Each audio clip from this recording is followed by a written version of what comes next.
So email, and then the winner, shockingly, is going to be someone from Colorado or Florida. It's all a scam with this freaking guy. And he's wondering why Calvin isn't showing up with his god-awful trash podcast. I mean, like some shops. Stop. Kind of good time to wrap it up here. You're done doing stand-up. Come find your stand-up and get something. Your podcast is dead. Someone else asked me to comment. Based on the amount of views and fun that the kid podcast gets today, shouldn't money still be being made? I explained to him, and I replied back to comment, the shop is just viewed in his house. Yes. Not that much money, but yeah. Somebody, but that's not the situation. He rents studio space from a warehouse. He pays employees. I'm sure practically nothing, but he still pays them. All that costs money to whatever little money he is making. Rent the shop spends money. Now, whether it's his dad's money or he made enough money before, and he's just burning through that money, which is probably his. Because there was a point in time, Shaw was making a local Shaw income.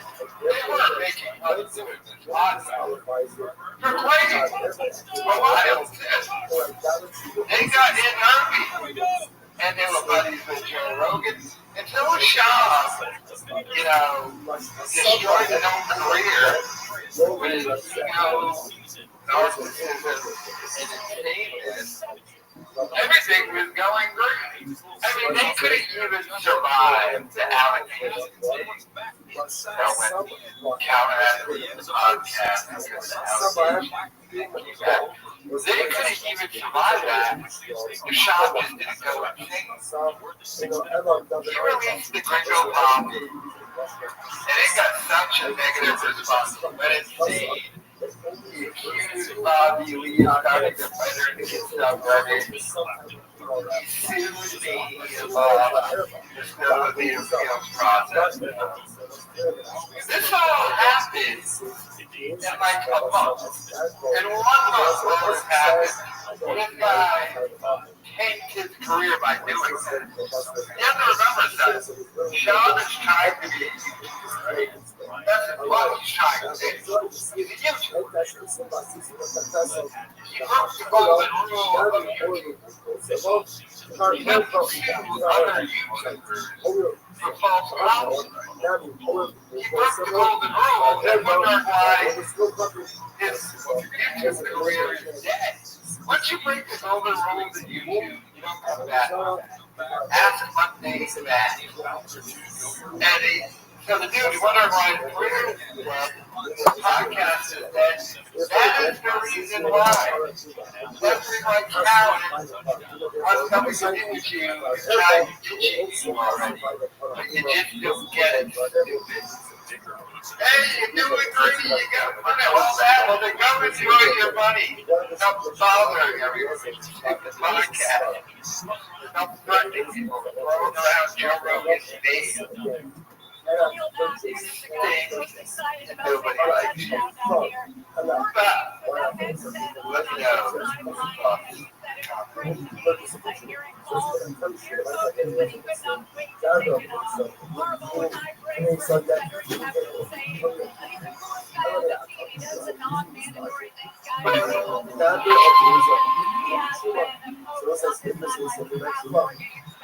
What? Yeah, what? Tell us, I knew you fucking left us and I tailed it out of here. You didn't know me and Brian did. I did. I didn't even tell anybody. There you go, then. But I did know. Yeah, go ahead. I feel it. On the weekends, I'm always on the lake, man. Like the lake's right by their house. We're on the boats and shit. It's great for the kids. I mean, that's okay because it's like cool now. You're like, oh, there's a lake, we have a boat. But how was that true? But it's literally right by their house. I'm saying it's there. It's like going. If it is there, it is there, though. I mean, It's there. It's there. All right, so it's nice. And then the lake's cool. And then Tiger. The big thing is Tiger has tryouts tomorrow. Big hunting. Lake tryouts. Lake tryouts. To see if you can get me to do Jason.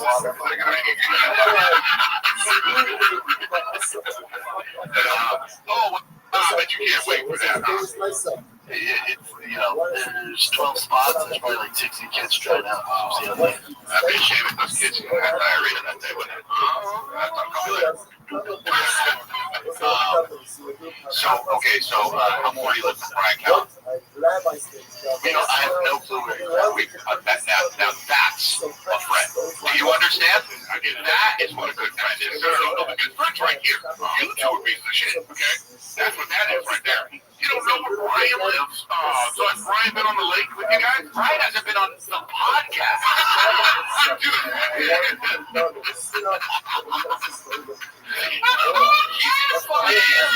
Looking at statues with dicks. Yeah, fucking right on the lake. We should get on the lake. Yeah. You didn't even bank episodes? You just took off? Yeah, they're like, they gotta call Give me like a 2 day notice. Kennedy or whatever. Yeah, Tim Kennedy did it right. I've been hanging with him. He's ass too. Tim's the best. Good. Yeah, he's great. I don't know him. I never met him. I want to know him. He's lovely. Really? He's great. Okay, cool. Yeah, great. He seems like a cool dude. I like the way he works out. I like the way he works out. I know what you're saying. Tim almost worked out Jordan for me. I was training with him. Yeah, he's made it 3 years. How old is he? He 40, yeah, 43. So, 43. So, yeah, that's awesome. Bro. I fucking love that shit. But I like to do stuff just to look it up. Like the warm-up the other day was 45 minutes long, like whatever. Like 100 burpees. I'm like, what are we getting ready for? Right. But he actually kills people. So when you say he actually kills people, what do you mean? He's in Israel right now getting Americans out. Oh, now? Oh, wow. Oh, I thought he was like retired from that. No, I'm definitely out of it. At the table, John Wick. Yeah, like even if it be too much, like, why the fuck are we doing this, man? Let's go chill. But he's doing it. So your workouts, right? You have a limit of like where you go. Yeah, I'm not trying to find anymore. This is enough, right? Is there? If it's jiu-jitsu or boxing, I'm down to do whatever. But when it's just like burpees, pull-ups over and over, I'm just like, for what? I love that stuff. Because I tell you why. Because that's one of the only times I'm thinking of absolutely nothing. There are 3 times I'm thinking of absolutely nothing, and I would say maybe only 2. So this podcast, when I'm on stage and when I'm really killing it on Golden Hour. And I mean when I'm in, when I'm on stage or working out, those are the only times. So you need to maybe do harder workouts, Chris. What? You need to do harder workouts. Yeah. No, but to your point, what's the point of harder workouts? At a certain point, unless you really enjoy working out, this is your jam. If you know those people that like, I do 25 miles a day, that kind of motherfucker race. But like, what I'm saying is like, I get your point where it's like, and that's the hard part for a casual person. You start going to work out, and you're like, I don't want to do that. You know what I'm saying? But a leader guy's like, all right, today we're gonna start with 200 burpees. We're gonna do this. I'm like, yo, dude, I'm not trying to storm the beaches of Normandy. Right. I just want to get my belly down and like, be able to like run after my kids. What you talking about? But I would say, look, I'm not a professional. Arizona, just outside the red zone, 1st and 10 from the 24 of Green Bay. I'm sorry, I cut you out. I'm just thinking about how these people are. I see it, I go, how the fuck do I live with Whitney Houston? When he's going to go to Martel Cartel Day. Yeah. I always felt. Bring the chop or Brian Carrot, not being on the podcast. So, and the funniest thing. Brendan doesn't even know we're Brian Callen. And I love how the leader brings up the fact that Callen doesn't even do the podcast. And Shaw just sitting there angry and upset. Still doesn't even realize that Callen doesn't want to do the podcast. And the thing is, like you understand, behind the scenes, all these guys usually so we just said, like, hey, why don't we start your podcast down this way? So we carry that carrot and rolling off shop. And if you look at Brian Callen's channel,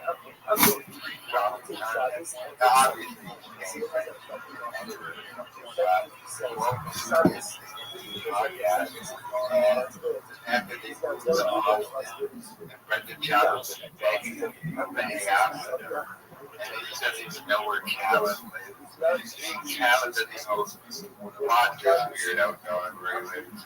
And why would he? Callen told Bob, hey, look at this, I got to stand up. I'm moving to Austin. Got some of the residency at Joe Rogan's Comedy Club. Not going to be able to do the podcast. Child's response is, I'm going to do it. They counted like a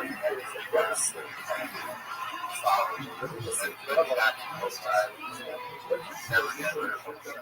Child was like every day. Everyone around.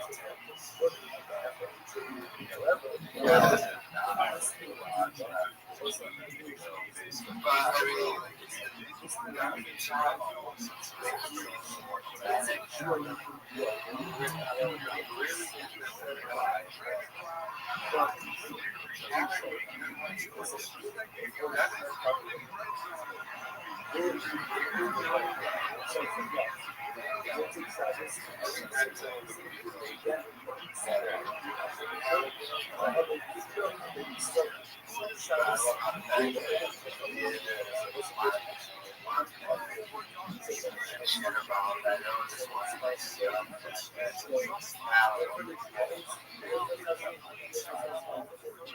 that's a critical right. I'm reading everybody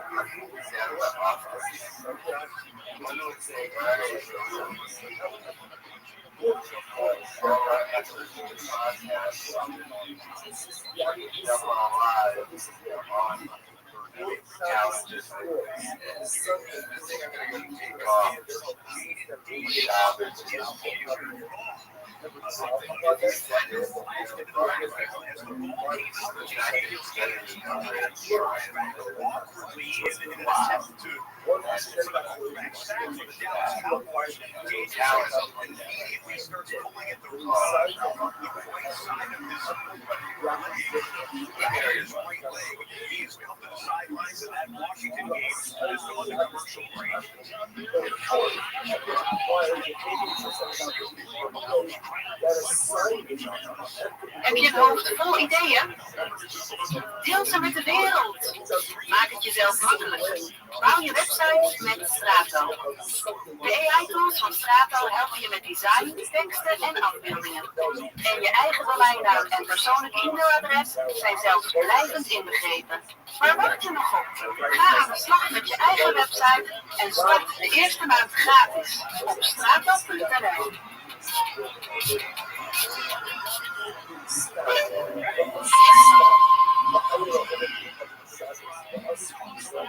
So Brendan Child is getting sued by a former business associate, a guy named Bell, who was the CEO of Pure Spectrum, and he is alleging fraud, false tax filing, and a whole host of other issues against Child. He's suing for millions. And now we have all this great material. And so few weeks some text messages from Brendan Schaub. So let's go through them. Mr. Schaub asked Mr. Bell for help to use pure spectrum customer leads to combat foreign ratings on Showtime and IMDb. So this one is even back to the first special, other than the Gringo Movie. This might be a surprise. So Schaub runs, hey boss, you're deaf. One of the smarter people I know, so I'm reaching out to you. Please keep this between us. So, with my special coming out, brings out a new reason for haters to jump on it. What has been brought to my attention, these idiots created a campaign to shit on the special and are creating fake accounts and leaving awful reviews and one-star reviews on IMDb.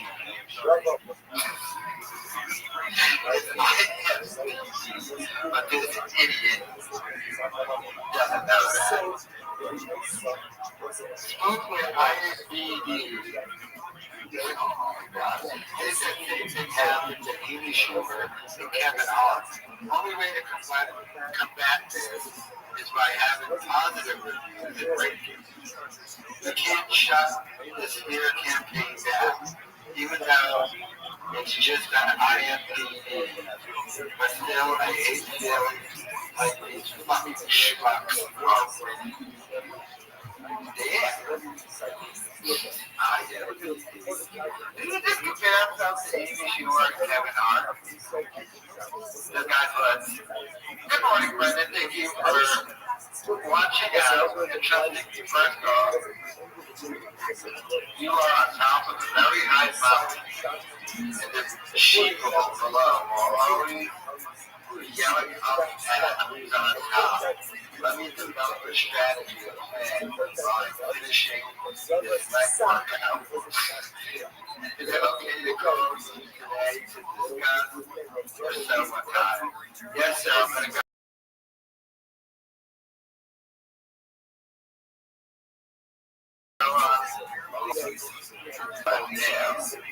Can we talk after around 11? Perfect. Call me when you're free. It will come back. I've got you, my brother. We'll put together a 5-star ranking ninja team together. Yeah, it's embarrassing to you to confess. Your text, I couldn't sleep. Figured you would have an idea and not judge me. Weird position to be in. My other friends who are on comedy or TV just say don't pay attention to any of it, which I understand. But when it's a smear campaign against something I work my ass off for and it's a good product, the competitive side comes out. Yeah, that's not it. So I'm thinking this you'd be surprised. But here's the thing about that. So many people are giving it negative reviews, but it was good.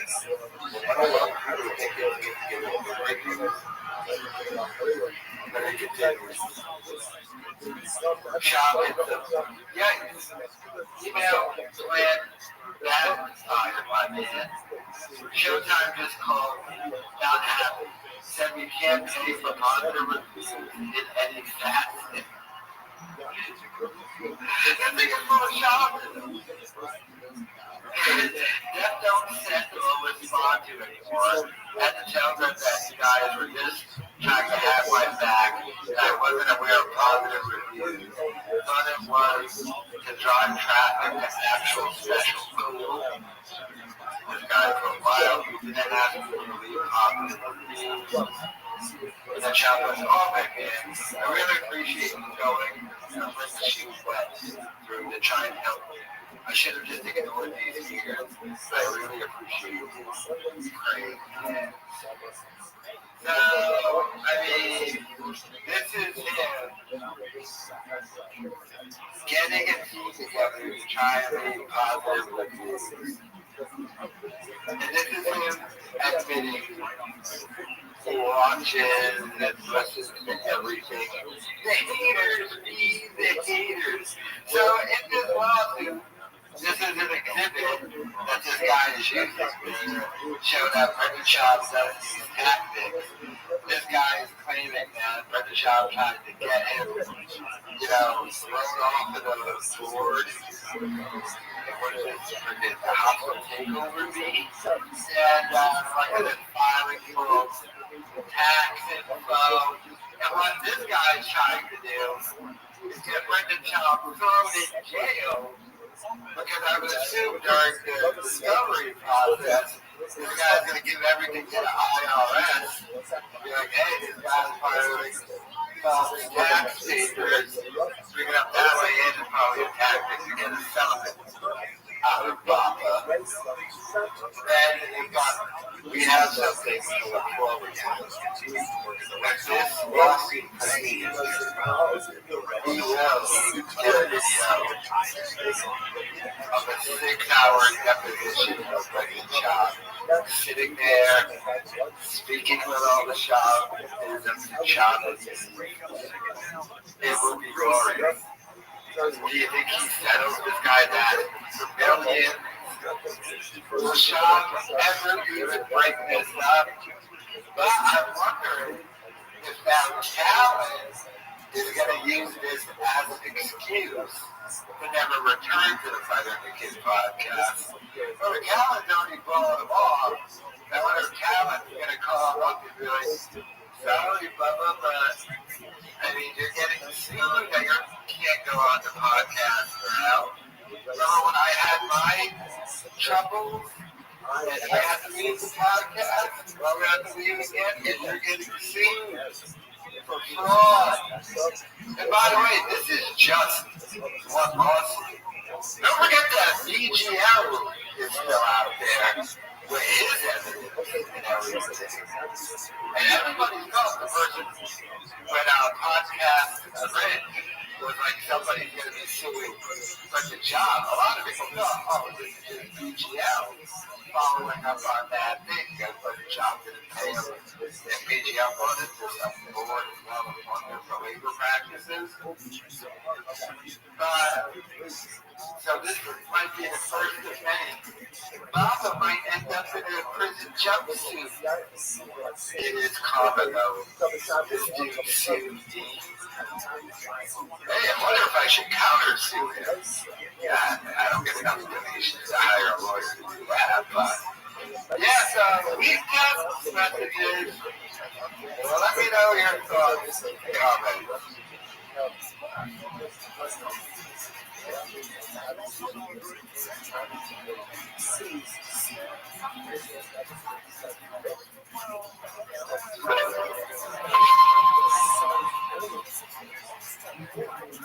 All right, we're at war, and then also are we? Dude, I didn't even know they have like little missile interceptors. There you go. There you go. There you go. There you go. Trump tweeted, congratulations, world. It's time for peace. I'll tell you what, bro. That was the working title of this podcast was congratulations, world. We changed it to congratulations. So Trump's obviously a listener. So congratulations, time for peace. Congratulations, that would bomb the shit out of you, time for peace.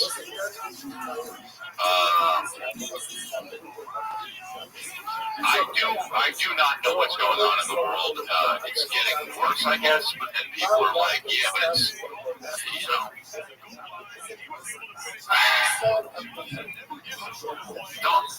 one thing's for sure, bro. If you're a comic, don't move to Austin, all right? Now, if you did, okay, but don't go now. Motherfuckers are thinking of moving to Austin now. They got it already. They got the place already. Now, visit. Right? Yeah, how pissed off they are. Yeah, how pissed off you get. Well, I'm in LA. People fucking coming every Hollywood's. Yeah. Hollywood's done. Hollywood is the automotive industry. There's going to be two fucking automotives. Sorry, they're done, dude. Hey, bro, you to make your fun. Remember the Matrix? Dude. Stream it and save it. That's what it's going to be. Hey, I thought of this shit. I'm going to tell the algorithm that's what I want. They're going to show me a movie that I'm willing to vote for that Joker because that's what I always wanted.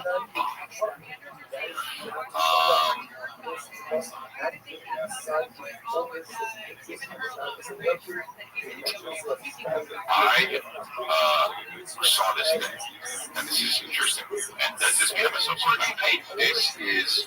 Does this make? Personally, it is a bit of an odd stuff. I would say completely insane. And he decided to give Brendan Schaub and Brian Callen a trash and you have to know what you're talking about. For some reason, you're talking about Trump's role in the thing. And he was like, some people said. And then I look at disgust for his face. And out of nowhere, he just started ranting about his lyrics moving to Austin. Because I know what happens in his life. He was thinking about Trump, and he thought about something stupid Brendan Schaub said about politics. And then Schaub just entered his mind, and he was like, yeah, don't move the text. He's done.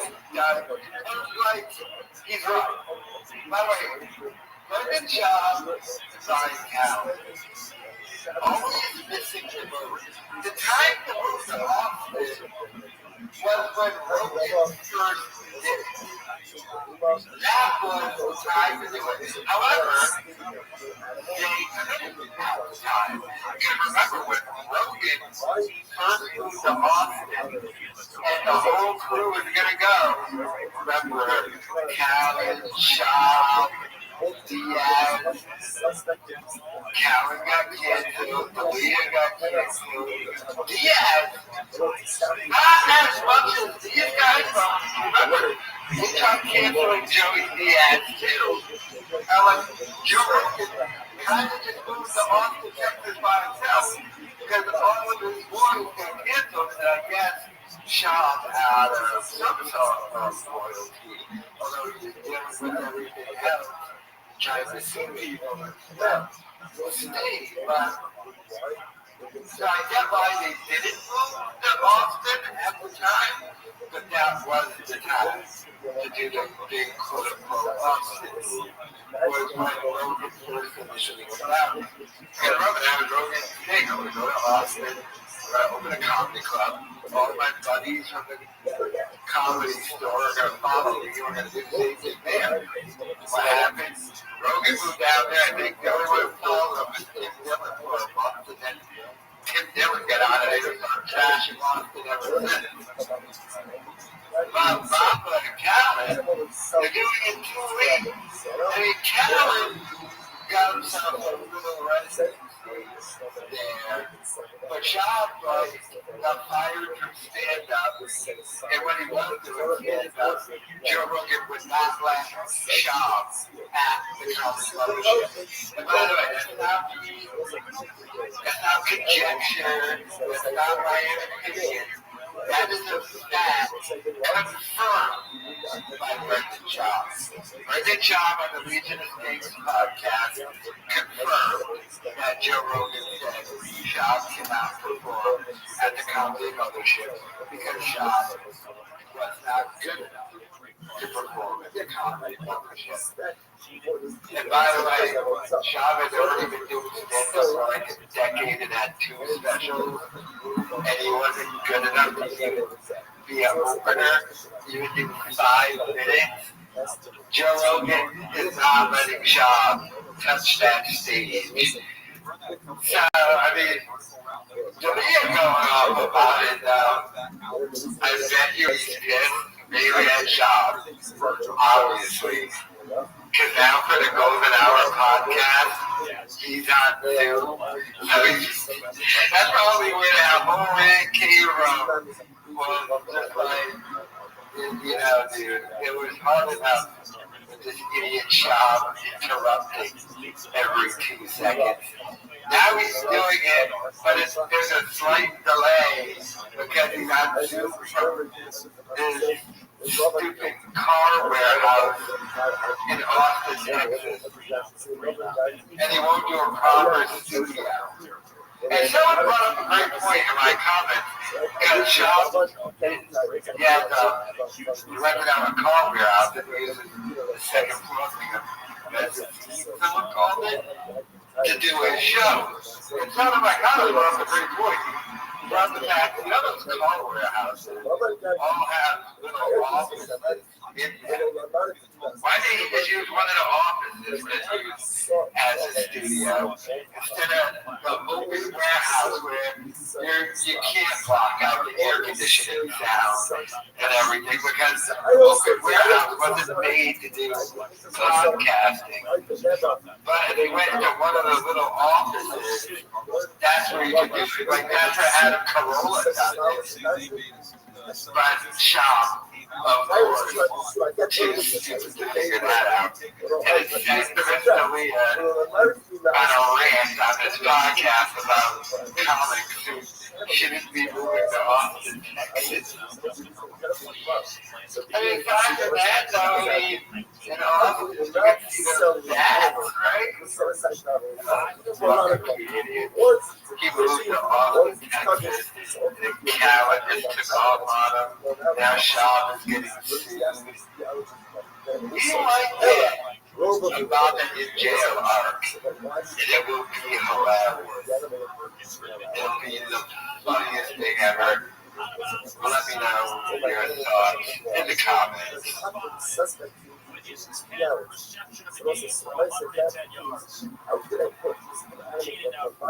Catches on the year of 1,017.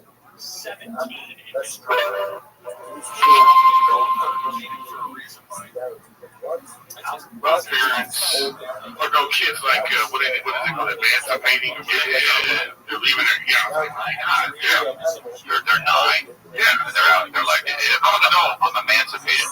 Because I'll shit my pants. Yeah, because my parents are like not treating me well or whatever. No, you get Pringles for lunch. Yeah, I'm emancipated, dude.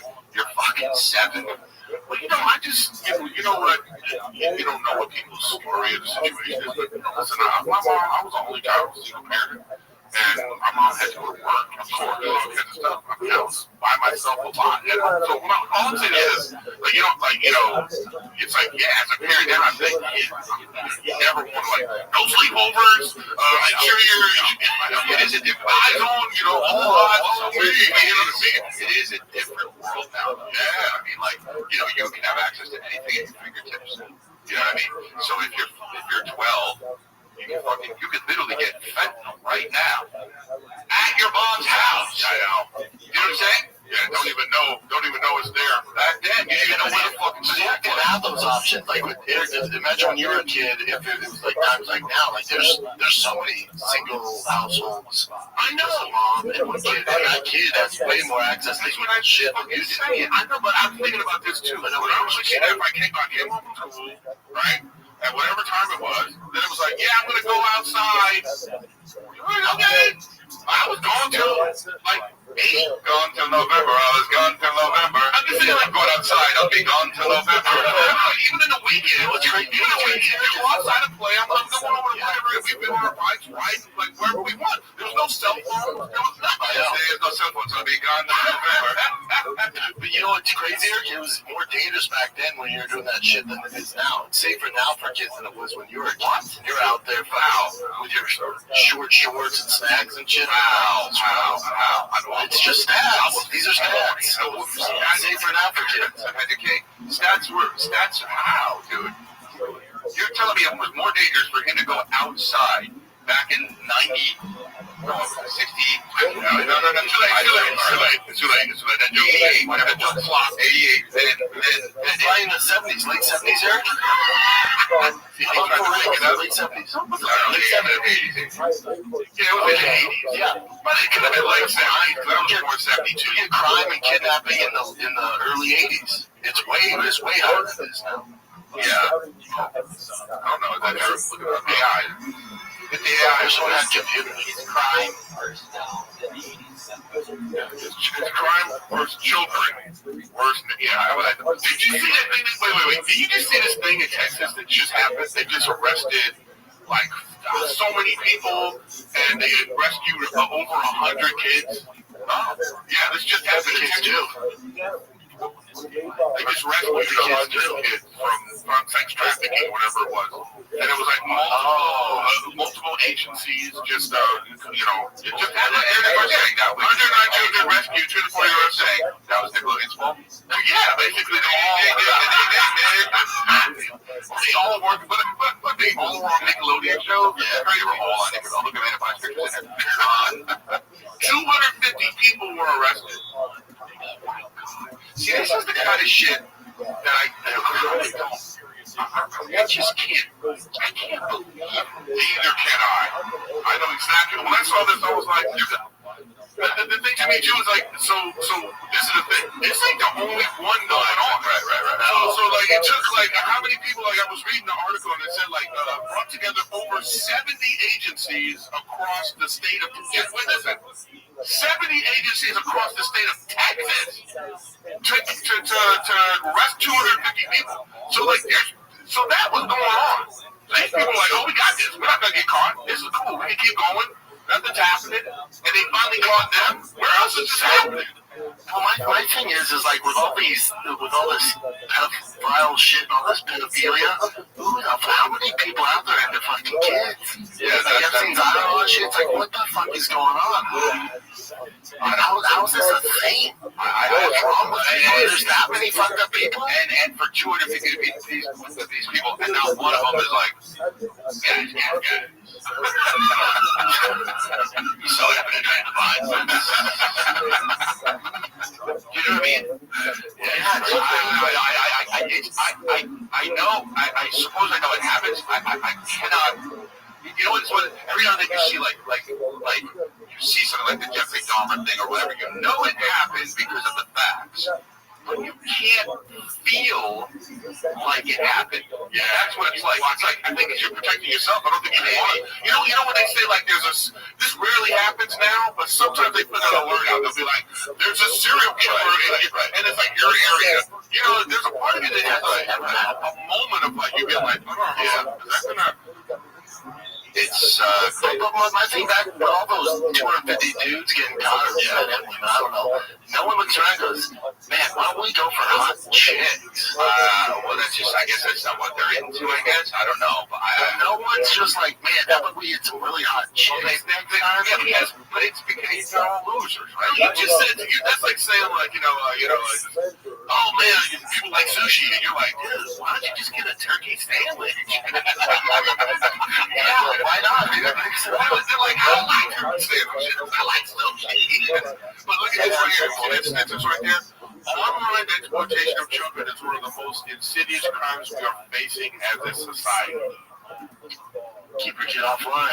Having kids is like, it's like, what are you supposed to do? Not put them on Nickelodeon Studios. Well, apparently, don't put them on anything. Often I don't want to watch this. I don't even want my kid to watch fucking Living. Living's for sure catching kids. You ever watch, Miss Rachel gonna catch you. She's a woman, so maybe not. You never know. But that would just be.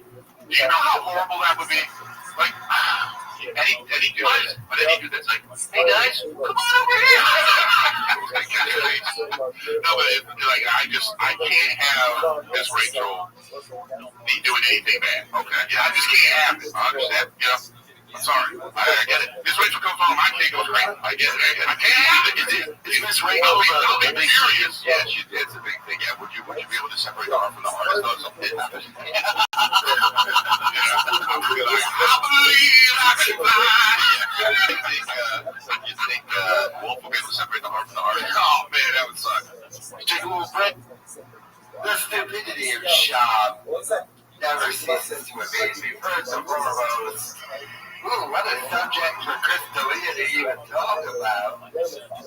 Shut up once again, just interrupting, saying stupid stuff. We're into hot chicks. Talk like Dylan Tubb. And it's just leaned over the chemistry on this thing is so completely ruined because he's zooming in Texas. So he moves to Austin, Texas to do the podcast for Brian Callen. Callen blows him off. And he's still doing golden hour. Like, he should have just stayed in LA and just Zoom with Callen. But he had to move to Austin. Now he's getting and all the mom and can do is just make fun interrupting.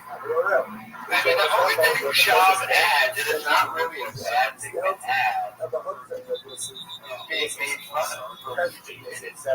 Man is an idiot. And he's getting I wonder if he's ever going to resign. Maybe not. I can't wait to see. That should be dope. But let me know what your thoughts.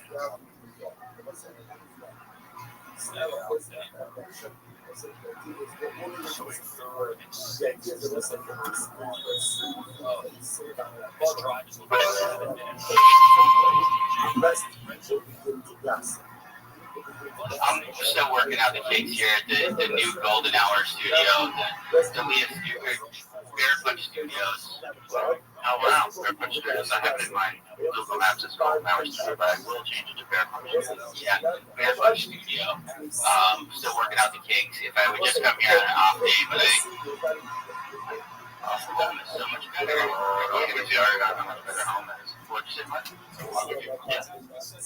Taking to all this, and I'm being flustered in the morning. Even though I wasn't really flustered, so smooth as fast. But I don't know. I'm just worried this thing's gonna. What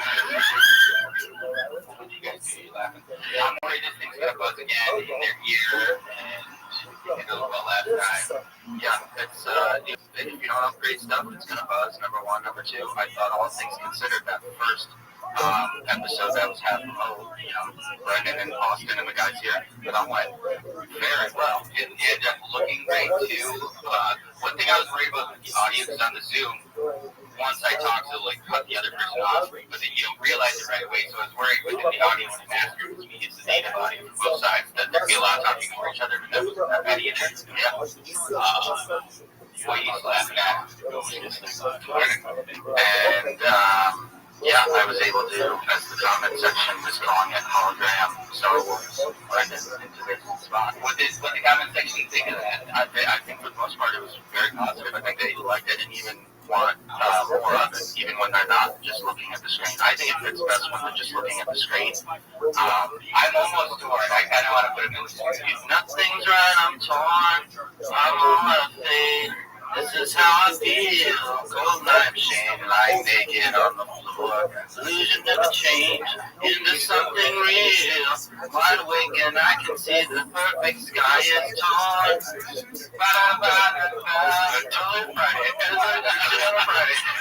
I got money. All right, man. We'll see you tomorrow, buddy. All right, be good. Yeah, but no, I get a little behind the scenes here. Final Cut Pro 11 recently, as of 6 months ago, launched that magnetic massive tool. So it's actually very easy to put anyone anywhere. And so it's really not that much of a hassle to put right in here in this spot during the live shot. So that was a nice little touch that Final Cut did kind of just in time for this entire operation. So shout out to Final Cut Pro 11. I know everybody's on Premiere, but I hung tough with Final Cut. I feel as though it's paying dividends here and now. I haven't investigated whether Premiere Pro has a similar but even better feature, probably, but here we are. I Software fights. Race war.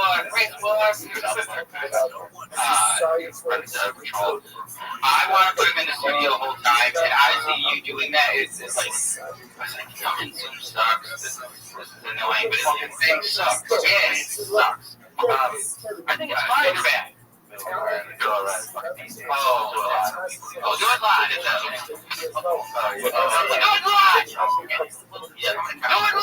I can go right in now. Do it live. I'm putting him in the studio. It's certainly experiment, but in doing last episode, I thought it made more sense when they were all in the street because you get three actions. Yeah, and I wonder if we should have a look. If they want to do a bit with it, I'm happy to, yeah. Like getting Eric to like cut his head and Chris going to try to be jerking him off. Yeah, all that stuff. With Theo was a natural, he would zoom in remotely, he would do fun stuff on camera. Because we usually have a TV where he was sitting, and he would like use it to get like Brian on the couch next to me. Like that, fun stuff. When you zoomed in for the first time, was Theo still on the show? He was going on our Patreon. You were on the show? I was. As like one of the Zoom or Patreon people that zoom in. Yeah, I need to watch that. I need to find that episode. I can find it. We should watch that. So, here's a fun little tidbit. That camera's not rolling. Classic me. So I'm rolling on my phone. There you go. What do you mean? On me. I'm rolling on my phone. No, I'm not rolling. Oh yeah. It's okay. Hey. Figured it out. I got distracted for missing things. What does it need? A card? Don't worry about it. You got it on your phone? I got it right here. Oh. Wow, these guys think. I think that they think if you're just talking, you're creating content. When they are the worst, most unfunny, uninteresting, no personality having people I've ever heard speak. My God, are they terrible? That black guy, whoa. Cheddar Bob, whoa. And the guy with the beard, he might be even worse. Because I think Cheddar Bob. But, so these guys talking, complaining that Brendan is corn-tucking out. And complaining about the current podcast in general. See how much they missed the Elon. Did you see that little thing? They're like, oh, when Theo was here, it was so much better, so much more popular. Last week, that Cheddar Bob guy talked about every clip that he cuts for Theo Long goes viral. That doesn't happen anymore. Wow, a bunch with all the technical issues. The way things stand now, Shop should have just let Callan move to Texas, not following. His state in LA is that the podcast with Chris and Eric that is zooming in. Once again, Papa made the wrong decision. And now he's in Texas, zooming in, making it harder for his very entertaining dad. And my friend the child's annoying enough with his interruptions and dumbness. Now he's interrupting an extra dumb delay. Texas,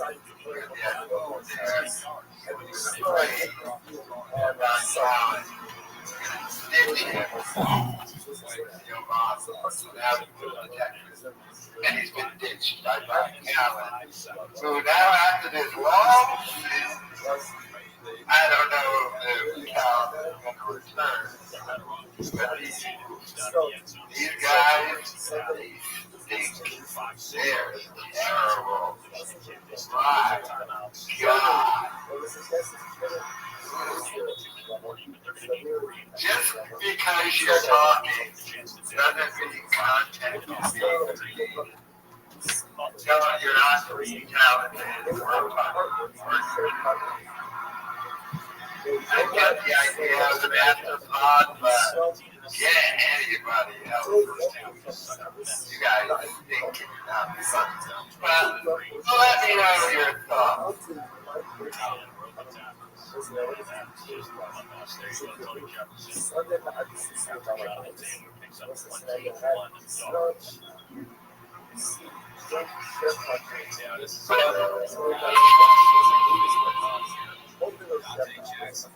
Thank you, and so you can crawl out. Yeah. It does.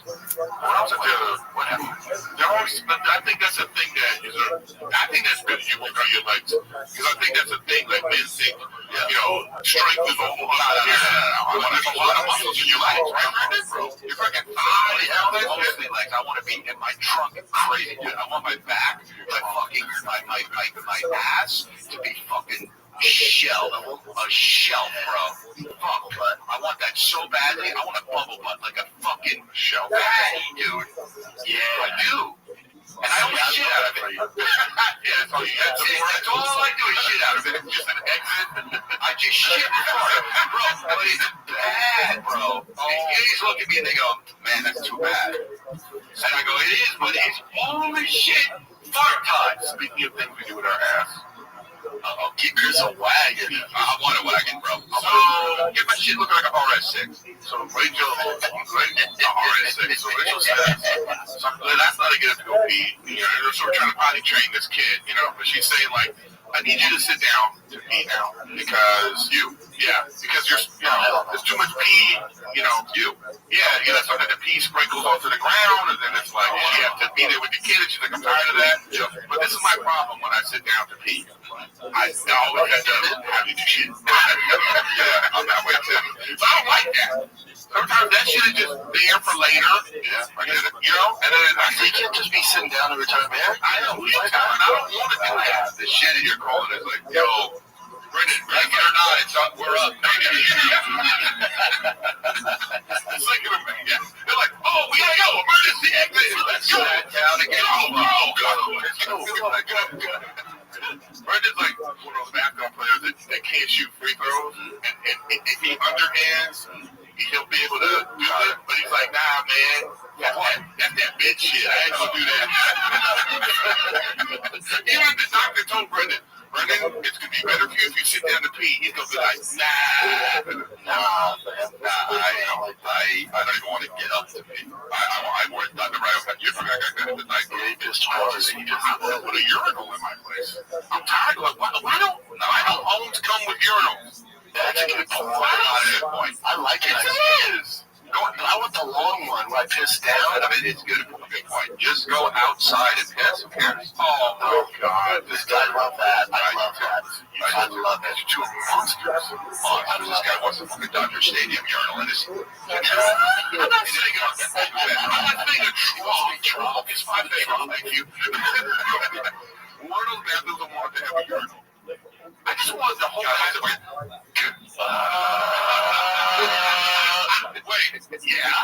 fuck all that shit. Yeah, I just want the whole bathroom to be, he wants to wait in line for his own bathroom toilet.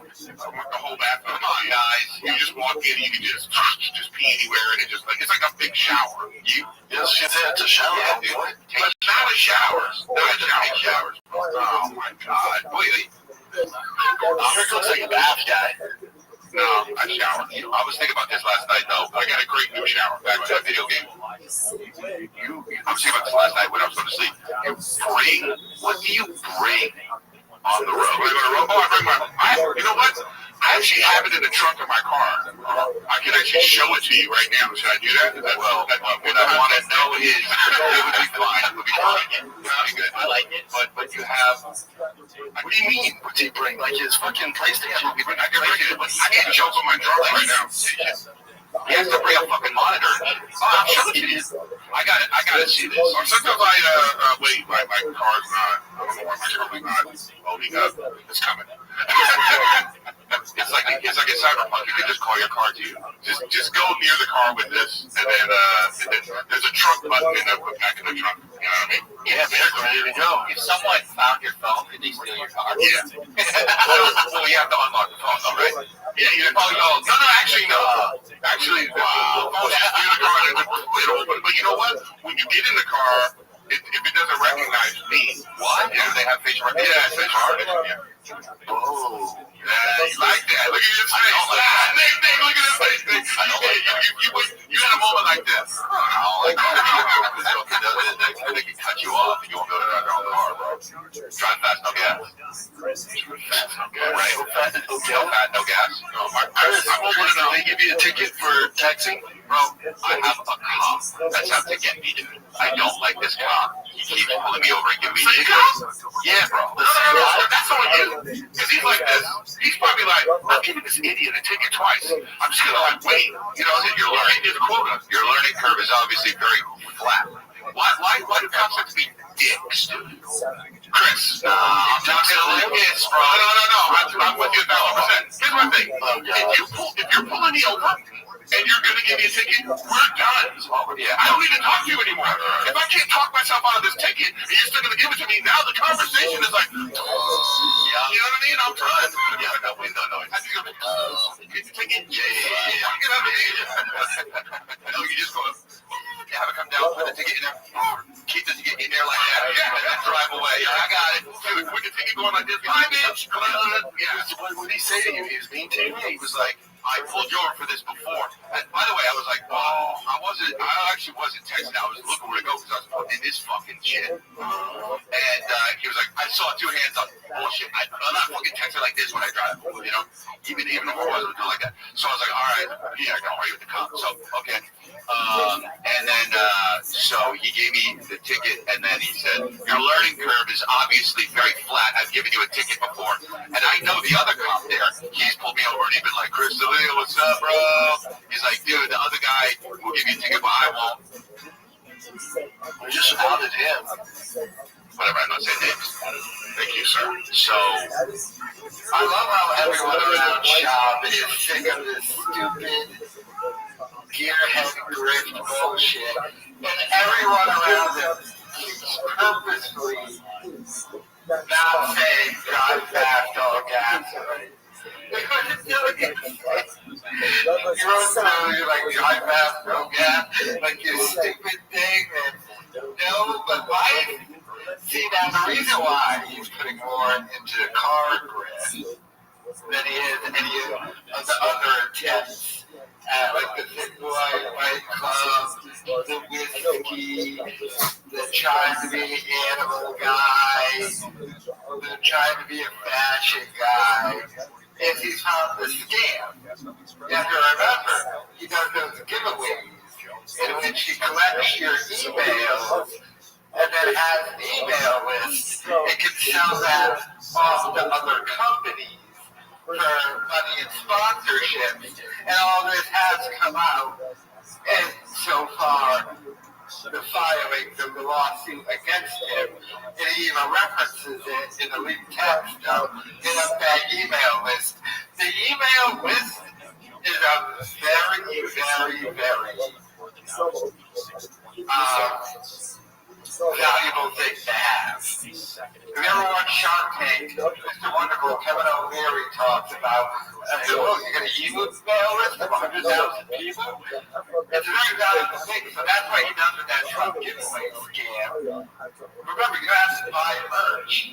You just have to enter, you're going to enter with your email. That's what he was doing, remember, for like 5 weeks straight, him and Calvin in a fake AMA where they had snobs read fake questions. But they're like, write into us and ask us your questions. You have to use your email to do that. They weren't doing, and I was like, wait, they're going to do an Ask Me Anything. Why not just go live and read the chat? Or do it on, I know you're not going to go to the site on his subreddit, we're going to do another one. No, that was his scam to collect emails. So that's why he's putting too much work into that. I like how Dalia, by the way, he is ruining this podcast with this Zoom thing. I mean, as trash as Mama is, it's 10 times worse with him in Austin. And even his staff have come out and talked about how they hate it and they miss 301. But let me know your thoughts in the comments. And they were 4 of 5 in the red zone for touchdowns. Yeah, that was the only one they stopped. It was the end of the game. That was an impressive performance, man. We've got more elite text messages, and Brendan Schaub is in a lot of trouble here. So, Brendan Wright, have an idea. Tell me what you think. Just to combat the hate we got from the Showtime special, maybe we can blast out to the entire email list by Comedy Central piece on YouTube.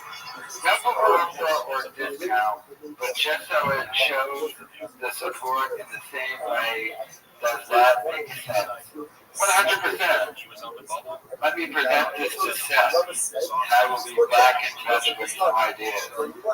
Does that work? Job puts. Yeah, perfect. Nothing crazy. Just like 18 pure spectrum zone. Not Comedy Central. This is not check it out.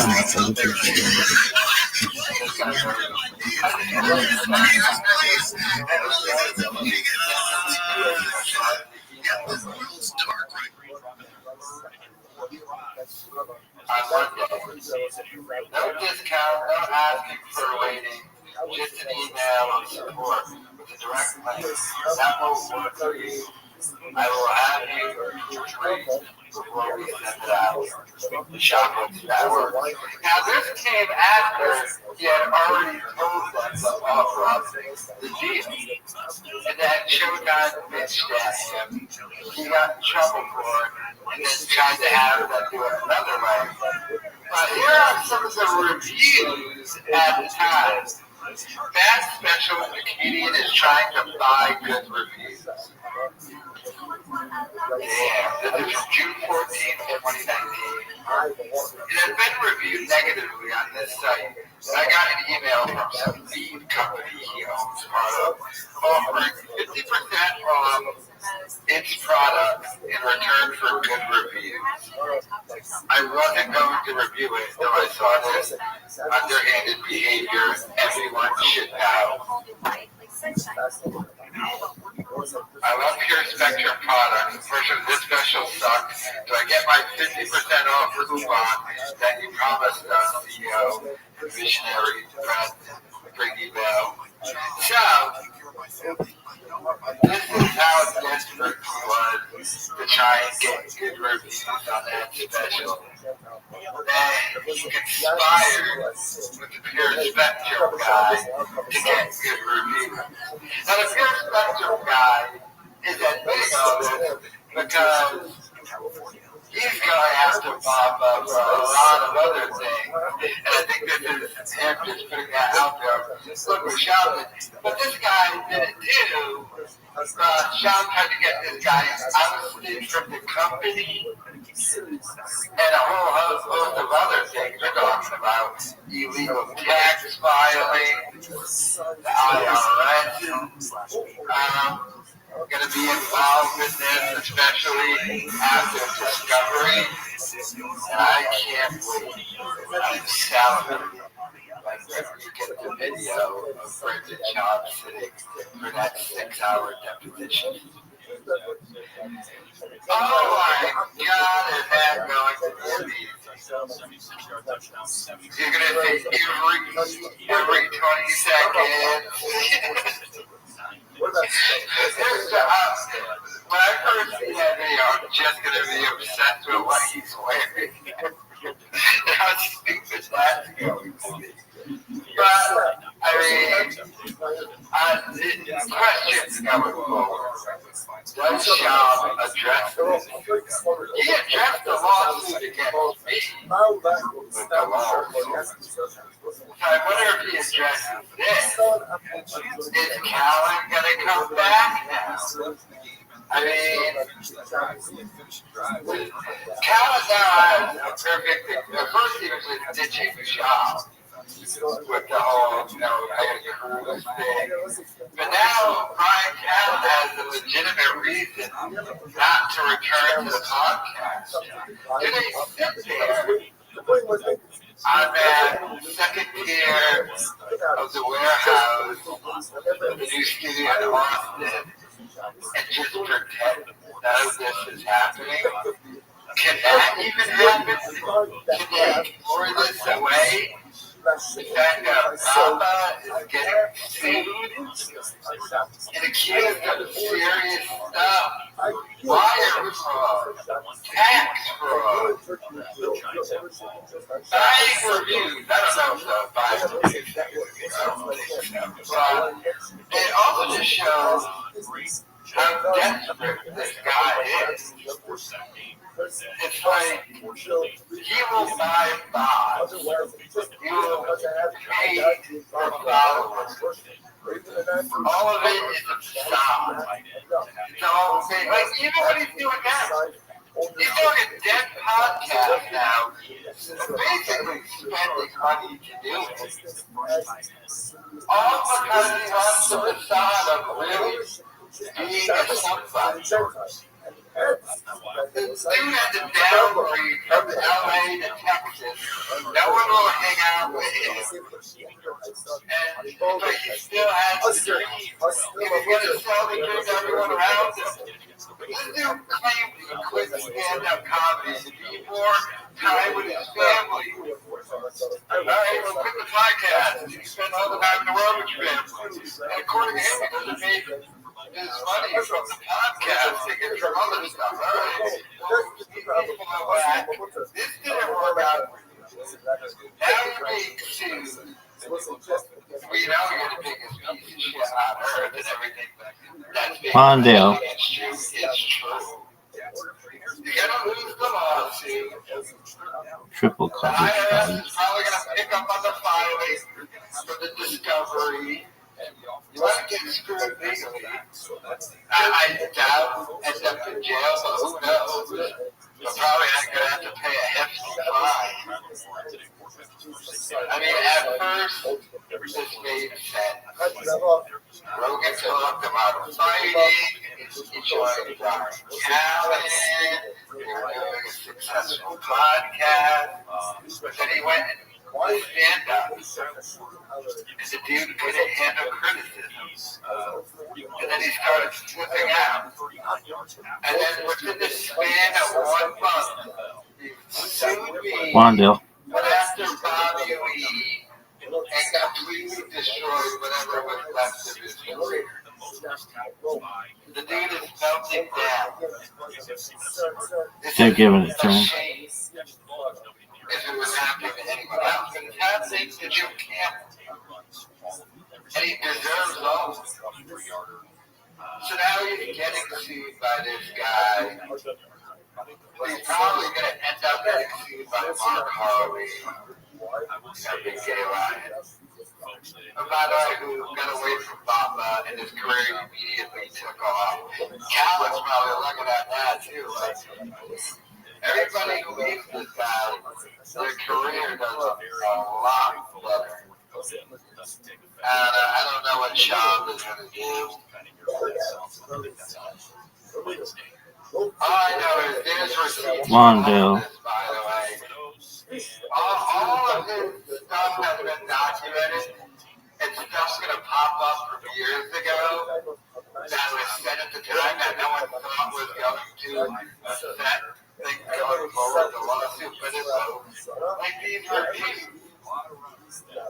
At the time, maybe people didn't know this was going to be brought up in a lawsuit, but even they knew, hey, this guy is paying us, essentially paying us to leave good reviews, giving them 50% off the deal to leave a good review.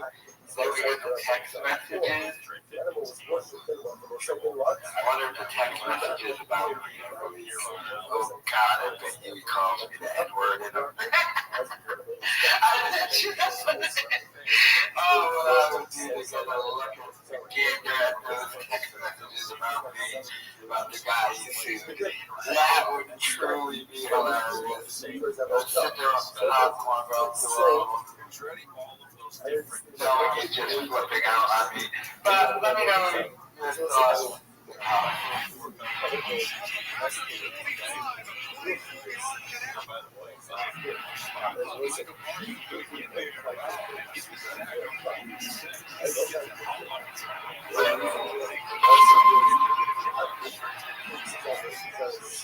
Let's get into it, my man Jesse, aka Jesse on Fire, is here with me in Austin, Texas. Long time coming, my man.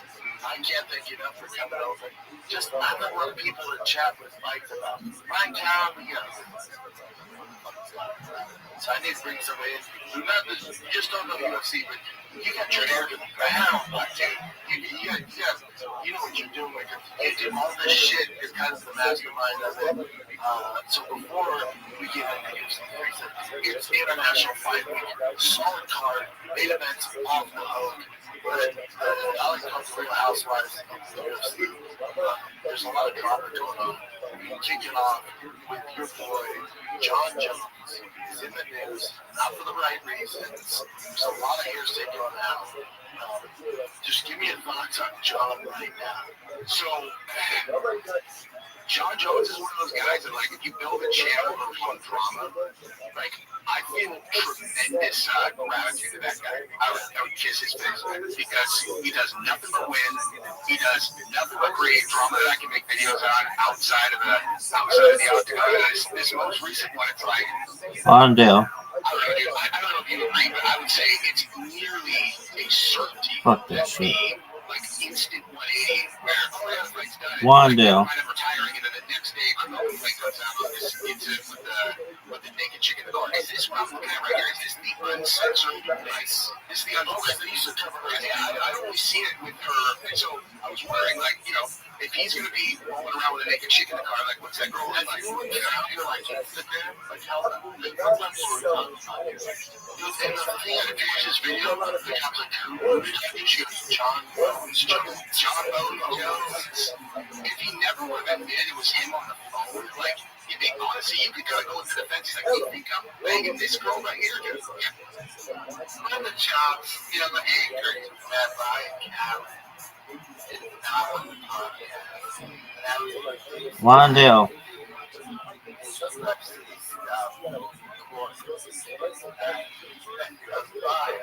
I love Jeff.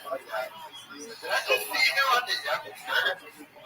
Like, at this point, Jesse got fired. Like, Sean doesn't even realize it. But I like the little shot that's like taken at Callen.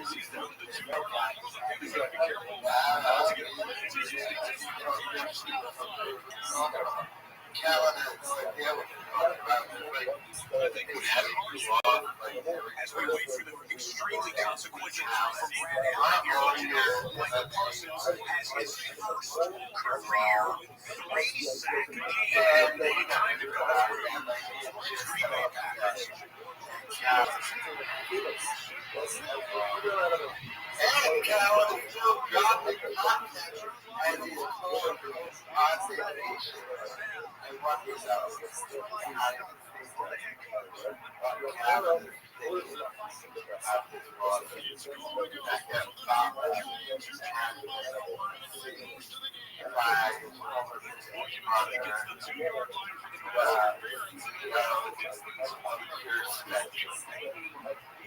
And it's a whole thing, too. That Rogan might be a little bit shop. Because shop at the spectrum job, Rogan's relationship with the other guy, Rogan, in a way, kind of set this all up. And then Shab, allegedly, Spectrum.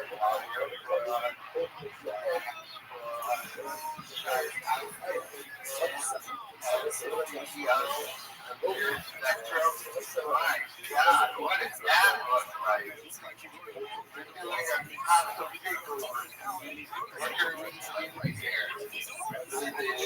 Probably have like EGL,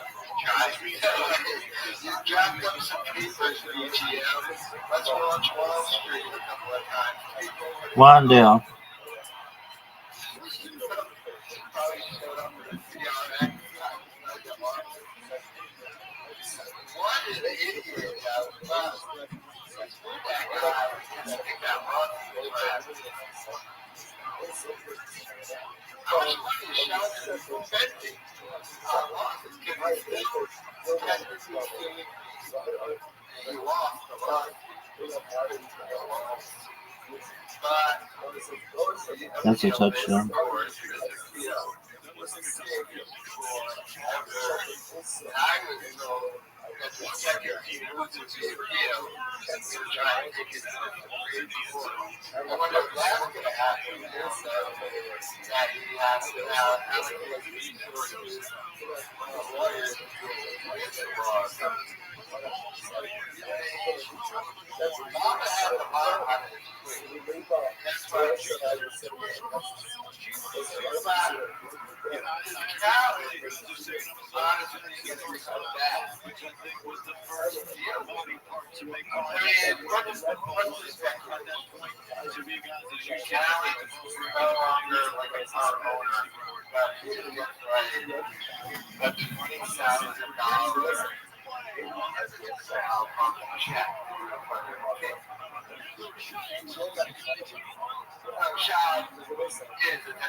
Let me know your thoughts.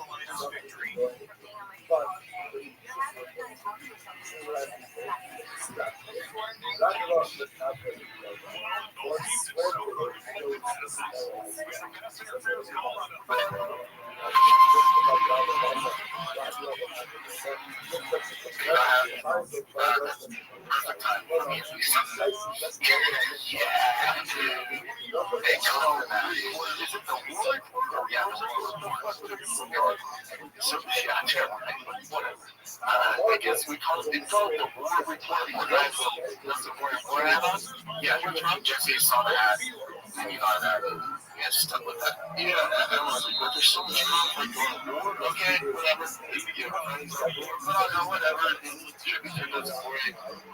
Whatever. So I did a show with Jesse on Thursday to break down why that show fight me. My thing is, I don't really have anybody. Never have. Unless I do the fight command with Rogan. Because even Eddie's not privy to like current kind of thing. So I don't have anybody to verbally go back and forth. I'm not talking about arguing. I'm just talking about discussing culture of the UFC. So I just got Brian is fun to talk about it, but I'll watch TikTok highlights of the chat watch this. It's not nice thing. Don't normally expect that. It's fun to chat about like, he's right a lot of times. I don't have anybody that actually responds to even if they talk anything about it like that. So my idea for a show is to try to find that. There's not a ton of people in the hostel when it comes to that stuff. I have a lot of good buddies in the space. People like, man, I'm flying to Boston. It's just not really what it's Jesse on fire is totally up the street. He has his stuff on MMA. So yeah, it was fun. His gym's not down. So we shoot that show. I'm coming Thursday. I choose my day off. I come in Thursday and we shoot the show, and then one of the cords was connected all the way in, and it just shut down the power. All the cameras and TVs.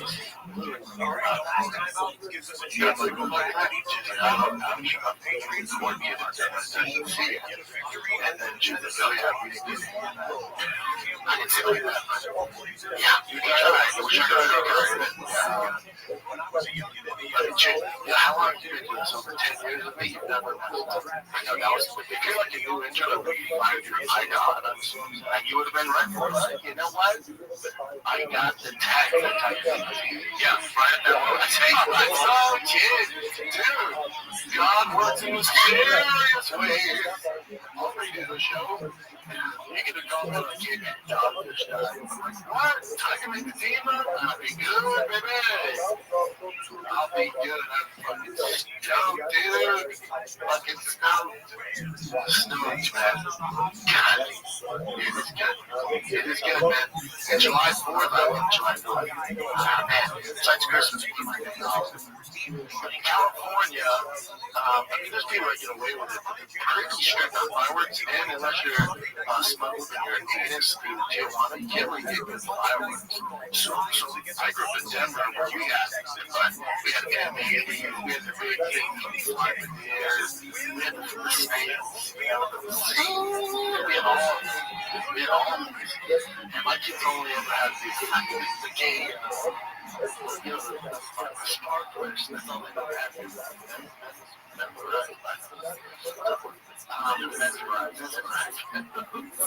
love them. I'm here in Texas, though.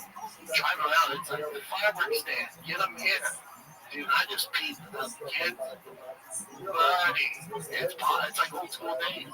I can't wait. In our neighborhood, they do a block party.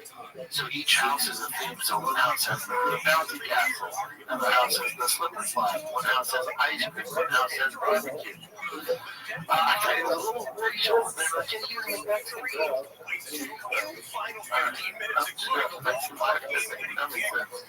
I don't know what we're going to do, but I can't wait. It's going to be dope. We have to do it for the football. Chin's finally here. Chin's officially here. You can come over with us, Chin. I'm actually about to. I'm just over here. You just got the wrong. Dude, it's this week. That's what I'm saying. You're flying. I'm really good, man. We done bigger than ever.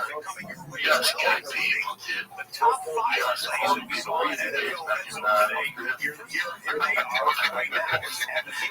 Barbecue with the homies and the lady. Yeah, some drink that shit. Presented by Good idea. Yeah, man. Yeah, that's good, man. A lot of Greek life.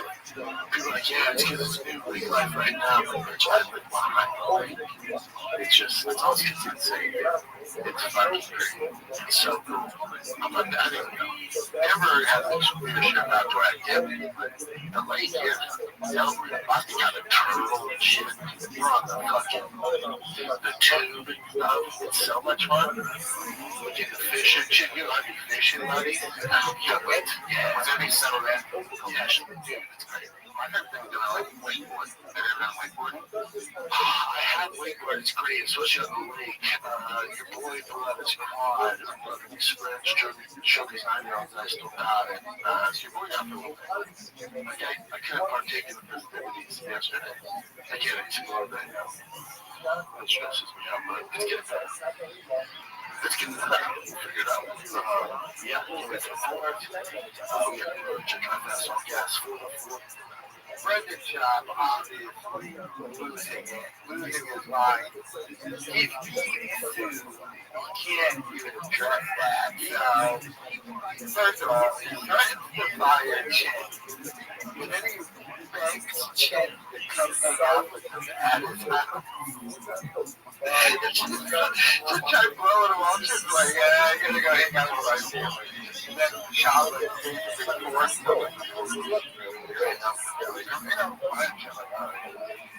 hang out with you and so pathetic. Still cosmetic talent. The race lighting, all the shamanisms is happy. Tiger being a baseball. He's so kind of overcompensating. Oh, life is great. Life is good. I'm happy shit. But it's like,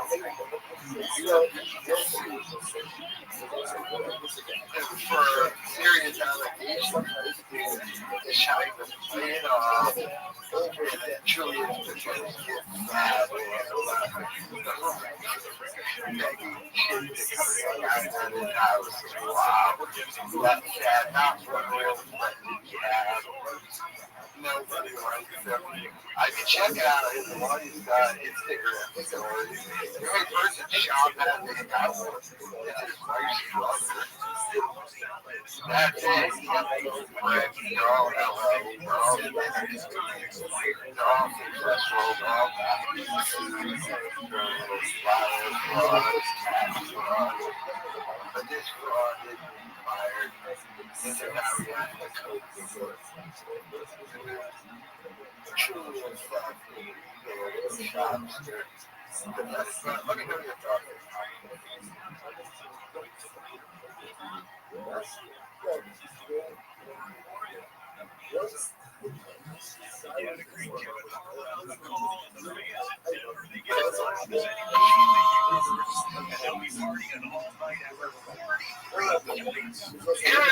You're back, Paul. Guys, I want to thank you for, well, I hear that a lot. Maybe my tan went away. I was in lots of different countries in Europe, a lot of tourism, and a lot of to the Jersey. So you were on a cruise? I was on a cruise, Brent. I was on a cruise with the family called the Explorer 2. Now, cruises are not my thing unless it's the Explorer, because there are 5 restaurants on that boat that are better than any restaurant I've ever eaten. So you're going to pay for it, but you're going to eat better. And it's a wonderful even the coffee is the best I've ever had.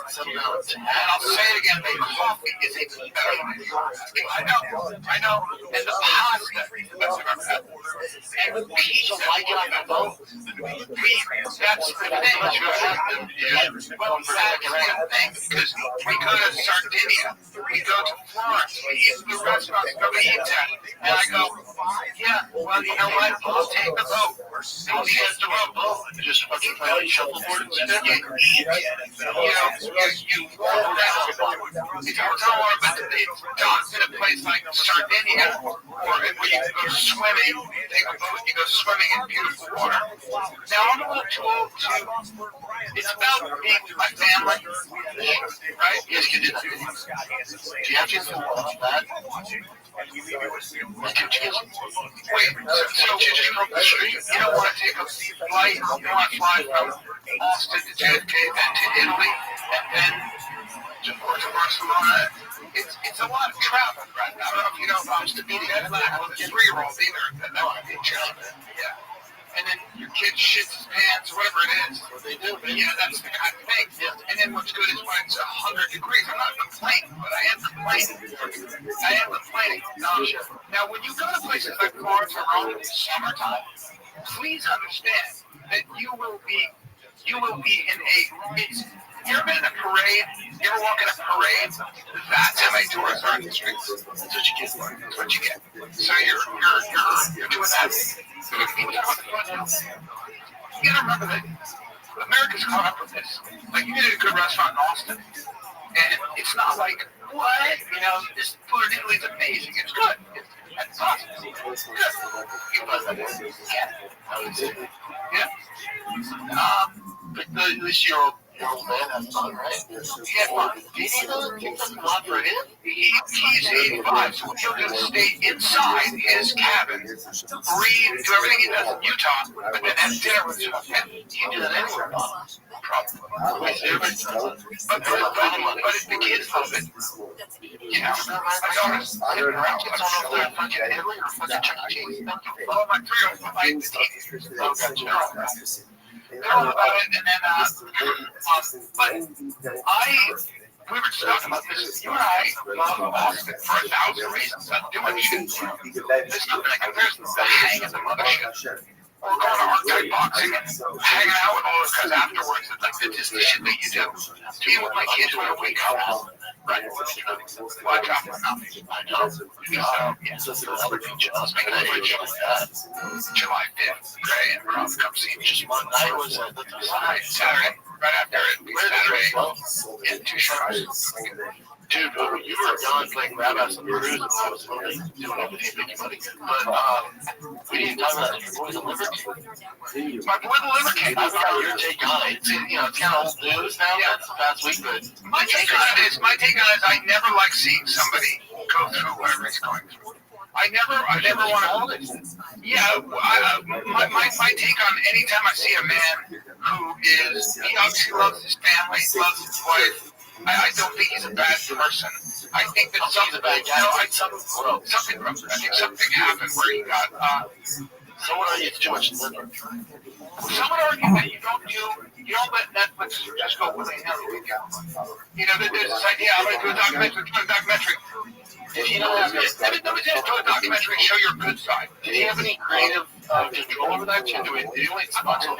You don't have to make him look bad. You said you watch it all, right? Yeah, it makes you look bad because they edit what they want. He was very honest about what he did as a young man. So he said, I worked at GNC. I figured out that I could get free product by taking receipts and pretending that selling that. And he sold drugs. He was a young guy, and he was trying to make money. He was arguing his father never liked him or something, ignored him. He was short.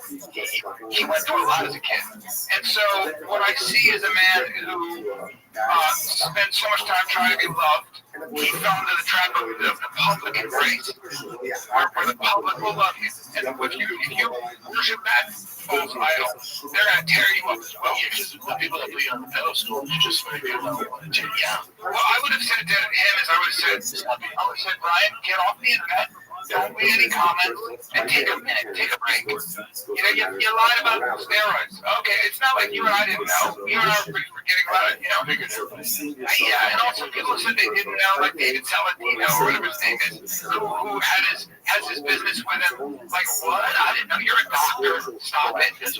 Yeah, and it's, you know, it is what it is. But I don't care. I also didn't care that he was doing steroids. I thought he was a really funny character. Yeah, funny character. A lot of what he actually had to say, his message was good. Kind of positive, healthy. And when he came on the show, he was such a sweetheart. He was like a sweet fucking guy.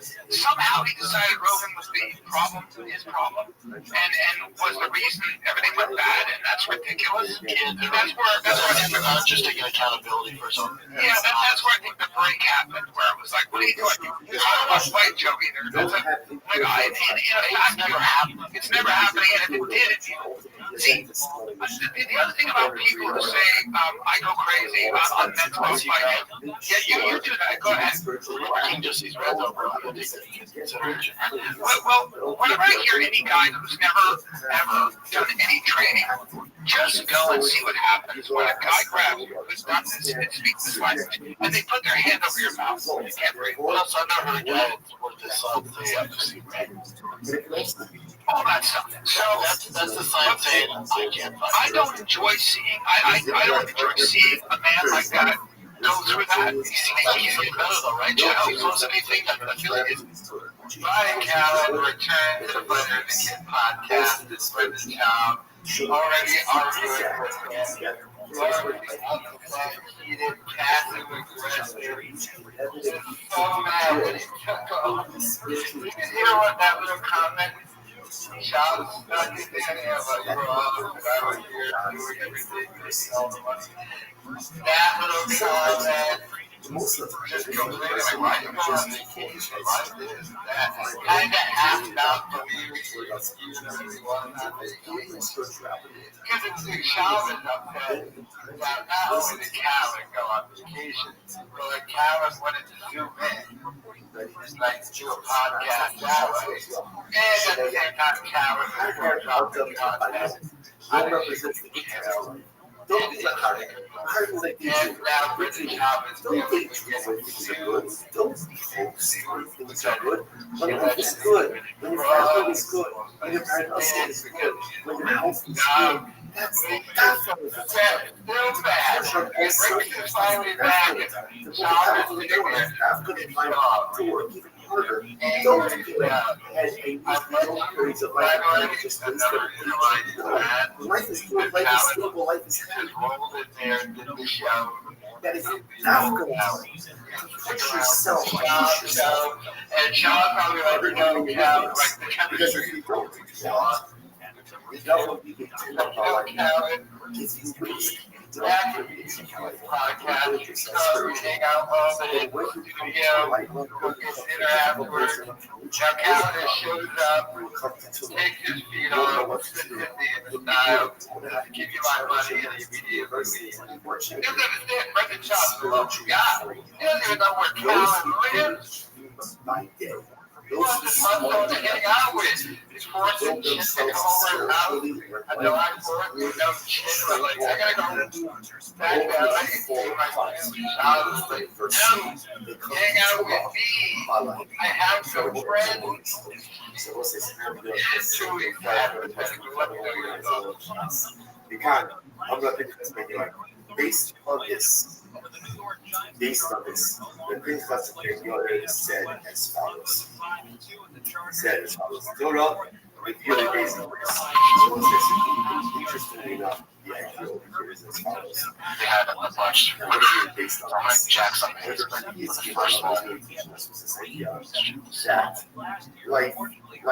the periods of life completed once the literally translated, don't have really good sushi. Make sure you have all the money. There's this place called Soda that flies their fish in from Japan. It's so expensive, but it's so good. I was like, I'd like another place that fix. Anything else? You're not being welcome there. So, there's a place called Leroy Lewis. It's the best barbecue I've ever had in my life, by far. I said the video. It's near the airport. It's so fucking good. I ate with 3 or 4 people, right? And all of us said, at the same time, that's the best pulled pork I've ever had in my life. So it's the best brisket I've ever had in my life. It's the best cornbread I've ever had in my life. Yeah, I need you to come. There's too much good barbecue close to it. It's like 20 minutes away from there. You know, I haven't explained this way, right? See where Leroy Lewis is from here. It's the best fucking barbecue. I haven't had barbecue. Interstellar is going to be great. Have you eaten that? Yes, sir. Okay. Salt Lake, I'll go to tomorrow. Leroy Lewis. What's that? Because I found this new mechanic at a modern diesel. I said, man, let's get this eat around here. And he took me to 35 minutes. So good. When I went to actually get this home along, having it done barbecue. Yeah, I knew it was going to be good because there's 3 other black records on there. Yes. And they're eating it. It's going to be fucking days. Yeah, that's potato salad. That's fucking ribs. They have dry rub. Buddy, doesn't look too much. Their fucking ribs are fantastic. I've had that barbecue. These are the spots that are always awesome. That place was just so 3 minutes from here. I had Mexican food. It's 3 women. Some of the best Mexican food. It took 20 minutes from here. I'm so focused on the lack of him. I can eat brisket for a fucking day. I can eat it for a fucking day. Yeah, there's something about that's big knowledge right there. Yeah, you're right. So good, though. Yeah, I pay attention. I'm a baby about my food, right? I judge most places off the barbecue. So when you brisket, they also have a flat iron there. They call it eat a brisket. Oh, fuck that. No, these for God. You eat the lean brisket? Motherfucker, hold on. You eat lean brisket? Hold on now. Holy shit. No, wait. You're officially... Take a little break. But Tesla, you go back, people like you were green brisket. I mean, you want the fat, dude. I know, everybody said that. I want to eat it. Okay? Oh my. No, wait, let me explain. No, wait, let me explain. Lean brisket is I like the meat. You know, I can't get the lean. Get the liver of the lean. Get the lean. No. Listen, please. Please, it's Texas on. Anyway, we're gonna do it for lean brisket. I like a little beans every it's a flat iron, and they give you an upcharge on the lean. There's nobody works there. No, it's a game. No, it doesn't mean I'm gay, dude. It's just, if you like, it's just lost all credibility. No, what is that place? I'll never go there. I'm out. No, it's got blue cornbread. No, I don't give a fuck. No, it's all over. You lost all credibility. It's got a burger that'll knock your dick. Anyway, you go to barbecue, you want a burger, also gay. Dude, you want a lean brisket? It's a flat iron place off the fat brisket, and they're going to give you it's a flat iron, and it's got you keep saying flat iron. Yeah, it's say flat iron one more time. Lean brisket, you fucking cock. No. Don't be a Tesla, you want a lean brisket. I do. I like a little lean. Holy shit. Sometimes when I go like this, when I eat brisket, I go like this. Oh, God. I go, you want my brisket? I go, oh, do you have any smoked turkey breast? I'm not a real barbecue guy. Obese is good. Close to him. Close to the crib. Obese is great. Yeah. This everywhere's fucking good, dude. You're making barbecue in Texas. Well, Charlotte's been there for a trial. But yeah, it's been since 1800 or something. Yeah. The same thing. Oh, shit. This man, Brendan Schaub, is losing it. Flipped out on Brian Cowan so hard that he put the podcast because he called him the F word. Now, I do ultimately agree with Brendan Schaub's assessment of Brian Cowan's sexuality. But still, this man is dealing with the lawsuits against him. And Brian finally back, looking out. He can't handle it. He can't take the pressure. Because the whole time he's doing the podcast, he's just thinking in the bathroom with Brian Place. And barbecue and brisket in the bathroom. You're getting sued for wire fraud, for tax fraud. You're getting sued. They leave your DMs. You brought positive reviews for your stupid special. You'd be surprised. You're a fraud. Everyone can see it. And you can't address it. And he's let me out. Shut the break. Alex, watch yourself, dude. Don't tell this guy where you live. You might show up one day. You like from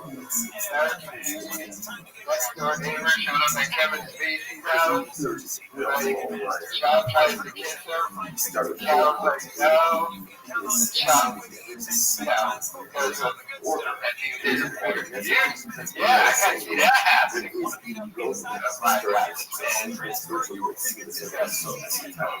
Probably roid rage is probably no more bad. Probably stuff bad.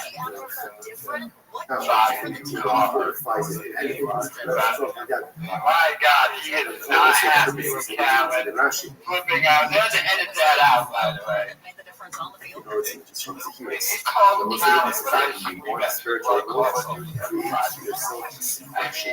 But that's not a podcast. Well, that's loud. I also love how she starts with that crap.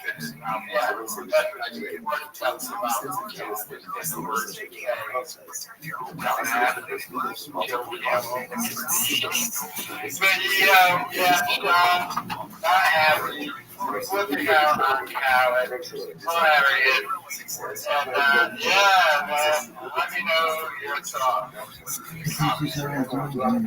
Good job.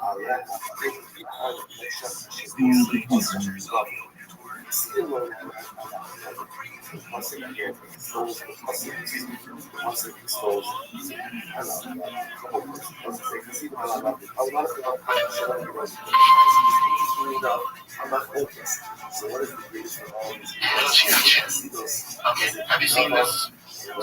Can you guys answer this equation? So 2 plus 2 times 2. Yeah, it'll be 8. 1 times 2 is 8. Now, 2 plus 2 is 4 times 2 is 8. 4 times 2 is 8. Are we missing some here? Yeah. Wait, 2 plus 2. 2 plus 2 is 4 times 2. Is it 4? No, that'd be 4 times 4 is 16. Try your calculator right now on your phone and see what happens. Is it 16? That's 4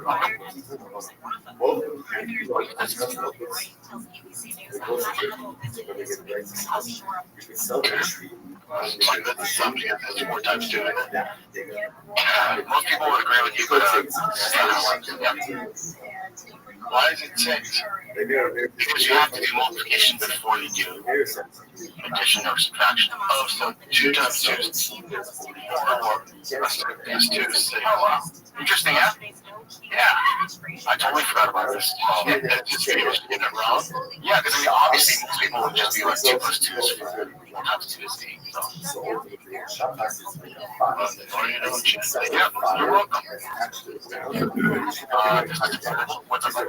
I'm just trying to do it with my case. I have 2. I have 2. I put those together, I have now 4. And I double that would be 8. So, I'm so confused.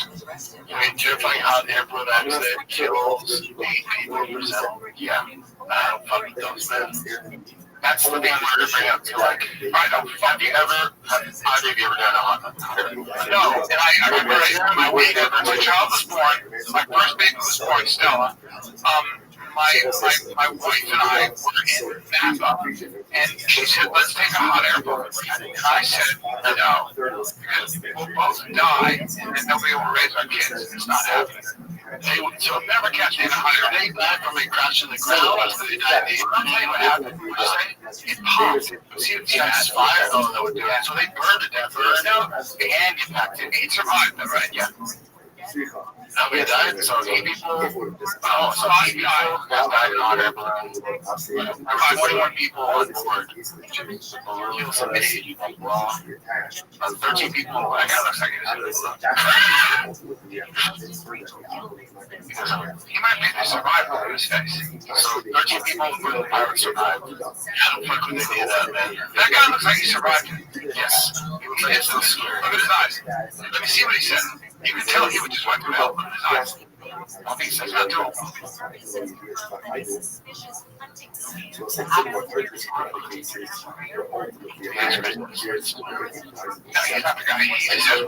Now, yeah, I have no interest in it. I'm not plumbing from the sky. This is yours for his son. So cute. Yeah,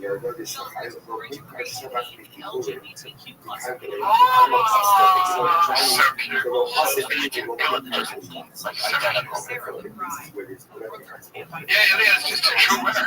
He's great. Yeah. Take a break, dude. The moment Brendan Shaw realized that his career was over, because his producer shit had recommended that while they were looking up a YouTube video, podcast video about all the leaks and the lawsuit. And Brendan Schaub saw that video. You realize, oh, it's over. And he's not going to, but we all know we don't need to watch that video. No, should watch it.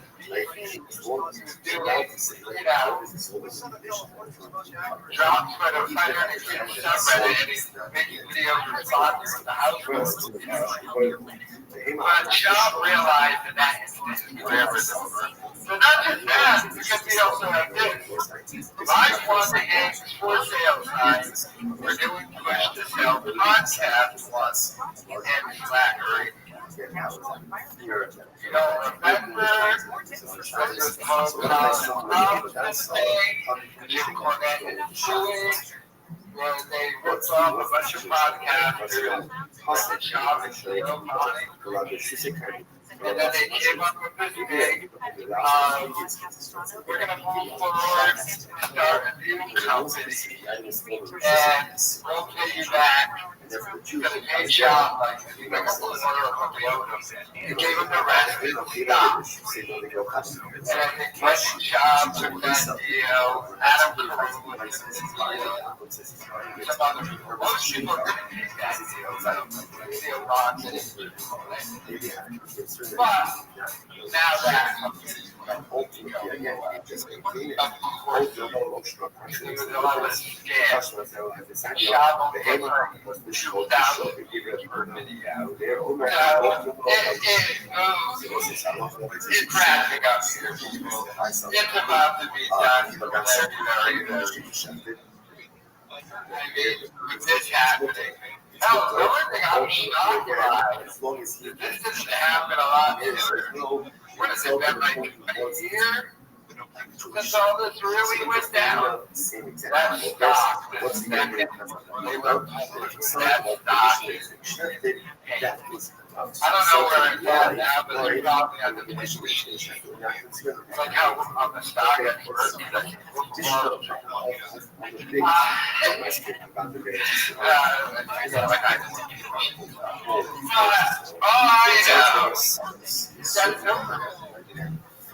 Did you see him and Chitter's like the video he was looking at the screen Schaub was and he saw that podcast video?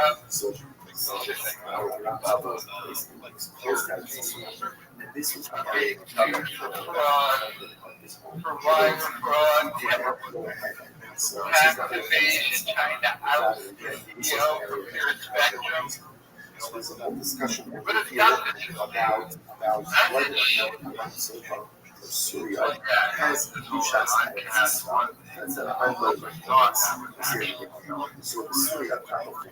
I don't think podcast networks work. And to be honest with you, they only made sense when meaning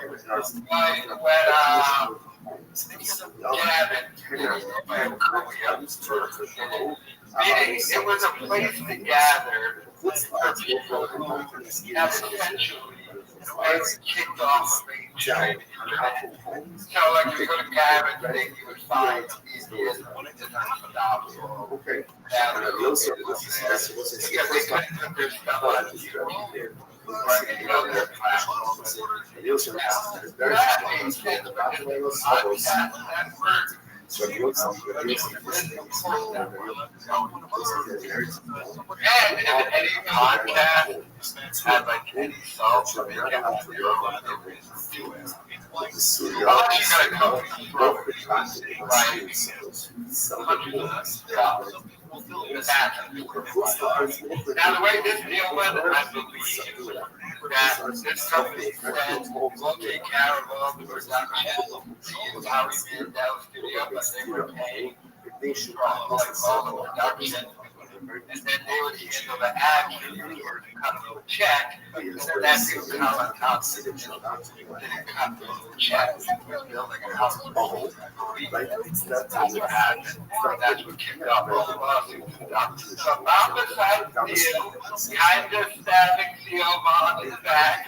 One of the main reasons, by the way, that never really gets talked about.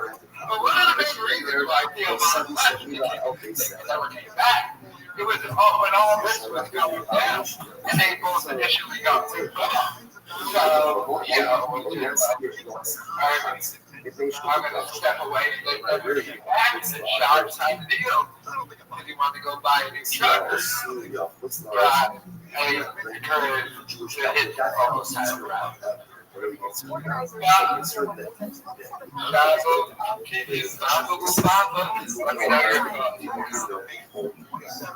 So since people would know that this is the Jewish home backhouse, if they see it operating on this, they're not going to know what's going to happen to it, and therefore they're going to assume that the Jew is operating on the backhouse. Okay, so let's unpack this. We're back now. Yeah, I want to thank everybody for weighing in on the barbecue comments. I guess the guy from, was it Pose or whatever? Hello? So what was that barbecue place where he said Callan Eats, the name of barbecue spot? I was like, dude, we don't want to carry anything. It's okay. I was like, yeah, dude, it's these California people coming to our good state of Texas and pushing their narrative on us. And somebody said, Callan Eat after Moby said, Callan gotta eat corn. People think their barbecue is so fucking serious. That's just gay shit. And you can't help it. You know, like, you don't mean to be gay. No, it's just, you know when you see, like, a kid just, like, running, he has a little flare, it's the kind of shit they're saying. Yeah, it doesn't mean to, when he runs, to go like, yes. I was insulted. I guess all kids score a touchdown, he goes, yes. That's cool. I don't discriminate. I went to Olympics, I had it his way to get scored. You're 58 or whatever. It's just like, come on, bro, do it. They mean to it. Like you were in your head going, man, people are the game. Yeah, beef. It's just what you do. I went to Salt Lake and they said, it was like, now I got the bison ribs, delicious. The bisons are nice. And then I got big, right? I got the pulled pork, delicious. Pulled pork, and then they said, you want sweet tea or unsweet tea? I said, of course, unsweet tea. And then no mac and cheese for me. I had a double serving slaw. It's not bad. Yeah, it was delicious. I really fuck with any salad. If I'm cheating, I'll go with that potato salad. It's a nice potato salad.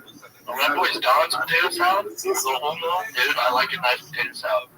Slow, underrated potato salad. I love potato salad. Dude, a nice cream corn. Dude, but the boys yesterday, I bought the boys because Casey said, yeah, I'm shooting content.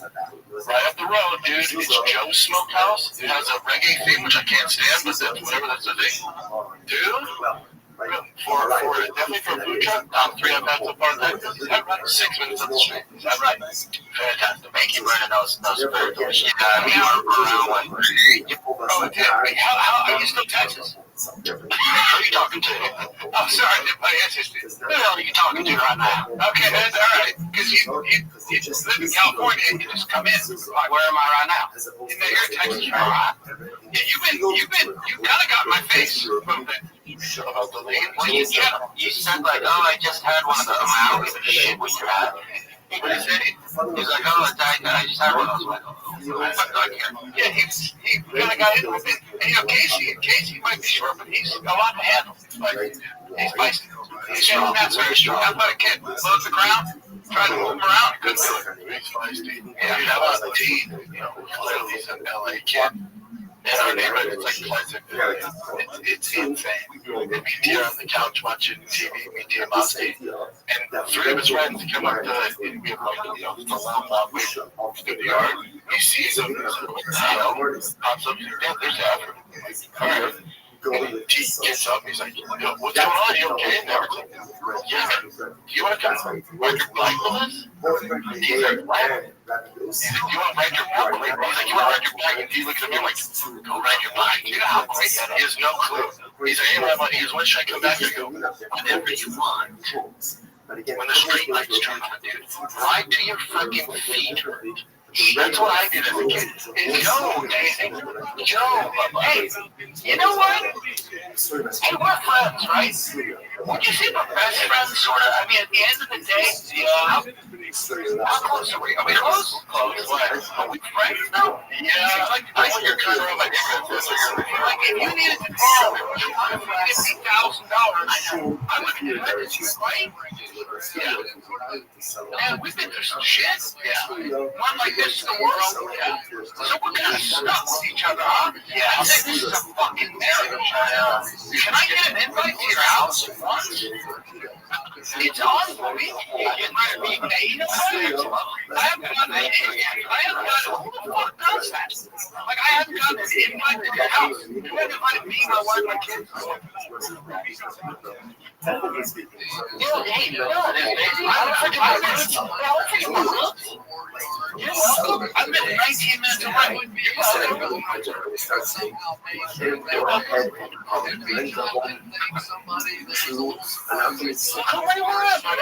You just get five up. It's not the game. It's actually shocking. I got a fucking 15-month-old and a 3.5-year-old. That's how kids are different. So what? So I don't even get an invite to your house. So I don't have to see your house. You know what? But you've been here longer than me. You've never invited me to your house. You have a standing invite. But getting you anywhere is impossible, which I know. I would love you to be involved in some of the things I do. Let's start going to the dog park. I went when you were there, and then, had to get a food on his car. You get a pass on that 40 minutes away from me, so I get it.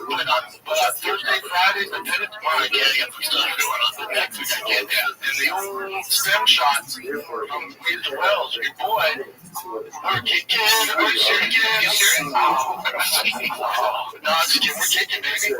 I can do this last week. That's impressive. You healed rather rapidly. That's because I'm on baptized, right?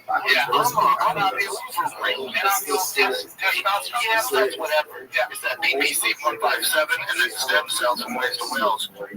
With your boy is in jail. Weighed myself today, 244 with shoes on. Oh my God. You know what? There might be a Drake ad bait coming. There might be a Drake ad bait coming. Is that right? Yeah, dude. They're confident in the summer. So, I'll tell you, you ready? You ever seen that? Oh, yeah. I've never seen you with ads. I know. That's okay. This is the latest I've ever been. So you're actually getting ads? Let's see Drake for a second. No, there's an app shot. So, you got that's impressive shit. You know what? It's not to your this one. Dude, you know what that is?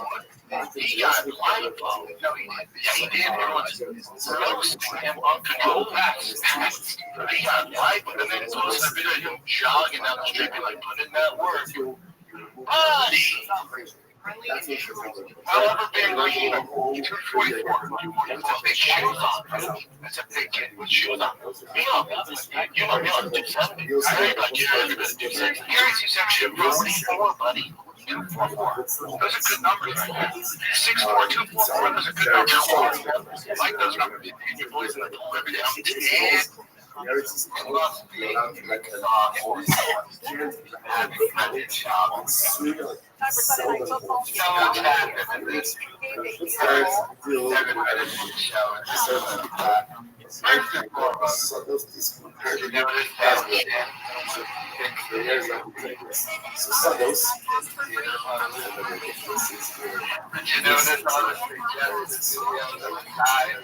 We're no longer there. We got a laptop, we have podcast, video, by the child we texted lawsuit, pop up with a sign. Good apples.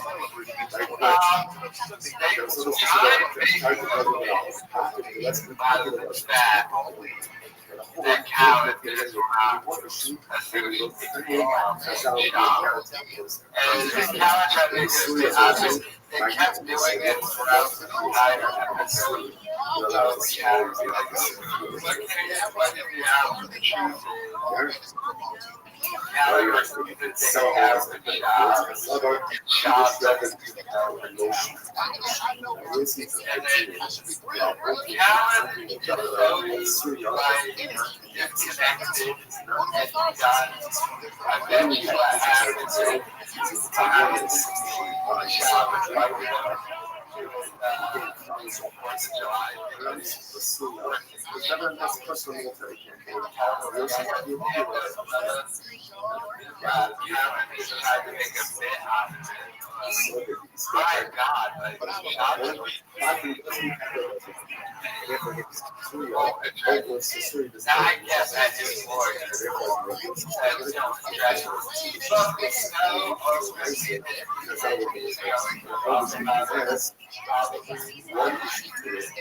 As a man, there should be something where there should be some kind of law where you say, you know what, you say, listen, if this continues, I'm going to punch you in the face. Yeah, right? So now that you know that, if you get punched in the face, it's your fault, right?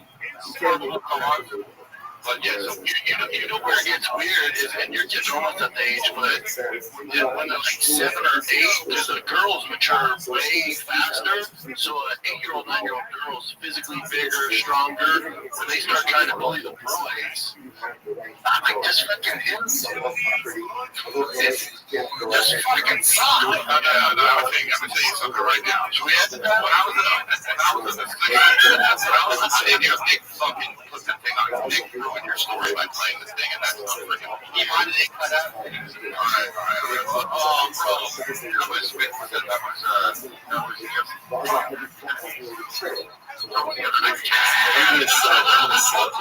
you'll think of it. That's my story. I went to 6th grade. It was a bully girl, you know. And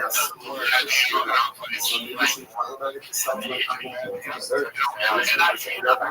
The moment I hear that, she turned into a girl. And then I was not feeling, of course. And I was like, that's why I learned bullying is a good lesson for you. And I'll tell you what, it's also a good lesson for her, because if you never did that, she would have kept bullying everybody. But the thing was, it was funny how I'm talking instantly went from, you know, whatever to like, everybody was like, oh man, it was just, you know what I mean? No problem. At that point, everybody's teaching me real private. And I was like, oh no. I remember that lesson. I was T was in summer camp, but it was a 12-year-old girl with like Kevin Durant and tits, man. I was like, bud, you gotta fucking get it here once, dude. And she got to do it once. She wasn't fucking with him. He was so scared, though. I wish when I was younger, my dad always did that. Because, not that he said don't fight, but there was never a, stick up. Yeah. There was never a, I mean, like, nobody stick around. There's always been words, like, we were a funny family, you know what I mean? Like, so, like, you talk your way, and I learned that real well, but, like, for sure. But, I wish there was a thing where you was like, this person's fucking with you, and he's not stopping. You have to have yourself hit him. I tell my kids that every day, that the Tigers, he's different than us. The Tigers always wears in your children. I'll handle that. Don't you worry about it. Principals and the teachers don't worry about that. If he's in the summer camp now, and when the dad's home, the cat feels his kid bullied. What the fuck? When my son is like, yeah, like, dude, what the fuck? So big Tiger up, like, dude, what's going on? He's like, yeah, there's this 12-year-old girl bullying. He bullied me and this dude's friends. Like, hold on, stop. He bullied all three of you? He goes, yeah. I go, at the same time? He goes, yeah. I go, no. Wait. I said, now I'm upset. Yeah, there's three of you. I knew that. That's hilarious. No one said, let's get this motherfucker. No one, you just stood there and took it like bullied the three of you one by one. Somehow legit, you didn't eat that night. Wow. Dude, get ready to Philly. You should take a truck. I'm going to go mine. You go both. Yeah. I started for some reason. It's really you're like, what? You know, but he's like, I don't want you to be like today, or last night, I was going to bed, he was like, I don't need my sleep sack anymore, I'm a big boy. And I'm like, oh, no, you can use your sleep sack as a blanket. And he was like, no, but I'm a big boy. And then, no, it's okay. And he starts crying, and I'm like, what's wrong, buddy? And he was like, I just want to be a good boy, I don't want you to be like, I don't want you to where do I give you this thought? I saw Spider-Man was the great job of you coaching the origin story.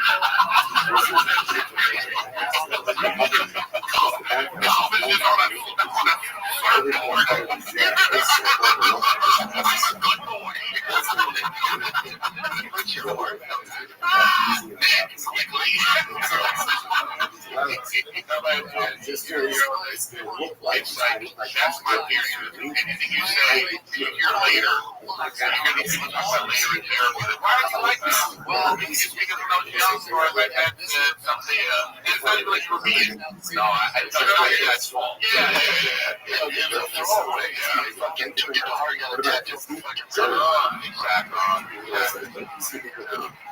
Yeah. I was like,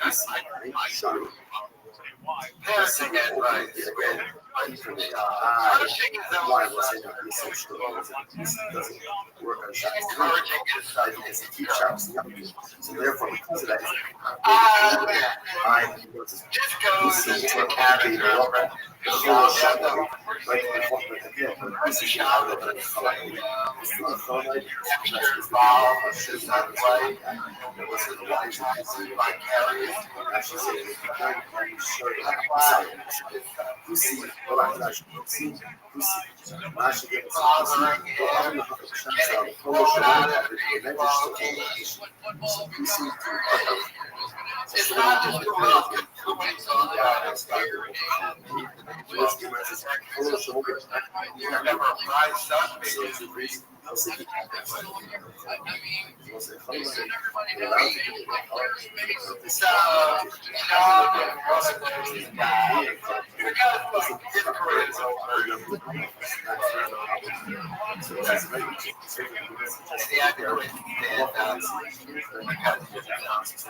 now Everyone wants to get bored.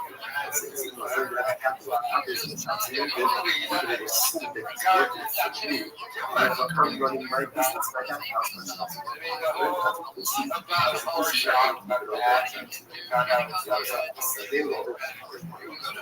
Because that's just what it is.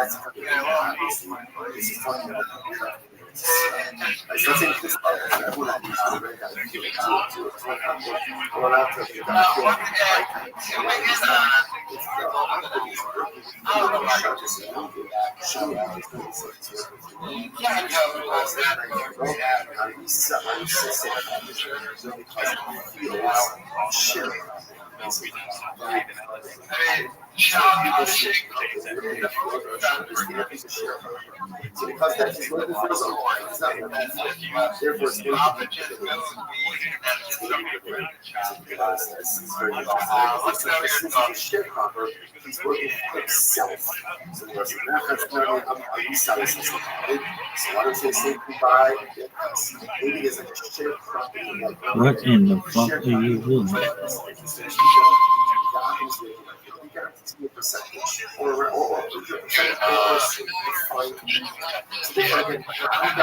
you're in Texas, and you've been there a month, right?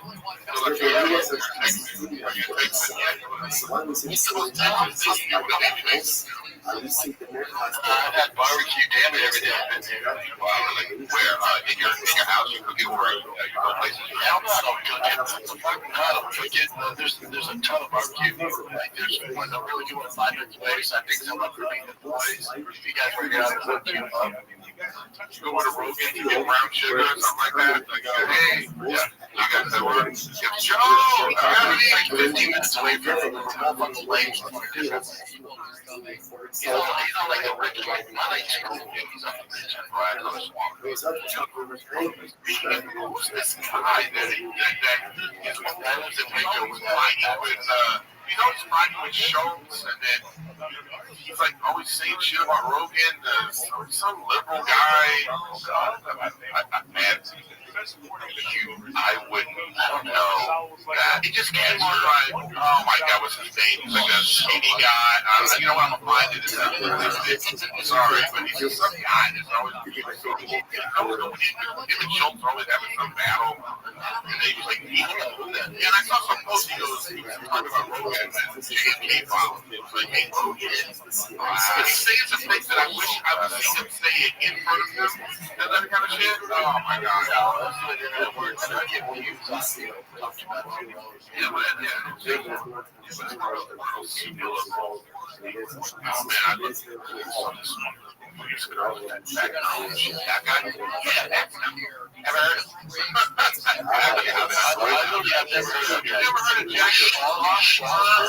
This guy, what does he do?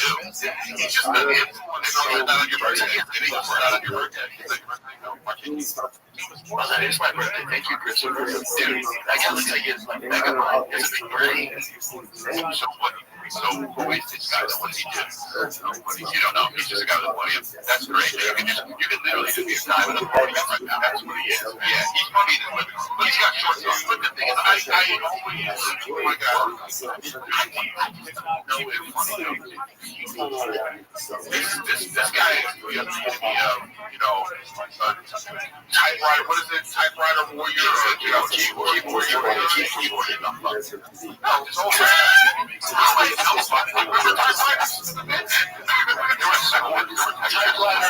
Bandit, am I right? Grandson of President John F. Kennedy. Oh, wait, this changes things. Look at your name, JFK. Let's hear about it. Well, you know, but that's we're crashing a plane. This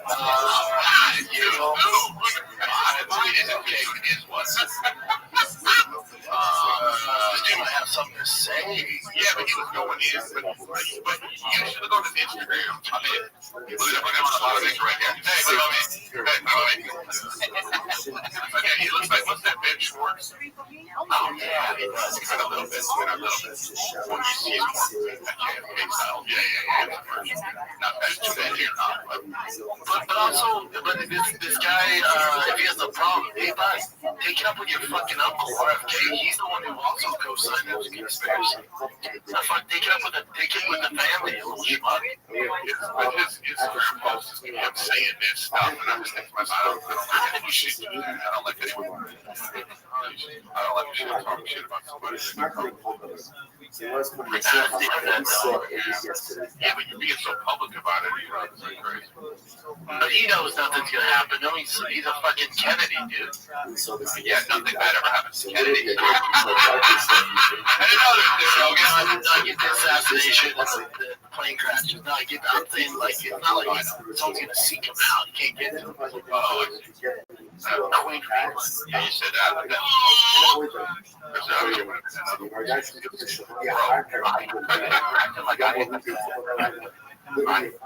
I know the ones that happened, dude, and I know the four of them. There's four, okay? So don't talk to me like you know. I can't be like Chris that come out. That went out the way. Yeah. Oh, I need to go. You know it. No, that's the flow, and you know it. So my best friend, you wanted to go, it's still bad. No, I want to agree with that. And went on. And this is little baby Rex, the Airbnb owner, showing everything he left behind after staying in Miami. And then he put that. Three of us will take one of my feelings. So I'm not going to roasting Brendan's child. We got a little bit of info during that. The child saved Ryan and Rogue Analyst could be just push it. Don't have it be first, but you know, if you do it, it'll lead you ultimately again to smelling the shit. Or the or starts to play. They should be spiritual active. Don't allow yourself to get into things. Don't look like, oh, I need to have a proactive before you go and ask them to understand certain activities that lead to certain results. Or you can activities and negative. But if you also I don't know, but I mean, yeah, Montez. There are different periods of life. There's young periods and there's life periods. Young periods are times when everything is good. You're doing things are good, or when you're both in your spiritual life. Because if you do that, then when life becomes difficult, life is challenging, which inevitably will. Will be spiritual compared to the next like the days after that. Sometimes you do, but most of the time, it's the adversity. Just know that you can report that and how next to Mr. Potato Head and Joe Camel. Spirituality. It just stinks. And so we lost. I mean, and he lost it too. You know, Rome represents the good times in life. Don't be the hard. The hard is like daydreaming. Daydreaming. Don't daydream when things are good. Don't hope when things are good. When life is good, but when your family is good, when your finances is good, when your health is good, that's perfect. To push on all cylinders, that's perfect. To put the pedal to the metal, that's perfect time to work even further. Don't go ahead and use the young periods of life and kind of just waste everything. And I'm going to do a video. When life is good, life is stable, life is happy, that is perfect. Push yourself harder even in your wickedness. Because if you don't take God, the devil will even take up our life. If you don't yourself spiritually, then when you come to the light love, when you come to the difficult periods of life, it will come. It will come to you.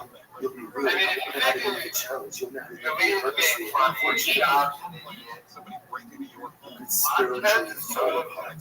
Those who day by day, those who stumble with the opportunity to build themselves spiritually, where life is good, tranquil, and happy, ultimately fall apart in the midst of adversity. They come to incredible. So we'll say, how do you like this something kind of the most incredible viewers of all shots. We can't. I'm not thinking that backyard. Based on this, the business backyard said as follows. He said as follows. Dora, Just in time for summer. interestingly enough, But I got the sleeves off. I know. Oh, yeah. Well, but I have a hat too that I didn't wear. That's camo. So when I really want to go incognito, but still know that rips, we got it going on here. So literally, Just in time for a hot summer. I dig it, dude. And camo. Can't go wrong with camo, buddy. No, hey, you probably see a lot of camo out there, right? Not even fashionably, just because it's, you're in Texas. Well, they wear camo out here, just it's a Texan tuxedo. Right, that's okay. I am like session. Like out here, it's fashion. But in Texas, it's not fashion. It's a way of life. It's a way of life. Brendan, how was the tryouts? How was Tiger made the team, dude. how did the tryouts? Dude, Tiger made the fucking team, number 2 team in the nation. Here's the thing. I shot a show on Thursday, right? And Tiger tried out on Wednesday. It's a 3-day tryout, and they're like, some people know right away, and then others will let know the following. So I didn't know. So Tiger tried on Wednesday, balled out, and then Thursday I'm shooting a show, right? An hour-long MMA breakdown show. Hour. Chin, There's Aquarius. the cord came out, and just we lost all the footage. All the footage. How are you? Hot fucking tanks, dude. Dude. How was your day?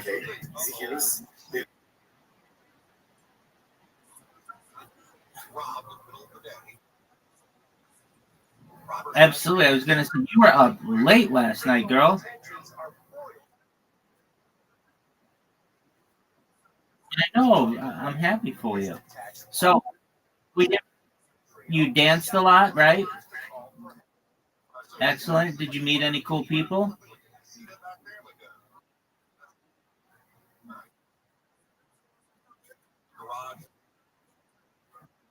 Okay.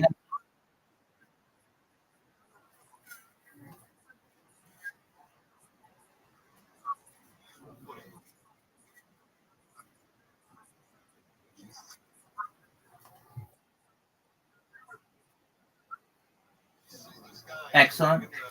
Now, did you go to Grown Folks?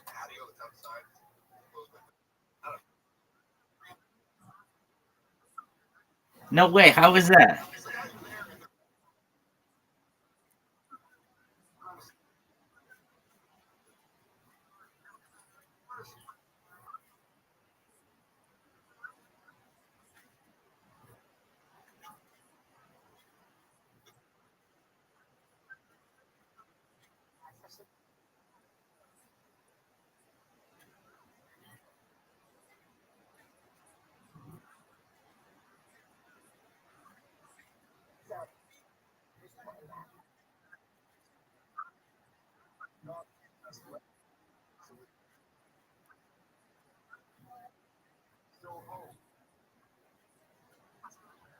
Okay, excellent. A place called Grown Folks. What's the average age of the people there?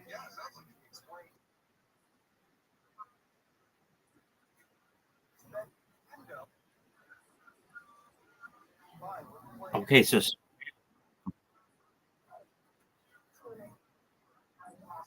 yeah, absolutely. Okay, great. And you enjoyed it.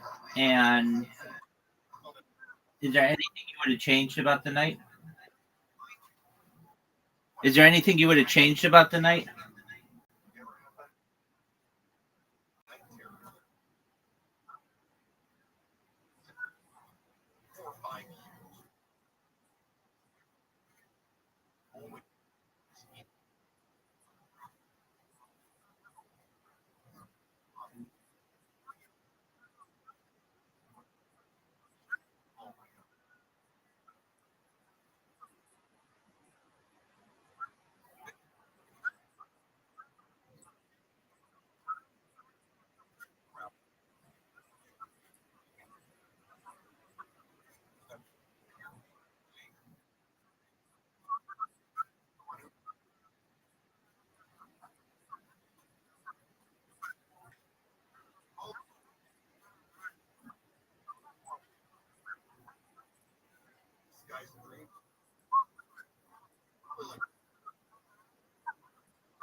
Right.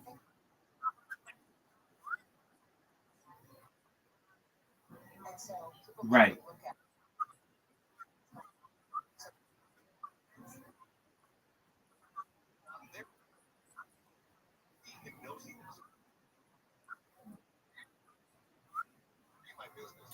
I am 100% in agreement with you. That doesn't seem.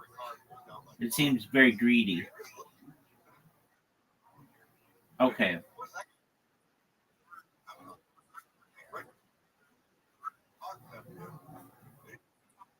I understand that, and that makes sense. Okay, so you could not just get a glass of water for free, like normal place. Well, that's not cool.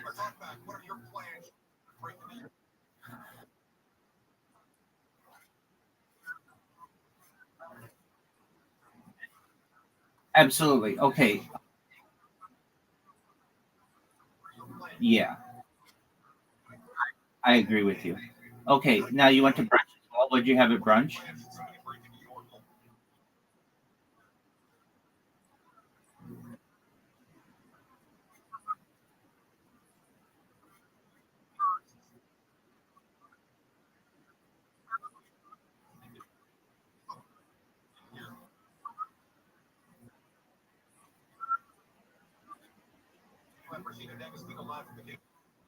Okay. And were you guys together all day, or did you take a break in the middle?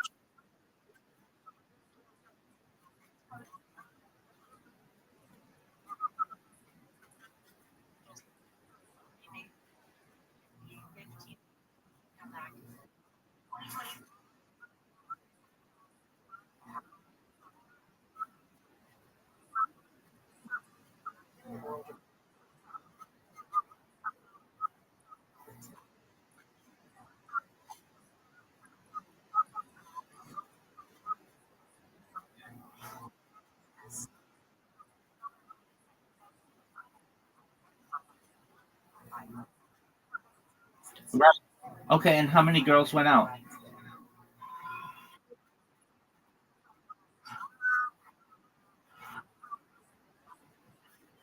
Okay.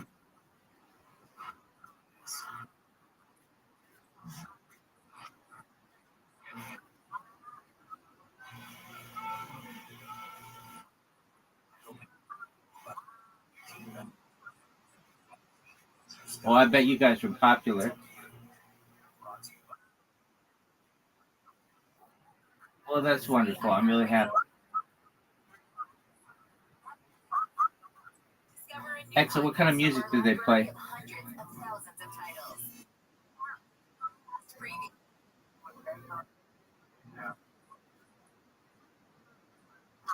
Do you line dance?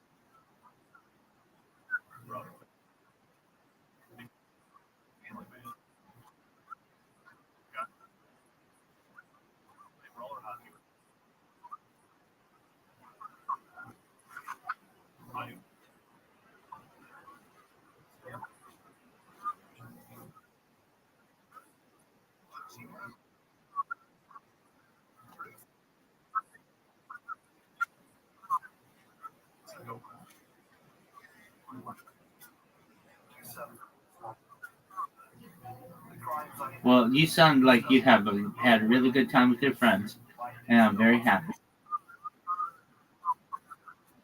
Excellent. Well, you get your rest, and then when you wake up, it'll be time to play.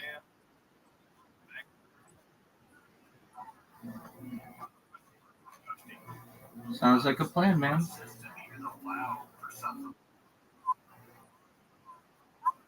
Excellent. Listen and follow this podcast for free on the iHeartRadio app. Number one for music, radio, and podcasts, all in one app. An increasingly active weather pattern that signals signals the emergence of La Nina is forecast from the U.S. for the weekend into early next week.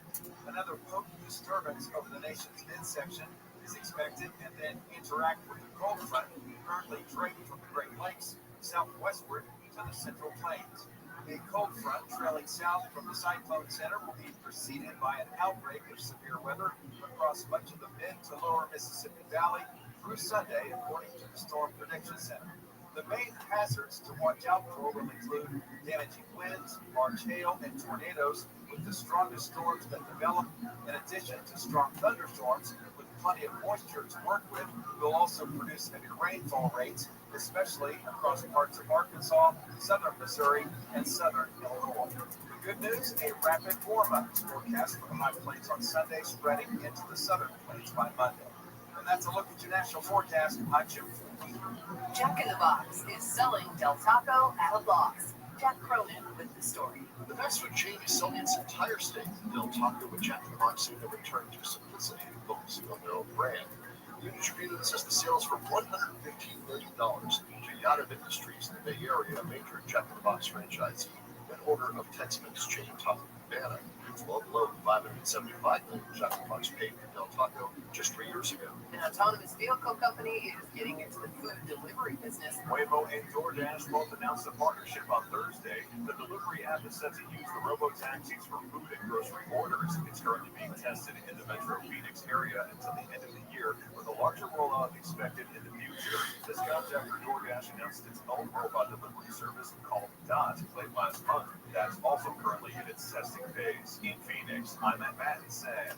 Passengers on one airline will soon have to pay more if they want their seat to recline. Emily Akita reports that WestJet serves 19 U.S. states as well as Washington, D.C. and Puerto Rico will make that change as it refurbishes plane cabins. The Canadian airline says fixed recline will help preserve personal space. Adding a statement, our refreshed cabin caters to our guests' diverse preferences, whether they offer premium seating with extra amenities and legroom, or for more affordable ticket prices with less space. Matt Henderson, the points guy, says this could catch on with other airlines. I'm sure they're watching. She goes, man, we have to do it again. I went, what?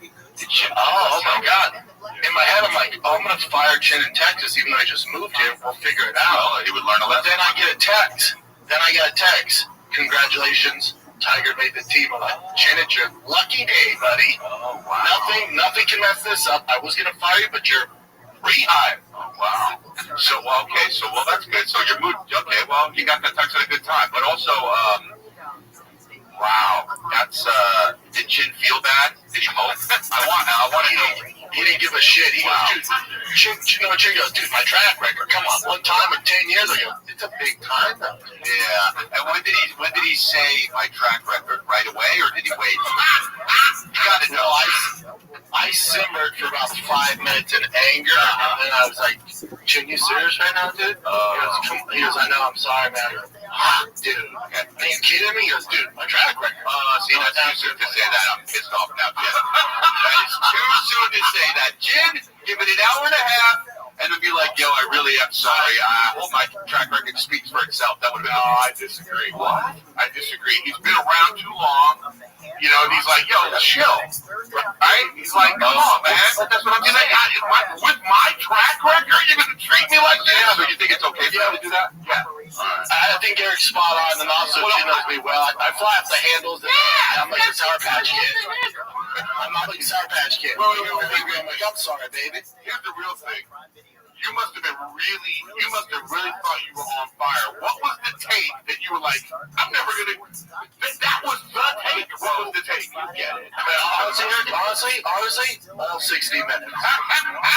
Episode. You were on fire. All 60 was fucking fire. But you know what? Fucking Liver King. You know what the worst part is? You know what the worst part is? It has nothing to do with how good that episode is. It has to do with, this is the real issue. Here we go.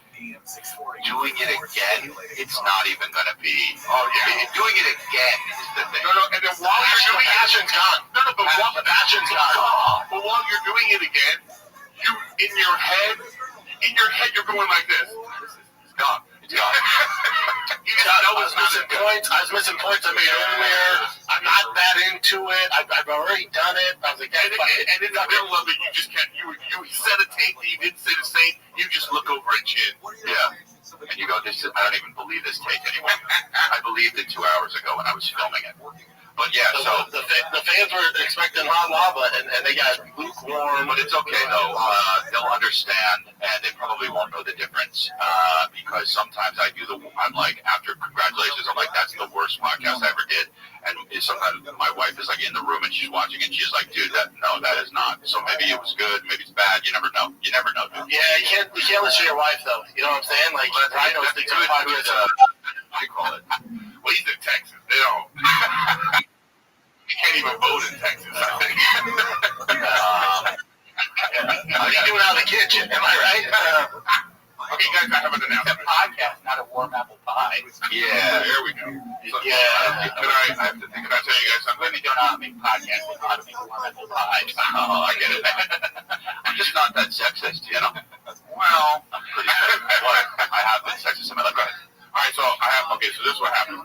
So, I don't know if anybody's noticed, but I have put on a little bit of weight. You know what I mean? I'm trying to... You don't say. Okay, go ahead, Brandon. Go ahead. Go ahead. You know what? Hey, Chris. I feel like there's a power here. But even, I got to be honest, I haven't looked at Eric since 2015. So we got I have no idea. Anyways, So, Crystal here calling out Brendan Schaub for threatening to fire Chin first and foremost. The producer, Nick Cheddar Bob looking guy.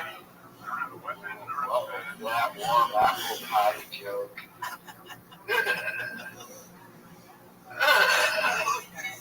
My God. You know that guy pays $3,700 a month in rent? Another rich kid, but he has zero talent. And why they allow a microphone in front of him and for him to do the afterthought is beyond me. But back to Schaub threatening Chin. One mistake after 10 years, he's ready to get rid of Chin's ass. Because, during that, well, it wasn't a live stream. The episode with Jesse on Fire, and Schaub was dropping hot takes for 5,000 views. Come on, people. It was his goal where he talked about John Jones retiring from the and the Liver King for the fourth time. Mostly because Brian Callen wasn't there. Now, I would honestly be forced to, but if Chip does that, like on accident, doesn't record, just go live. But the shop's too afraid to go live. And he's too afraid to look at those comments or anything crap. I mean, so they shot that whole thing and he had to redo it with Jesse. I bet you Chin was probably drunk. That's probably what happened. Probably drunk or doing those, what was it, kratom pills or something he had? That they didn't even know about, but they found it to find it to get somebody. The right kratom or something, I don't know, but I understand how they're performance of the shots. Ele aceitou. Foi evil and do good. Você fala, super careful with your word, você vai bem.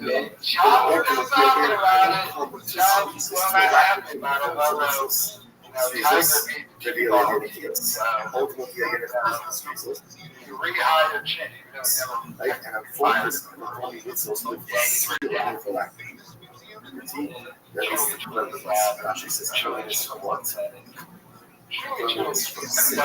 because if I'm so focused on alacrity of my so focused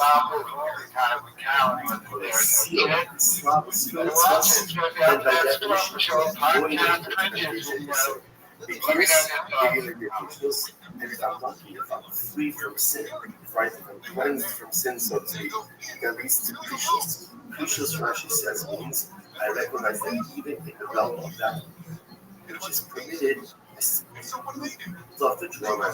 Just because something is permitted doesn't mean that actually Rashi says you never have looked there punish after a lot. But this is that's permitted, I'll draw my line and not in the first white line. pre-shows, So the audio is and also messed up a little bit. they First separate few myself minutes of this because episode. I don't need it. That makes no sense of tarot. Tarot revealing messages. So tarot ultimately leads to a sense of excellence and over again, which makes sense because Because we ate a bunch of barbecue. pre-shows, And my little body is going on can't handle that amount of salty, fatty meat. but I know that I So don't carry. I don't I'm tired and fussy. Alright? Yeah, I said it. And you didn't bring his hat today, which you thought he was going to enjoy, but then he regretted it afterwards. He was getting fussy about his hair being frizzy. In the studio, and I just use 17 things, and I'm running around like a fucking idiot. And my hair gets all frizzy, and my hair goes to my face, and I need a bunch of barbecue, and I get to make sure the wide is wide enough, it's wider than the zoo. Guess what? Yeah. I'll do this in solidarity, kids. I'll take my hat off. I know you did.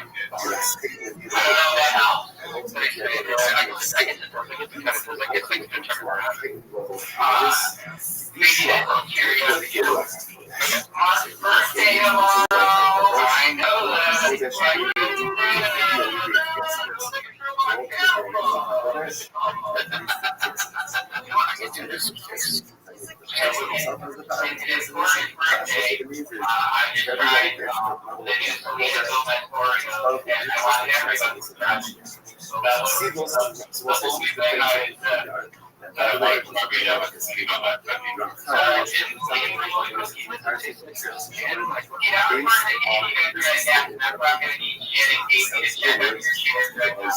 Oh my God!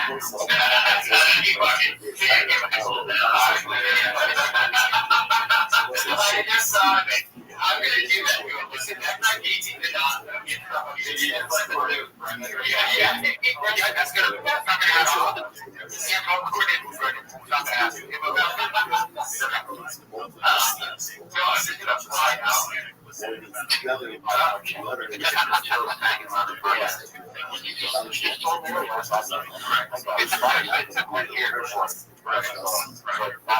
What are you guys gonna eat tonight? That's the question. We're in a sticky situation where like we want to get dinner excited for it, and then Brennan brought barbecue. So we got into the barbecue. The barbecue is like still in our stomach. It's like running around and mushing itself around. I kind of wanted like a little bit of an FPS feel just to get it. I can hear what I think. Feel free to, take laxative to get it not a colonic. I was just going to say, it's 4 o'clock here. If we, after this, we get home and we drink a bunch, we can do a late, we can do a later dinner, because we'll just put it back there. I gotta have it. Listen to me for a second. You're gonna like it. Fuck you. Just funny, soup sounds great to me, but I know you'd be down. I'm a soup man. I do get some games. I'm not drinking something for dinner. It's like, what the fuck? And it's stuff in it, and then you get you don't like New England clam chowder, bro? I know that's what I call East. That's what I call East Coast. That's a chowder. It's not soup. Yeah. Category, yeah, but talking like maybe like a little broth kind of deal, like a little pub or something. Breaking news, guys. Breaking news. My natural hot chicken was coming from a place called Party Fowl. But I can't do it. I can't. It's my job. This is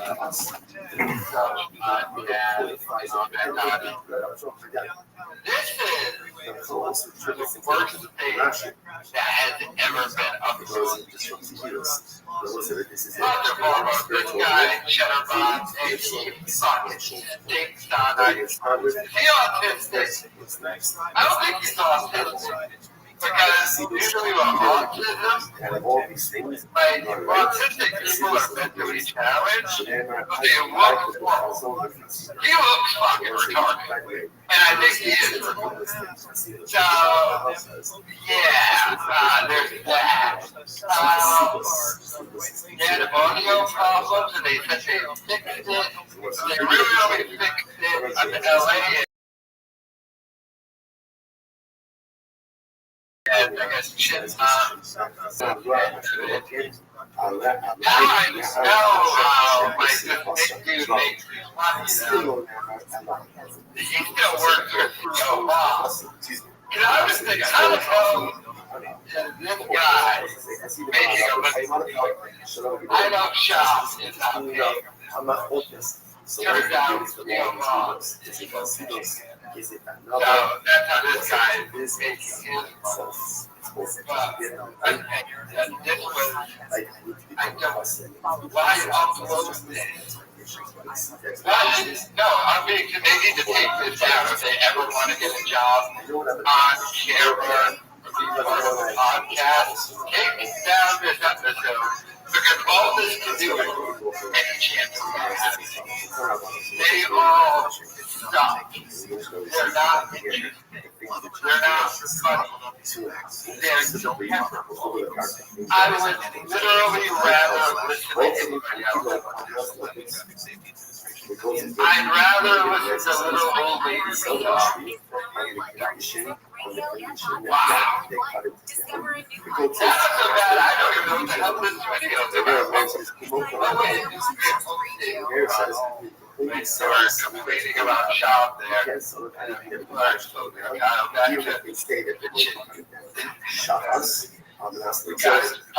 hard they took me out of my zone. My God. Apparently, shop is making. These guys shoot a bunch of stuff, work a bunch of hours, force feeding them barbecue. I don't want to eat Shaw's barbecue. I don't want to hang out with them. Shaw is forcing that they cut it. Shaw doesn't have any friends. Talent won't be on with him. So he's forcing these poor bastards. Bring them barbecue. So what's that interesting enough? So you are 3 out of 4 days. 3 out of 5 days. I didn't expose this picture of the sell it to that. She has no idea what resolution that's about.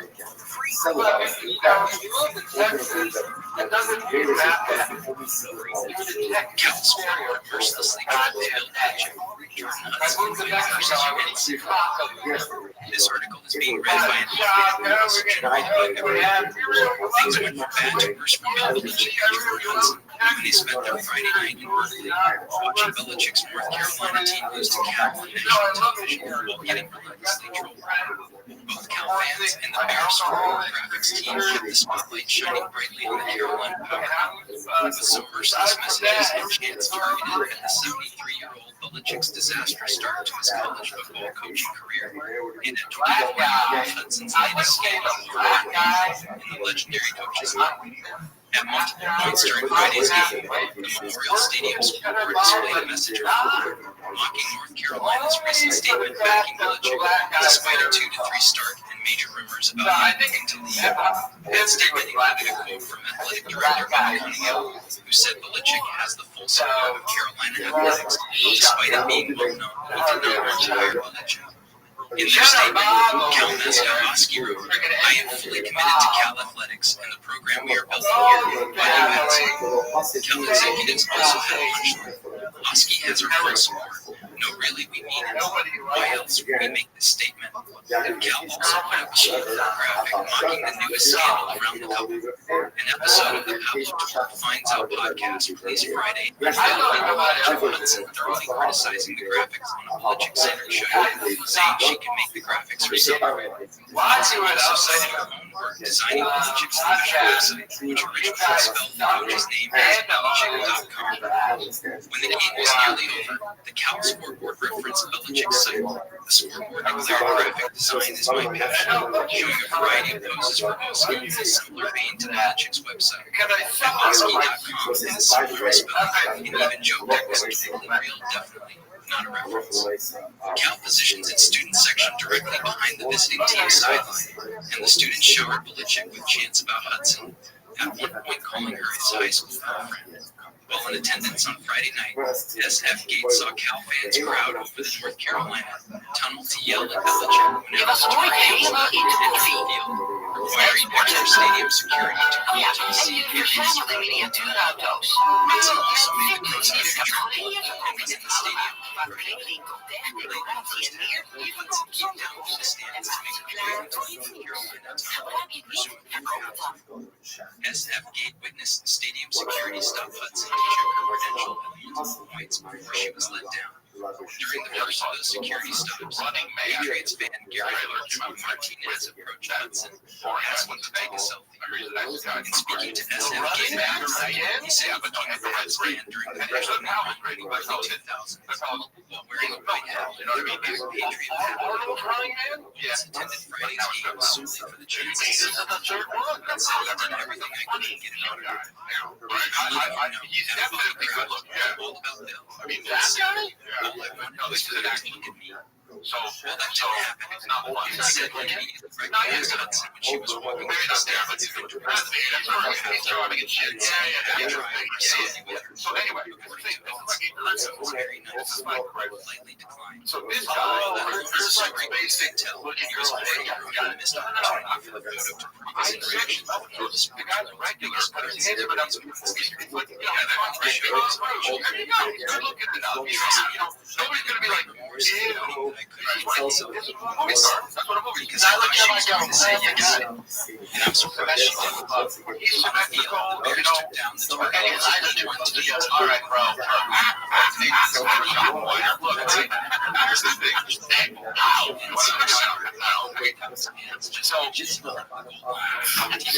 So go ahead and touch it. He has a baby in this on the season. The Tar Heels are one of just 3 teams and they don't just wife. She's 17 TICC so far this season. Now listen, if things are here on your Friday night, the spotlight is painted right around Belichick and Hudson. I realized something in the shower after I saw this trailer. I watched it. Running Man trailer is black. It's so fucking stupid. And I'm like, why, man? Why they black? We're fucking together. What happens in real life? Yeah, and then I go like this. It's a big off in real life. That's fucking interesting. I go, that's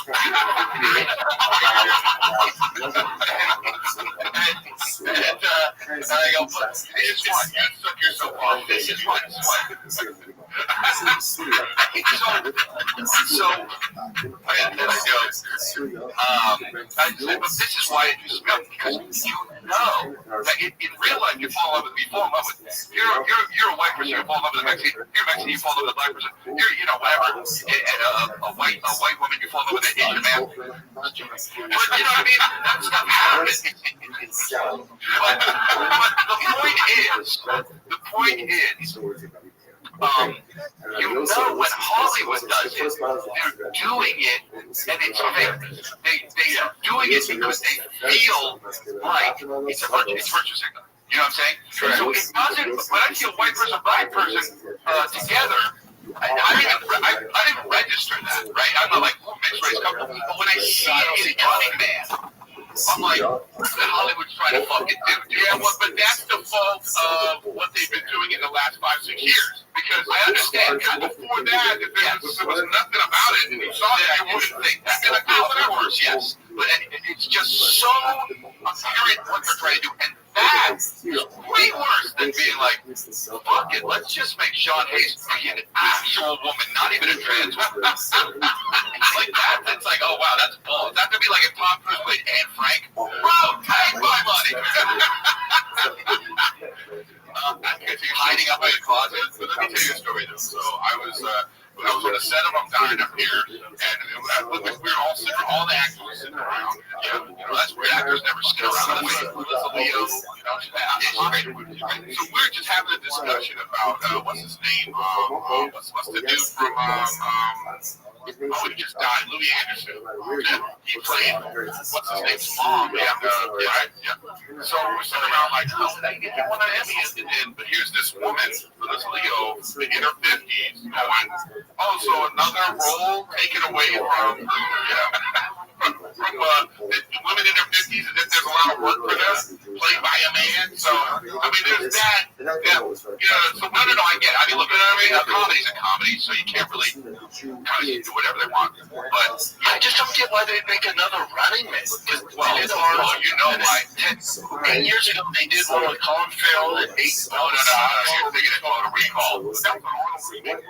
Total Recall was fucking stupid. Total Recall is one of my favorite movies. Total Recall, the remake, is so bad. But that's what Brendan did. I know. I'm agree. But the way they redid it is so bad. Sean Connery was great, but like, they took all of the tone out of that movie. The tone of dude, Sharon, dude, in the original Sharon Stone. Oh wait, am I right? I don't know why they're remaking Running Man. That wasn't even. This is my thing. Why they're no. What I'm saying is, I don't know why. That wasn't a great movie. I don't think that movie did. I don't know if it was that big of a hit. That's when Arnold was kind of going down, I think. No, I love that movie. They need to.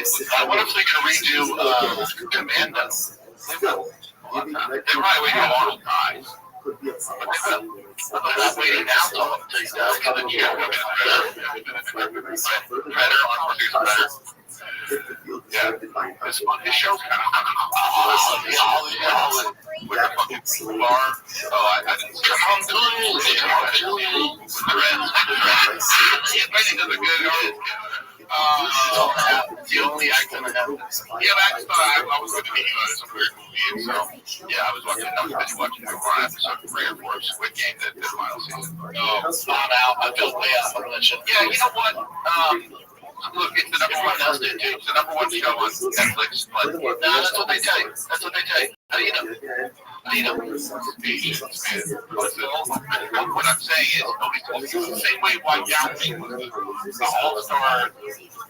Shop has to steal Chris D'Elia's bitch and then ruin the podcast.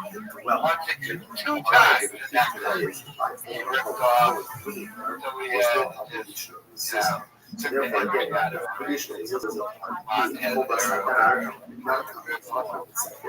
I actually have to agree with podcast Potato and Running Man wasn't that good of a movie. I was much more of a fan of Eraser. Eraser, about the movie Auto, Top Gun Maverick, rip off that line when Auto landed the junkyard. I was like, where am I? It was like, Eraser was way better. But as usual, stealing. I remember when Yo first blew up in a job that did not be Theo was now he's on the podcast with D'Elia just stealing his bitch right after D'Elia got it. And he's still losing in, which is if Cal doesn't want to do the podcast, go back to LA and do the podcast with the people who show up. And unlike Callan, I'm pretty sure Montez and D'Elia actually have like way more to. So they're actually like traveling Callan keeps blowing you off. An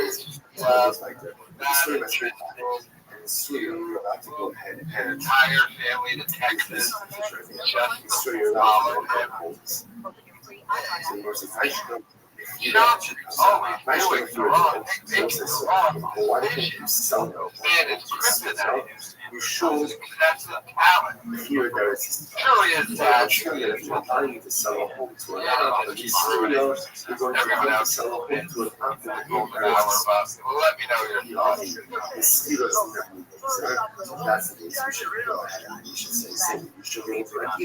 You shouldn't be able to rent a home to an Apple in Syria, lest you could rent a home to an American. No, it's very But what I don't get is, technically speaking, what I don't get is, it's like, okay, it's like when you open the door for somebody and they walk through, it feels like it's easier to say thanks than it is. It feels like it's actually harder to not say something. Like you're actively being. This is hard to do. You know what I'm saying? It's like today's I just leave all the shit there. I understand that, but getting everything in there is a whole operation. It's like his people right? You know, I understand how it is. And he's like, fuck, get them out. I understand. I get that. This is a fucking. I can't stand it. Really? Tell me why. Because I don't like the way it's wasteful to bro. No, but it's a big. Even when I can't stand you got to jail. You know, and then they order something and then they don't finish their food in a way that you look like that you're wasting it. I can't stand waste. So when I see this, I go, this is just like he's not gonna be this wealthy for his whole life. Eric, you know what it is? I look at him, he's just immature. Yeah, that's all. He's immature. There's stories that Alan Iverson be like this. He would go on a road, and he would never pack. He would just buy his clothes and just leave every city, you know. And now he's broke. But luckily, luckily, he had a business guy who took care of him, invested into real stuff, so he has money. But I'm saying, like, this guy doesn't watch. It should be 30 for 30 for last one. You know what I mean? Where's special ed, right? Has anyone ever been right? I mean, he's at work. I never said that like that. I'm just saying, you're going to go for he's anyone, you'll be able to check. I think that not being a comic, when you're a comic, you can go on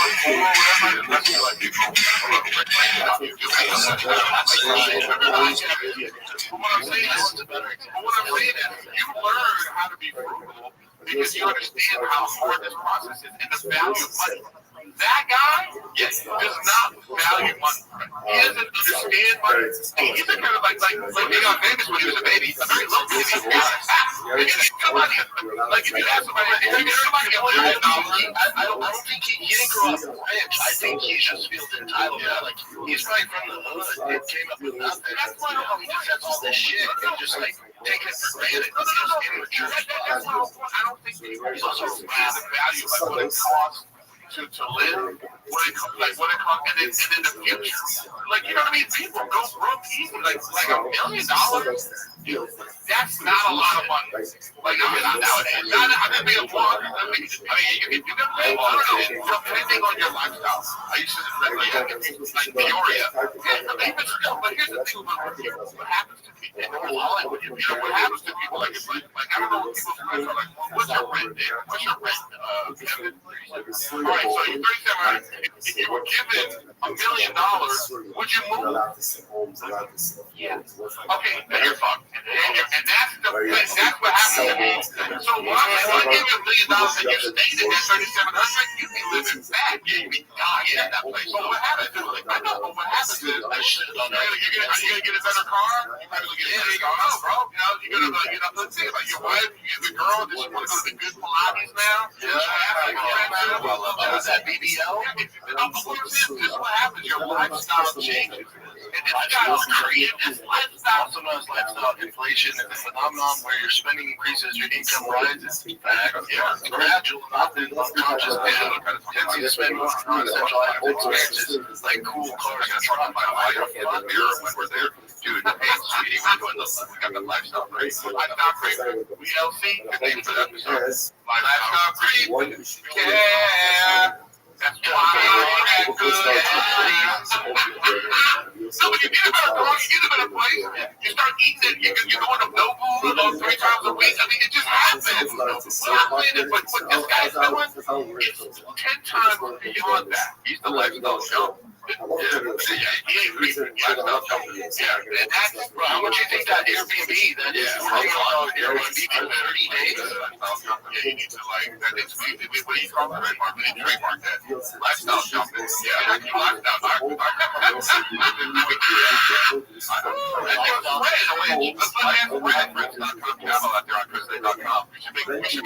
homie lifestyle stuff on the merch lifestyle. That's going to end up on the pictures like you're in a shack, that you jump into a mansion. That guy's great. That's how like Tupac with the gold chains all around him. You know that picture? I love that picture, dude. I gotta get like that. I don't fit the tub though. I'm tall. I'm a tub like a water. I mean, lanky outside the tub. Yeah, Tupac came over another dude because kids. Right? Moving over. That's your nose. And I look at you with I didn't I didn't look at you with this going to back. Here's how you know that it's bullshit. Brandon said it's well documented. Anytime he says that, okay, Nick, look at me. Not document creep. So, Tupac was raised by his mother, dude. He didn't have a father in his life. You ever seen that part where he's like, there's no credible evidence besides Brendan Shaw that the rumors speculation about his situation. Am I right? Was his youth? I love how Davia, that way it's called out for being. What was his excuse there? We didn't get money until I was in my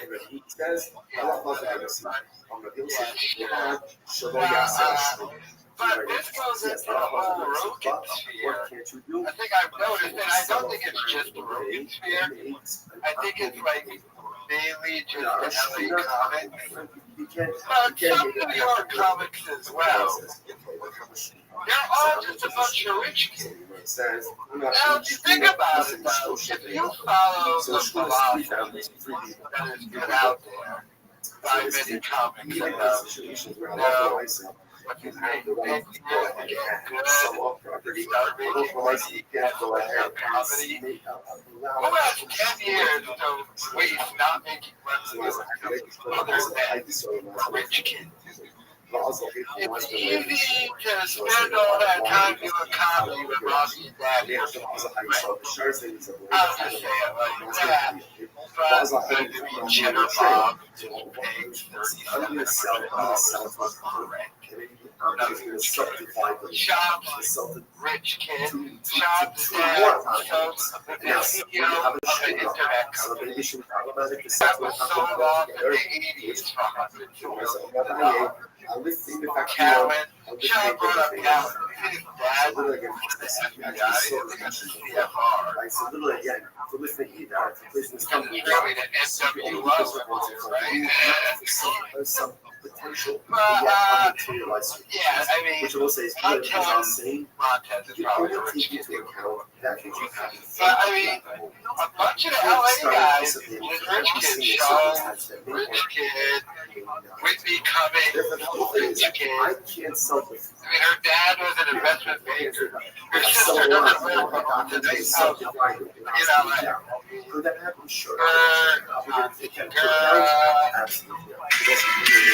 all of them. I mean, this dude that I like Mark Norman. Calvin, stand-up comedy. Who has 10 years to waste not making something other than a rich kid? It's easy to spend all that time doing comedy with mommy and daddy paying for rent. I'll just say it like that. But I think Cheddar Bob is paying $3,700 for rent. Another rich kid. Shop's rich kid. Shop's dad was the CEO of an internet company that was sold off in the 80s for $102 million. Calvin. Shop brought up Calvin. His dad was the FBI and the CFR. It's really an NWO, right?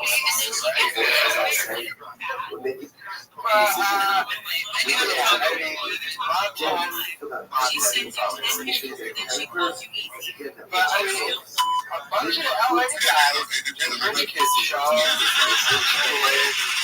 Whitney Cummings, her dad was an investment. Her sister doesn't work on it. I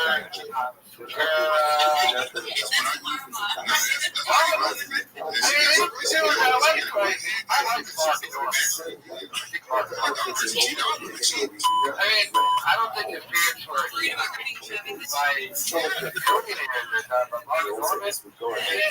family owned mansion that they used as a a bunch of rich kids in the LA County. Like when you see Bob is spending, a lot of it he can just do. But when they act so ignorant and funny, because at the end of the day, daddy's got one. So, I mean, you can spend there responsibly, keep switching careers, because ultimately, when your dad has millions upon millions, that's just something you get. They all hate it, they all try to deny it. They look at the Leah, oh my, he's making money. You have a great and it's like, oh, by the way, what's he counting as money? His dad may not have been his first student, but pretty sure his dad is making hundreds of thousands.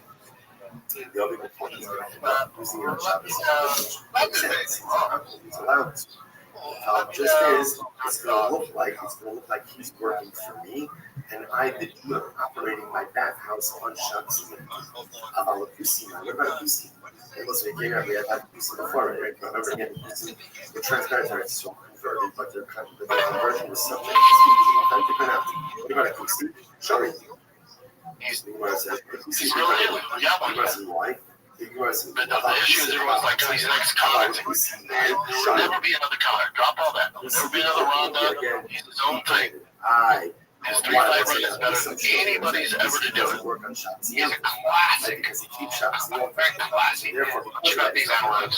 This is from ESPN. So I'm going to knock out Max Holloway and just Gaethje, which is pretty much the best knockout I've ever seen in my life. Look at this. Oh, Sean Kong. Oh, yeah, you never know. You're telling me Max Holloway knocked out Justin Gaethje, got 9 million views in 12 months, and Joe Pierre did 11 million in 1 day?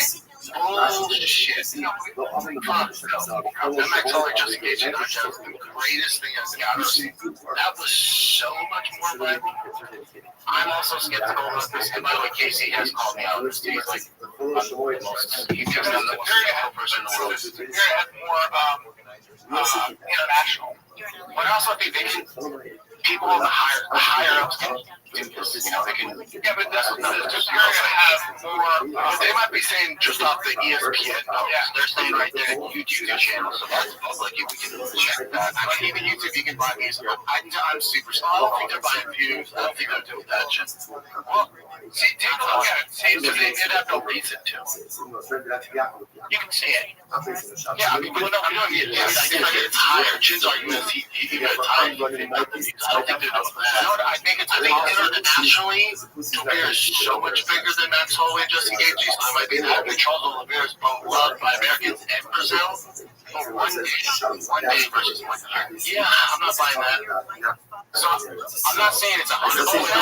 Also, what got more attention? UFC 300 or this random card? But you know what? Multiple. If I remember, the Oliveira was also free. It's free. I paid for it because you watch it illegally. I didn't watch it on ESPN. No, you didn't. Yeah, right? It was ESPN, UFC 317. They're not free. But I watched it at my house. You know, I watched it straight on it. I did. Either way, that thing's not free for the public. Free? No. Fight night is free. I mean, was it free in a different country? No, I watched it on ESPN. We went to it. I paid. We did. You didn't watch it? Maybe your wife ordered from ESPN. I had to pay for it. But anyway, I also said, of course, it's a fucking major UFC. UFC 317. And again, that's only just to get you UFC 300. That was massive.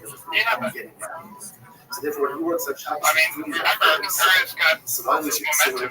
He's incredibly famous right now, especially with the Spanish audience, right? Even like the huge soccer stars that are So yeah, that I'm in disbelief that he eventually get more views. My issue is saying that in one day it did more than this did in a year. Something's going on there. But that can also skew numbers and do shit. Maybe Topir internationally just so much more massive and relevant than that color. Just literally possible, but this seems crazy. It could be internationally too. Topir's like even the casuals know Topir. Here, like Justin Gaethje, gotta be pretty hardcore, you know. So it's not like the people in Brazil and Spain are tuned into Justin Gaethje fights. So it could be that. And we can watch now. I'll edit this out, obviously. Topir has the exact same tattoos as Connor. This was the best. That flap. And then the fact that it's 1 second. Oh my god. That's the best knockout I've ever seen. I did send you screenshots, Jen, up to YouTube, to your email. The Topuri one does have 12 million in the mix. Yeah, I'm sure. Oh, it's pointing to the button. Wow. There you go. 12 million views on YouTube. 12 fucking views in 3 days. My lord. And it's just so shocking to me. Wait, go back. Well, and the only argument would be is the match only just engages the full fight, which went 3 rounds, and the knockout was in the last second.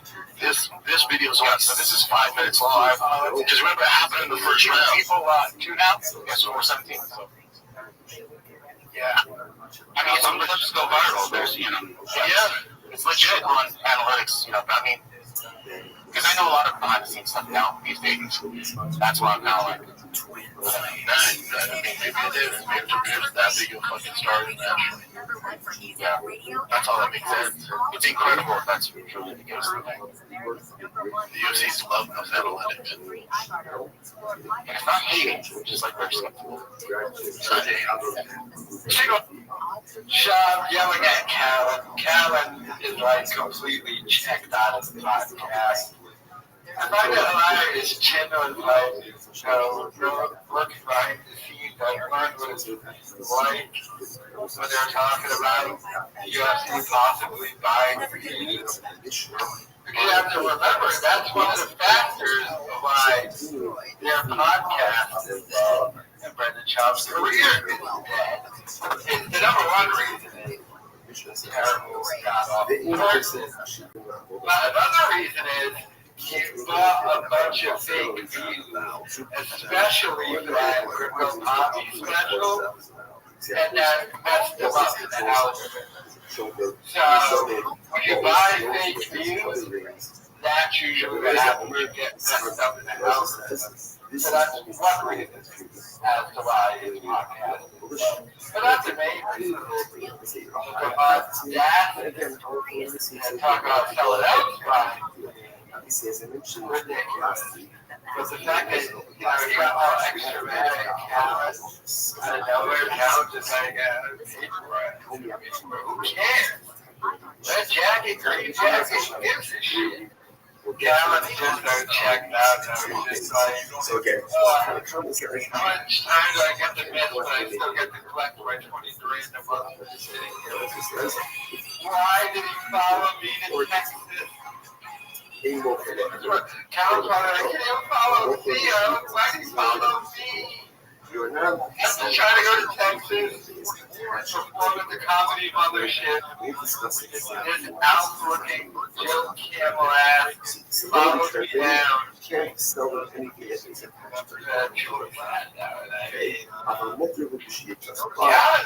been dropping more and more content on his own YouTube channel. But the fact that he's putting in like way more effort on his not just stand-up, but dropping his own content. Check that.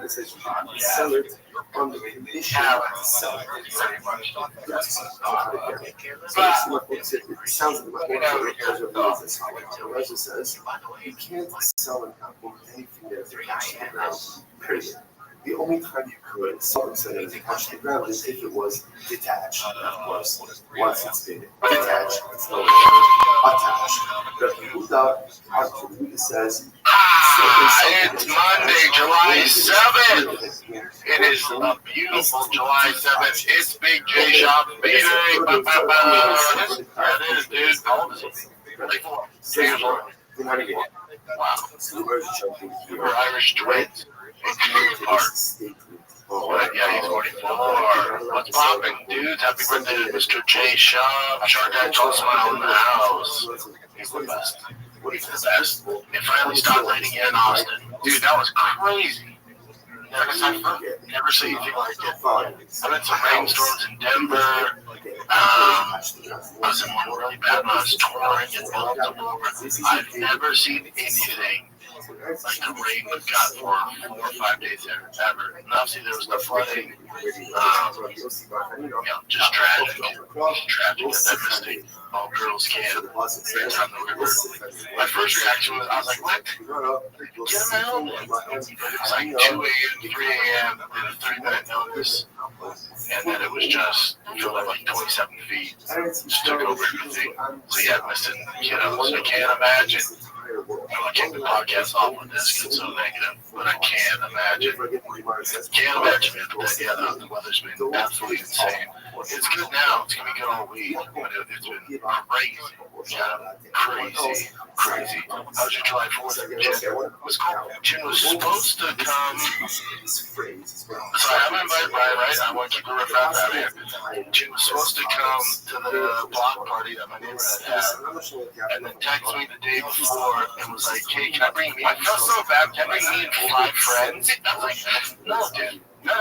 Dude, that's kind of my, like, so just to give you, like, I know you're not going to be I'm just like your way of to make sure you say no. Yeah. But I wanted to go, but I had no choice because, people are busy. People in town. I get it. No, I knew what was going on. I was like, you don't really have to get it. Dude, it's all good. I'm telling you, man, best July 4th I've ever had. Really, hands down. Nice. That was fantastic. Just fantastic. My kid was being born and raised in LA. Out there, there's droughts and shit. So I get it, but with the fireworks, you can't. There's no fireworks stands. You can smuggle some into your ass in New Mexico, but for fireworks, I'm gonna do all that for the kids. And out here went to a fireworks stand, literally a mile from the house, and they had everything. I was a kid, I got the performance off, and I'm new to the neighborhood. I got you. And he just loaded up, and dude, I put on a fucking shit up Disneyland experience. Really? So how are the cops like come care about that? They don't care about that. That's sweet. I mean, it was legit, dude. So legit. The next one, I think we got to it was so legit. And to see my kids again, I grew up doing that in Denver. There's M80s, there's the fucking windy things, there's the snakes, there's all that stuff, the Roman candles. My kids have never done any of that stuff. They had some sparklers, which are kind of like, but to have them like close to it, obviously super dangerous, but having them super close to it, they were freaking out. Like we got home and everyone, my mother-in-law, father-in-law, Joe.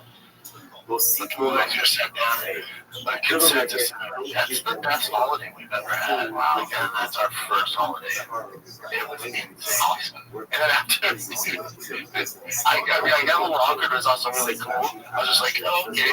Like I fire up all the there's like the big boys that you see at Disneyland like shooting the there's one that was 2 minutes long, 4 minutes long. I had 2 that were 3 minutes long. So for the finale, I lit 2 at the same time. And then as it stopped, they watched Jen, and the other there's like, U.S. And he, that's the thing. And all the other there's like, I think, they were drinking, USA. He got that dog, we ain't in LA anymore. Holy shit. Jerome, one dude has a U.S. flag draped around the shoulders, like, USA. I'm like, holy shit, yeah, I'm good. And I'm almost that good. Man, it was fucking dope, man. What do you guys remember? When the neighbors made brisket, you made pulled pork, brisket, and ribs and chicken. They made the, like, You freaking, like, well, I don't say road barbecue the night before. Yeah, and they're in charge of chili. So wifey made her family chili. But yeah, it was just, and we just bounced around. There was like 5 houses. We just bounced around all day, all night. Kids, we went 5 different pools. We just slip and fly. And we kind of put up with it, especially when doing the fireworks. It was crazy, man. And then there's this dude called Mattress Mike. The Texas people definitely know his name's Mattress Mike. He's so rich. He's a Scrooge McDuck of mattresses. And whenever the Houston Astros win, I want to say they win the World Series. That's his whole last day. He's so rich. Mattress Mike lost 13 million bets after the Astros series loss. Yeah, but he gives out mattresses when they win. I think the World Series or maybe the playoffs. But he gives anybody about a mattress, he refunds them if they win. He does it every year. I could totally use that. Yeah, I'm ready to finish my mattress. So you should went to Mattress Mike. Mattress Mac. So this dude, his house is not far from me. And on the lake right across from us, but he puts on like a straight up Disneyland fireworks show. Scrooge McDuck style, but not my shitty tires like professionals this time. I mean, it was wild. But Mattress Mac around this. Like Travis area is a straight edge on. I hate the Astros, so we need to find that out. And they just beat this shit out of my Dodgers, but whatever. Swept them, no big deal. We had 18 I think one. That's cool. They're not right now, whatever. My pitching's hurt.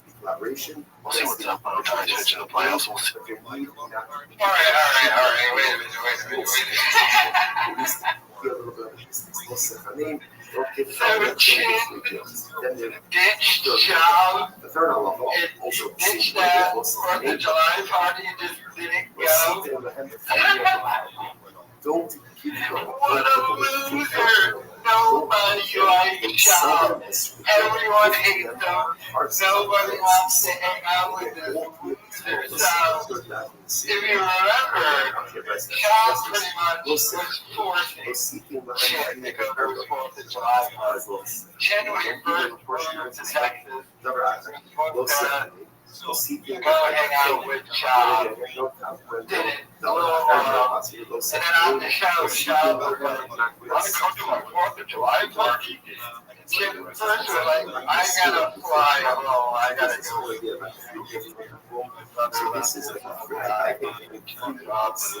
And then Sean was like, and Chen was like, alright, I'm gonna come to your 4th of July party. Then the day before he called, he goes, I got like 20 people who can't do it. I don't know. I can't go, Papa. And then you see how bad Sean was. What a loser. Not one reason for him to be happy. It's just Austin. You got nobody. His staff that he paid. You can't force them to hang out or whatever. Yeah, nothing to do with them. Right? I bet you if you haven't seen Rogan once, down here. This is a sad state of affairs for Obama. It's closing it all around him. It's saying that it's sad for you. Saying you're a junkie, you should come hang out with him. When he was there, like, they want to hang out with you. Kind of a loser. Wow, Chen really did end up ditching him, and I guess I just have to. How do I know? You're stupid, Tony. Watch you stand there and be an asshole. You have to deal with that enough at work. Trying to have him hang out with you in the long time.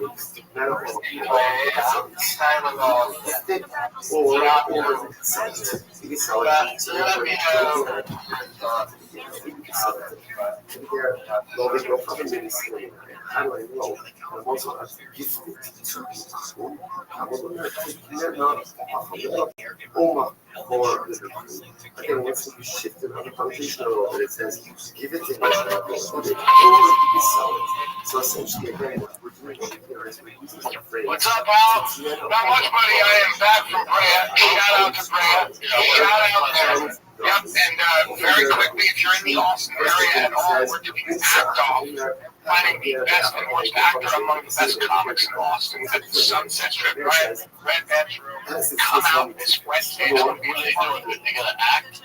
Yeah, there's a problem. Improv, and it's just yeah, okay, cool. Great. And how's your fourth bout? It was good. I was flying in the fourth. No, it's not crowded. Most people are not. No, I know, but you're not doing people flying. Landed with my kids. Had a good dinner with my kids. So you're still able to do something. All good. And then fireworks are fireworks. I don't know it, but it's awesome. Did you have good fireworks? I had the best 4th of July ever. What? Yeah. That's okay. Now, I buzzed your house, in the helicopter. I know, I was in your house is looking good. Yeah, I very much enjoyed your house from the inside, from the looking. It's kind of how it's going to look. People go like this, they go. One day when I succeed, that's the house I want. Yeah, congratulations. I like it very much. The neighborhood did a block party for July 4th. It's like we're in Pleasantville. I'm waiting for the foot to drop. What's going on? And so it was raining, so I figured we could get fireworks, and the rain stopped. And one of the neighbors was like, "Man, you want to get some fireworks?" I'm like, they have every like when I was a kid, everything. I go, dude, I want to put on like a Disneyland performance, They bring out like 6 of these huge ones called like a Trump, just like huge fireworks. I get M80s for the kids. M80s. I got all the stuff I had as a kid. We have the airport. Oh yeah, for sure. Dude, I put on a show. For the neighborhood. For the neighborhood. But yeah, I was telling you, so I lined them in for team boss. From LA. We can't have fireworks. So, but they've never been around it like I was as a kid. They're freaking out, dude. And the last one I did like a big hurrah was 2-3 minute big fireworks. So 6 minutes total. Right above us. Team boss, you forget, and it ends, and it starts popping. And then the neighbor said, "Well, good to drink." Yeah, I was like, USA. And then all the they're like, USA. And the kids are like, USA. I was like, this is. And how LA is it? No, it's not. But I don't know when guys rapped in the American flag. Did you see the poll that they did where they Democrats and Republicans, and only 34% or 32% of Democrats are proud to be American, and 92% of Republicans are proud to be American. So we're just, it's like it's a different way to happen. Yeah, but there's nothing around me though, dude. How much fun, and all the houses have different things. Like our thing, we have chili in our house. We have chili in something else. And they just come over. They just your doors open, and the kids go. They pick houses, so they for like an hour and a half to one house, another house. There's nothing better than that. It's crazy. I may be your neighbor. My neighborhood's too quiet, bro. No, quiet's good, and that's like you see, like Shane Gillis and Tim Dillon, like the hate on Austin. It's because they don't have fans. I can't imagine being single. I don't know what the downtown scene's like. Well, you're always going to name. It's like a suburb. Yes, that's so like being single without kids now. Sounds like Yo, what up, Connor? There's this young neighborhood. How are you? Connor, how'd you find out about me?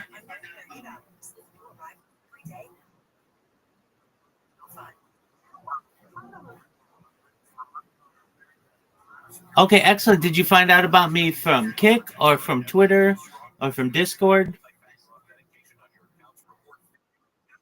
Okay, excellent. Do you mind if I tell you about myself? Excellent. Thank you for the opportunity. My name is Rabbi Rothschild. I stream my life 24 hours a day, 7 days a week, 365 days a year for world peace. I've been doing so for more than 3.5 years. My streams go back to the pandemic. We've seen the death of a queen, the birth of AI, the coronation of a king, and everything in between. Connor and Dylan, have you seen the movie The Truman Show or the television show Big Brother?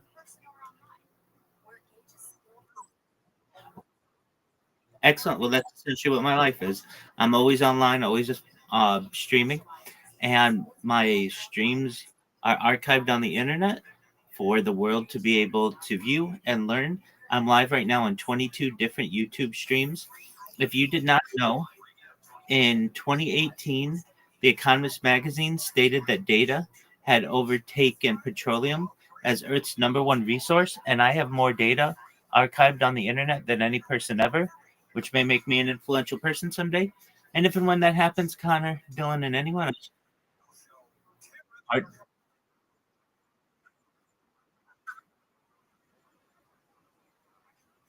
okay, that's fine. I appreciate your input, but right now I'm talking, my friend. However, if you weren't aware, data is Earth's number one resource.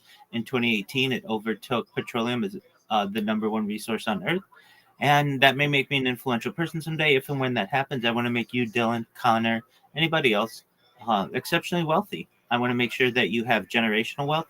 I want to make sure that you have the ability to start charities and philanthropic organizations of your own. How does that sound?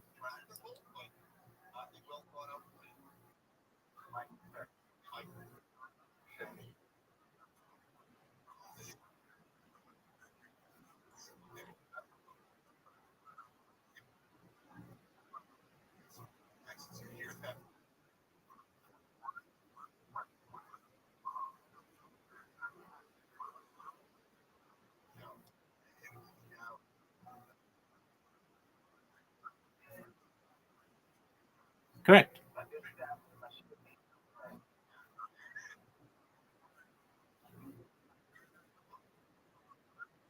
To the best of my ability, I donned tefillin this morning.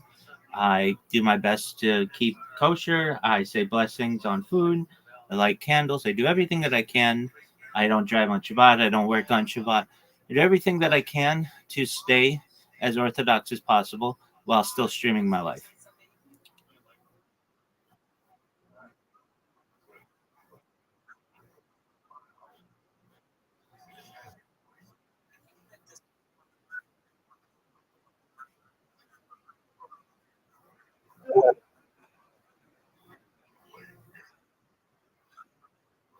Absolutely, if you don't mind. Other things that I talk about are things like ending world hunger through the use of technology such as agricultural drones, floating greenhouses, saltwater greenhouses, hydroponics, things like vertical farming and cloud seeding.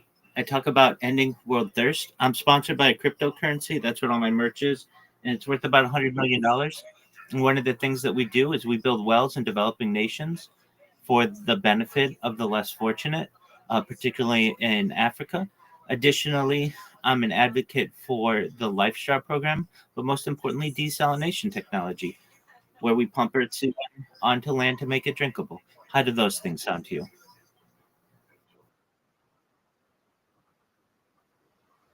Hey, not everybody wants those things, but absolutely. I talk about other things. I'm a futurist, so topics on the future inspire me and are some of my passions. Things like anti gravity, antimatter, faster than light travel, faster than light communication, things like space, later space tourism, terraforming of other planets. Just one moment. We have someone here who, John Dick, you're getting John Dick knows better. He needs to be quiet while I'm speaking. We talk about things like um, uh, perhaps that may be important to you, like invisibility cloaks, Santa Claus machines, things like replicators, even things like de-extinction. People don't know this, but the first successful de-extinction took place in the year 2003 with the Pyrenean ibex, which was a goat located in northern Spain, southern France. Fast forward to the year 2021, a company out of Dallas, Texas is founded known as Colossal Bioscientific. They've made it their goal that within the next 3 years, they reintroduce the woolly mammoth into the Arctic Circle, utilizing Asian elephant surrogates. I think some of this technology is just absolutely mind blowing. It's really exciting for me to be able to document. Additionally, following the reintroduction of the woolly mammoth, they want to reintroduce the Tasmanian tiger, followed by the dodo bird, which I think will be really exciting for the world to be able to witness. I talk about other things that may affect you all if you want. Things like life extension technology. When you all were born, the average life expectancy for you or people like you was about age 80. I want to increase that to age 100, 120 through the use of technology. If you want, things like oxygen therapy, peptides, human growth hormones, stem cells, cryonics, cryogenics, things like red light therapy, things like testosterone replacement therapy, ambrosia therapy, perhaps even even um, pardon me, ambrosia therapy, red light therapy, testosterone replacement therapy, cold shock therapy. Pardon me. There we go. Really, to get you to be 120 years old. But once you get to be 120 years old, you may say, Rabbi, back in 2025, I didn't know if any of this would come true, but it all has. My body's starting to break down. What's the next plan? And again, this is with your consent if you want. Nobody's forcing this on you, but you may be able to utilize a type of technology known as mind uploading technology, where, with your consent, we scan your brain into a computer like a CAT scan or an MRI, knowing where every atom is in your central nervous system and your peripheral nervous system, for later download as an android, an avatar, cyborg, or cybernetic being, a clone of yourself, a robot, an ethereal being, whatever you want to be. But essentially, what I'm saying to you is there may be the opportunity, perhaps in the future, at a digital immortality. What are your thoughts?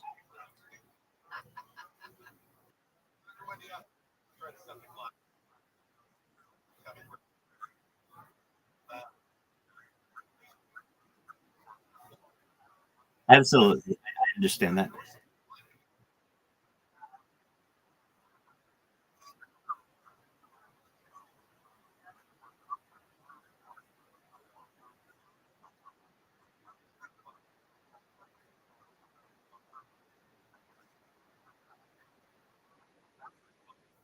I do my best.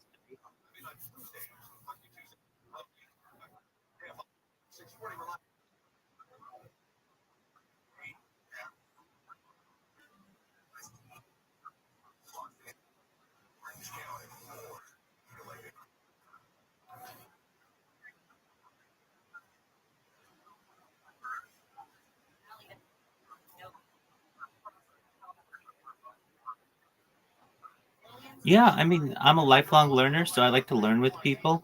I like education. Really, my typical day involves arising, making sure my streams are restarted, davening or praying. Uh, then I will communicate with anybody who's in here, wish them a good morning, all of those kinds of things. And then I program robots. So by trade, I am a certified project management professional. I've launched apps on the App Store and Google Play, which have allowed me some financial independence. And then from there, I get people into the server, usually through them either finding me on Discord or one of my bots pings them on Kick or on Twitter or something of that nature. And then I have great conversations with individuals. Additionally, I very much enjoy playing games with people. So we get a group of people in here every evening to play some games, and sometimes really late into the night.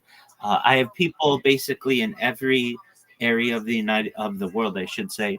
And just based on what time of the day is, they enter. So starting very late, I get people from Australia, and then we get people from Asia, and then usually I'll try to go to bed around then, early early morning, and then we'll get people in from Europe and Africa, and then eventually United States and South America. And so, just depending on the time of day, we get visitors from all over the world.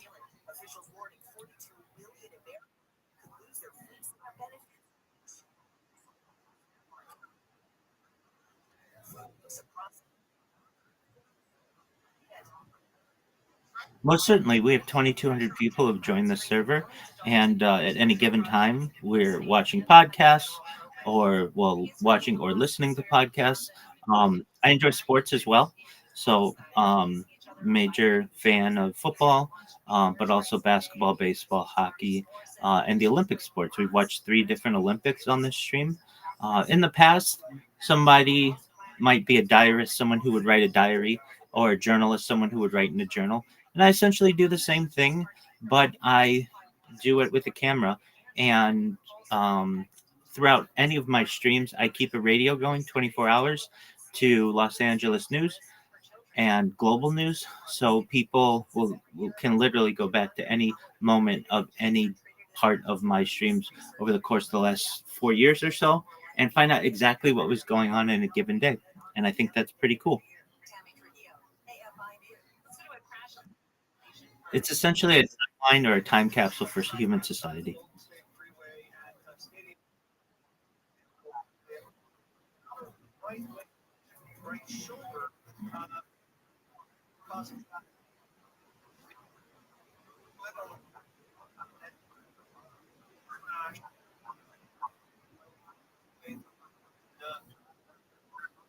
I love it. I love it. It's my passion in life.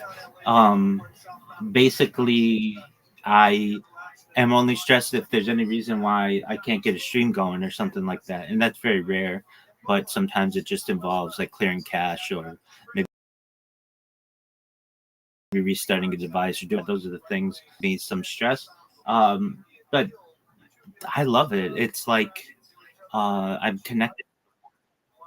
I'm connected to the world, and everyone can connect with me at any time that they're comfortable.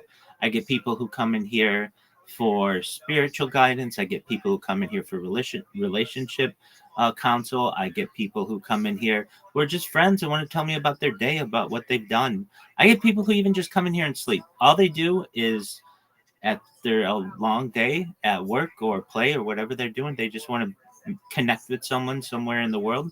And so they just come in here and sleep. I get people who watch sports in here, who tell stories. I get stand up comedians in here. I get poets in here. I get musicians in here. Exactly. So just quite a few different people, and whatever people want to do, I'm generally open to however they want to experience the stream. I don't force anything on anybody, but if people want to talk, I'm always open to it.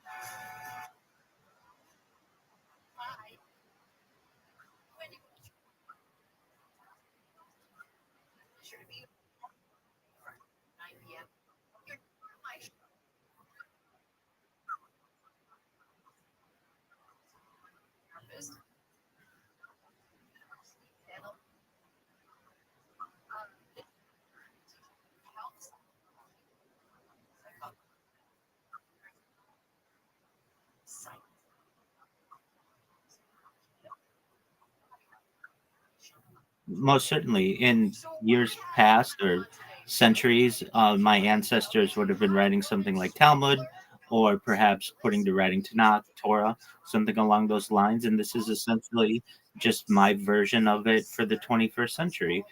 In no way is this, should I say, uh, prophesized by any means, nothing like that. It's just basically my archiving of history. And maybe 100 years ago, I would be writing a book.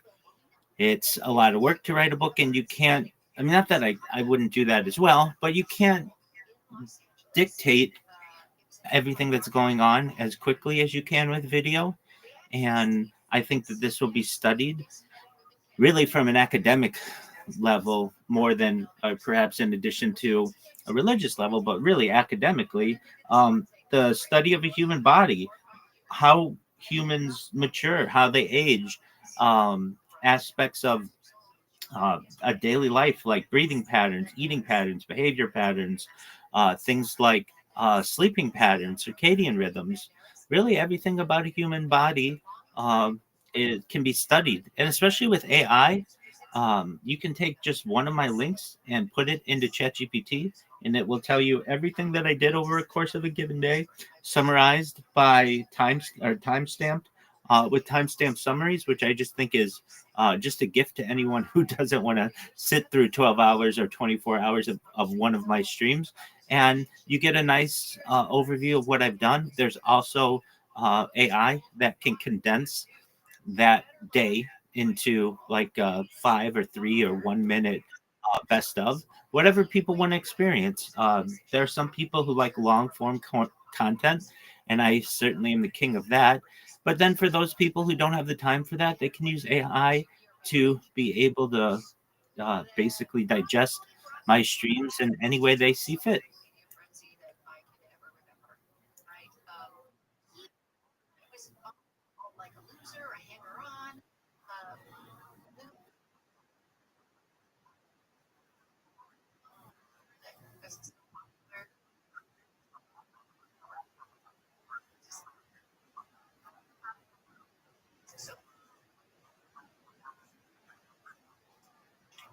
Most certainly. I recognize that I mean, I started the stream before AI, at least large language models were part of our daily lives. So I started this stream during the pandemic, about the fall of 2021. So pretty close to 4 years now. And then in 2022, specifically November 2022, I became an early adopter of ChatGPT when no one knew about it. And then when it officially launched on November 30th, 2022, I did everything I could to make people aware of it, particularly on Twitter, in Twitter spaces. And I would answer anybody's questions that they had about the world through ChatGPT and large language models. And then eventually, the world now knows about it. And we've seen how the world has been shaped by large language models, how AI in particular has replaced positions and been able to summarize roles and all the other amazing aspects of AI. And then even getting into AI image generators and now video generators. And I basically have that story encapsulated on camera. I think that's something that the world will want to view. Basically, what was life like before AI and then after AI with all of its developments? On top of that, AI needs basically training data. And I'm the perfect essentially example for a human. I've streamed as far north as Santa Barbara, as far south as San Diego, as far west as the Pacific Ocean, as far east as the desert and mountains. I've streamed in Beverly Hills. I've streamed in Los Angeles. I've streamed at Disneyland. So I have a lot of data of myself in IRL in the world, driving, going to places, just talking outside with people. But then additionally, my desktop streams, which is what you're witnessing here, of that are much more focused on me and what I do. And I think the combination of both will be very extremely valuable to not just humans and the story that I'm telling through the camera, but also for AI to be able to train its models.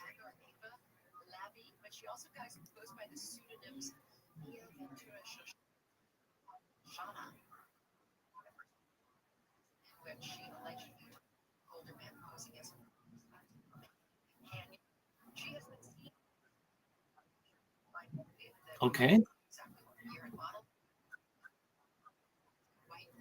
Great question. I love fruit, but I also love pizza. So if you want to, like, as a main dish, I could eat pizza. I think.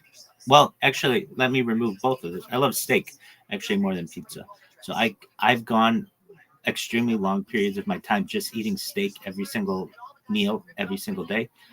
So years of my life, and found a lot of benefit out of that. It's essentially a ketogenic diet, um, and I never got sick of it. So I'd actually have to say steak is my favorite. But then I also love pizza and I also love fruit.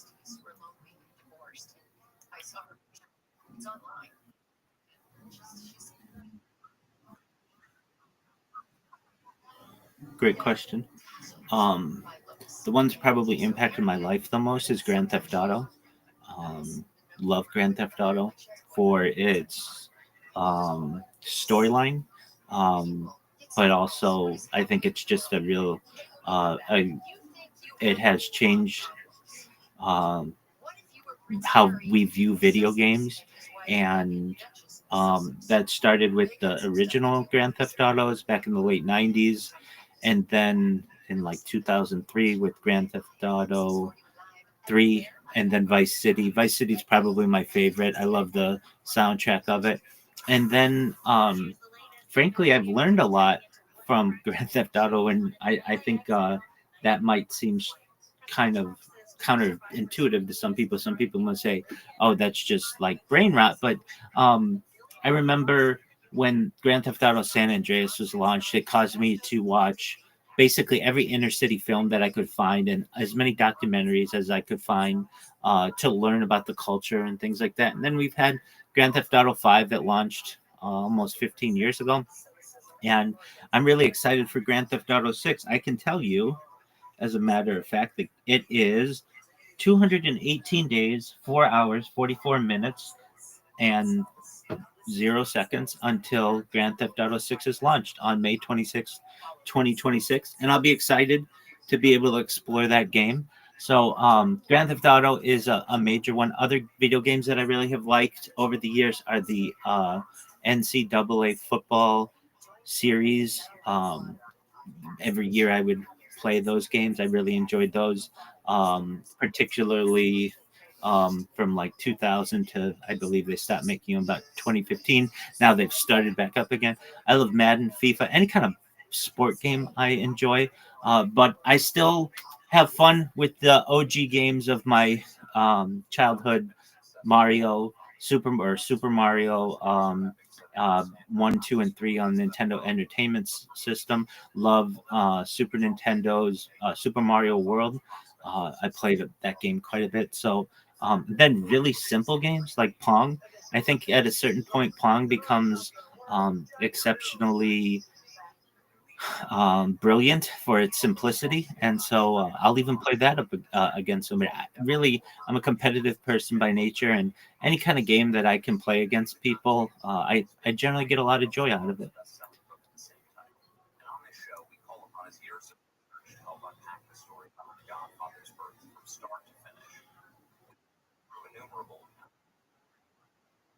Love it, man. In fact, I was just watching like as you came in a podcast on of an MMA former MMA fighter. I watch all the UFCs. I'm not like an expert on. Uh, Sorry, I can hear my microphone isn't coming in as well as I would like, but I'm not necessarily an expert on every single guy who's fighting. But I've gotten much more into it over the course of the last 3 years. So, yeah, I watch all the MMAs. I generally do my best to stream them to other Discords. And really excited about the July 4th White House contest that's going to be coming up next year. We've got I believe the next UFC is going to be in November, I think.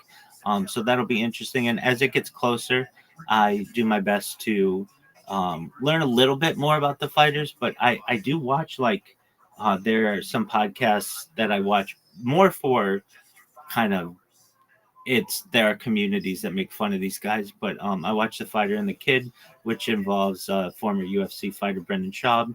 I watch Joe Rogan's MMA breakdowns and the watch-alongs that he has.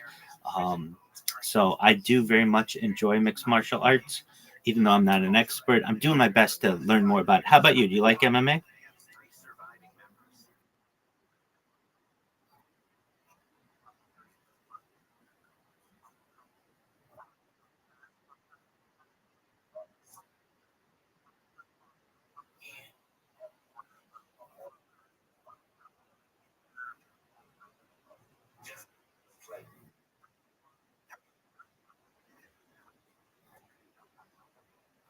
Oh, great question. I want world peace. I'm an advocate for world peace.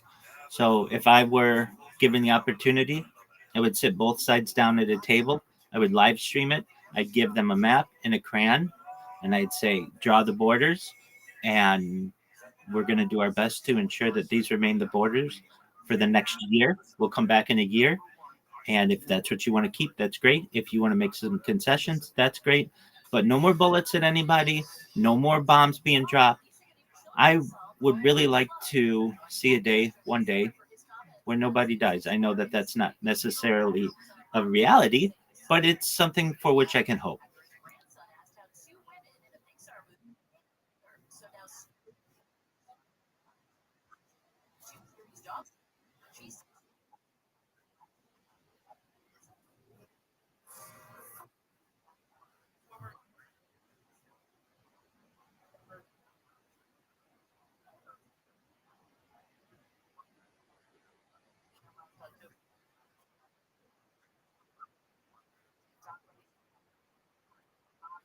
Do I have the ability to call the authorities?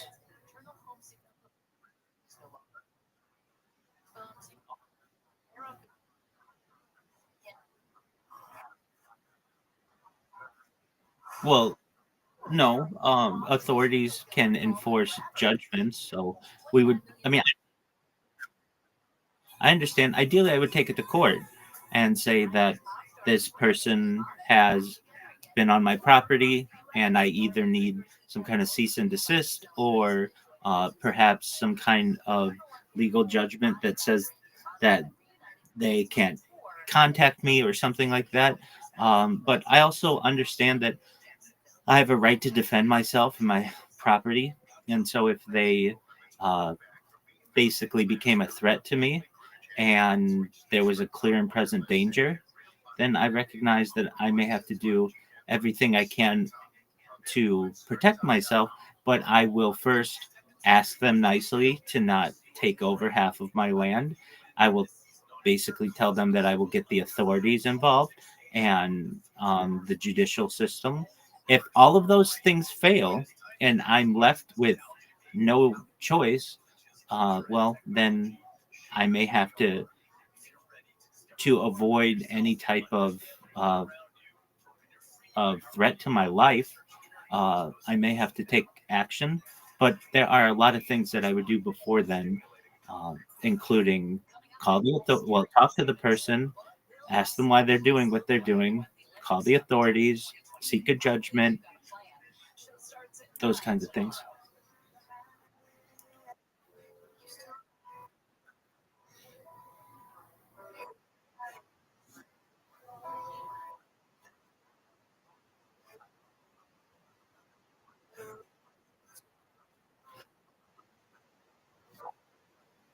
I do my best.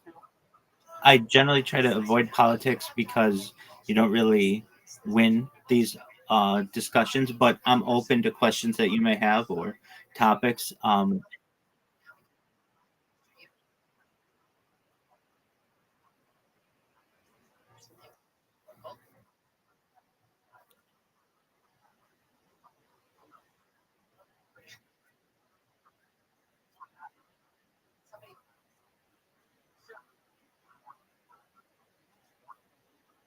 Right,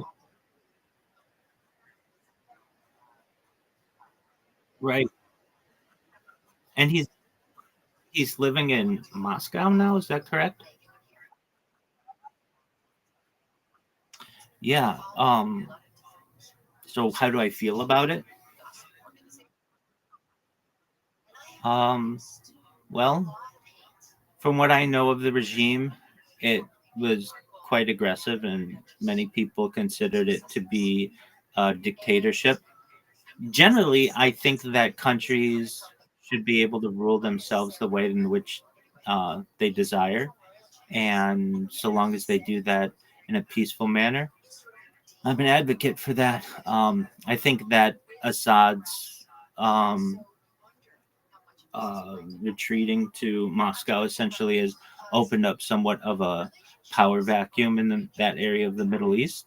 Um, aside from that, I'm certainly no expert in Syrian politics, so that's basically those are my general thoughts on the matter.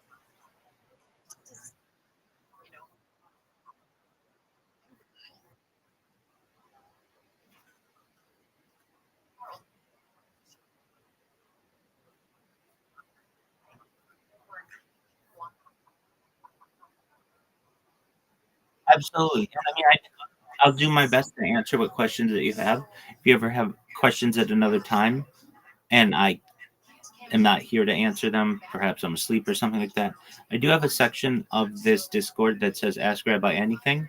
So if there's a question that maybe comes to you at another time, or um, I'm just unavailable to have the discussion, you can always feel free to post your question there. And I do my best to answer those questions immediately, or at least within 24 to 48 hours. So um, I'm not saying that I'm able to answer every question in the entire world, but I'll do my best to give it the old college try, as they say.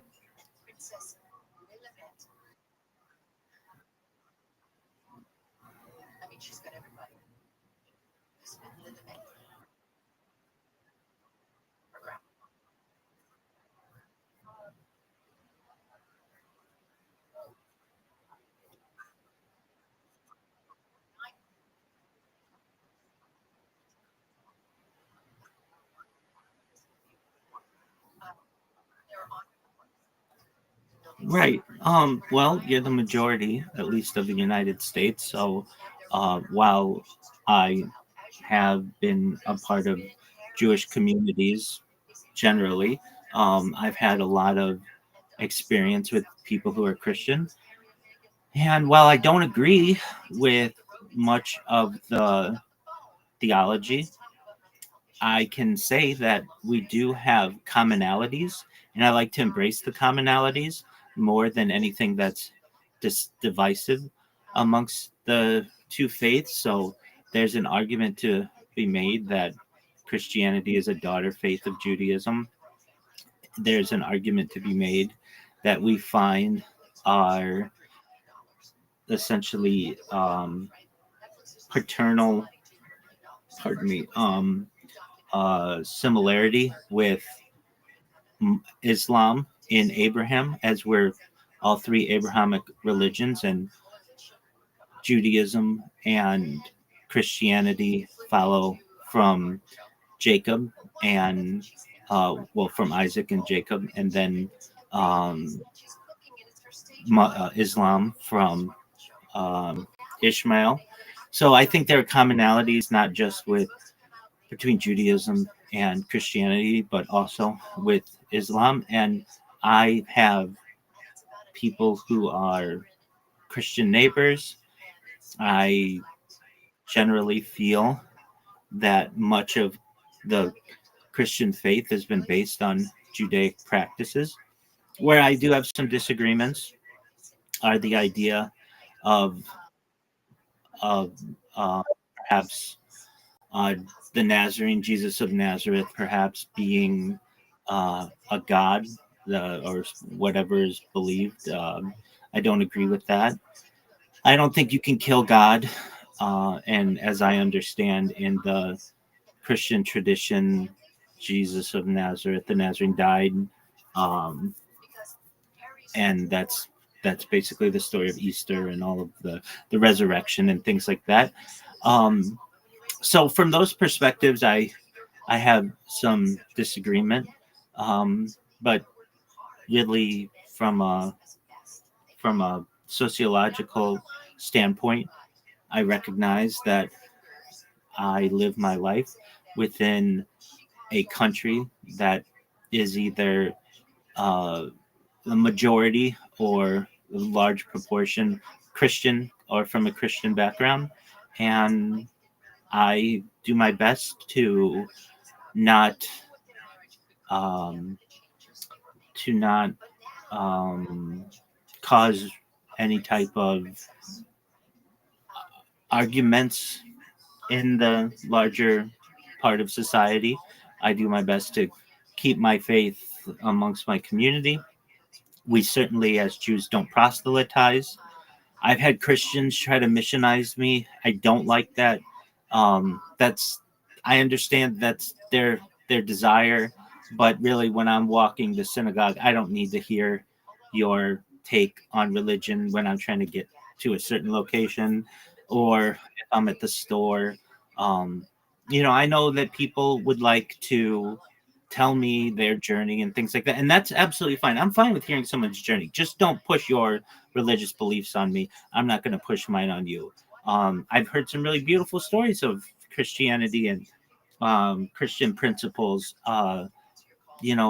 within basically Judaism.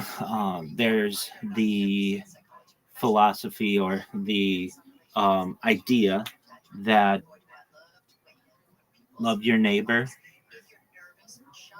Essentially, you can't love your neighbor as yourself, so to speak, but treat others the way that you want to be treated.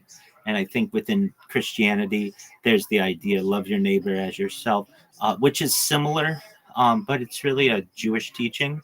And I think if we can do that as a society, no matter what your background is, to treat others the way that you want to be treated, we're going to have a better relationship no matter what your faith is. So overall, I recognize that Christians are part of the American society and really the global population. And so long as we can follow the credo, treat others the way that you want to be treated, we will be able to have a nice life together. President Trump says 2 survivors from the latest U.S. strike on alleged drug Caribbean are being sent back to their home countries for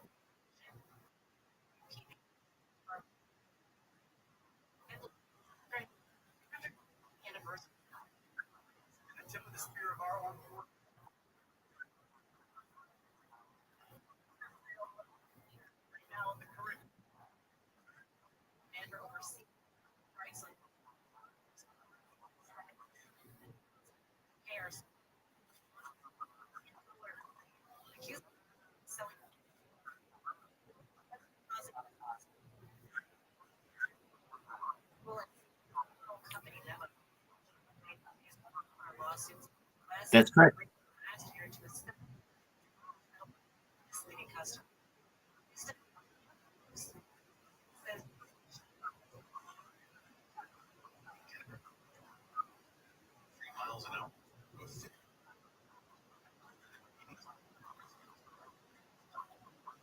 Studies of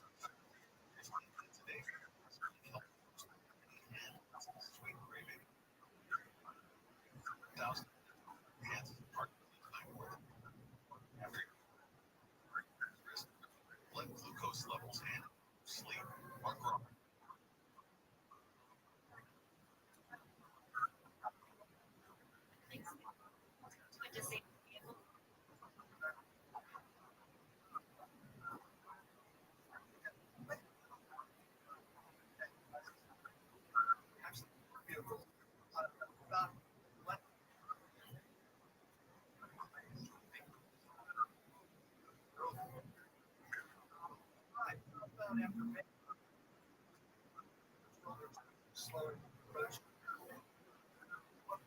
Southbound.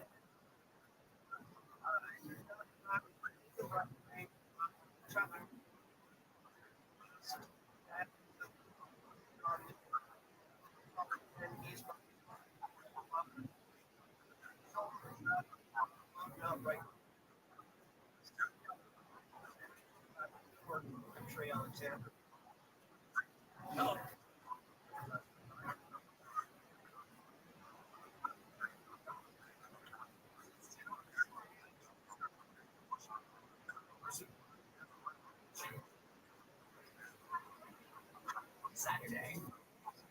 Sarah, all you have to reach out to iHeart. Started today.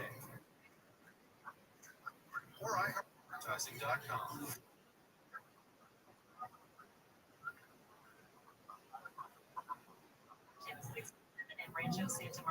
Absolutely, Connor. Well, I appreciate you being here. I appreciate the opportunity to be able to speak with you. If you do have any other questions, feel free to send them my way in the Ask Rabbi Anything section. And if I'm unavailable to answer them immediately, I will get to them very quickly and hopefully be able to provide you with any information that you desire. And if you have follow-up questions, you can certainly put them in there as well. As I've said, I'm always live 24/7.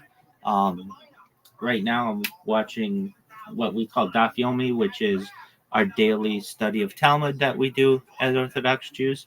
So feel free to watch that if you would like. If you'd like a little taste of what some Jewish beliefs are. And just want you to know more than anything about streaming my life or even talking about the future or any of those things. I'm just here to be a positive person. I'm here to have an optimistic view on society, and I'm just here to give people hope. So if there's anything I can ever do for you, either now or in the future, let me know. Okay, Connor? Absolutely. You as well. Take care, my friend. Shalom.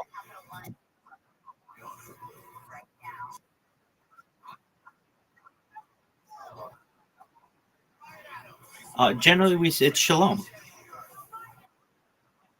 Absolutely. Shalom.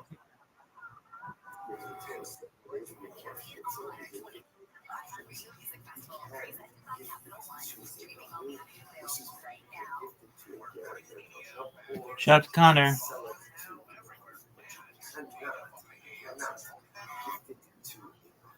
So let's say over again, this is my focus. This time to do this is supposed to be discussion. Most of the what does that accomplish? So you want to do three things. Number one, do not give the food to obviously. That interpretation works as a result. Does not work. Just how you know, hard to someone. See if you have a way up, your actions are as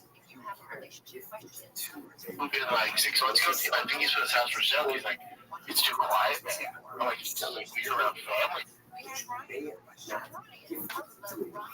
That's what we constantly get. That's why interpretation number 3 looks to me is when I was getting the one was you can't give up your gift to another. That's number one. Those variables just be number 2. Those again, you can't give unsolicited compliments to the nothing. Right? Always to create a certain level of distance between the Jew and nothing. Number 3, which is again our Mishnah, those Sefanim, those Titan, cannot give the portions of the Jesus. Those that as well can imagine. This whole discussion of Wilson for me, the great discussion of life for Jesus is obviously one is a topic upon which much rabbinic has been spoken over the years. Again, not a topic for today, but just interesting to see that we realize that the Chronicles of Wilson and the Irish shows so do not give portions of it to the apple. Okay, incredible. So that's takeaway number 1. So that's what Mishnah said. Someone enough with anything that is with the Karka, and you touch the ground. Why? Those Sefanim, 3 interpretations of those Sefanim, and Mahut Sermet, and we go, we pass in like that. So you're happy incredible. To have let's go ahead. Says the Major after those Sefanim, those speaking of the faith. So those are never again, who was going to do interpretations. What does it those Sefanim? Don't give unsolicited compliments. Okay, so if you're not unhappy, don't give a compliment. So they say, hey, this supports what I'm going to say, normal. Plus, will be other children coming in on this and the person shouldn't say how beautiful this apple is. Should compliment. In other words, let's see you go to a house of worship. To Ryan, it's not like you could be 2 out of 10 people. And it's beautiful. The architect is beautiful. This is beautiful. But choose not to compliment apple design. You got to tell them this is basically. Okay, and you got to say it's not going anywhere. Nice, nice religion. I'm not sure. So again, there was a story of Shimon Gamliel who was on literally again the steps going up to paradise. Just incredible. The law, and it was an incredible. The law, Ovedes Ovedes was not yes. And number 2, you must be the steps of paradise. Which means you don't expect them to. And what happens as he's doing there, he's a beautiful woman, an almost an idolatrous. And what happens? Beautiful woman. Amar Marabu Masefash is fire. And he sees this beautiful woman and he says, look how great your creation is. All right. Marabu Going to social media. Look how beautiful your creations are. Dear Dr. Wendy, okay. You are so good. So again, both interestingly enough, the Gemara just starting to leave more and more reading this story as a kasha ultimately again on the statement that was just made. It's always the statement that was made. You're not allowed to compliment idolatry. So he was raising this kasha, bringing this story as Rabbi Shimon Gamliel complimenting idolatry. Now the truth is, the Gemara is going to go on a different statement about it. Just in general, this is a woman. Like this Rabbi Shimon Gamliel is complimenting a woman who's not his wife. What about like the morality concept? So that we'll get that. But right now, the discussion over here is the part just said, "Lo sifranim, lo sidyam king." Do not give these considered compliments. So Shimon was one of the steps of Haradais. He sees it beautiful idolatrous. He says, "Marabu, look at your beautiful creations." Okay, another statement. After the Akiva. Turnus Rufus Harasha. Rabbi Akiva saw the wife of Turnus Rufus, was known as the butcher of the Jews. Rabbi says he discusses all of the blood that Turnus Rufus spilled during the destruction of the second Eastern Rush. And what happened? Rabbi Akiva saw his wife. Rabbi Akiva saw Turnus Rufus, his wife. Rak Sacha Iba. He spit, he laughed, and he cried. Ra, Shai said, Bani Pipa Sukha. Ra, see, spit wine because she came from a putrid drop. That wasn't new to her. Right? She was, the Gemara discusses, she was an exceptionally beautiful woman. And the Akiva spit, the Gemara says, says in the Mishnah, that we all come from Kippur Sukkah. We all come from a drop, from a putrid drop. That's how life begins. And even though she was so beautiful, she came from this horrible putrid drop. So that's what he said, representing the putrid drop. Sacha, he laughed. Why? The Asida, the Megayra, the Nasim, because he saw prophetically, is incredible. And one day, the wife of Turnus Rufus was going to convert, and Rabbi Akiva and her were going to get married. They were going to get married. So the Gemara says, why did he cry? The Haishut from Holy Afro, because one day this woman was so beautiful, this beautiful form would decompose ultimately in her death. So it was incredible. Now, Rav, now also, again, so interestingly enough, so there's a lot to unpack in these stories over here. But again, how could it be this question was complimenting this beautiful woman who he saw here on the stairs of the Haradais? Isn't that complimenting idolatry? Isn't that awesome? To which the Gemara said, no, he wasn't complimenting her. Who was he complimenting? HaKadosh Baruch Hu. What's that verse? Again, he says, Hashem. He sees this woman as exceptionally beautiful. She's an idolatry. You are the master creator. You create beautiful things in this world. So Moshe says,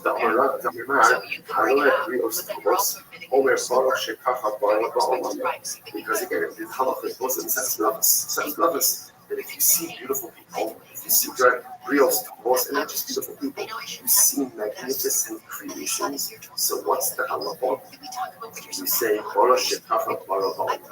blessed are you, Hashem, who has created such beautiful things in your world.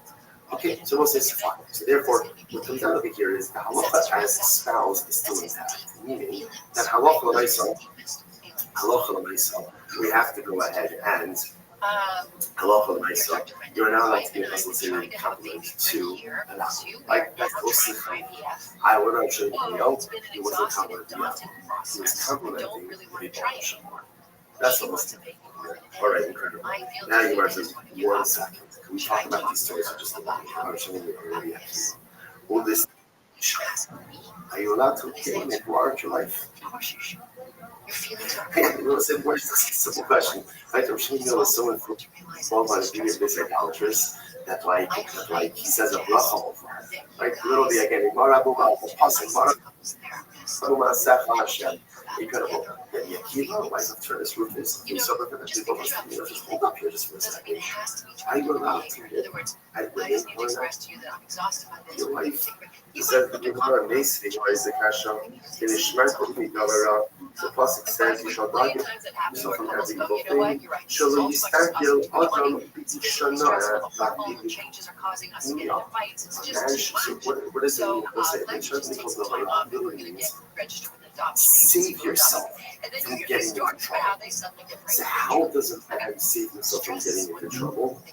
Don't look at other beautiful women who are not your wife. Don't do that.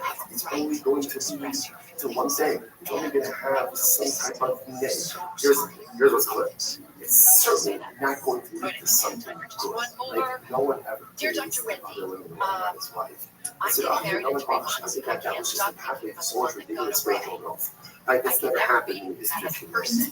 So whatever the negative thing that may vary in degrees. But clearly one thing is true, it's not going to be anything positive. So therefore, I'm going to shmart and call the run. I want to say, I want to put down over here. I want to see this theme.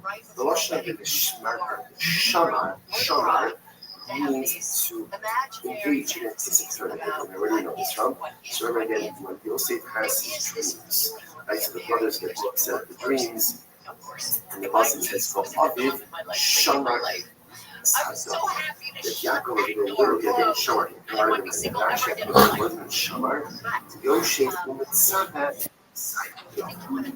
Yaakov in the dreams are going to come true. Shamar means to or wait for something to come to fruition. So therefore, you say shmarta, called up and then anticipatory type of person. So you go out, ask how you want, you want to see all the things and influences. So just going to lead us down that path. So be proactive. Be proactive. Because we so often live life in defense. Gosh, well, tells us go on the offense. Go on the offense. Then you smack them in the means offensively protect yourself. Be really offensively protect yourself from the things that you know are going to lead you down the wrong path. And therefore, the Gemara says, don't look at a beautiful woman. Characterize even if she's single. The Gemara says, if she's married, even if she's not beautiful. In other words, for a married woman, one should never look at another married woman. But even a single woman, if she's beautiful, we say a definition of beautiful, that's a subjective definition. But even if she's right beautiful, don't look at her. Why not? Just directly anything. Right now, you're beautiful. Nice. Anything good? Is it going to be anything productive? Chances are it's only going to be something very different. Then shmarta, we hold up around means live life on the spiritual offense. Don't live on the spiritual defense. On the offense, Yosef will set anticipate on the things that would get you into trouble, and you down the wrong path, and avoid those things. If people say the Gemara says specifically, I'm looking at other women on the base. Not only that, don't look again at the color of the pigment. Rashi says, "What is it? She's over as if she was that she's going to happen." Also, the higher again, color more. Things are popping when you're in the circle with kids. All you want is to hear your kids playing and laughing. When that is the case, there's nothing that if you're a single dude, that's why Tim or some of those other guys that moved here, like, this is not it. It's because you're single. It's right at the move. I couldn't read that. I invited you. Listen to this. Granted, I knew what Jim was doing. Let me just, yeah, we know it. I know exactly what's going on. So I tell Jim, watch him the July. Yeah, I know you just moved there, but watch him my July 4th neighborhood party. She goes, dude, that sounds fun. There should be barbecue, a bunch of kids, we fun fireworks. She takes me to the night before. Dude, who am I bringing in? 5 of my friends. 4, 3.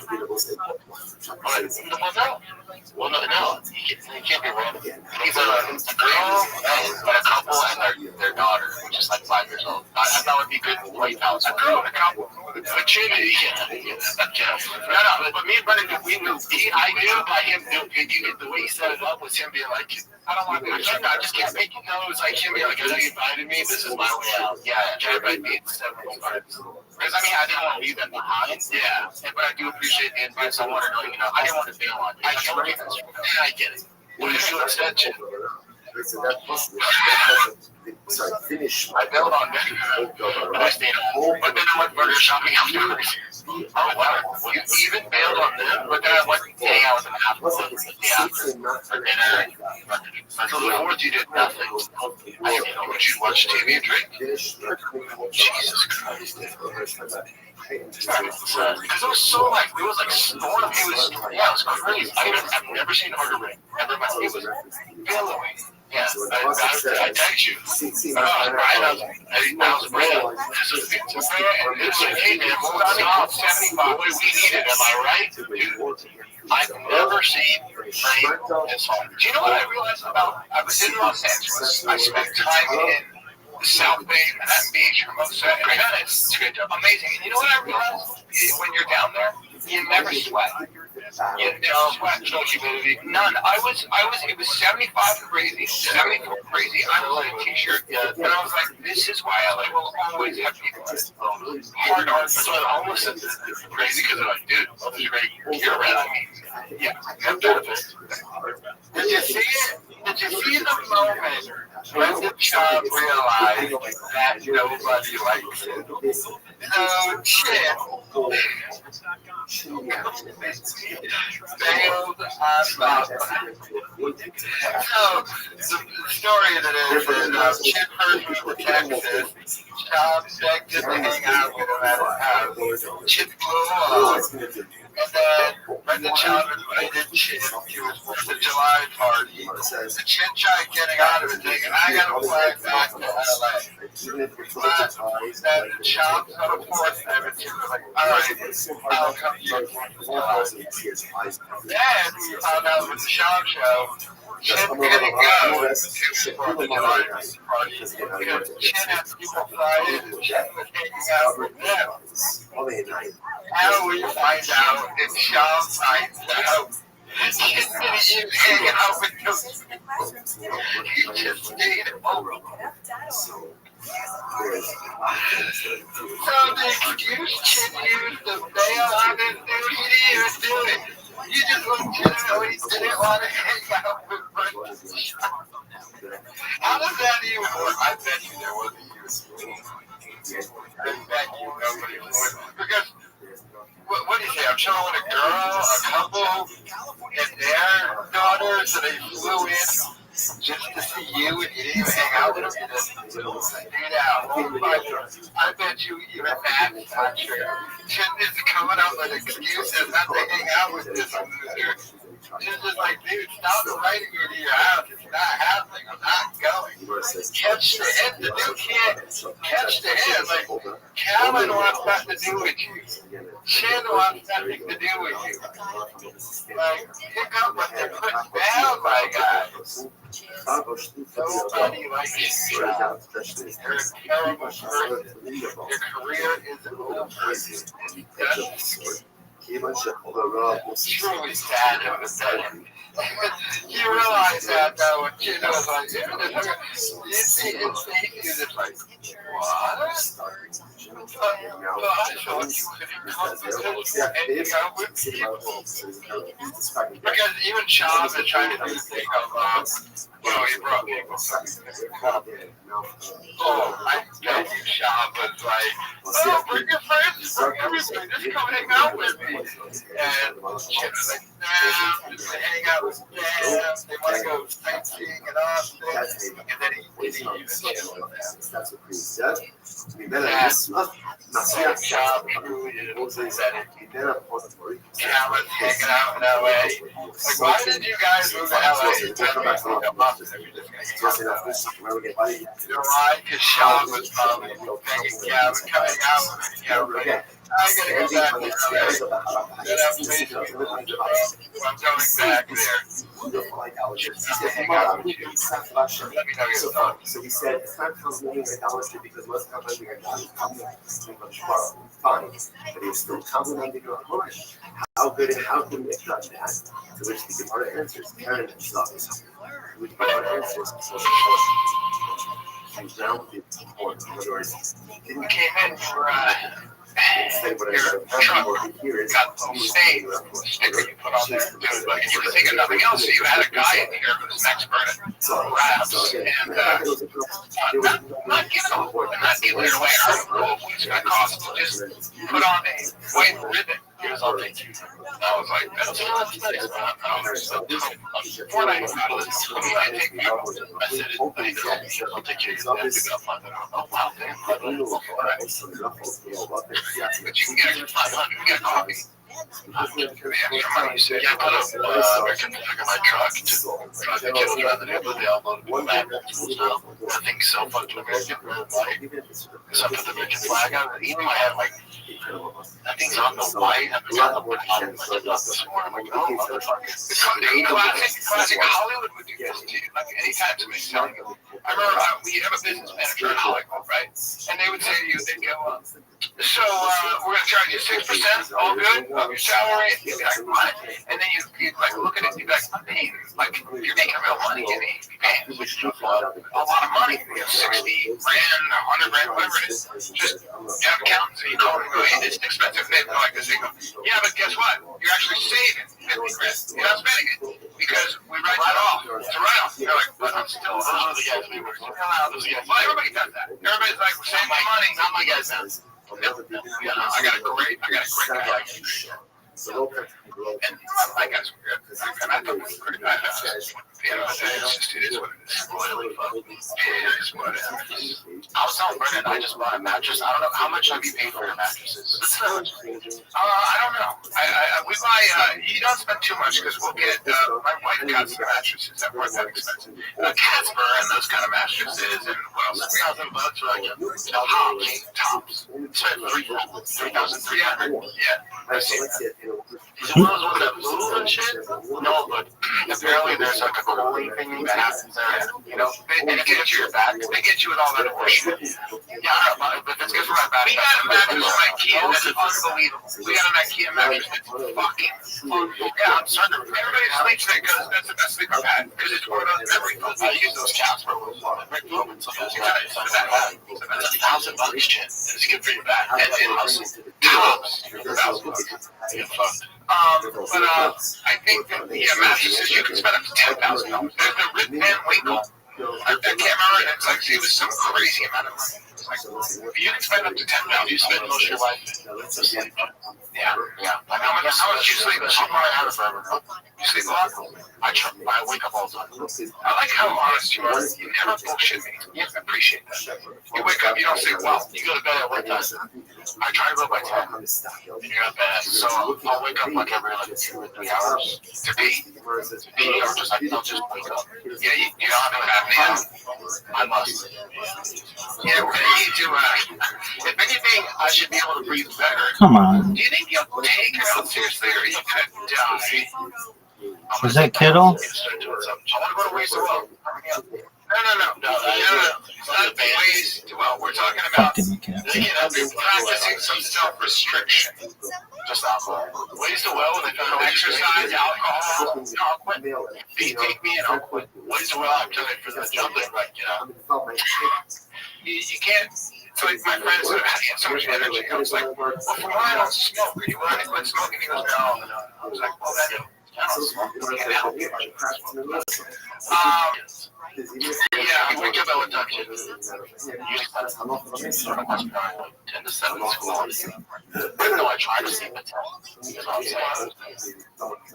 Okay. What you guys see? Well, that's good for you.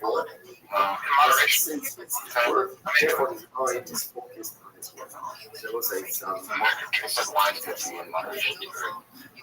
Yeah, it'd be better if you get it. Of course, alcohol would be great. You'll get there. Yeah, man. What else you got, Jen? There's not that much of cool stuff happening. Is there energy level? We're out, man. We're just hanging out. Just hanging out.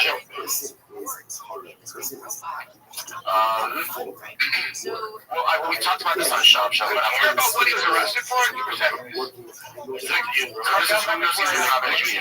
hang somebody up and he would use them as a punching bag. The people out the front, the kid was up right, pointed out that Brian Callen have to adjust.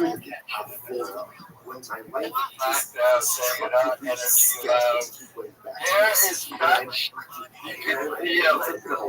How, there's sitting there, Cal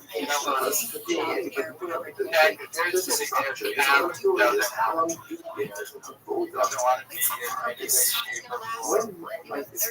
Try moving to Texas to Lapa follow, but now Bob Are you fucking serious? and Callan just doesn't want to be there. She doesn't want to hang out with this guy. Like, it's over. They know it's over. They're like, why are we sitting here? Oh, yeah, because it's hang up, but they're getting to the point, I believe, where Callan's just going to be like, look, whatever money you're paying me, I can make up. On the road, we're doing my own. I mean, Callan has pretty much almost checked out. He's just showing up to get 20 grand a month.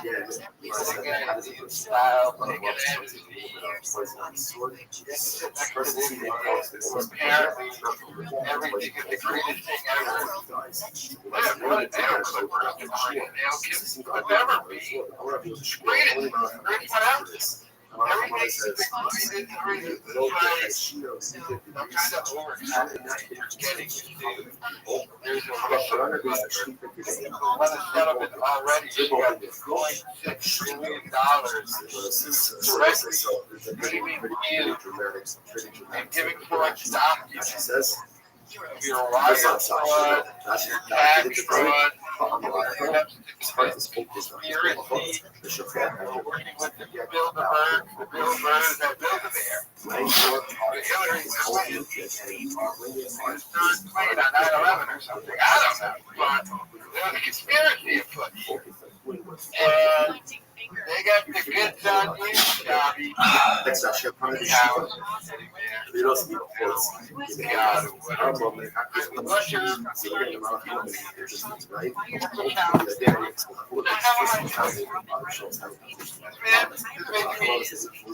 I want to now do cookies for your house sitting here. But, I mean, yeah, Callan had to address that. And Callan's been sort of trying to address other stuff in his way. God knows what he wants to talk about. Callan says, I want to come to your house, which child is like, Sean's been trying to hang out with Callan. Callan just been longer.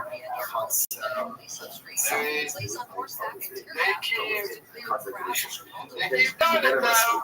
I wonder how long it's going to last. Not too much longer, but let me know your thoughts.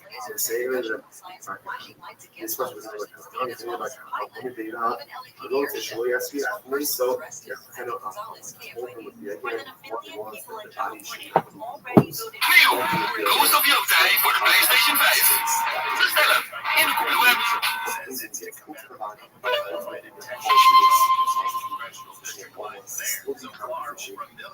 Yeah, I mean, that's supposed to move forward. But that, I mean, what are you going to do? You can't predict it. It probably would have swerved like this.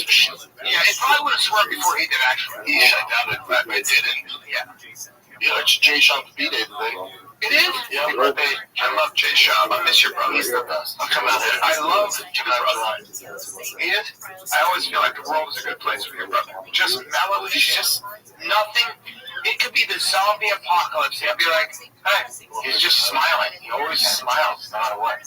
Yeah, until he's not smiling. Yeah, that's less. Me and him need to trade dogs, because I want a dog who's independent and big, and he wants a dog that's super, like, in your grill all the time. My dogs are constantly in my fucking grill. I can't shake this fucking doodle. His is, like, independent and big. I want a big dog. And he's like, I love this stuff. I'm like, let's trade, bro. Catherwood has that fucking, those Anatolian Shepherds. And those dogs are not, they don't come to your house. They stay outside. And they are there to protect all your flocks, and they're an outdoor dog. and they're independent. And we let Donnie out on the front lawn, and if he sees people walking by, just sprint towards them, which you can't have. Yeah. But he's harmless, though. He'll bark and does nothing. Rottweilers, German Shepherds, if you get the right one, nothing better. But they're serious, though. Oh, it's cool. They shed. Yeah, shedding is the problem. But if you get a regular golden doodle, some of them, like I saw one at the groomer the other day, 95 pounds. Fucking big. Yeah, they're big. Yeah. Those groomers here, they gotta squeeze their asshole. They have to empty their gland. You ever smell those glands? It's a disaster. It's poop, baby. Yeah. My son, he's 3. He poops on his own. He missed tea. He missed the toilet. He was crazy. I got told him before. That's me and that groomer, man. Multiple dogs just squeezing their anus. Well, sometimes you get a dog that wants to bite the fuck out of you, too. You gotta be like, all right, take it easy. But vets, I had an old vet. I had a badass pit bull. He had that check. My dogs had a thorn in his paw. He was just holding his whole face. I was like, dude, if this dog bites you, you're done. You're done. They should put the mask on those dogs that bite. You gotta do that. But you don't realize what a dog will do.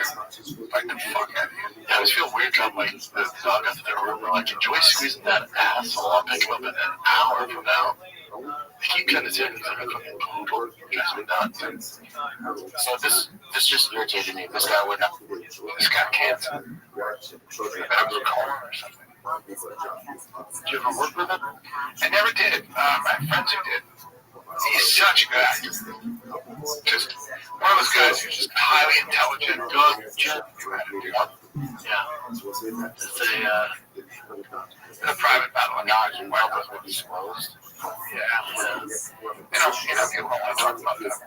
But it's just a moment. Yeah. Oh my God. Yeah, you guys are crazy.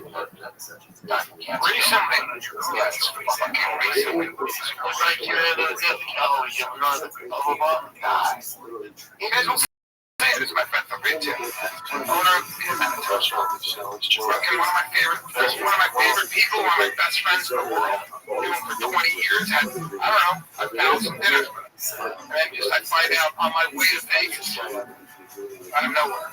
I texted him a week before. I was like, I'm worried about you. I haven't heard. I watched his kids grow up. My kids played with his kids. That's too. Fucking, You, me, and Frank would have dinner over there. Yeah. Frank, Gorilla took it hard. You get out the fucking truffle. Let me do the best. I fucking miss him so much. I saw Gorilla in the camp. I showed him that brand. He's still looking great. Shredded. Nobody more disciplined. Fuck yeah. The best. Hilarious. Awesome. Congratulations. That's it.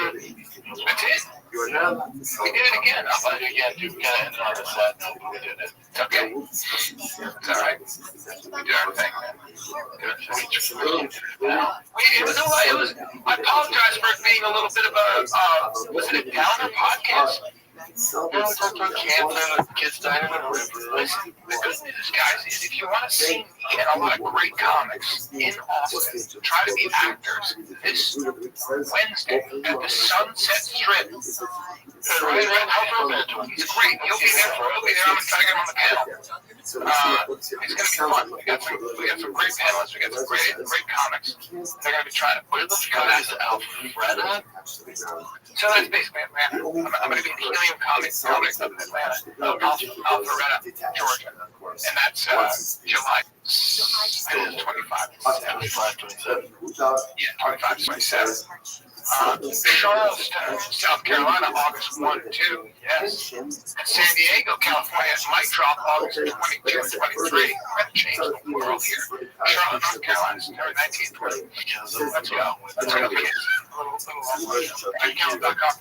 Alright, kids, this is the final kid. We're out. Say a little break. Do you see how miserable Brendan John is? I have to remember, this is the episode where he finds out nobody likes him, and Chip just made up a lie not to go to his party. But we found out his brother, Act J, is still in LA. That's probably another thing that's upsetting Sean, that he's going to hang out with.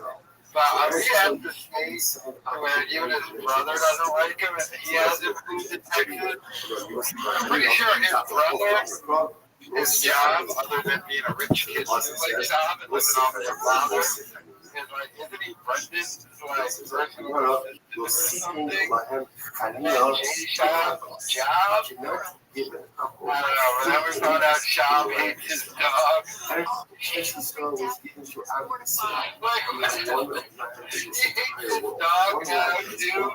The dog gotta watch it. The dog gotta get sent to the pound. Child still is that cow. I mean, this podcast, it's been a bit down. There's still some tension there. I mean, Shaw is being sued, and they're not going to address it. I mean, Tim Kennedy on Twitter Valor apologized for it. I mean, when you get around Baba, you know life just starts getting destroyed. I think Calvin realizes that he's going to blow off. I mean, they would not have this podcast.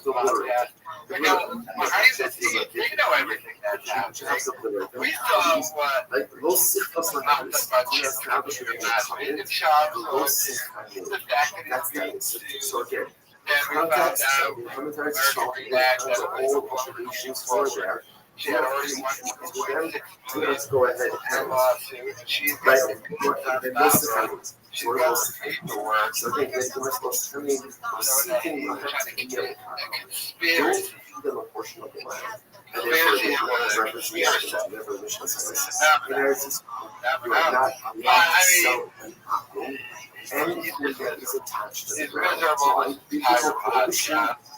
They don't even really want to hear you for it. They're just trying to check it out. You gotta remember, they're sitting here doing a podcast that's dead. It's dead. That used to be successful. That's gotta be the worst. Restricted that focus a little bit. This podcast really successful. What do you think he has all the money problems other than his dad? I mean, at one point in time, this podcast was successful. So Shop, second line down is the from came insane. And he needed to do a Tim Kennedy style apology. Although he'll never do it. Never actually. Papa will not come to her to let him talk. It's just truly sad. Miserable, Callan's miserable.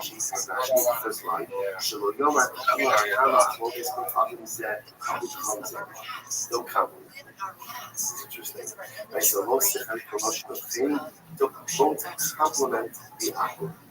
Don't complement the aqua. But they say, I don't know, the compliments are nice, the compliments are easy. And isn't it? Yes, there are places you can find a lot of this. Definitely don't want to do that. And people are cool with it. You can live in a parking lot. On a street. Yeah, like we live, like most of all kinds of places. Yeah, somebody's private property or it's their store or whatever. It's crazy. But an army not right? Have you guys have one order? That's what I asked you. Peter's like their version of the Eddie had to get off the plane and go right to St. Louis. And you're going to get one that has hog bananas, one bread sausage, cowboy sausage. What's it called? And then they had this tri-tip that they did in a gravy. And they barbecue that gravy. It's like a reddish gravy. It was, everybody, like my buddy Nick, my kid, they were all like, what the fuck is this? It was so good. It's so good. I need you to go there. I think you're losing your mind. Yeah, Brian Lewis. It's a high-end Michelin star, though. It's like, no, it's not bougie. It's not bougie. It just has a Michelin mind, dude. It's so good. What's the price? It's not that cheap. It's not that like a hog fat cornbread, hog fat cornbread, Bubba. It'll knock your dick into the dirt. Please, you gotta trust me. I know food. You know I love my food. Yeah, but if I ever steered you wrong, they got a crazy brisket. And they got a crazy flat iron. How far is it from here? I don't know. It's about 40 minutes. But from you? Yeah, you know what it is? When you're 12 minutes away from the airport. So when you go to the airport, you go there. And go at an off time. Ray Lewis is 15 miles away. So it's not too bad. No. I need you to try it. I just need you to. I don't have that. Yeah, I'll go there. Yeah. Whole hog. That brisket, that tri-tip, I just love it. It's just so heavy though. It's not, you know what bitch it is. You're eating all the heavy shit. No, but you're just eating heavy. You don't put too much barbecue sauce on it. You just eat the ribs and brisket, dude. Oh, wait, on it. They make that cornbread there, and they have this strawberry butter. So it's super low. It's not that it is good. The calories. You know, probably the strawberry matter. Does it matter? I'm telling you, man, that tri-tip is, bring up that tri-tip, just go there. I need to leave one of those pictures that you do justice. But it's like the way they dip it. He's got this tri-tip that's perfectly barbecued, right? Like they smoke it all that. Then he goes, you want this? And he dips it in there, and I was like, fuck you. Yeah, it's just so good. I don't even know how to describe it. I think the meat they choose is really specific. There was a long way. We can't do it. But if you go and eat off hours, you're okay. It's the sausage that you're eating. That cowboy sausage, you are fucking minds. You're like, what the fuck is this? What day? Right yesterday. Okay, they're still talking about it. My friends are still thinking about that fucking on a Sunday. Yeah. No, because it was about, it was at like 4, and it was crazy. It's an hour. No, I never had a show somewhere else. Might not be as good. I'm not waiting. Even, I mean, 20 minutes is my 20, 25. Yeah, that's all for a barbecue, but an hour.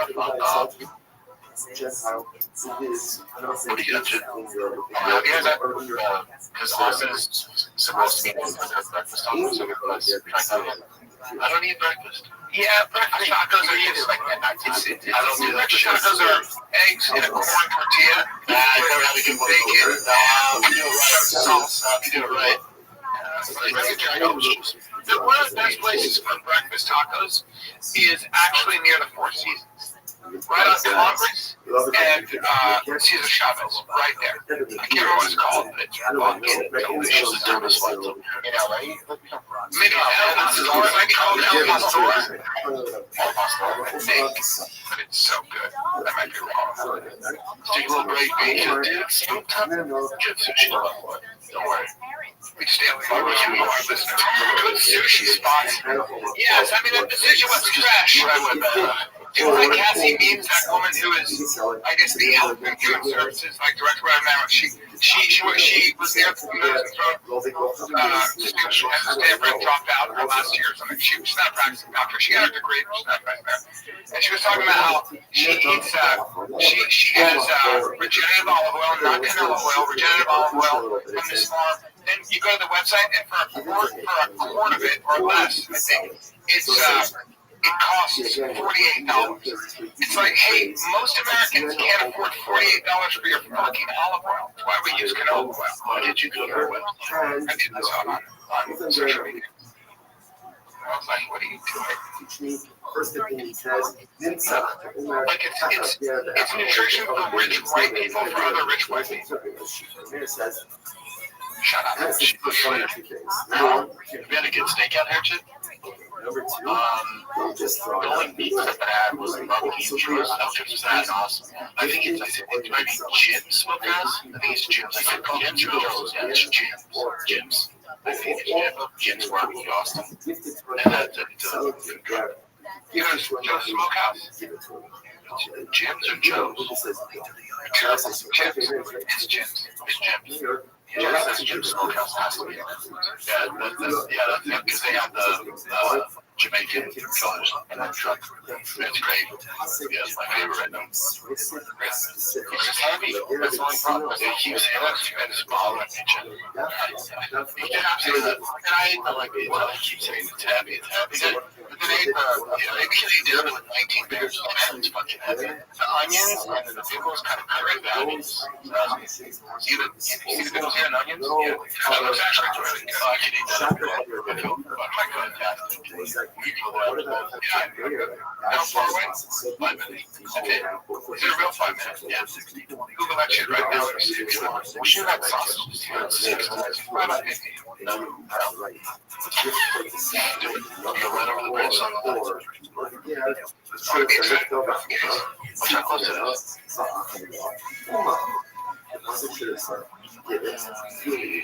And sell it. Or why need the word over? Why do I need the word over?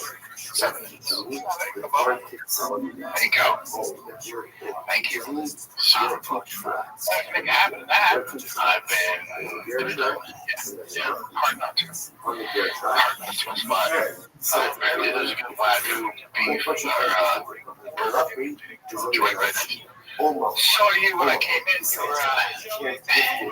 your truck got a little stain sticker on there. Dude, like, if you think of nothing else, you had a guy in here who's an expert at wraps, and not giving it away. I heard him quote what it's going to cost, but just put on a white ribbon. He was, I'll take you. And I was like, that's nice, man. I'm still upset when it's produced and shit for completely blowing off his 4th of July party, snapping out of passive aggressive the entire episode.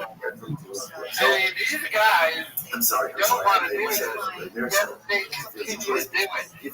Sean was saying, having to deal with getting sued behind his feet. Can't even address it, can't talk about it.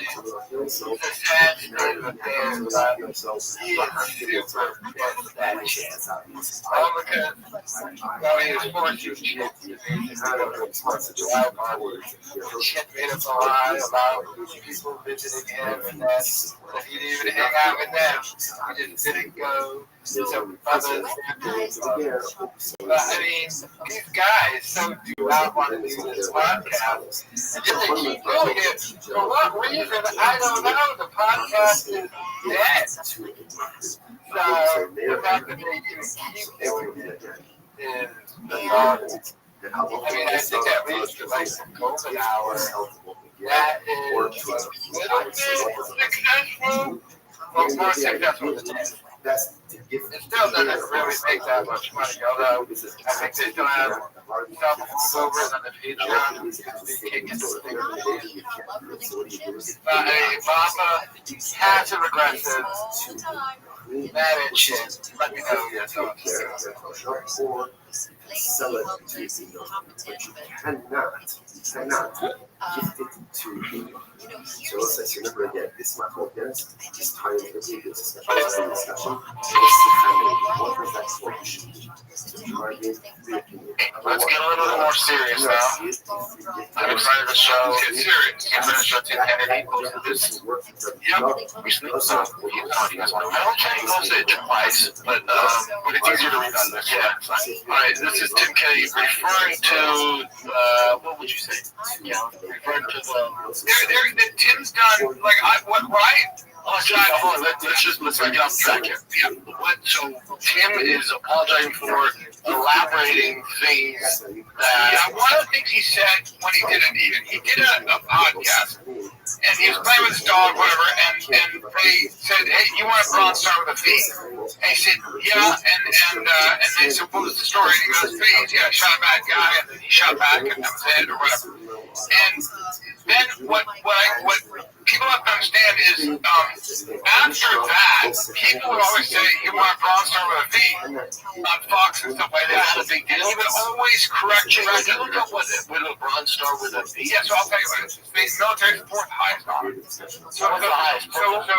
No, Special Medal of Honor. But then there's the Silver Cross. And forgive me, guys, but I think that you and I should do this about this. So Tim's a friend of mine. Hold on, but let's stay on track with what exactly is in trouble for. Okay, so a Bronze Star with a V device. Award to service members acts of heroism, especially for actions involving direct participation in combat with the enemy of the United States. So this signifies that the individual performed acts of valor, demonstrating courage and bravery under fire. The V device is attached to the Bronze Star medal. It's a ribbon to the skin shift from the Bronze Star award. So let me give you can I give it to you? I actually looked into this pretty carefully. A Bronze Star is kind of like, so a lot of people get Bronze Stars. Even lawyers get Bronze Stars in the military, from what I understand. It's almost like I've heard Special Forces guys say it's almost like a participation medal. You know, you get it for good conduct and a lot of V's. So a V is when you have demonstrated valor in combat. It's a combat medal. Okay, that's right. One of the things you'll see is that they'll look at like a guy and they go, how many combat medals do you have? Okay. So a V device, sometimes you can be awarded a Silver Star. Look this up, I think. And it'll be demoted as a silver Bronze Star with a V device. When you get an award for valor, you have to have two corroborating witnesses, expert witnesses who are there and saw. Okay. So the thing about these special forces, Tim actually said he about 8 years ago on a podcast, he said that. And then we should say that he was introduced as somebody with a V device, I guess, and he did correct the record several times. Okay. So it was a time he said he's got to take responsibility for it, which he has. Because at the end of the day, if you said it, you said it. My thing with this is, let's go back to Tim's before you do that. I want to take full unequivocal responsibility for a serious mistake. Over the years, I made public statements and gave interviews in which I unintentionally misstated aspects of my military service. Most notably, I implied directly or indirectly that I had been awarded the Bronze Star with valor. That is not true, and there's no excuse for it. I never received that honor, and I deeply regret ever suggesting otherwise. That kind of recognition is secret. It represents extraordinary courage under fire, acts at risk, or cost lives. To those who truly earned it, and to their families and brothers in arms, I offer my sincere and direct apology. When I said disrespected your service, I take full ownership of that. I was young when I stepped into the public eye, and when I was prepared for the scrutiny or pressure I capable of it, that doesn't absolve me.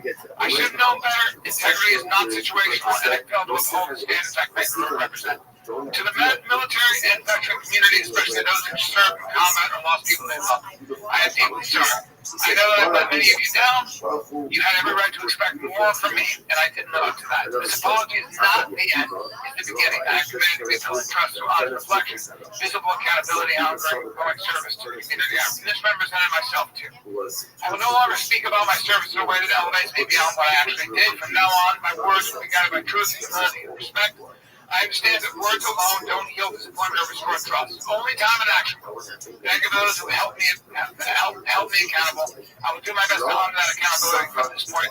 Now let me say this before you go, Pete. So what's going to happen is the government, the military, are going to look into Tim's actual accomplishments. This is what's going to happen. So this is where you hate yourself at Tim. They're going to look into it. And they'll reveal some of it. Hopefully, they talk about how they're going to work. And what's going to happen is you're going to find out that he's not Superman, that he's Batman, and he's still a badass. So you're looking to take down Superman, and you're going to find out you're actually finding Batman, which is still pretty fucking good. That's what's going to happen.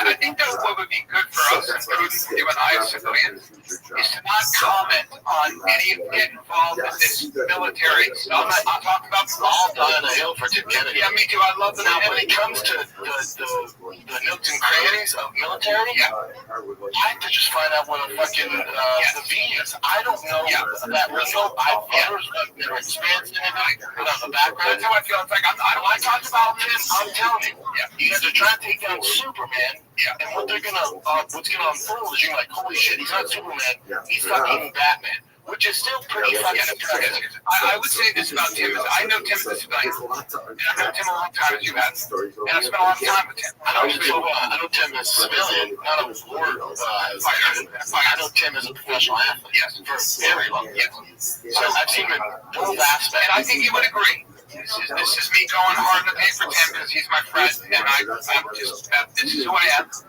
I've never seen that guy do any. I'm telling you, when cameras aren't on him and nobody's looking, I have personally seen with my own eyes and with my own ears, heard him go so far out of his way for people, and you'll never hear about it, especially people who are at risk of doing self-harm or worse.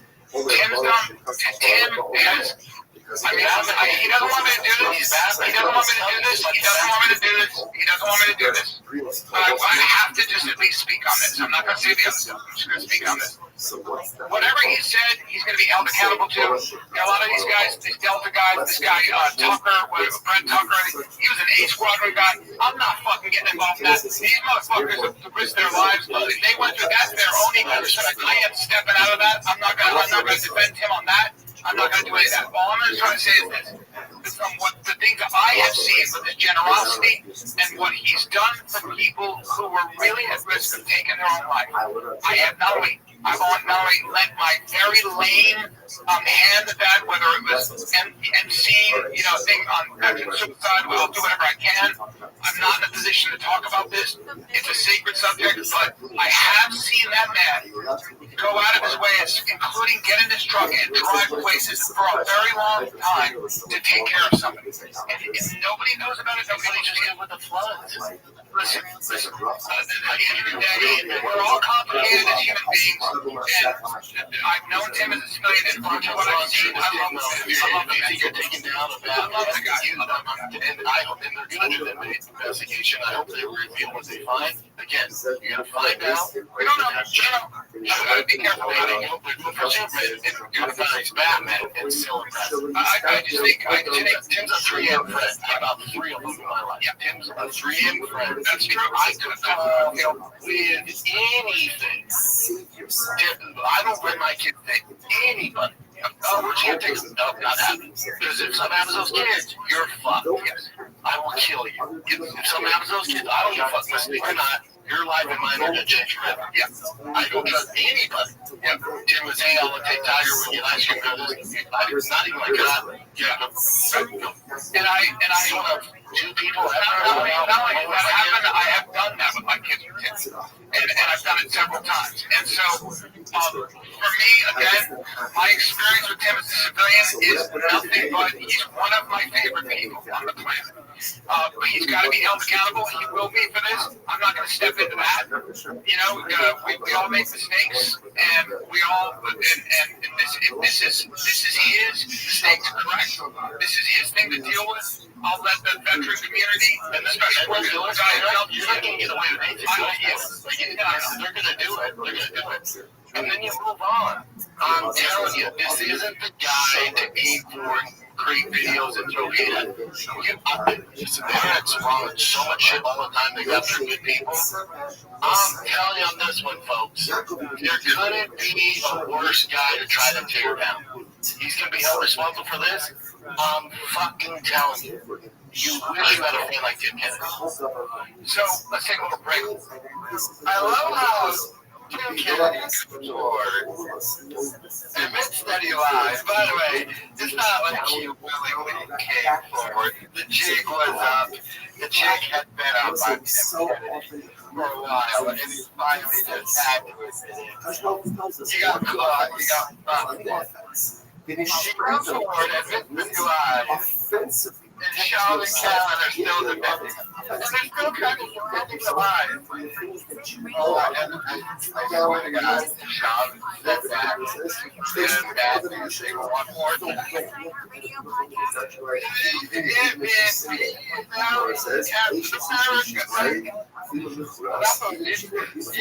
thought he had a good analogy there. You had to say it 20 times. Now, as far as Tim Kennedy, as a veteran myself, yes, veteran, war hero.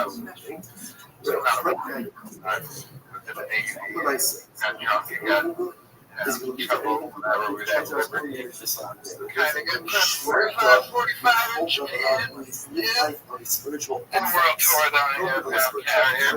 Although that was a PAD service. My home carrier with the USS Columbus. Like that. Jim Jacket V1. And my person. I don't get these guys, but it has happened. It's like this guy, it's like Chris Kyle. And the Chris Kyle was even weirder. Like all the stuff he did, like stuff up. It's almost like the Hulk Hogan thing to bring it to wrestling. Right? Hulk Hogan is a huge liar, lies on everything, but he doesn't need to be. He's Hulk Hogan. So why do you guys need to lie and make it better than what it already is beyond me. You got to go on and do it.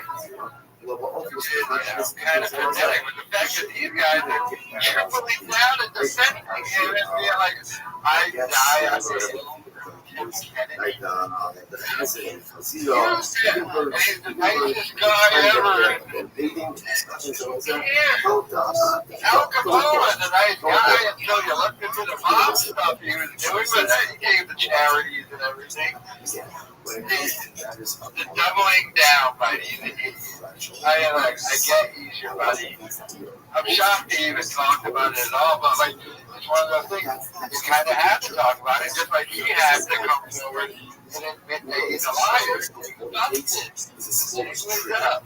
Stolen salary.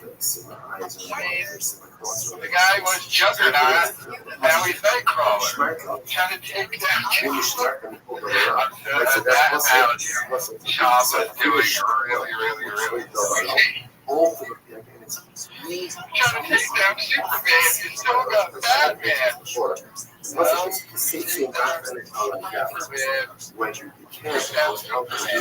Superman. Finish. The analogy doesn't even make sense if you really think about it. Take down Superman, he's still Batman. That analogy just took down Superman. Batman is a guy. Chewy's natural, but you know, what's the secret to success in the work of getting the Torah?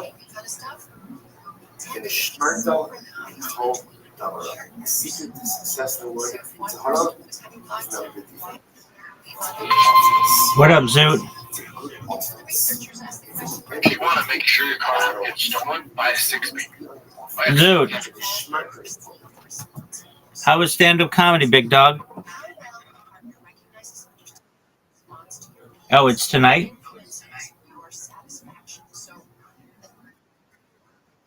All right, well, look for it.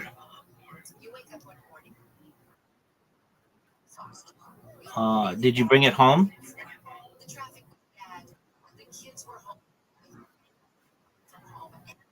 Where's the last time you saw it?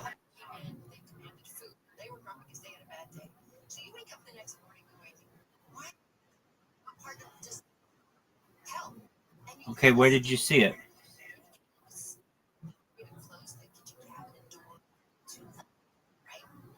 All right, well then just retrace your steps in your bedroom.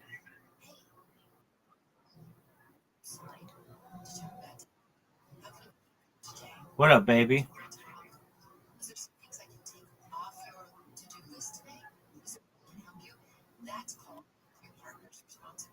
What's good, son?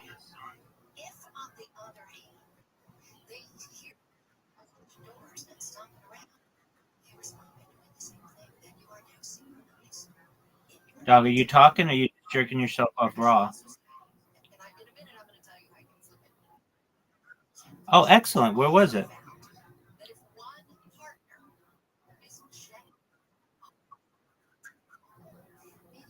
You didn't find it?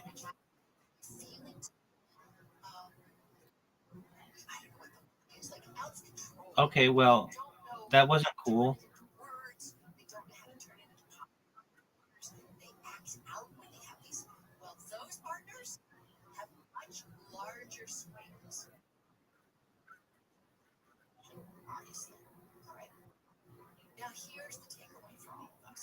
Yeah, did you ask the people in your house if they've seen it?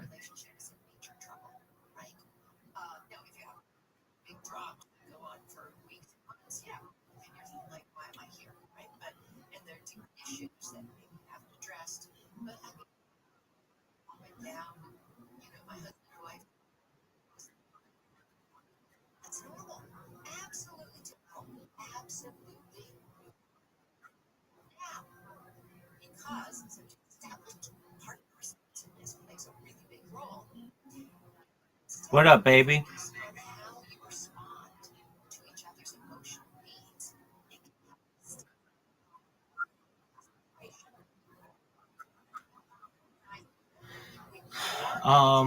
Nothing, thankfully.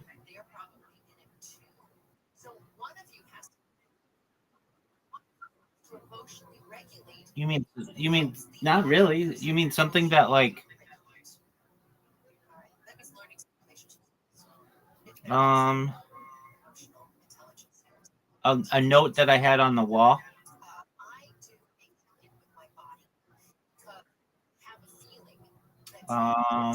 Just had my name on it, but I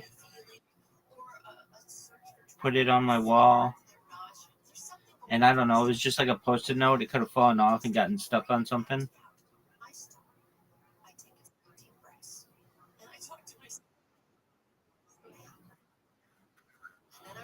Dog, did you check under your bed?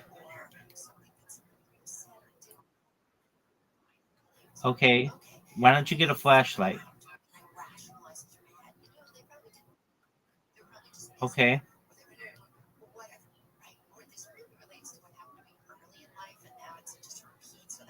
Okay, so something you can do is start looking on all of the surfaces. Is it in your bed? Make your bed. Take your bed apart and see if it's in your bed.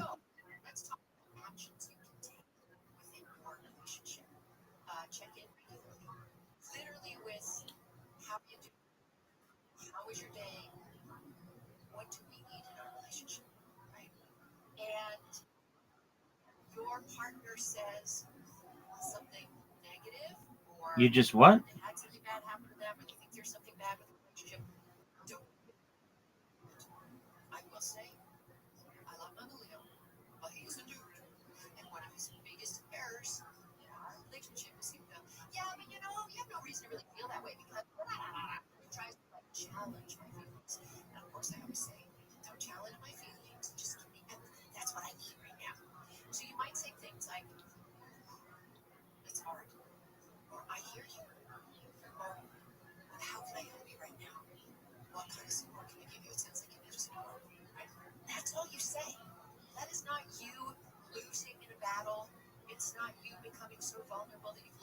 Do you need your wallet to do stand up?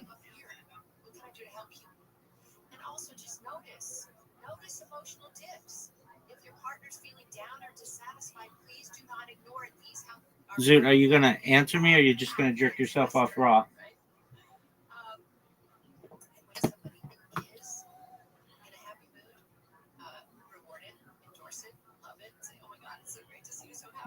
Zoot.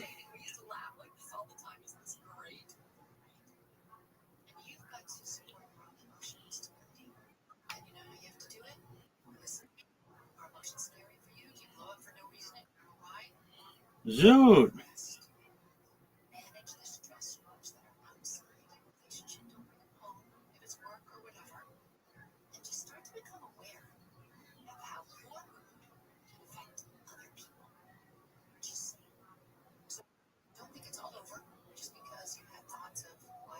Zoot. Did you find it?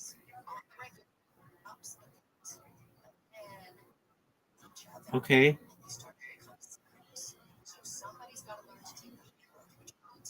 What's in your wallet?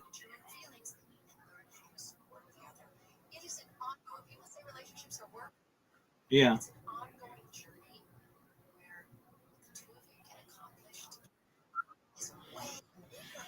Do you need your ID to do stand up? Okay.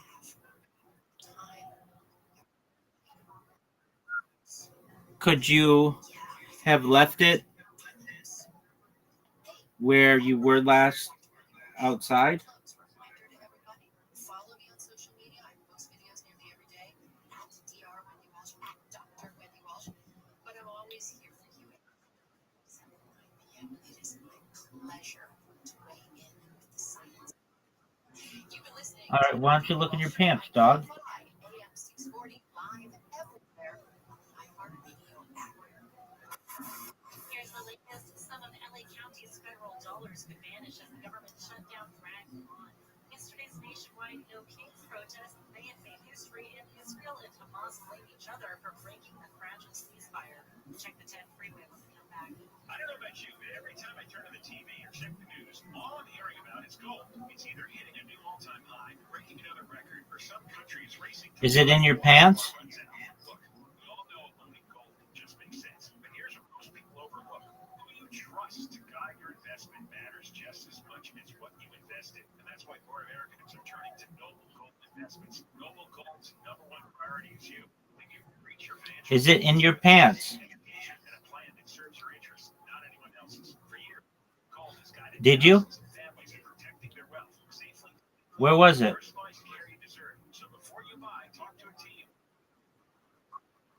Zoot, I thought you were against all medication.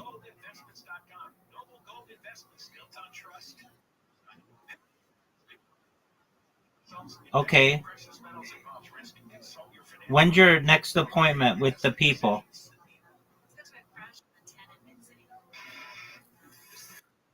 The Tourette syndrome people, dog. Zoot, I told you, if you don't make an appointment, I'm going to boot you out of the server, which means that until you get help, I'm not going to be the one. I'm not going to be the one to go through this with you. Okay? You've got mental Zoot, you've got mental issues, and you need to get them addressed through therapy. Zoot, I'm going to just say it to you like this.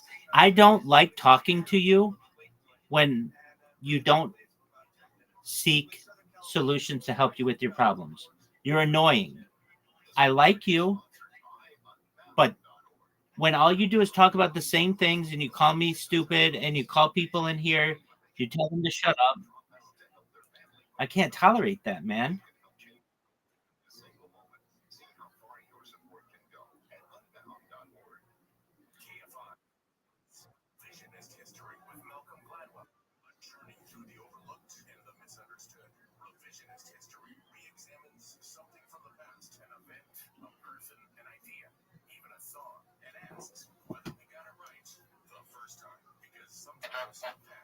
The young generation that's stealing cars can't drive it, and I'm serious. You could literally leave it on autopilot. Like my Hummer, the Hummer that I just posted on Diesel World magazine. Congrats on that too. Yeah, it's cool. It's a certain way to start it. That thing doesn't have a key. I just leave it wherever. No one knows how to start it. Military guys do. If you're familiar with Hummers, but the young kids, they have no clue. So I never worry about it. That's hilarious. But also for DC, like one of the number one places your car's stolen is airport parking lot. You never drive by. I always drive my shittiest car. I had no idea. If I have to park at the airport, you don't. No one's stealing white Teslas because there's no money in them. There's no money. What are you gonna do with them? You can't fucking resell it. Like an iPad. Yeah, so no one's stealing those. But the probably needs to do track, right? Sure. But there's what you can do with it. Yeah. And you're stealing even the game. So fucking airports. Airport. I always drive my shittiest car if I have to park at the airport. Always. You're just sitting there. They know you're gone. And then the attendants at the fucking airport, they don't fucking know. It's one of the most common places to get stolen. You never want to park in movie theaters because they know you're gone from your vehicle for at least 2 hours. You got insurance, bro. Who cares? Yeah, facts. But the headline, they just want the headline 225. Insane. Can we show this or not? Yeah. Oh, shit, I'm going to sell it. Who's the Latin guy? I look identical to the guy from. Look more Mexican. No, I look exactly. Bring up the guy from the talent job. That guy from the talent job. Yeah, there's a mechanic from the talent job that hooked up the Mini Coopers. I could look. You look like that soccer player. Sorry. Yeah, I think I agree with Brian. Yeah. Type in a talent job mechanic. This is spot on. Yeah, it's like, I typed in everything you asked. That's what's popping up. Look, that's him in the movie. I like nothing like it. I haven't seen the movie in like 2000. Well, 2003, sir. Yeah. Yeah, you were born. Zoltan. Yeah, there you go. I do look like him. He's every bit as tall. I mean, mix them both in, I guess. Yeah, buddy. Handsome bastard. Yeah, he's great. Alright, what else you got, Jim? We went on that weird tangent. By the way, so Daniel Corey also, this is a real quick one. He also posted this. He's working with some soccer players, but then, do you guys know what this thing is? That's really tense. Well, that's the gayest shirt ever. It's what girls like to wear. I don't know, but that's gay. Maybe he has like big bad gynos. He doesn't want his titties wrapped around. Is he a skinny guy with gynos? I bet you this guy. I respect anybody who's gay, but that just seems super. That's a problem. Yeah, don't wear that. It's either very trans. I bet you that guy had no clue when he took this picture of DC because he took his jersey off to hand to DC, and he didn't realize DC was going to post this. I bet he had no clue the comments he was going to get. But here it says it's a heartbeat snap tracker. I thought the same. Yeah, but I mean, that's like, it seems like there's only things you can wear, though. I know, that is just definitely the things you can wear. Hey, I don't need to see your midsection. That's like, dude, that brand that comes up with the heartbeat thing, do better. Who was like, yeah, we need you guys to wear sports bras. Yeah, I would never wear it. Wear a fucking whoop, dude, on your wrist. Wear a fucking fit bars. Do anything other than that. I mean, serious. That guy had no idea, though. A lot of toxic comments coming his way. I'm pretty sure it's actually a heart monitor. I mean, come on, there's other ways you can do that. Other than wearing that. They have just the strap. Like, wear that. You don't need the extra stuff. Now, you want to say, yeah, but they come up there and get cool, don't wear. My tits get cold. I have a case of cold tits. There's more guy. I gotta protect my niche. Shit might fly in Europe. Dude, get a whoop or something else, dude. Wear an Apple Watch. Don't sleep 12 hours and don't wear a fucking sports bra. Man. Every single person is saying, what's the number one? Yeah, because that's important. Some guy goes, I understand it's a heart monitor, but what's up with the weird design? Yeah. That company's like, shit. I know. It's like, but it's what you deserve. Who were the best at tracking it? Get an Apple Watch or yeah, get all that stuff. Just wear the heart monitor like every other fucking person. Yep. Okay, let's get a little bit more serious now. I'm excited to show. Get serious. Get for the show Tim Kennedy. So Sean got heated when Brian Callen roasted him. Like he's looking back at the kids. But did he? Sean used to call himself Brown. And I can tell you, I've stayed there. They brought up the cover that that was 20 years back. I gotta tell you this, Sean is all in on this truck service, the quality. Because I mean, and I've stayed in 5-star hotels. He has this channel called Drive Me Out. It's really special. Drive Fast. That's a value proposition. And how you be able to get that hotel. And they have such a. He doesn't drop any content. Well, thank you for that, Paul. Like once every 3 months, he'll drop a video. Right. So all of the effort is being put into the car store. Which sells actually buy merch. Do what's best. Okay. And we're just for raffle. So when we evaluated the situation, nobody buys merch. But you get entered into the raffle anyway. If you just get a in Southern California, you can sell out. You have to come to Las Vegas to get that on the strip. So third party company. That is the scam. Because you're going to drop any content on that channel. Thank you for that. But he paid to put himself on that cover. He's a goofy looking dude who looks like an elf. And Callen just roasted him a little bit and he heated about it. And it's amazing.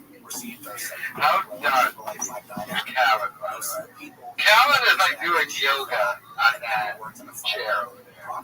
He's got his shoes off, upward, downward dog or something. Calvin is like really checked out. And Shab is just sitting there heated, sitting there like I'm getting sued. It's all crumbling down all around me. I can't address any of it, which he will, by the way. He will eventually address that lawsuit.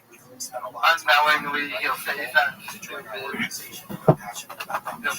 be guilty to something without realizing it. Whenever he slips up and talks about that lawsuit that he's involved in, he will say something stupid to jeopardize himself. That is a given fact, but he hasn't yet. So I think that's going. Now he's got Calvin and my boss, the CEO, tried. He looked like the mechanic. Strengthen synergies between Las Vegas. Looks like a redacted area. I like some of the comments. I just getting myself in the negative situation. Over and over. I know the triggers are. I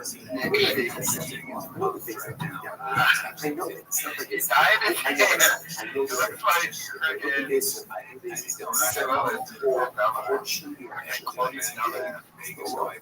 try my best to get this guy is gonna keep playing for coverage. Always on the truck giveaway. Really is pathetic, but let me know.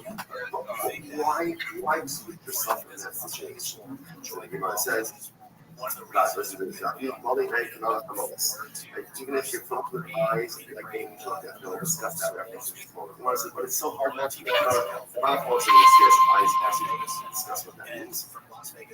Because I'm I understand what a lot of these motor producers do is shitty, and hey, suck my dick and you can get this job, right? Okay, I get that sucks, all right? And that sucks for women, and that's bullshit, okay? Nobody has come after the women that have actually done that. That actually sucked dick to get into Mad Max or whatever the fuck.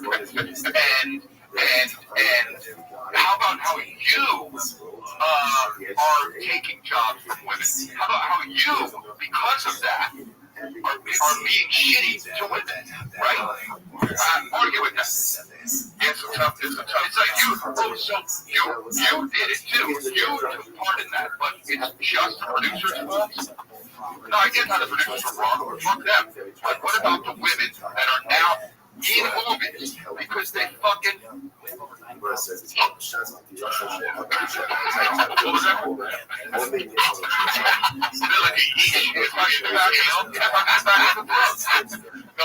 what about all the women that work hard? What about the powerful women that deserve jobs? Because you fucking. But let me say it differently. You're being honest too. I hear you, but I think the bigger deal is the fact that for like those these powerful, these ones made it. Yes. Okay. Yes. The issue really becomes that they didn't say anything to those lower level women that ended up with some shit. So what I'm saying is like they could have stopped it. Like if this happened to Angelina, if this happened to what's her name? So if this happened to these people, and then they waited 10, 15 years, and now they're like, no. It's like, whoa, you're not saying anything. But to your point, those girls, they're not saying shit. I know. They're not complicated. They're also, buddy. You tell me no one was like, girl, I sucked that dick so good. Yeah, forget it, dude. Are you kidding me? We was in his room, and I was all night. Girl, I ate his ass, and I'm Catholic. See that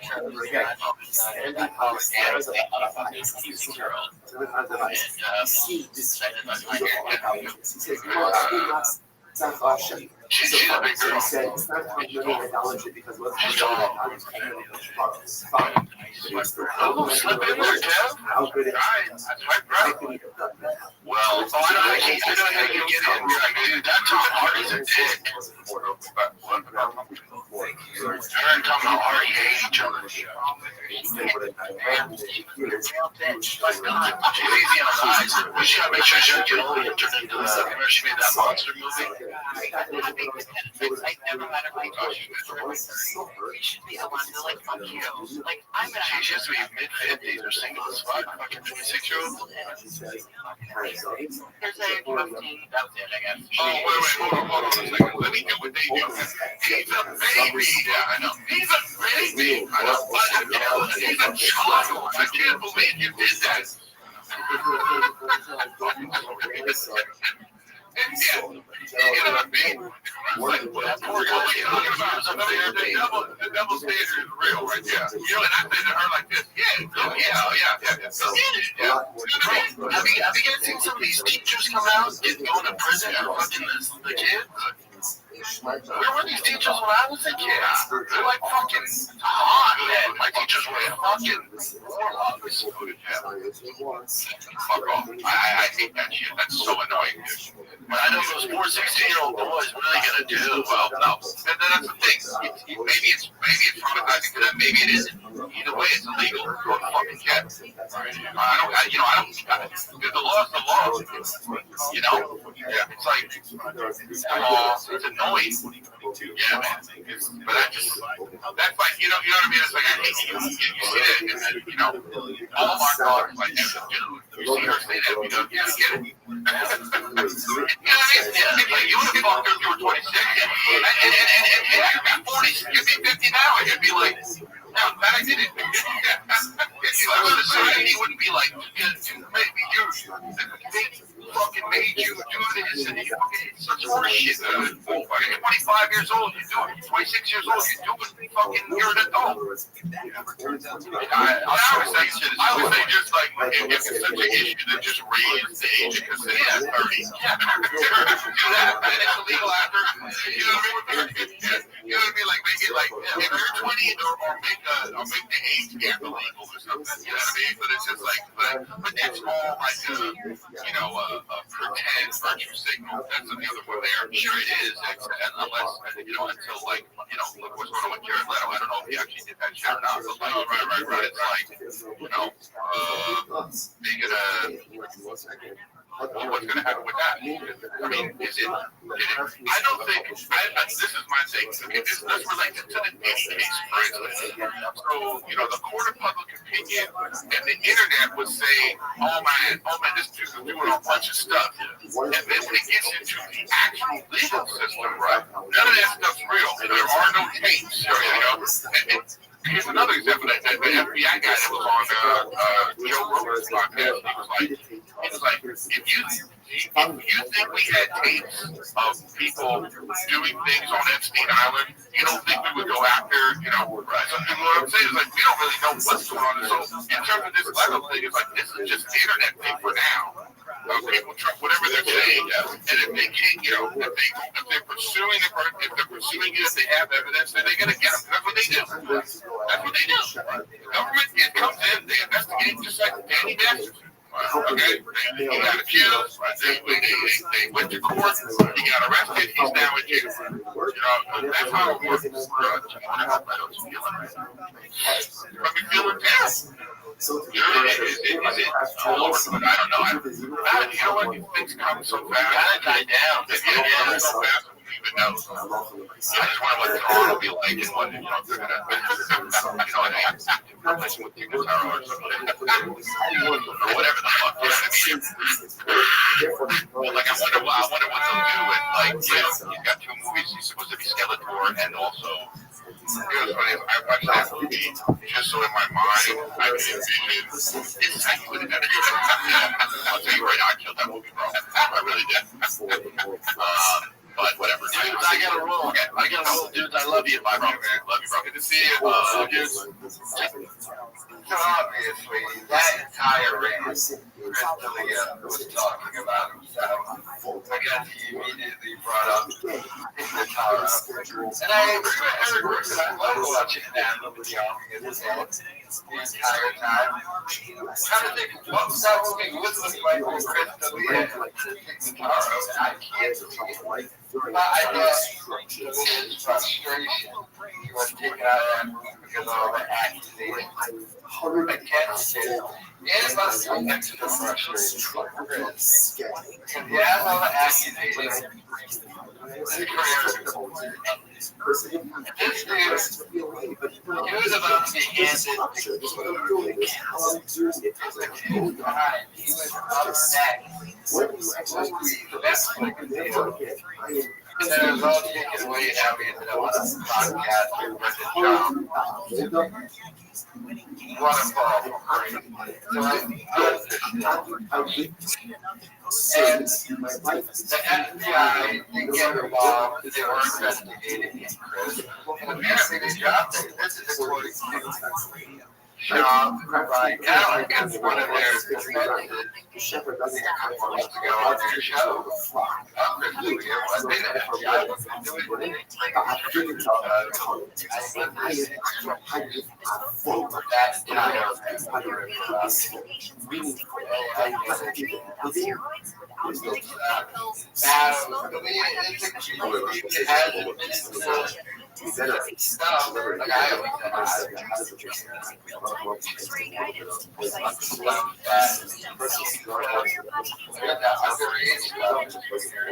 But this is one of those weird things. I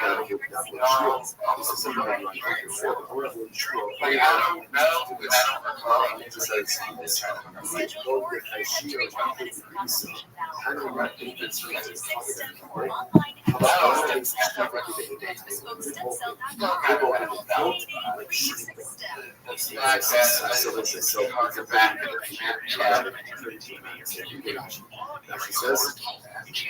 First off, actually, as hard as spoke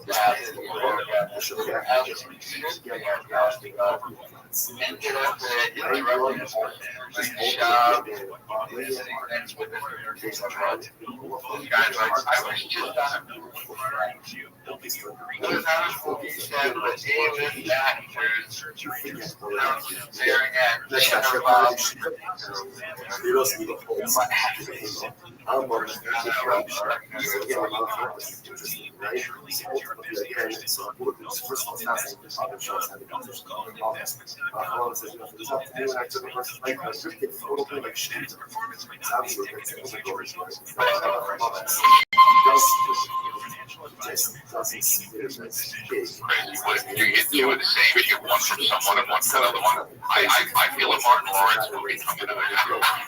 One line from this guy, one line from that guy. Look at this, 1 year smoke rate, 90%. All right.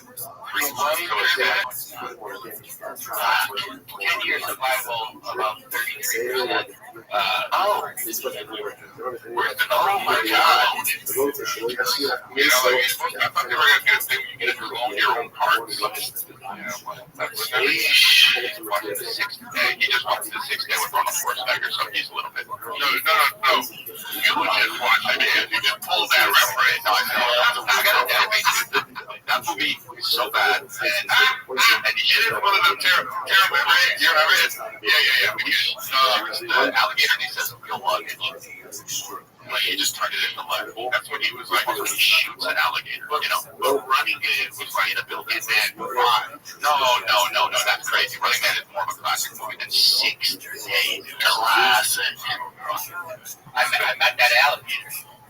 Yeah. I use that alligator now on the road. I'm not kidding. You're not. Gave it to Arnold Schwarzenegger and recorded at his office. You know that alligator. It was stuck in rubber. That's hilarious. It's the one from the sixth day. Yeah. Slight flex by Nicholas. That's like, speaking of 6 days, that's like 6 degrees of separation right there. Yeah. It's like that alligator business. That's amazing. How about Nick from the back? I know that. I know. Like a hoe. and that's the problem. That's the biggest fear of the generation of the sick. That's the father who said that they I interviewed them. I got that alligator. You're fucking. I was running audio. On that podcast. We're going to have on the bottom of the text on the page is the word I'm not even like, I know the source there. How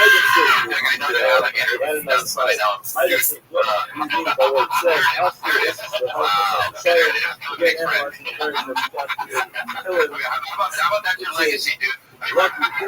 Person. You're fucking alligator. You just got signed on the side on the side of you. You're dead under a pool. How about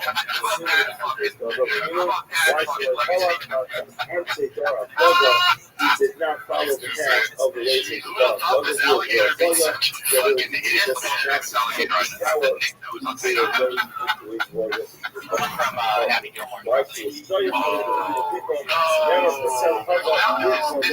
has a second, you know, Theo's podcast has a, what do you call it? John Travolta coming out again, dude. You know, we're not just talking about Connor. Again, the social reference to Rodrigo, like I'm sorry, not live, not spend his time in the world today, why because they were people who live their lives in the state. Then I just had another that says, I would say it's the guy who took us play, what is, I tell you, myself, and the constantly That's a fair point. Yeah, that's a fair point. You're like a diva wide receiver that you show up late, you perform. Right. Hey, speaking of which, AD's were great. I haven't seen it. I haven't seen it. What's he talking about, Diddy? I don't know, man. Can I leave the country? No more child support. He did not yeah, but he's just being silly, isn't he? This is, you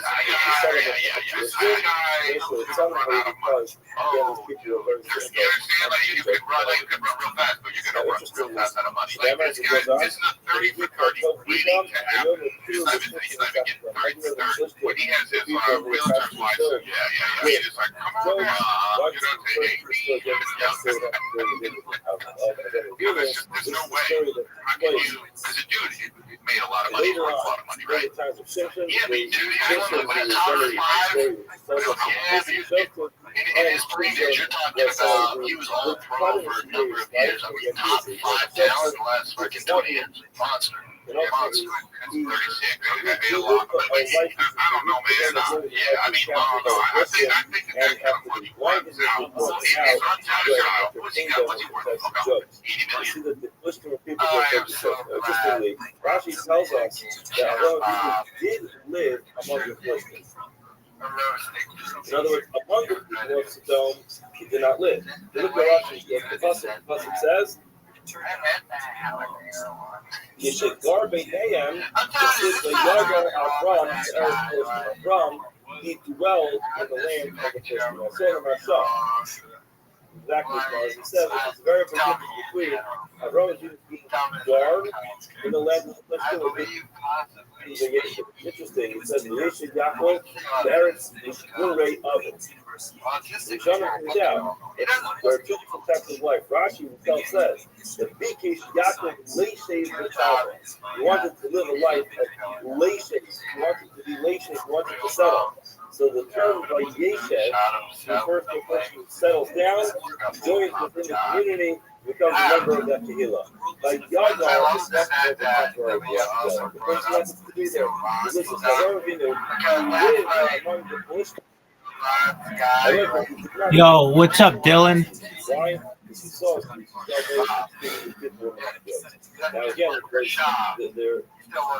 Can you hear me, big dog? What's new? How are you? How are you? Excellent, my man. I know you were here earlier with Connor. Yeah, are you guys friends? Okay, very well. Well, what's good in your world?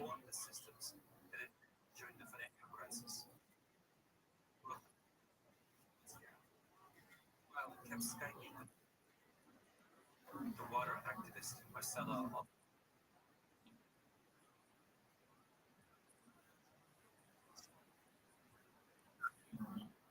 Okay. Where are you watching that? Oh, very well. All right. Do you like to watch YouTube? Excellent. Who are your favorite YouTubers?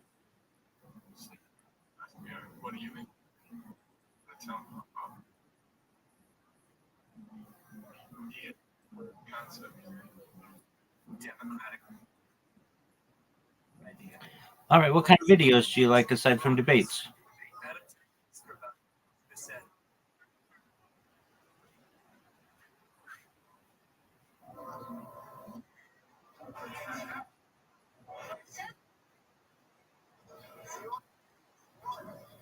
They signed up a rural school,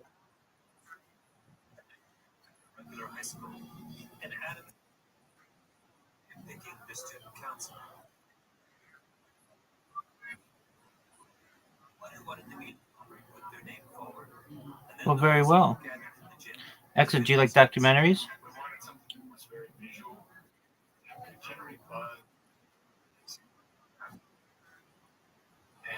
All right. Do you have what are your hobbies? What do you aside from YouTube? Do you like to golf? Do you like to run? Do you like to swim?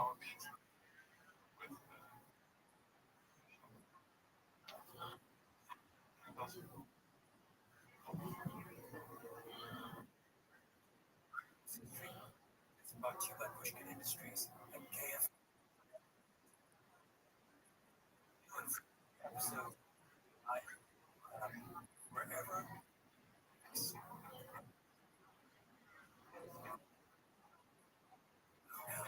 We'll be right back. More from the latest of the KFI 24-hour newsroom. Excellent. Well, that's great.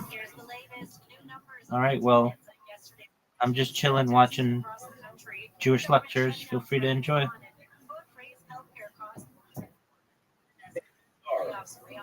I don't have the rumors to say about Yaakov reading about his children, and therefore goes Baruch so the sayings. Ultimately, the bottom line is when Rashi refers to the Sanei Hadar, the times of Avram Avinu, that's what we're talking about. So about the Plishtim that were son all the way back in the beginning, and Avram Avinu recognized that you could sometimes live in a neighborhood, but you could stay away. And you neighborhood, a community, a whole city, but yet you stay away from people who are not good. So that's what it means. Yeah, that Rabbi Avinu, he did live among the Philistines, but he was going to Yasha. He did not settle down as a member of that community because he realized that, generally speaking, the Joseph which was important. But the Gemara continues by darshaning several more psukim which discuss the unfortunate lifestyle. Ashrei Ish, Yirei Hashem. This is not the very first pasuk in Tehillim. This is also a pasuk in Tehillim, but this is much later on. This is 50 days. This is Ashrei Ish, Yirei Hashem. Ashrei Ish, Loi Ashrei. You should want to say, hold on. Why is this specifically relevant to a man, not to a woman? Why does it say Ashrei Ish? Now, why did we ask this earlier? The reason we asked this earlier is because it said Ashrei Ha'ish. So Ashrei Ha'ish refers to this person as opposed to somebody else. In other words, what he's telling us is that there are certain types of people who are fortunate. That's not gender specific. But Ashrei Ish sounds much more like it's gender specific. Therefore, we're asking. Why does it say Ashrei Ish? It's like Ashrei Isha. Rabbi Rothschild said, Ashrei Isha. That's the truth of the Jewish. In this case, Ish does not refer to a man as opposed to a woman, rather it refers to a young person. So what it means is, unfortunately, the person does the shooting repents from his mistakes when he's younger. Why? The person is younger. There's a lot more strength, a lot more ability to reevaluate this in life. As opposed to gets older, much harder to change.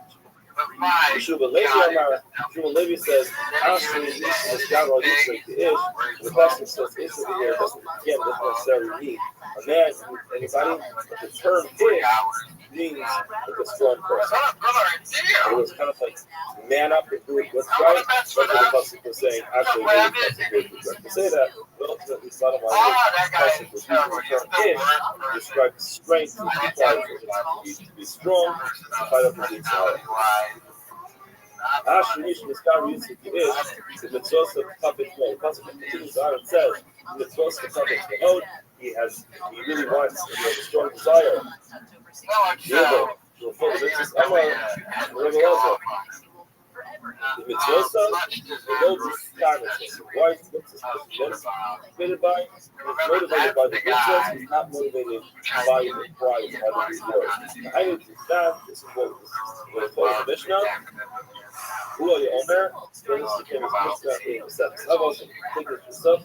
He said, not be like a servant who serves the Baruch, who serves his master because he's expecting wages. Ella, so low, like a servant who serves his master, even if you are not going to be working. It's very interesting just to see this. Look at the specific terminology in Gemara. It says, like servants who serve their master, not on condition that you will get the reward for it. Look at Rashi. The way the Rashi is, Al Menas below the Kabbalah Pras. There's a nuance between the person who serves their master below Al Menas the Kabbalah Pras, which means he's doing this even though he's not expecting the reward. But the way Rashi says it is, Al Menas on condition below the Kabbalah Pras, you won't get a reward. That sounds like he doesn't want a reward. But then when you read Rashi, that's what it says. It says, hey, look at the low, with his heart, Lomar Abdu Ain Sofu Kabbalah Stars, always worried. So like the way the word actually is. Person says, even though it's but your cervical is powerful. Now, Tosis actually says very clear. It's important to point out. Tosis says, I'm not if he focused on it, he could get there. Here's the Torah. I like seeing Nickens hit from chin. The serves that come only to the reward, and if you don't get the reward, you go to the rest of your agent. In other words, the low level of and I thought these would be cool. Like maybe these would be good. You might do. Why because what I did when I was learning my underhooks and then getting out and then you come down, you were out the guy. And I kept going, I would crowd and I go, ain't no room up in this bitch now. Ain't no room up in this bitch. I was doing stuff like that. I was real trash. Yeah. That doesn't go well. All right. The person is not going to regret it. Similar to the Tanya Stella Zealous about the person's donated particular amounts of money for stuff on the mass on condition that his son never are raised outside the yellow. Here he gives money to Tzedakah, and why does he give money and I was like, so with you, there's 15 years of study. I was hitting mid-stuff. It's good while. It's like angle strategies. It made me sad. I was like, I was 17 now. It made me sad because I was like, I'm just slow, dude. I'm slow. I'm older. And I used to have some speed in your workout, man. I think I feel like fucking red base. I know, but it's like, damn it.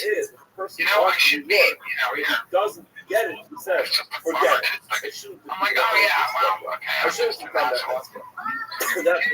How about I don't know fucking baseball? My son's IQ is higher baseball. Sorry, like what Lord Tiger said, there's one, like, I don't know what techniques and shit. He has like real coaches. He's beyond me now. With the hope for continuing reward, as long as the person is not going to regret doing that mitzvah, and he doesn't get it. At one point back in the day, those who said that the riot that Tosh is playing is not a great riot because he's talking about Sadak is a little bit different. Sadak plays golf because they really know that they should catch the situation.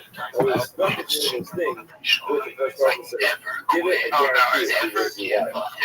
That's why I love people that do inspirational messages and they're never done. Anybody I know that's working their shit never posts that bullshit.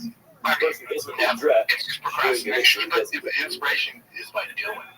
You're just supposed to use your shit. That's great. Yeah, you have to drop those quotes. No. Desires the Torah, It's also in 2025.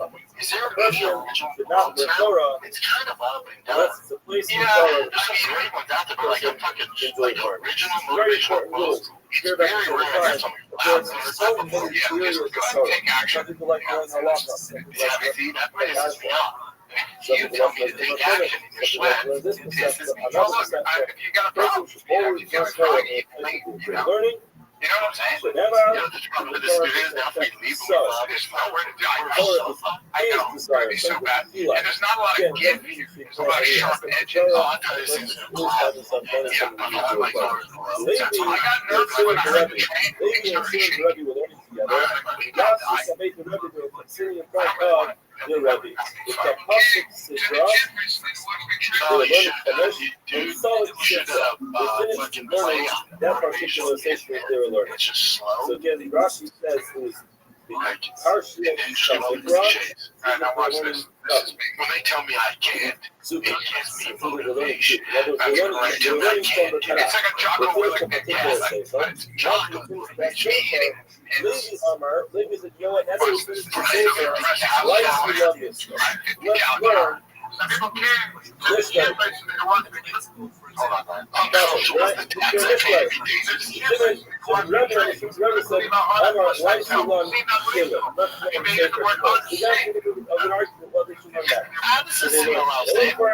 Or should they learn Mishnah first? Ultimately, Levi, powerful Levi, bicycle. That's what we're doing right now. We're not just learning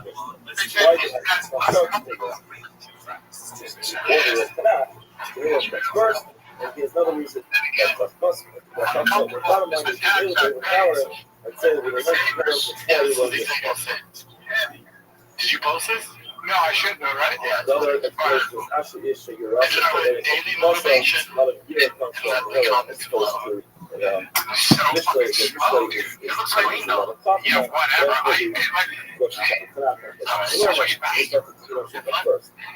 So he brought the color. Now, I love it too. Every time I get into the ring, it starts subscribing. It's like, literally overpowered. It's not even Brendan Schaub and Brian Callen and Asher Ish. Callen bringing up the train. Especially outside the show, America talking about other restoration. the air conditioning. Yeah, but Torah says that's so. That's what they got up to. So they learned this out of Gemara. What happened? Because what happened is Parish, Rabbi. Omar. He doesn't love the Torah. But the person always learn Torah in a place that they desire. Right then, Omar Lady slams his hand on the table. Rabbi, stop the living yourself. Loud. You've given us permission to stand up and walk out of the chair. I did not want to leave this morning. I wanted to go Mishlei. Therefore, I'm going to the next room of the building. I'm going to join the Mishlei here. Have a nice day. Omar Lady. Also, the Torah is desire. Therefore, it says, the Torah, Hashem will fulfill his desire.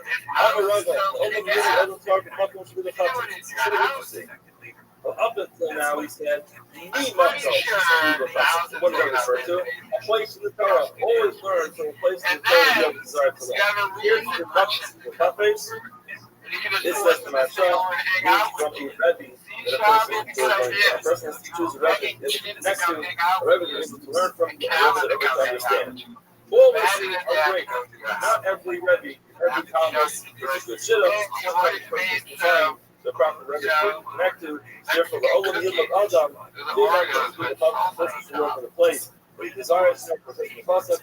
He invitates us to test. So again, the same person who doesn't find a place to learn, they're confident to connect this to Rebbe.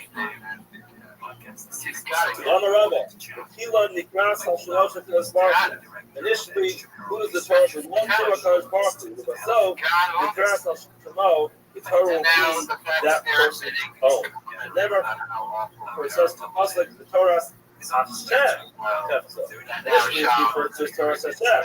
Yachar Kaf, it says in Torah, so if his own Torah, Yaga Yom Balayla, he will toil in it day and night. So it switches from being Torah being a person's own personal gift. So I'm a Rebbe. Even though the Torah, a person should first learn Torah,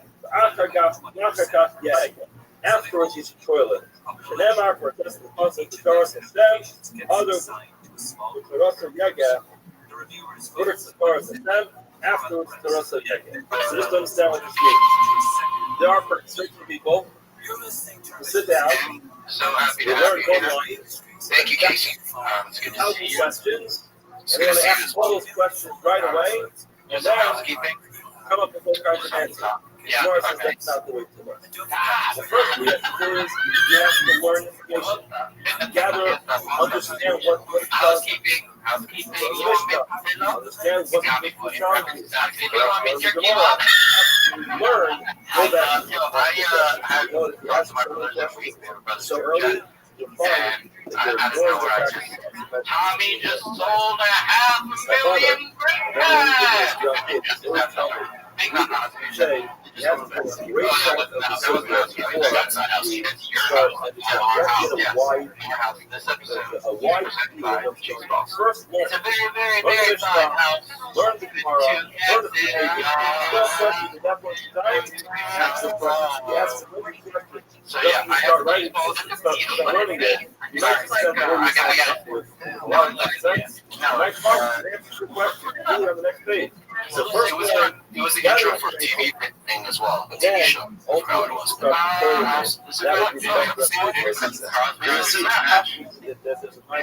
I think you might have been mixing up with the first amass a lot of information, and then they should go ahead and toilet it.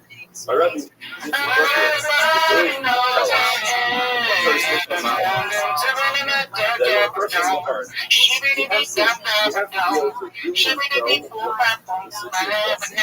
there are some people who they like great, and everybody, I like learning field is necessary. You have to do a lot of to understand the rest of what's going on. But you have to do every basic. a lot of work. When you finish a thing, just be how we won't cover it. First, you have to what one of the things are, and you forgot that. You don't have all the basic stuff that your What the hell is Kevin? is very Where's nice and beautiful. Kevin? This is basic. Well, instead of the whole thing doesn't work. First, learn what does the Torah say? What does it say there? What are the words? I remember when I was in 9th grade, the Rebbe used to say, when I was in 11th grade, first get the what? First get the why. You ask the why before you know the why. Then the why is not relevant. Again, this is what I said.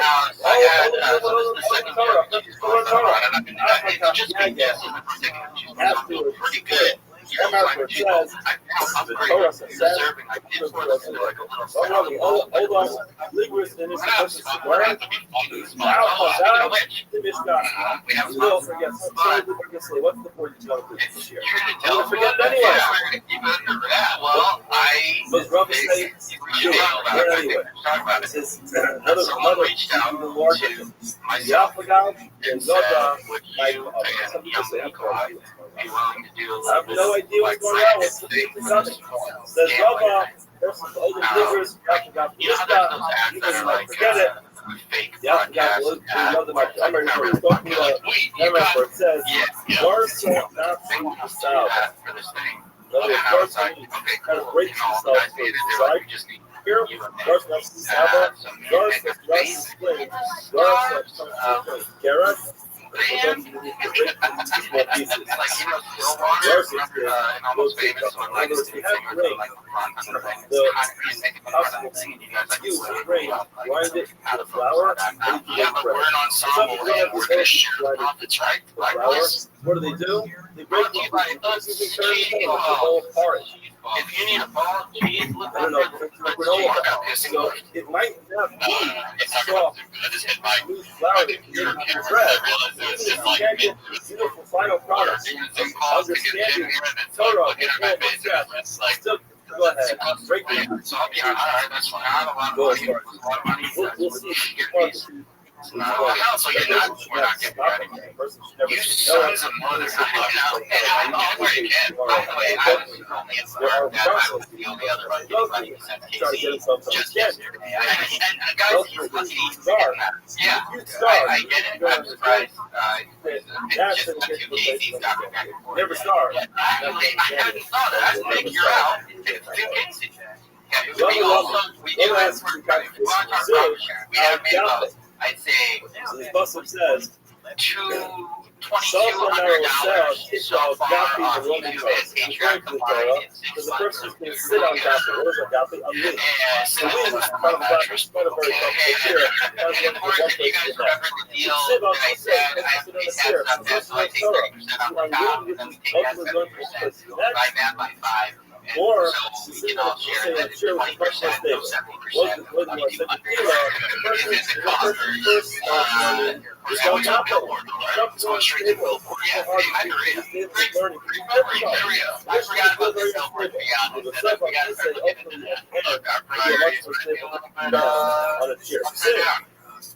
Again, it says the road initially, I will say, it's always $6 months. it's up in the sky.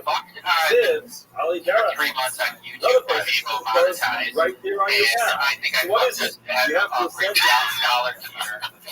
here on Patreon. Get it? All those people Or who are just sign up is it and they're all on the for card? a lifetime.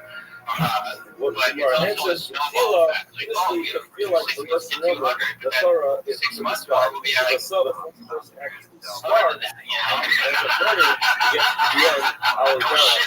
We will be at So yeah, what is interesting to us, everything can feel very far away. more Once than you that, start, yeah. accelerated matches. It's closer. We thought, it's right here.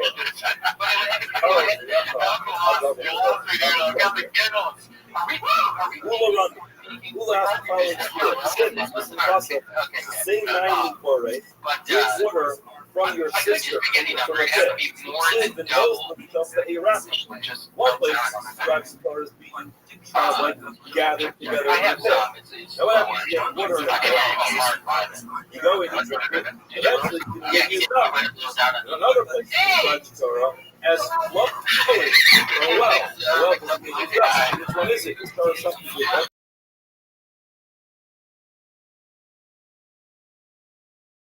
Oh yeah, sign up for the Patreon, make us more money. Oh, I was gonna say, I did another podcast network for 5 years. We didn't start Patreon until 2 years in. We had no YouTube money. And 5 years, we had 1,400 patrons. We were all paying our rent. So stick with it, fellas. Stick with it. Yeah. Holy crap! You're right off the. You tell me when you want me to serve you. It's fine. We're gonna get pizza, so you can't eat that on air. I was gonna move the mic and let you guys go for 95 minutes. Can we do this? It says, tone may have out Yimah. Person who has tone, a lot of wealth. Again, interesting custom. Tone may have out Yimah. The tone is in initially, right? The one guy is not even there because he had his real job. Tone may have out Yimah. A lot of nothing. If COVID says, yeah, They're going to be making $2,200 simply spoken, person who grabs a lot at once will have a little bit. Person who grabs a little bit will have a lot.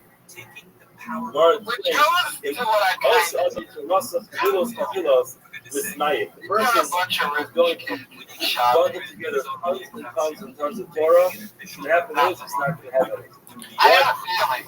Overload tons and tons of information, you're not going to retain it.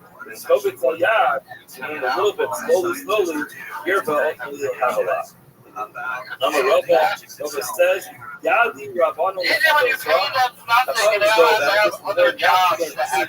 quick. The desire for the Torah is so strong, you just want to do as much of it as possible. But that's I know, I did it I follow this advice. I learn slowly, I do what I learn, and ultimately, so again, this is what I mentioned before. You have to keep this balance. Earlier, we learned that before a person starts dwelling in things, you have to amass a lot of knowledge. So Gemara warns us to say, don't do too much too quick. That's why we're we have a Chazar today for Daf Yomi, because if you just learn Daf Yomi, every day is a new daf. Then you can just go more time than you can. You join the Chazar Kapura, if you learn it one day, expect to go reviewing it, come back the next morning and review it before the year starts, and this is something you're able to maintain and just stay with you. Amar Rav Rothschild, maybe it wasn't decided. I understand what the Pasuk even says.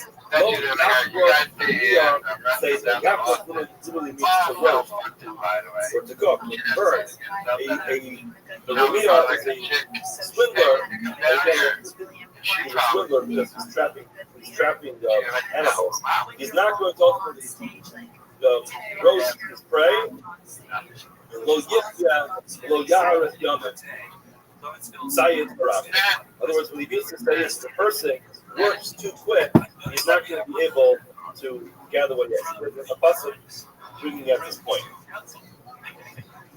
The Rashi points out that the word lo yachro, it puts together, it's kind of like a compound of the word lo yifya. You see the first word lo yifya is the chest, and the second word lo yaharet, it's yachre. It's yifya and yaharet together. So lo yachro means ultimately will not be able to roast his prey. What happens when he's just catching too quick? Station said the same thing, just read it differently. He said, Zayit Rama Yachre. Wait, you read it wrong. It's Zayin Harama is ultimately going to roast. In order to explain Yosef Kimi, Amar, he will explain what the both unit was. Monster of his sons and parents. This is the parable for person who's trapping him. Is covered in the Salishona. It's the fact one, and then you break between the purpose wings. You know what happens to this Guymo. He catches one, he flips the wings. Now it stays. He catches another one, it stays. However, if he doesn't do that, so when God, he's got the catch one bird, put it on the floor, and guess what happens? As you catch the second one, the first one flies away. So the same thing is true for the first. Right? But I want to start just learns so much, so quick, not putting any time to get science of physiology. Stay with him, similar to maximizing and optimizing your body, right? The pasuk is there a philosophy that you apply? Is there a philosophy that you sort of like uprooted on did you ever sort of like, was there a time point? I'm always curious when you go, this is how to live your life, and I will apply that to like you treat it to uproot itself. What is it about muscle growth? What is it about this feel that drives you? Which means the moment coming around that much, someone who only has one Rebbe, Eno, Noah, Simon, roughly Noah. Not this season, roughly. Why? You have to have some elements of diversity that don't do it. Throughout your life, you have to be thinking today, every Rebbe has something else to be able to accomplish. You can't put everything for only one Rebbe. That's the purpose now with the proliferation of Torah. Has the ability to be able to attend one share in the morning, hear another share in the afternoon, and in addition to that, even certain Rebbeim have the ability to be able to pull Torah from some of the different sources. It's very important for a person to have multiple Rebbeim. Of course, this is the same for Rav. You have a Rav that person becomes a Rav, that person becomes a Rav, consistently know what you're passing like. When it comes to learning Torah, a person is able to learn Torah from various different things. Every single Rebbe is something else. Often a person cannot limit themselves to only one Rebbe. People say like, Our Rebbe was this though, Rabbanah. Just to tell his Talmidim. I want to tell you something, but I'm concerned that if I tell it to you, you guys are going to bounce. Guys, lead to it, and you go somewhere else. But he also says them anyway. So, learn Torah, that much, you only learn Torah from one Rebbe. And so, you're not going to learn. You're not going to have Shimon Bracha your whole life. What happens? You have everyone got up. But also, I made the Rama, we went to learn by the other. Walking around, waking up, eating meals, people walking around. All right, Jason, the Rebbe has to be honest. Tell something. Enjoy the fact that it's my share. Continue coming to my share. Don't stop coming to my share. If you didn't be doing this year, and the next one, looks for message across the street. The Rebbe is something I don't like that at all. I think it's weird. I'm a little, how do you really, sorry, this is only regard to sorry. I think tomorrow is not application. When it comes to tomorrow, it's not what's saying when it comes to this, tomorrow, I think it's more process. You have to be able to understand the different thought processes corresponds to these. I am so many different ways of seeing each other. You can't limit yourself to one person's viewpoint. However, when it comes to the actual text of Gemara, we don't really have that knowledge over it down for us. When it comes to text of Gemara, we have other that one Rebbe, days, 2,000 days, will live for this. You can't have, you have different actual facts. You have to get the story. The top 2 Testaments. How about the Ryan? Watch it continue. Other times think about how he life. Adam, Yishali, Adam, Spinoza, person to divide his years, and list to the further advice which is finished, split condition of further advice which is learning Mishnah, and split the Talmud, further advice which is learning Gemara. Hold on a second. You are implying that this knows how long he's going to live. It takes over years to rise you to 3. You all got English time of Hayat. As the person actually knows how long he's going to live, you have to seek a reason to know that every person wants to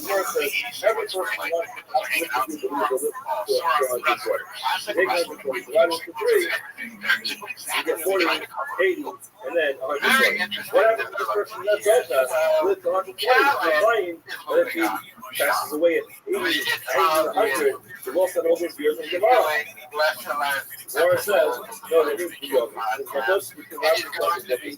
look at Rashi and Yomi, they come in Mikra, so Sunday and Monday you learn 7. They come in Mishnah, so you have Tuesday and Wednesday, and then you have Thursday and Friday to learn Gemara. You get Shabbos according to Rashi, you review everything to learn throughout the whole week. But this is how I know.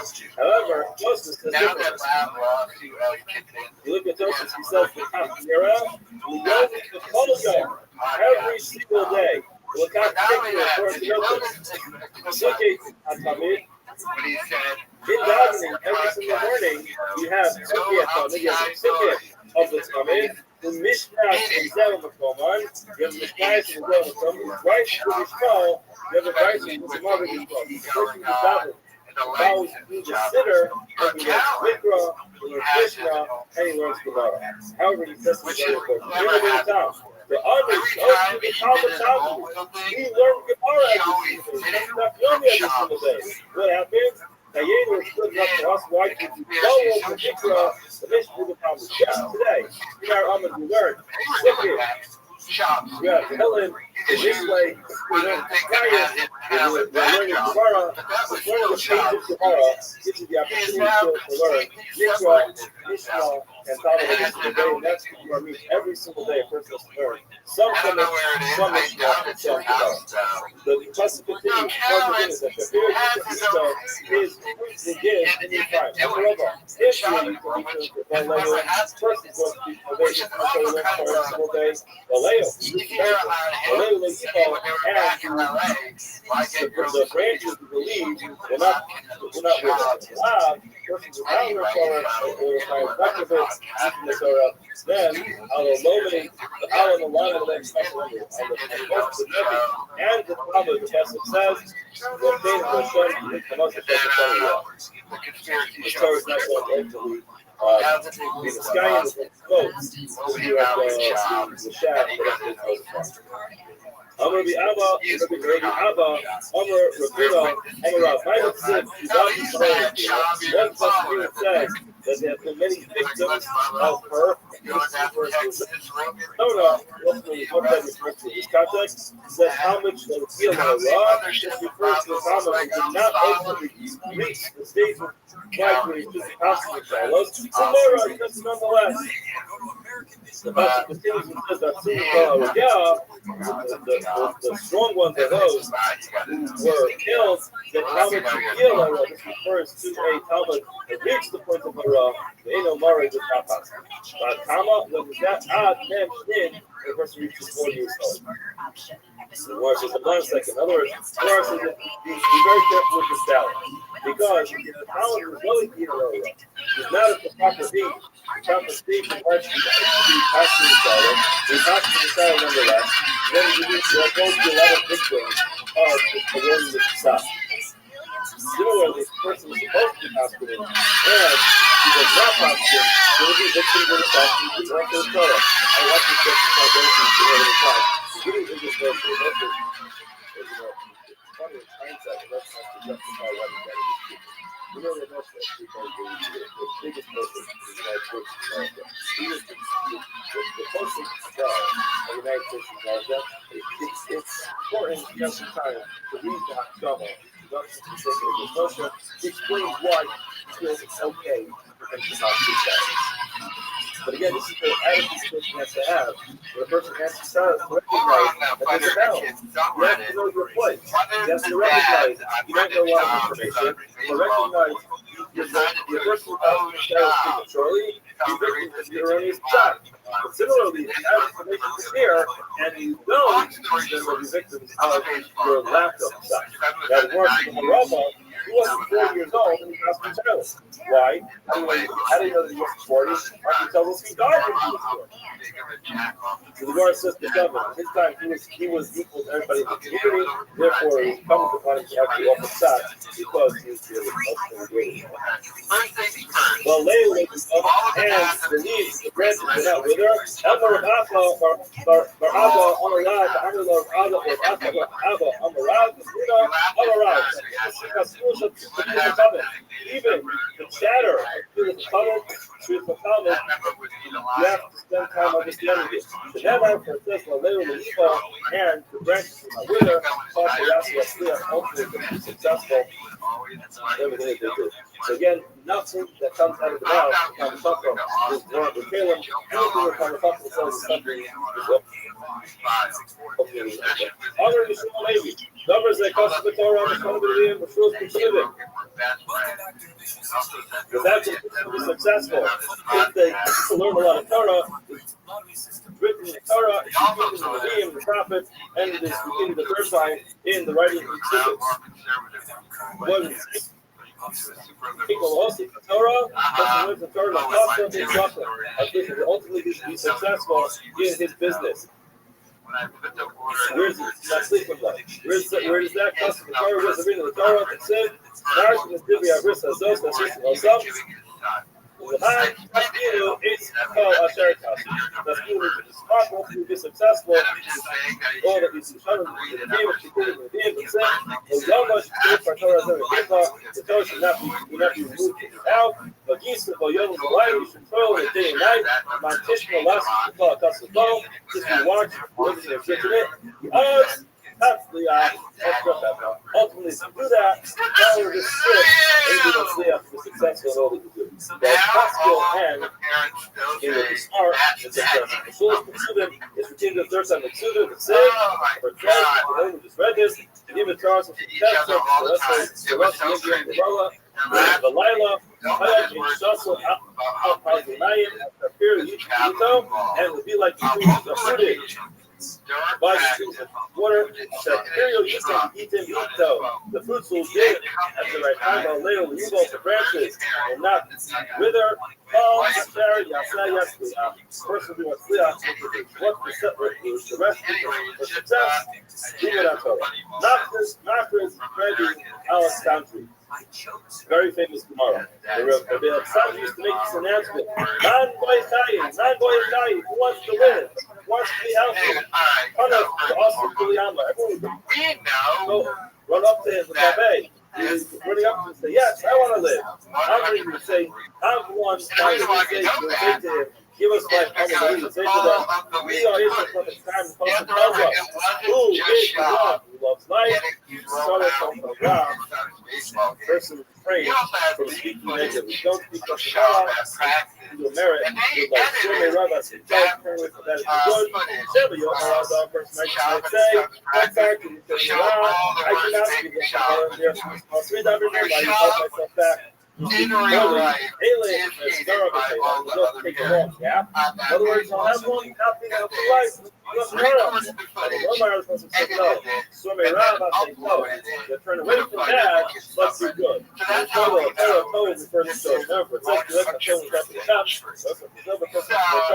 Not good enough, not good enough. We're going to get to this. Keep going.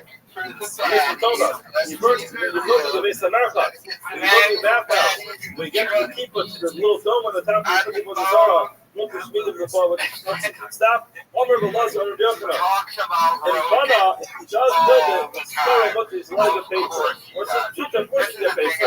The Shabbat was covered. The Shabbat was covered. They know the small, they know the Surim. It's not actually building about the Zara. This is the same about the Zara. You let us get him up from that. But says, the mother until it's actually served. There's no reason why we get the pay. And reviewing the listen to elements of the hospital.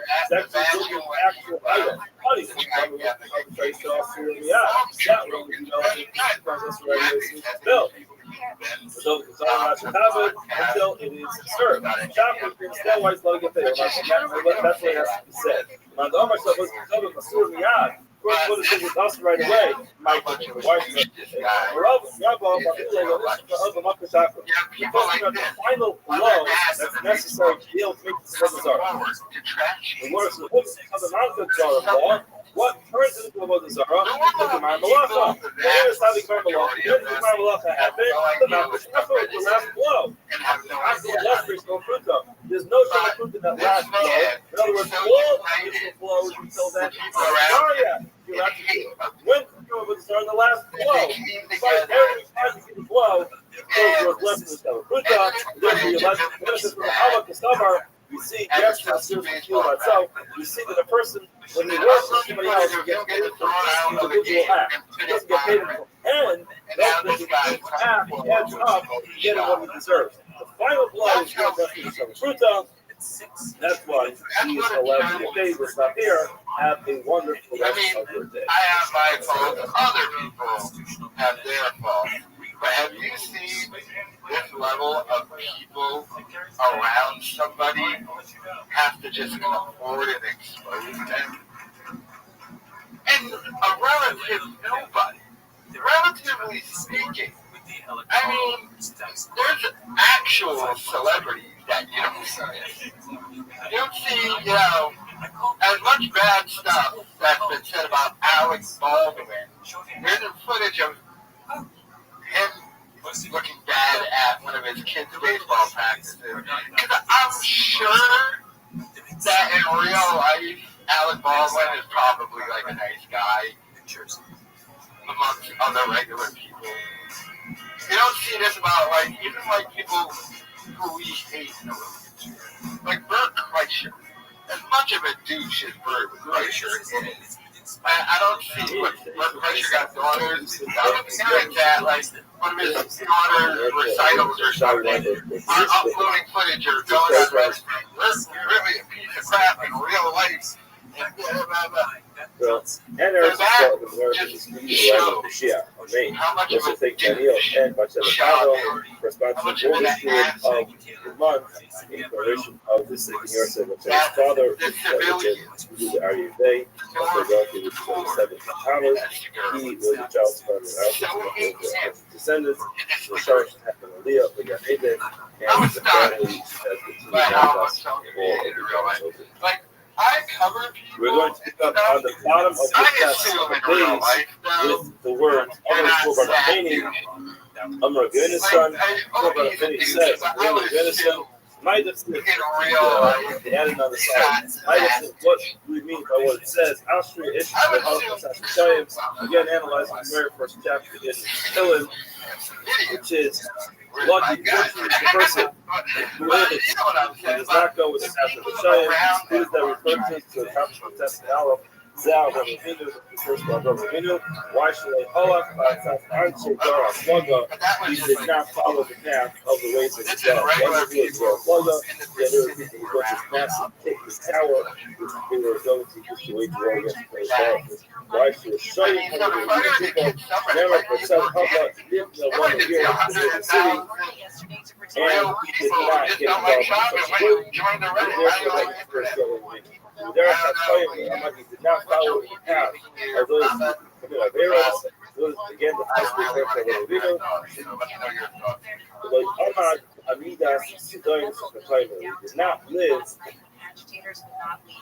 and did not spend his time with the people of Sidoim. Why? Because they were people who lived their lives in sin and stayed away from them. Remember, we had Yonellis where it says, the Anshe Sidoim, the people of Sidoim, Royim Sakatayim Hashem. They are people, and they constantly sin before also continues to say, there was a tarantula hawk that was in my backyard that was like this big. Those things hunt tarantulas. I thought maybe there is no tarantula. I was wrong. That tarantula took my soul. I'm still looking for it in the garage. I've never yelled so loud in my entire life. I almost stepped on it because I was looking at something. And when I went down to pick up Boston's shoes, that thing was like this, the size of my hand, like curled the size of my hand, and I freaked out. I don't know if to burn the house down, move, or just get over it. Still don't know what to do. Later on, and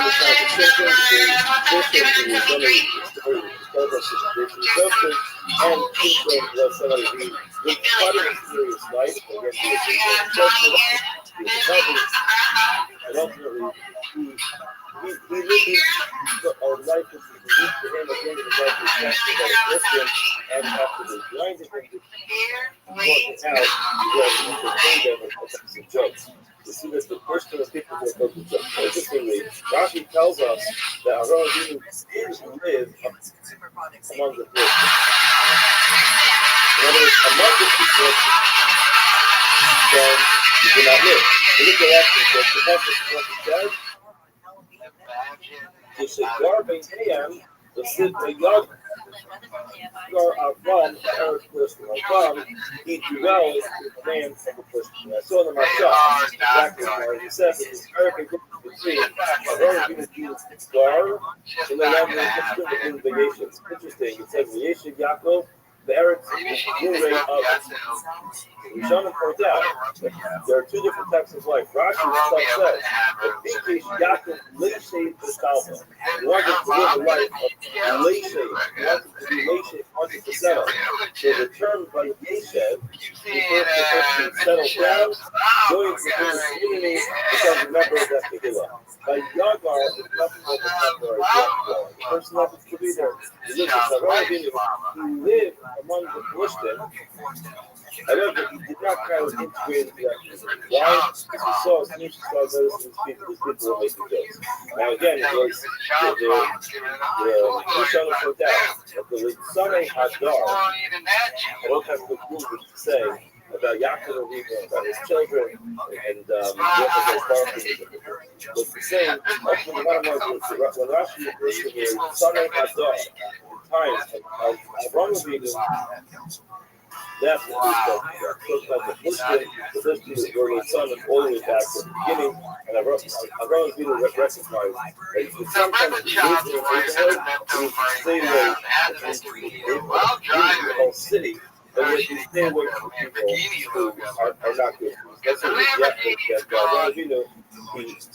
did live among the Christians, but he was very short. He did not settle down as a member of that community because he realized that generally speaking, they joke that it was plus, the Gemara continues by several more subjects which discuss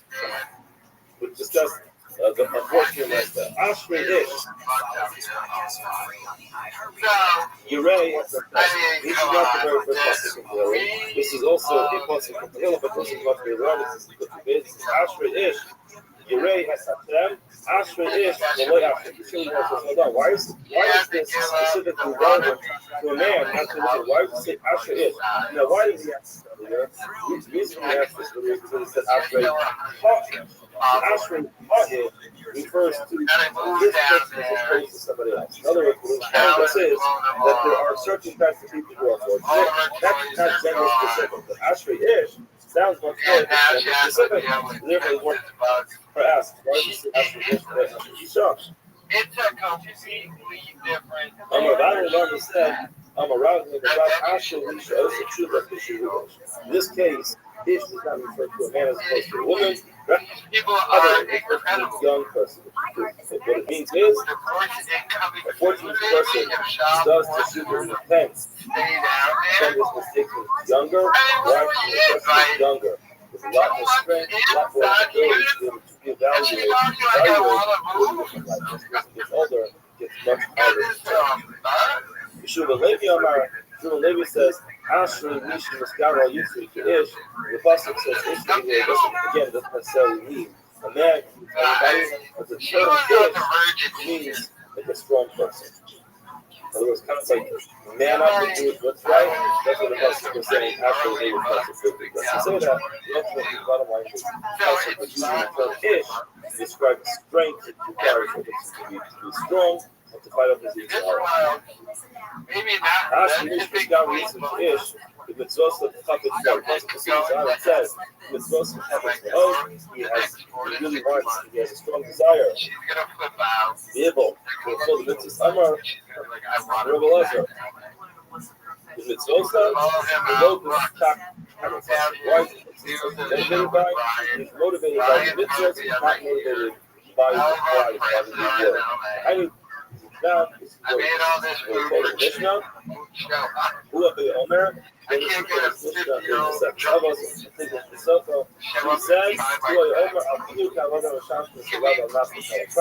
not be like a servant. He serves his master because he's expecting the wages. Ella, you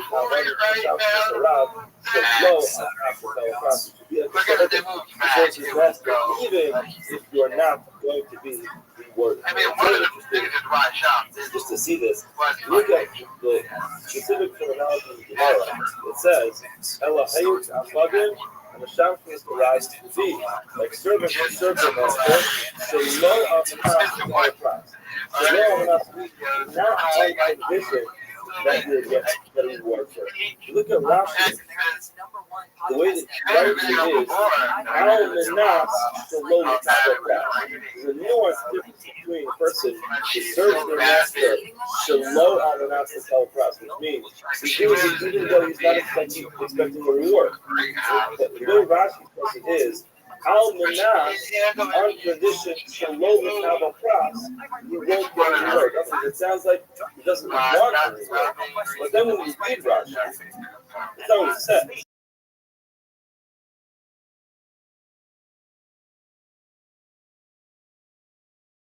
He says, he always needs. So the way he explains it is like the way the words actually read in the Gemara, which is, first it says, something called Baruch, Meaning, that's not the reward. In other words, that is better reward. But I'm going to show you how powerful you can look at it. Now, Tosfos actually says something very interesting. Tosfos says, on the Master Sabbath class, here's Torah. So, don't see a person who serves the correspondence only for the reward, and if you don't get the reward, you're going to regret doing the mitzvah. In other words, in low kavod she'elasa, in other words, he's going to go ahead and regret doing the mitzvah, he doesn't get what he wants. Clearly, in no Torah, a person wants to get a reward, he does a particular mitzvah, because he wants to get the reward. But he's not going to regret the mitzvah. Album ain't no Torah, don't even hold summer day here in Austin. Person not going to regret it, similar to Italian seller donated particular amounts of money for stucco on the mount to get the Adonini on condition that the sun and Saturday for Salema are raised that it's hot. It's hot. Surely the Gemara says the person gives money to tzedakah, why do you give money to tzedakah? I'm giving this money to tzedakah because I want someone to have a Jewish Salema. So what is that? That's the person who's giving the mitzvah. Almond, that's the cattle class. Says Tosfos, it's a time to go. Why is it like that? The answer is, even if the child is not committed to a Salema, it's not going to say, in other words, he still likes the fact, Travis is happy with the fact rare summer here in Austin, but I'm waiting for this extreme heat. Everybody keeps talking about the problem is the person wants the reward. And if it's he doesn't Jumanji get out it, here. he says, If you want to leave with anything, don't leave with the heat. I shouldn't If be you want to that leave with mitzvah. anything, nobody told me it's Jumanji out there. I've had tarantula So even though hogs, there's this nuance difference in the actual terminology, it seems like both Rashi and Tosfos are of the opinion that a person can do a Jurassic mitzvah Park with the hope of receiving a reward, as long as the person is not going to regret doing that mitzvah But Boston, see if he ya. doesn't get Really, it. see ya. I will point out that there is also say that the raya of Tosfos is not a good raya because we don't do that tzedakah. In the garage was El Tarantula. He's cute. I was going to say that. All things, he's cool. He actually was cute. I don't mind the tarantula. Joanna was freaking out. She came because I was getting ready to go to my workout. So I was like making my pre-workout mix. She comes in, she's like shaking. She's like, oh my God, come to the garage. I'm like, oh, yeah, what is it? She's like, wait till you see this thing. And then he's right by my house, and I'm like, oh, he's cute. Yeah. He's cute. Yeah, furry, just like, and they're not that aggressive. You know, they can like jump out at you. They're playing possum. He's just like, froze. And so I didn't move, and I see him like kind of get out my car. He's still alive, still kicking. I just got a enjoys learning. It's a very important rule. You hear about the same time. There's so many areas of Torah. Some people like to learn halakha. Some people like to learn a Gaza. just like Some people like to learn Torah. Some people like to learn this perception, another perception. Persons who always learn Torah. Learning, they never keep his Torah. So, Torah is his desire. Something he likes. Again, it doesn't mean before anyone has Torah. Levi was saying to Rabbi, Levi and Rabbi together, and the absence of Rabbi was sitting in front of your Rabbi. The Kapasik Sidra, they were learning Chumash and solid Sifra. They finished learning that particular sefer that they were learning. So again, Rashi says the Arshil Mikra is no. He's going to work on the old Scorpio shoes. That's the old thing. In other words, they're learning from the past. They finished the particular sefer. Rashi finished that sefer. Levi Amar, Levi said, no, now that we finished the sefer, let's learn this thing. Let's learn. Speaking of scorpions, let's talk about but let's talk about fisticuffs. Rabbi said, let's learn sefer. You got a fight night. Nashville, Tennessee. ICFU was on the road. Most of the boys was there. It was a little calm in there. Cage side. Get right there. Absolutely doing right now without the he's huge. I'll tell you first. Another reason that's the bottom line is the power and say that we learn to play before we learn to play. Another explanation is not the issue you're also, but there was also a lot of Europe comes from Tehillim as opposed to Mishlei. Again, Mishlei is a lot of Chachma, but of course you probably Tanakh, of course you should learn it. We thought that Tehillim was first. So he wrote the Tehillim. Now, the Satan from the Tehillim, and Kimatu Hafa, he got to this possibility of the second possibility. In other words, he overpowered him, and he asked for Ish for Allah. And then he threw another thing in there, so they are 100% fighting. The whole hella there. Outside Shlomo, there can come the Allah goes to Israel. Yasha, he gave the Torah to Shem Tefso.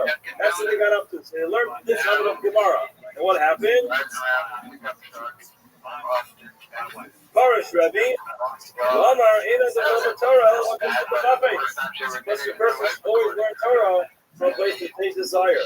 Right then, Amar Levi slammed his hand on the table and said, Rabbi, Asafta Lanu Roshos, Lano, you've given us permission to stand up and walk out of the chair. I do not want to make you this morning. I wanted to the Mishlei. Therefore, I'm going to the next room of the building. I'm going to join the Mishlei here. Have a nice day. Amar Babibi. Rakama, also the Torah, we learn Torah is powerful. Also, what Hashem going to do is desire. Remember, for it says, the Torah is Hashem's Torah, so Hashem will fulfill his desire.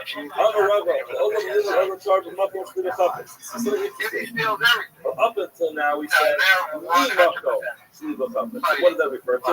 A place in the Torah. Always learn from a place in the Torah that you have a desire for. Here's the buffets. This says the Marsha means don't be ready for a person who is learning from. A person has to choose a Rebbe to be able to connect to, a Rebbe to be able to learn from, a Rebbe that able to understand. All Rebbeim are great. Not every Rebbe, every Talmud is a good shidduch. Sometimes the person is to find the proper Rebbe to connect to. Therefore, the Olam Yom of Adam, Bimakom, this is really a place. He desires for such a pasuk. Again, so again, for the same pasuk, the person should find a place to learn where you're comfortable and able to connect to the Rebbe.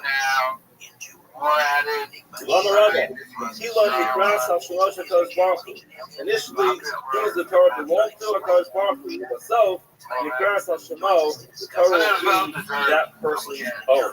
Never for it says in the pasuk, Torah Hashem. Initially, it's referred to as Torah Hashem.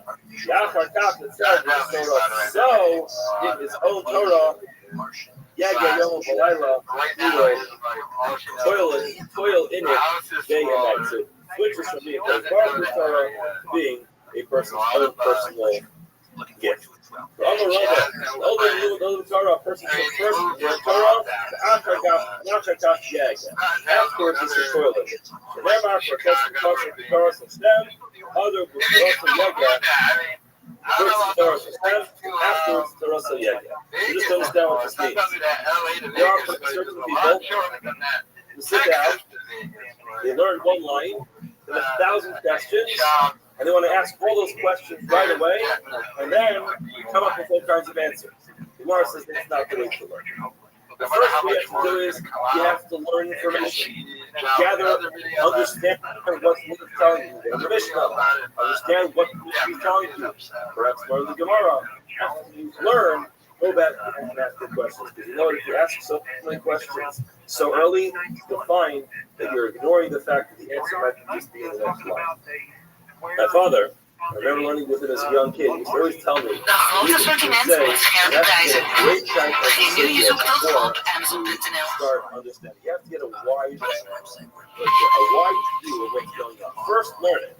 Learn the Mishnah, learn the Gemara, learn the few pages. If you still have questions at that point in time, But Dominic Reyes reminded me of you a little bit in his size and his football, a nice guy, and just a nice guy, and just kind of cool. We were talking about the difference between 125 and 135. His size were, like, you have to take in different considerations. Maybe a knockout from a jab. You see Derek Lewis going through that. It looked like nothing. It looked like you just clipped him, and it's like, oh, 265 pounds. Yeah, you're going to sleep. It's so crazy. Yeah, Derek Lewis, Dominic Reyes is awesome. Yeah, he's a good guy. Are you more introverted than I am? Yeah, I see what that's what I mean. Yeah, I'm not introverted. The physicality, something about it, but I just play football. Yeah, that must be it. Yeah, you see a quarterback who's quarterback, right? Makes sense. Like a big quarterback, big boy. Big boy. Learning football, learning Ian is necessary. You have to do a lot of understand exactly what's going on. But you have to shit right away. Because a lot of times when you write something, I'm stressed about worrying about serious athlete. Yes. Yes. They're always worried.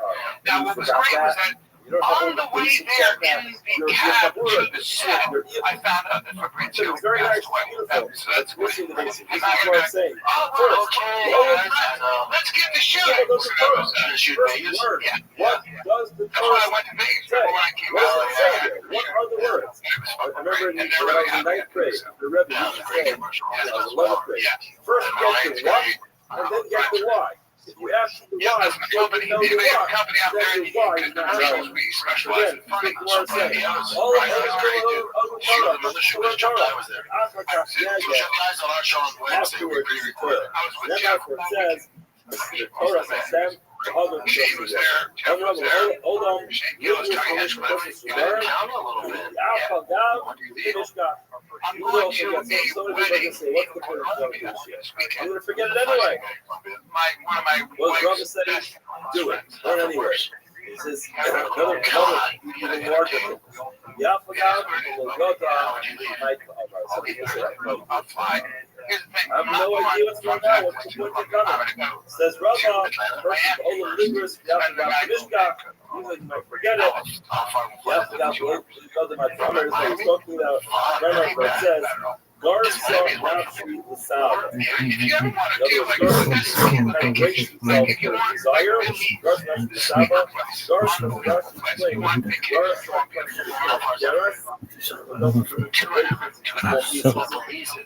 in other words, you have brain.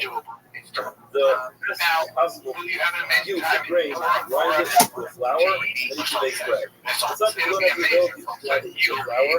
What do? You break it into turn it into a bowl of porridge. I don't know, granola bar. So it might not be a soft, and make sure that the flour kids, that you make because the into kids bread. love that. That's easy. And the kids don't give a fuck because if you're in Aurora, if you're in San Diego, if you're in fucking Austin, Texas, the kids go, cool. You don't do it for the kids. You think you do it for the kids? They don't give a fuck. We have snacks, hotel room, You know what? maybe in Ukraine, we don't give a fuck. Kids are kids. The parents are like, oh, they're just bored. Your kid does not give a fuck. Aurora, the holiday inn up the street. You do it for your mom. If you don't understand it, that's how you get into place to understand.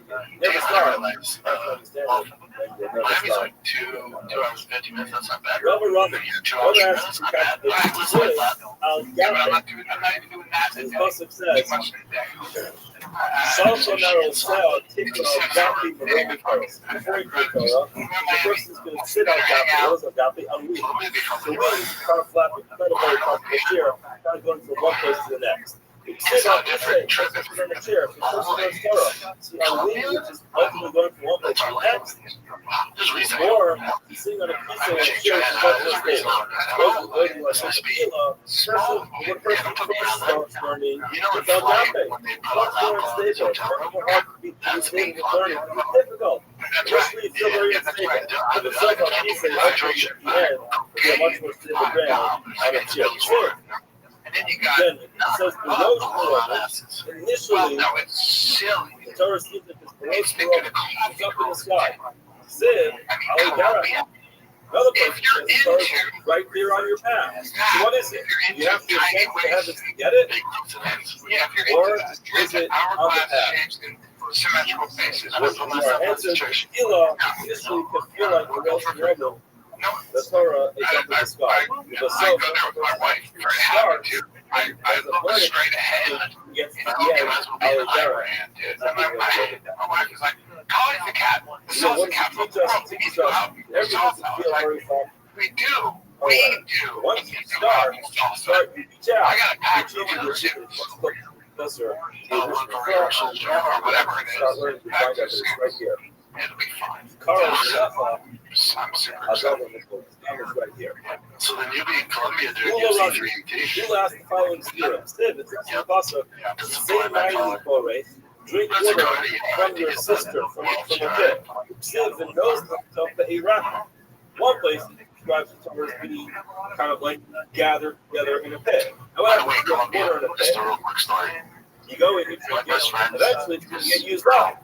In another place you describe the Torah as flowing from a well. The well doesn't get used up. Which one is it? The Torah something And she was insanely hot. So it was the all my friends were just talking about the same thing. They were just asking me, and the girl, not a white girlfriend, was asking me, she's like, he's going to cheat on me, then I'll know.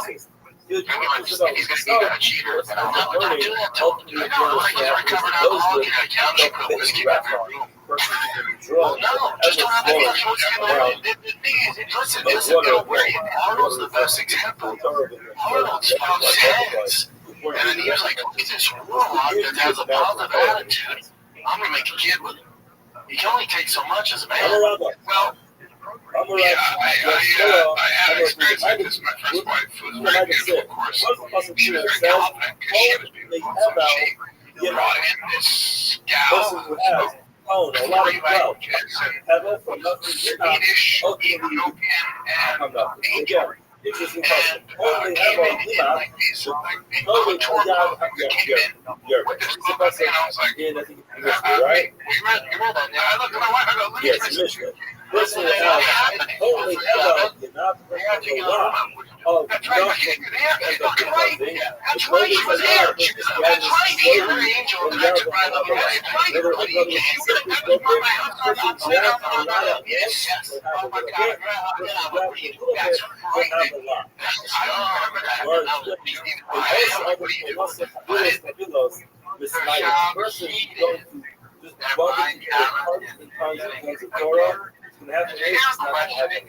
Why overload the circle with tons and tons of information? You're not going to retain it. COVID, so yeah, a little bit slowly, you're about to have a lot. I'm a Rabbi, and it says, Yadi Rabbanon Hamasa. Some of you know about this, you know not to learn too much too quick, the Aviyah. The desire for learning Torah is so strong, you just want to consume as much of it as possible. But not for Yitzchak, I know, I visit time, I also follow this advice, I learn slowly, I do what I learn, and ultimately it's stay with me. So again, this is what I mentioned before, you have to keep this balance. Earlier we learned that before a person starts dwelling on things, you have to first amass a lot of knowledge.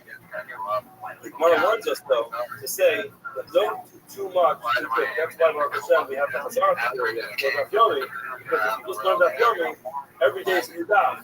Then you can just do more times a day. During the Hazar theory, so you learn it one day, you're doing it, come back to the morning and do it before the shoot starts, and this is something that you're able to retain and ends up staying with you. Amar of Shishbi, which made the most desire. Might have said, one possibility it says, Lo Yahweh Leah say that Africa really means to roast. It's a cook, it's bird. A Ramia is a swindler, again, he's a swindler because he's trapping animals. He's not going to go for the roast prey. Lo Yisra, Lo Yahweh Sayed Torah. In other words, what he needs to say is if the person works too quick, he's not going to be able to gather what he has. A pasuk reading at this point. The Rashi points out that the word lo yachro, it puts together, it's kind of like a compound of the word lo yichya. The first word lo yichya is the best, and the second word lo yahare with your passion. It's got to With rip. your passion. It's together. So What's up, Mal? Not much, buddy. Let me start with Brian. This is Texas Brian. Brian texted me. He said, "What'd you say, Bruno?" I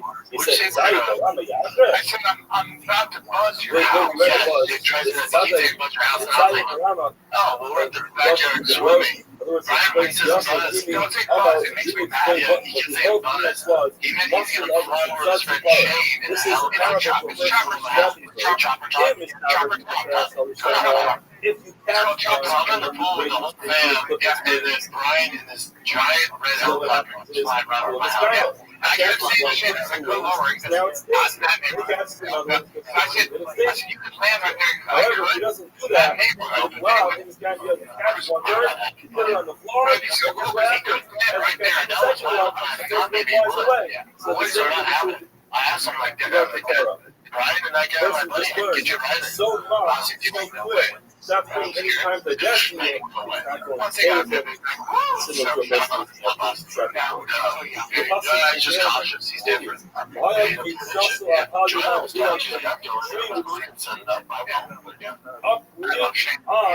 might be the nicest human.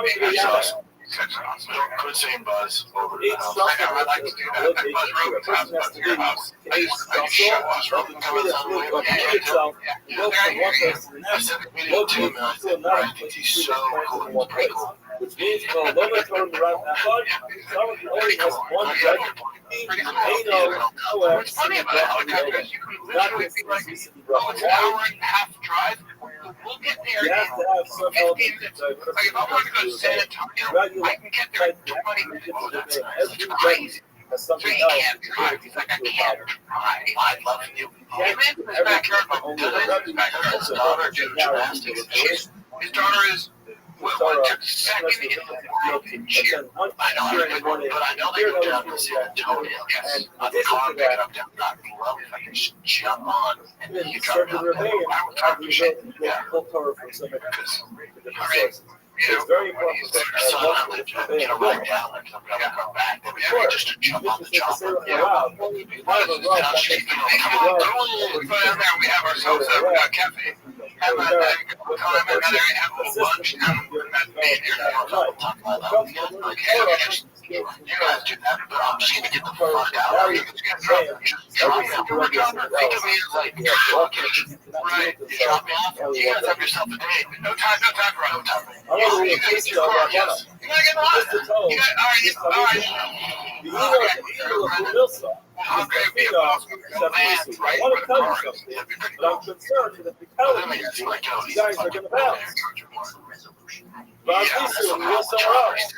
But the other distance anyway. So when we're playing around that block, we're going up. And I'm ready. In your neighborhood? Hey, now, roughly over. You have to learn. You have to have the speed rough up your whole life. What happened? That quickly everyone got up. But also, I made the rough up. You went to learn by the other rough across the street. You went to rough. All right, Rabbi, let's be honest. Tell us enjoy the fact that you come to my share. Continue coming to my share. Don't stop coming to my share. But in between this year and the next one, just it's not fucking the dark. You actually can do that. I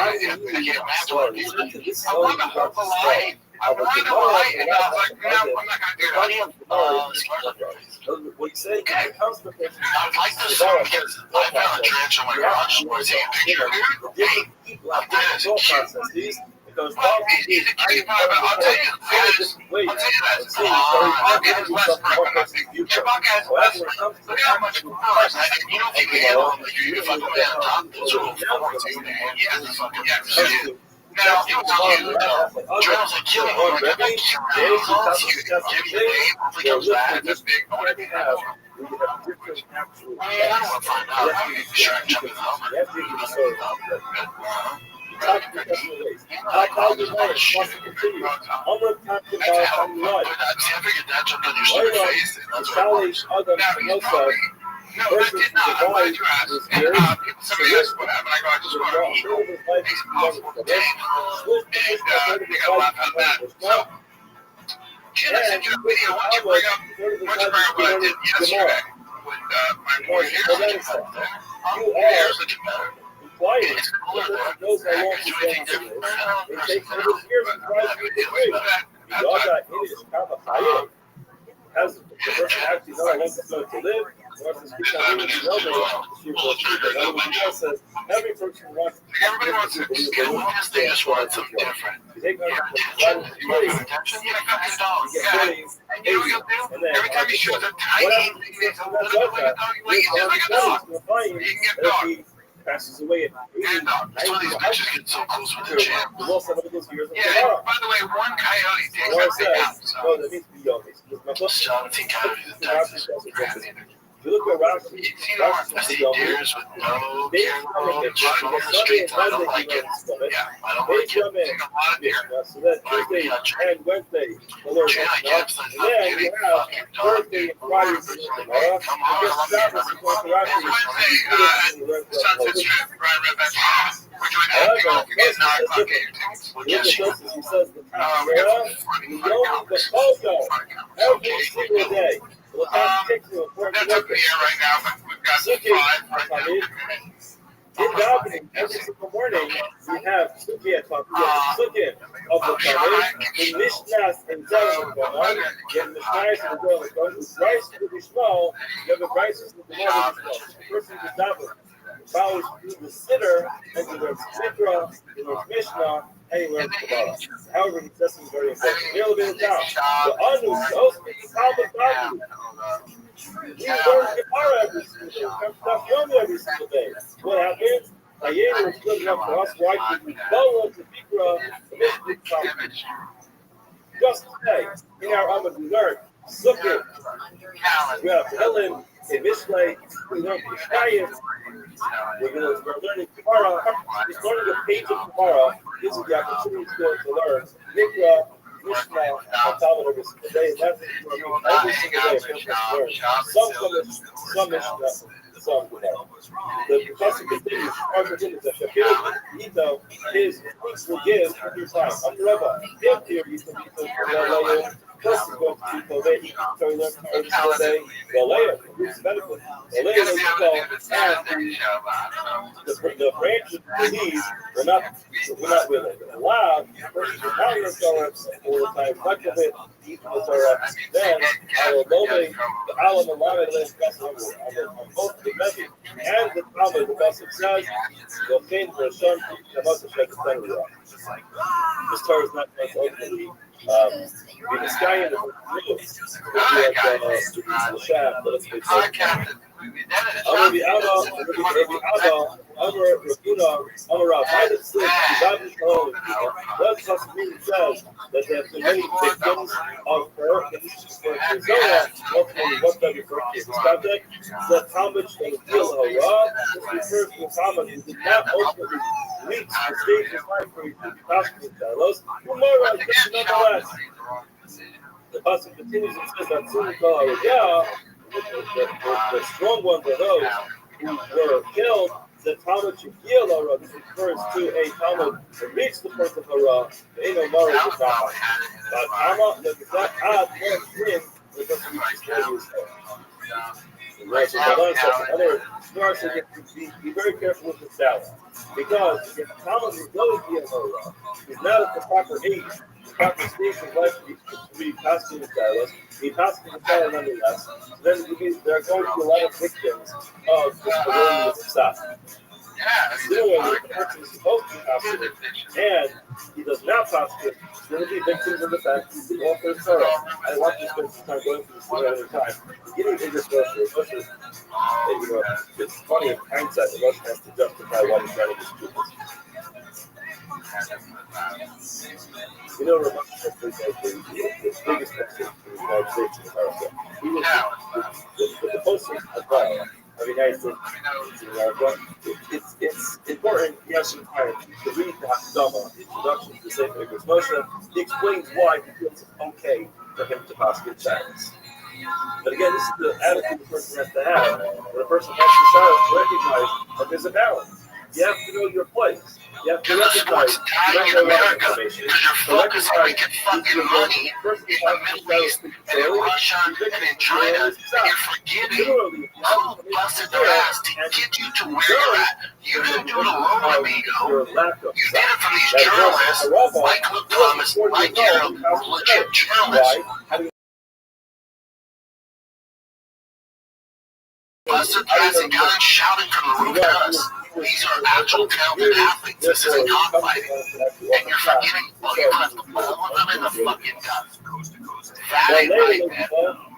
The internet boys, they can't name 5 fucking UFC fighters.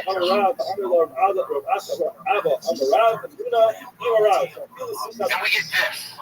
And this is where they're breaking news and breaking down fights. This would be like the fucking MLB announcing the draft on Nickelodeon. There's no difference. That's the biggest one. I guess we like it. If the dictator's cool, it has to be cool.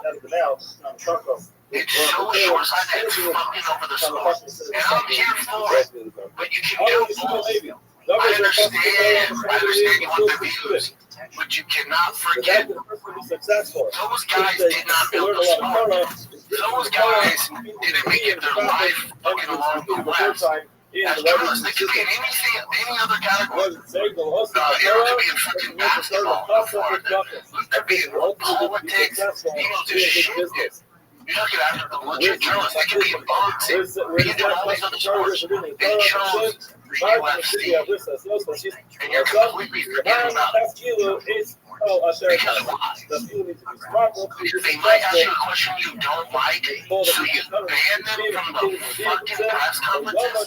Are you out of your goddamn mind?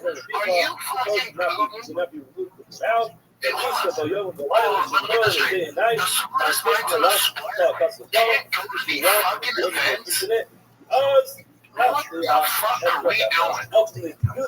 Follow the script. But you can have both. Have them at the press conferences going to hold their feet to the fire.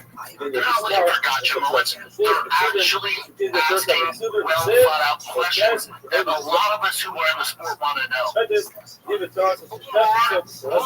Or you can just continue to do this. And the sport will die in America, and you keep shoving fucking slap fight down our goddamn throats. You can do that. Or you can be in cruise control and forget about the UFC, what you are, and then go promote Canelo Crawford.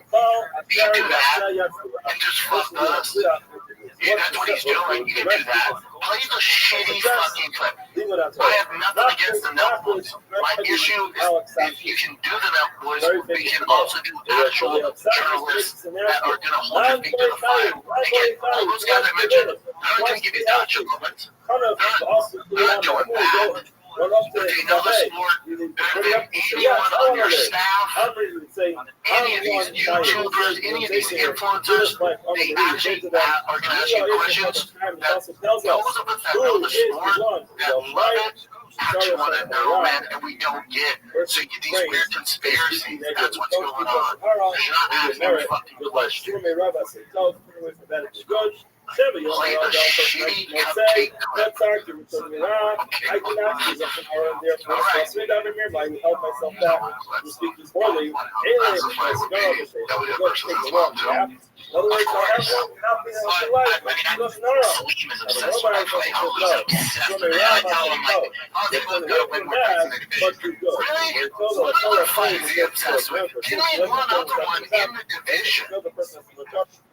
Not good enough to give me one other one. The person has to actually learn so as well. Go ahead. You get to I dare you.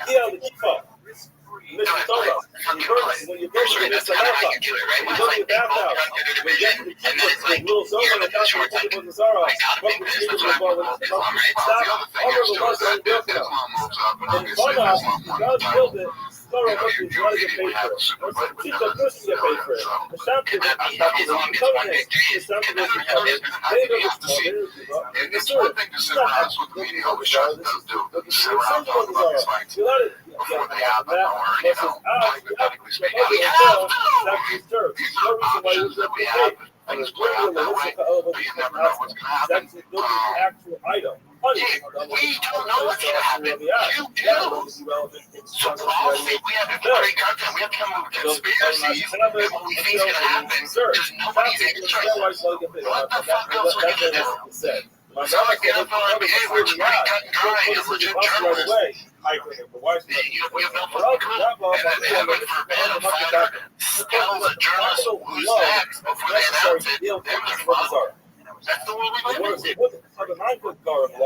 All I'm saying is go on with shit shows with the guy that you watch the fucking sport and are getting paid and to have a business with you, and there's no self-interest. That's all I'm saying. That's it. That would really make my day. It's never happening. And next one I return back it's fucking going down. Therefore, you're allowed to benefit from Alma Kasavar. You see, yes, you're supposed to feel about self. You see that a person, when he works, somebody else gets paid for each individual act. He doesn't get paid for the end. Ultimately, each act adds up, getting what he deserves. Final blow was first reference from Fruta. That's why he is allowed to get paid. We'll stop here. Have a wonderful rest of the day. We got this idiot going on Dana White, and he's so stupid he can't even pronounce words. What a dummy. By the way, he tried uploading this as a video on his extra thick. He clipped it, and nobody watched it. Because nobody cares about Shams' opinion at the end of the day. He's literally wrong about everything. Like, I know a little bit about MMA, but I don't know about the entry. I'm not. But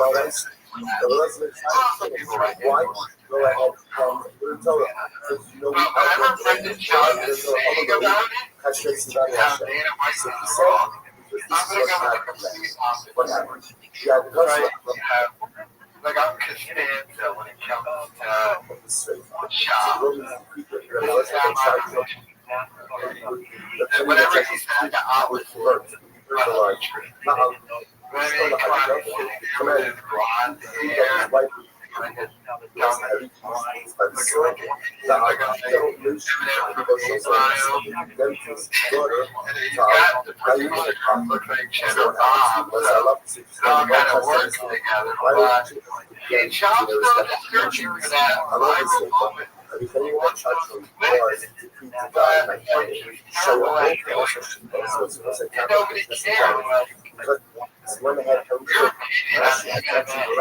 Nobody cares. It really doesn't matter because you pick what's wrong. Unless you do a complete companion with Rogan, nobody cares. Even when he does that, he's going to be doing another thing with Jeffrey on Fire coming up soon. And then like especially like when we were on the show, Jeffrey on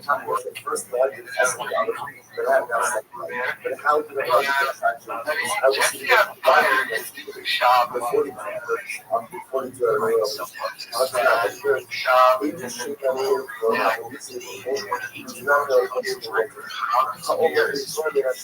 He says that he's picking out Ariel Milani, which he should, but Ariel destroyed him. No biblical source. The resurrection of the dead. That's the concept of yes, and it's not. I'm a trouble. Dana White, didn't he apologize? Dana White goes up and Dana White smashed Dana White gave him a little credit. I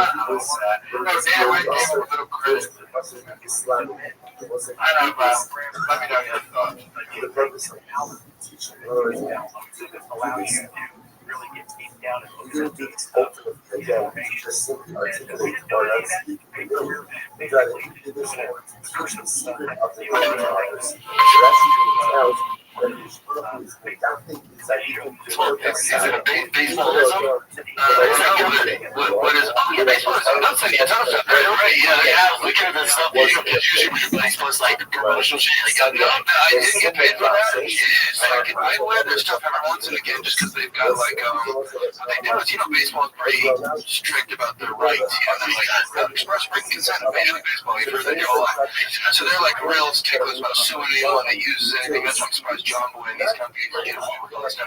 But anyways, so they'll find anything that's baseball adjacent that isn't like Major League Baseball. So like the movie Major League or Sandlot or Shane Griffin has a couple of players and stuff like that. So yeah, they just sent me a bunch of stuff because I always wear their crap. Field of Dreams, they have a lot of Field of Dreams stuff. Yeah, it's really cool. They sent me all the stuff here from like your boys. I love it. Love it. Yeah. Dude, baseball in Texas is so serious. Is it? It's serious. Is it more fun or I'm not, you know, SoCal baseball, they have the most MLB players out of any other state in the country. So I'm not, the programs out there are great. The program we were in was, you know, was a good starter program and they had some really good players. But where we moved to, it just so happened 8 minutes across the street is the number 2 team in the nation. Yeah, and we get there, I was like, what the fuck is this? And then, you know, they tell right away about their level. Oh man, I was like, holy, you got tossed from a game. It was on the internet. But the game was over. I want to get some details on this because I defended you in the comments. Did you say that? No, you didn't say it. I did find it. I went to war with you. Who's commenting on this stuff? Oh, Jeff Dunn, I got time, baby. I'll argue with bots, bro. I don't give a shit. You know, it'll try it on. Yeah. So what happened was you get tossed. Now, I wanted to defend you from a friend position. You're my boy. But secondly, from just a baseball position. It was a manager or a coach in Major League Baseball, college baseball. I would say any level of baseball. Some would argue there's different rules for Little League. But like if your player gets done wrong by the umpire, whether it's a ball, because that's all baseball is. Fair, foul, strike, ball, out, safe. That's all it is. So if any of those happen to your guy, you got to go defend your guy. Because you don't want the player to get ejected or you don't want him to get mouthy, get suspended, or get fined. You got to go out and do it. So sometimes managers go, I got to get tossed for this. They'll know before they even go out there. I'm like, yeah, I got to go get something for the team. I got to get tossed. So I'll go make a meal of it. Sometimes they'll even side talk me. I'm like, you got to throw me, right? Like they'll know. Right, yeah, there's always the right rules. So anyways, you came out, you didn't even do anything that egregious. I'm like, what? Come on, you know he's saying. Yeah, and he's like, you actually even walked, like, you were like 10 feet from him. Yeah. He was a smaller guy, and apparently that's his thing. Like, even though the other team, like, we're so sorry. Yeah, the guy had some issue with everybody. I was like, the distance. Also, when he tossed you, you were respectful and left. I was like, you didn't make it. I was just go out there and start chirping it. I was so embarrassed. I was so embarrassed because I was like, oh my God. It was very strange. I was embarrassed. I was like, I don't want this to be about me getting tossed. Like, yeah, I really need this man. But still, you know, it's like, I don't know if you grew up in baseball programs, but like, the dads were insane. We had one guy named Luke Henry. And shout out to him. He could have been the greatest fucking baseball player that's ever lived. He could have like walked on at like high school age for the Mariners. And the reason it didn't work is because Luke lived like a rock star too soon. Yeah. You know, like he was getting, he had like a photo album of all the girls' tits, like like developed. Yeah, I mean, like literally like in high school. And he was just this legend of a guy. He literally, that's him, Luke Hetherington. He was so stinking good. He was like a legend in our high school. I literally, in high school, I asked him to autograph a baseball for me. He was like, it's going to be worth some money. No, you're to us, he was. There was nobody larger than this kid. It looks like he still went some places. He was a beast, dude. And one of the most naturally talented. Oh, no, I don't know. He probably got drafted or whatever, but I don't think he played in whatever. So maybe minor leagues. So you get drafted, you know, in like AAA, even in college, the top 100 players, you don't make it. Now, Luke, if you hear this, forgive me. Your dad was a psychopath. This dad would literally like crash out about like all the balls and strikes. It was like a daily thing that his dad would get like tossed from the game, and I liked it. I was like, I wish my dad even was at this game. You know, that he here. So the fact that you were 10 feet away from the umpire, And like, and you were really respectful about it, and it was a bad call, I'm guessing, right? Like, they were like a terrible call, yeah, terrible. So I thought that was strange. It was, yeah, I don't know. So Texas, is it more serious now football than religion? No, there's teams, like the major teams in California, are super serious. I just was a part of it. The league we were in was a couple of teams, all these the same age, like there's 7-year-old teams. So it just depends what program it is. Again, it just so happens where I moved. 8 minutes away, it just happened to be this. What's up, Zoot? Huge. He's bigger than Yes, Zoot. Holy water? That's a Christian thing. Yeah, I'm the wrong person to ask.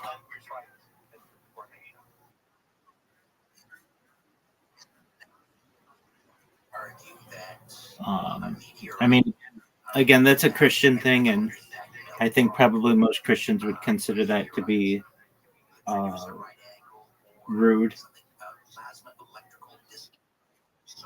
I think most Christian people would probably consider it that, or offensive.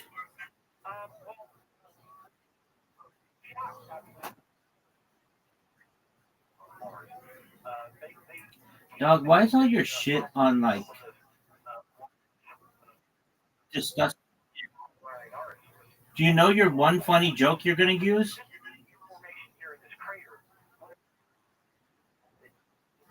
What is it?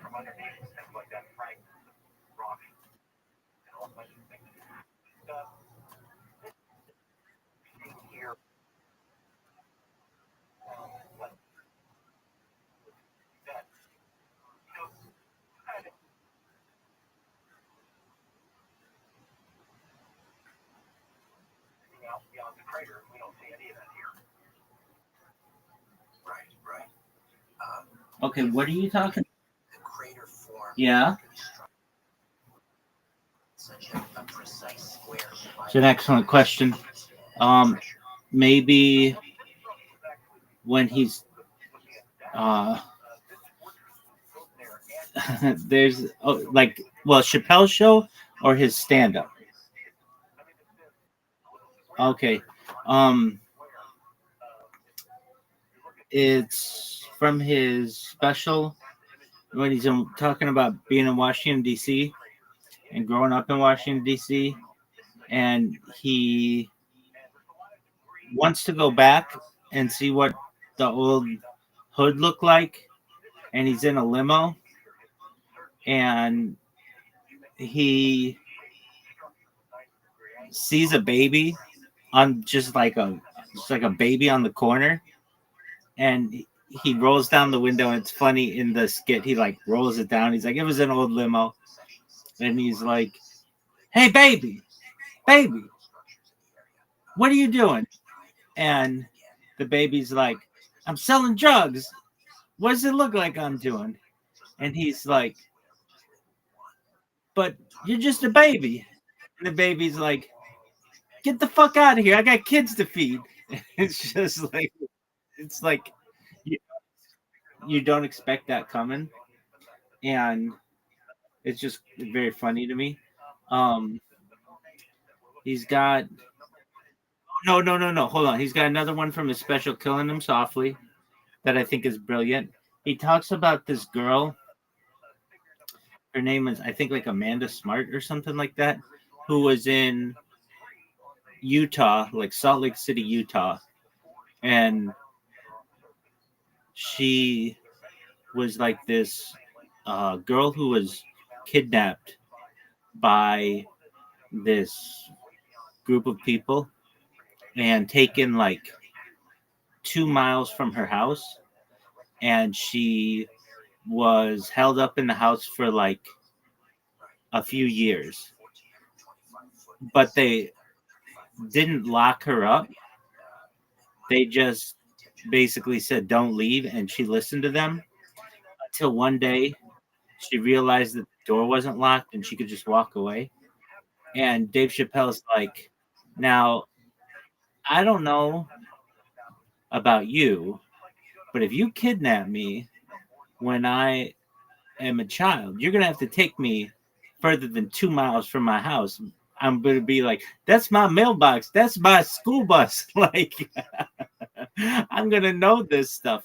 But it's a really interesting discussion that he has, because then he talks about this other girl, and I don't remember this girl's name, and I don't think he even names the girl, but there's this little girl who's the same age, and she was also abducted, and her name is Erica Pratt. She was 7 years old, even younger, and she was kidnapped, and she chewed through the ropes and was able to escape, and was basically stolen from after school at 3:40 p.m., chewed her way out of being kidnapped, and was home with enough time to watch herself on the news. Like, it happened like really quickly, yet nobody knows that girl's name. And the discussion is that, well, she wasn't like a pretty white girl who you're going to see on TV, who they can just always tell you about over and over and over. She's not going to get headlines. It's just really interesting to me. All right, those are some of my favorites that come to mind.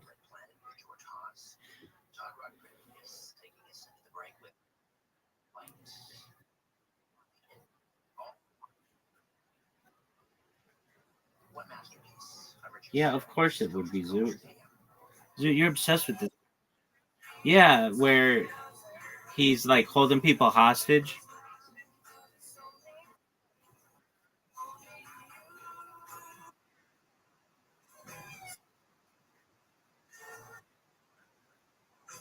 Yeah,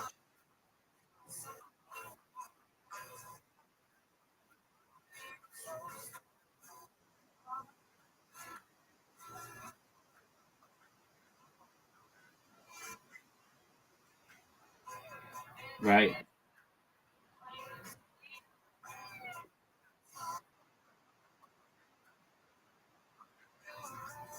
right. Zoot, is there any comedy that you like that's not sexual or mental health?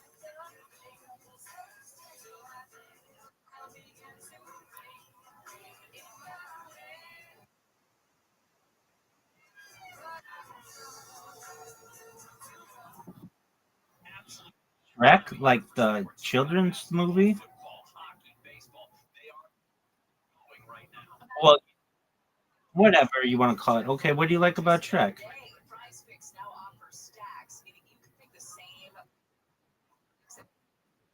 Okay, that's all true. And and Cameron Diaz. So what do you like about it?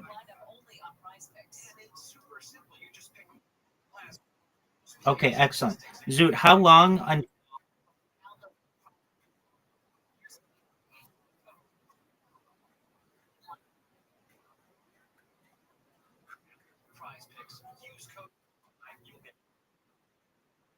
okay. Um I have a question. Now, what are your how long until you have to do your stand-up bit?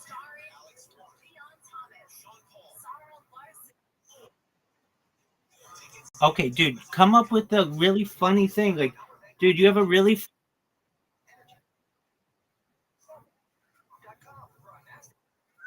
what's that?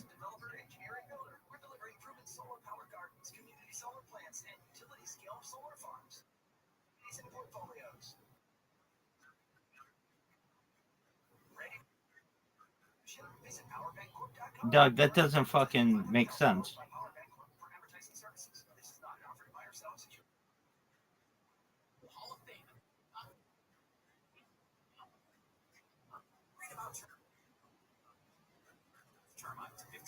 Okay, but I mean, people don't fucking remember when Shrek 2 came out. Okay, nobody remembers that though. If you say Shrek 1, Maybe some people will get that. When did Shrek 1 come out? Okay, so that's like a better thing to say. Um, all right. So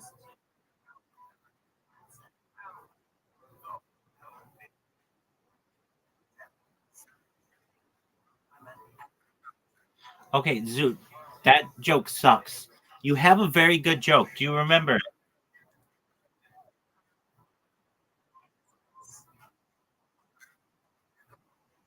Okay, that's fine. For like the 12th time, do you remember your funny joke?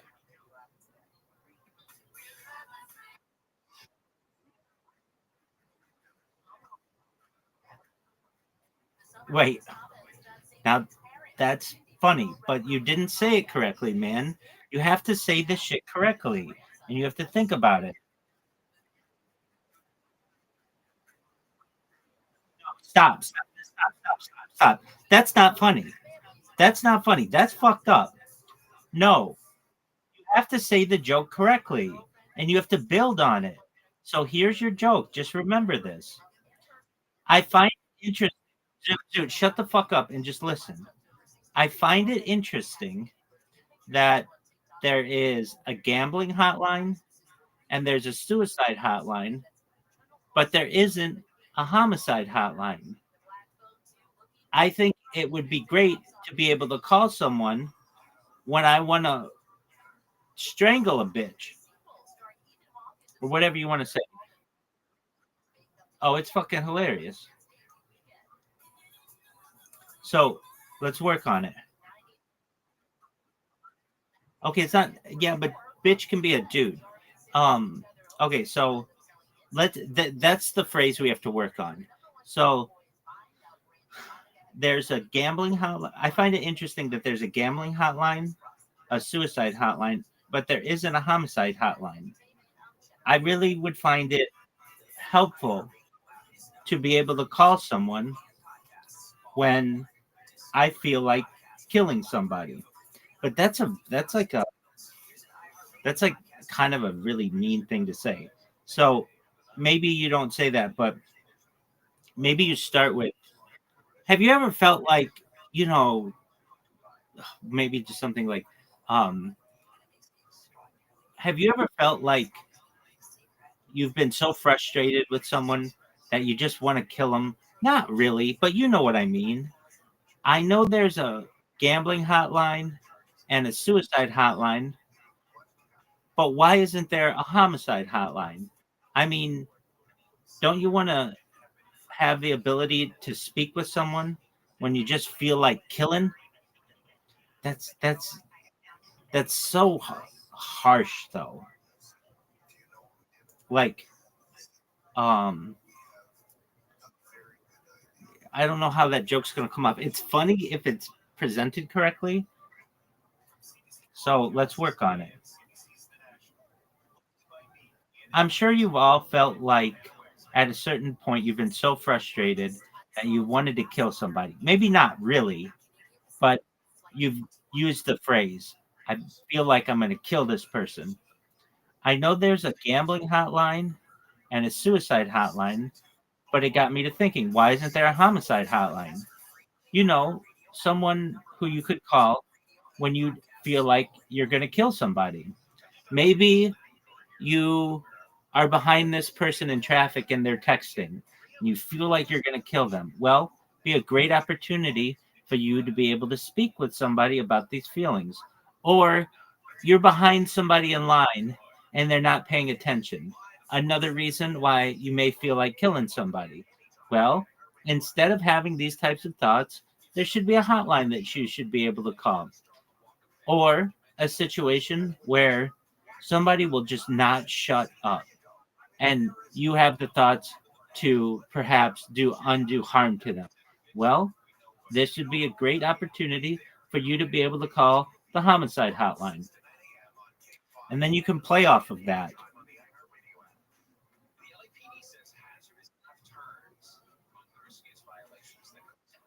So you could almost do this like this. It like um So how about this, Sue?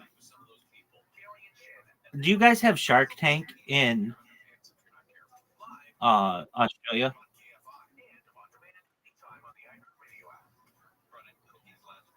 Zoot, do you have Shark? Do you have Shark Tank in Australia? Okay, so then you could be like, I've got a really great Shark Tank idea. Have you ever been really frustrated with someone? I don't know where it is, but you just feel like you're going to kill them. Well, there's a gambling hotline and a suicide hotline, which got me to think, why don't I start the homicide hotline? This would be a place that you could call when someone's in front of you texting while driving and you just feel like you're going to strangle them if they don't go through the green light on time. Perfect time to call the homicide hotline. Or a situation where you're waiting in line and somebody's not paying attention. Perfect time to call the homicide hotline. Or when you just can't listen to the speaker any longer and you feel like killing them, it's a perfect time to call the homicide hotline. Save up to $2,000 in October with American Vision Windows Safe and Sound Package. AmericanVisionWindows.com. KFI AM 640.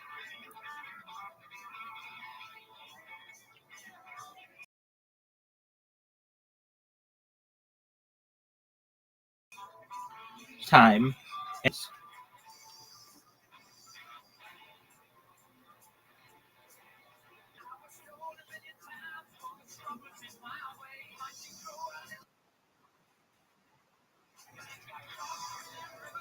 Okay, and then you said that you had an appointment Tuesday or Wednesday. They had to call you back, and you just lied about all that. So why don't you call your general practitioner right now and get an appointment?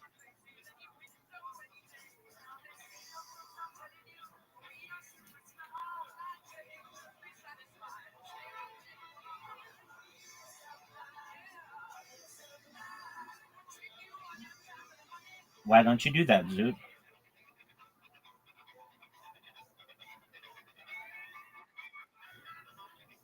Zoot, we're just trying to help you.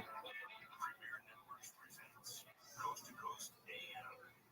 Now, here's your guest host, Richard Serrett. Hey, welcome back. Queen, Keep Yourself Alive. Their very first single, written before the band was even Queen. Raw, hungry, unstoppable. From Colorado to Arizona and Alabama, strange balloons drift silently overhead. Zoot, are you going to talk? Fears of foreign espionage, echoing the 2023 Chinese spy balloon counts. Okay, so why don't you call him? In Alaska last year, and Tucson sightings, whisper of spy camera platforms leaving secrets. Or is it a covert U.S. military bomb? Civil liberties watchdogs Zoot, are trying foul. why don't you talk? Why don't you call them? Constitutionally spy on Americans, but with no radar. Massive payloads for data grabbing. Zoot, that's a question that I'm asking you. And profiting. From our skies, you can read more about this story in the news section of Coast to Coast AM.com. And if you're craving answers to life's deepest mysteries, join George Norris. Zoot, Zoot, this isn't a problem about me. I'm not the one who types to people mean things or tells people to shut up unnecessarily. I don't tell people those things. You do. And then when you're confronted on the matter, you say, "Well, I have Tourette syndrome." But you don't, according to you. So why don't you get a professional opinion on the matter? Because frankly, you're not very fun to be around if people don't know you. I think you're a wonderful individual and I love your friendship, but you've got to understand I have people in here who you offend and they don't know the issues that you're going through and they don't really care. They don't they don't want to be told these mean things. Oh, no, not really. It won't stop online snoopers or block annoying ads. In fact, forget what I said at the beginning of this ad. This ad is now about NordVPN. So get better online protection with NordVPN. It will encrypt your traffic, protect you from malware and phishing, and stop annoying ads. Get NordVPN with 77% off and enjoy free. Dude, I gave you an ultimatum, man. I don't know what else to do. I'm enabling your behavior if I don't stick to what I said.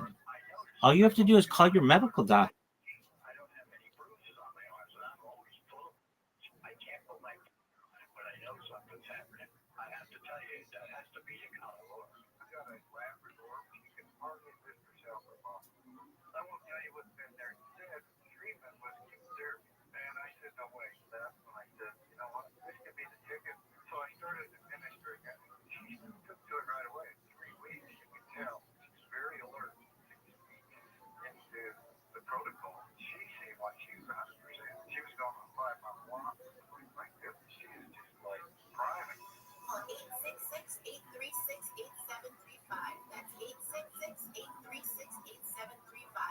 Or visit carnivore.com.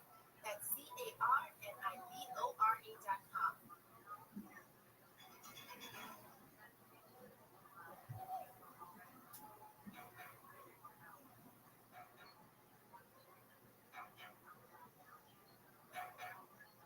George Hawes stays with us, founder, lead investigator of the Sidonian Institute. His latest work, The Great Architects of Mars, Evidence for the Lost Civilizations on the Red Planet. And he's also a co-author on a brand new study that was published in the Journal of Astrobiology. It examines a square-shaped structure in a region of Mars called Arabia Terra that suggests artificial origins. Well, suggests, I think it's a slam dunk. I don't think there's any doubt. Yeah, you'll be fine. Yeah, big pitch. Some sort of, I don't know. There's a guy named Gaddis pitches for the Cleveland. I just love the fact that every guest on the Fire the Kid podcast knows all the stuff Shaw has done, and they go on anyway, and they try to defend him. So Shaw, though, getting called out for getting thrown out of his son's baseball game, and, Jeff Dodson doing, you were right, you were the umpire's fault. As we know from the other dad who came forward on Shaw's son's baseball team, Shaw was the biggest douche ever. Nobody liked him. He threw around Joe Rogan's name. He would just sit in his truck until the game started. So, I mean, the fact that this guy is even trying to defend him is hilarious. And on that specific call, freaking Shaw was in the wrong. He was swearing. That's why he got thrown out of the game. He was swearing. We learned that when his wife goes to the game, she sits there and she starts swearing. That a little league T-ball game for 9-year-olds, and they're swearing. They're too into it because they're pretending they're great super parents, that the nanny doesn't watch the kids all day. And Shaw is flying places to go get cars. Cars, I believe, is euphemism for Addie's and Baddies. But I just love the fact that every time they get a guest, they're going to come on, hey, so this thing you did, Shaw, or I was defending you in the comments. I think a guy getting sued for tax fraud, conspiracy. Dude, it's the whole thing is just hilarious. The fact that we're still talking about the baseball thing. And remember, he was so hated that the dads on that team uploaded that footage and put it on the Fire the Kid subreddit. And the practice footage. Don't forget that, because people like to be like, well, everybody has access to the game footage of the baseball teams. Yeah, do they have access to the practices too? No, they don't. And someone edited together Shaw being terrible at that practice, uploaded it to the Fire the Kid subreddit because he's that hated very much. Let me know your thoughts. Comments, but oh boy, I mean, Shaw. When are we getting thrown out of Tigers baseball league? Truly is a pathetic fact.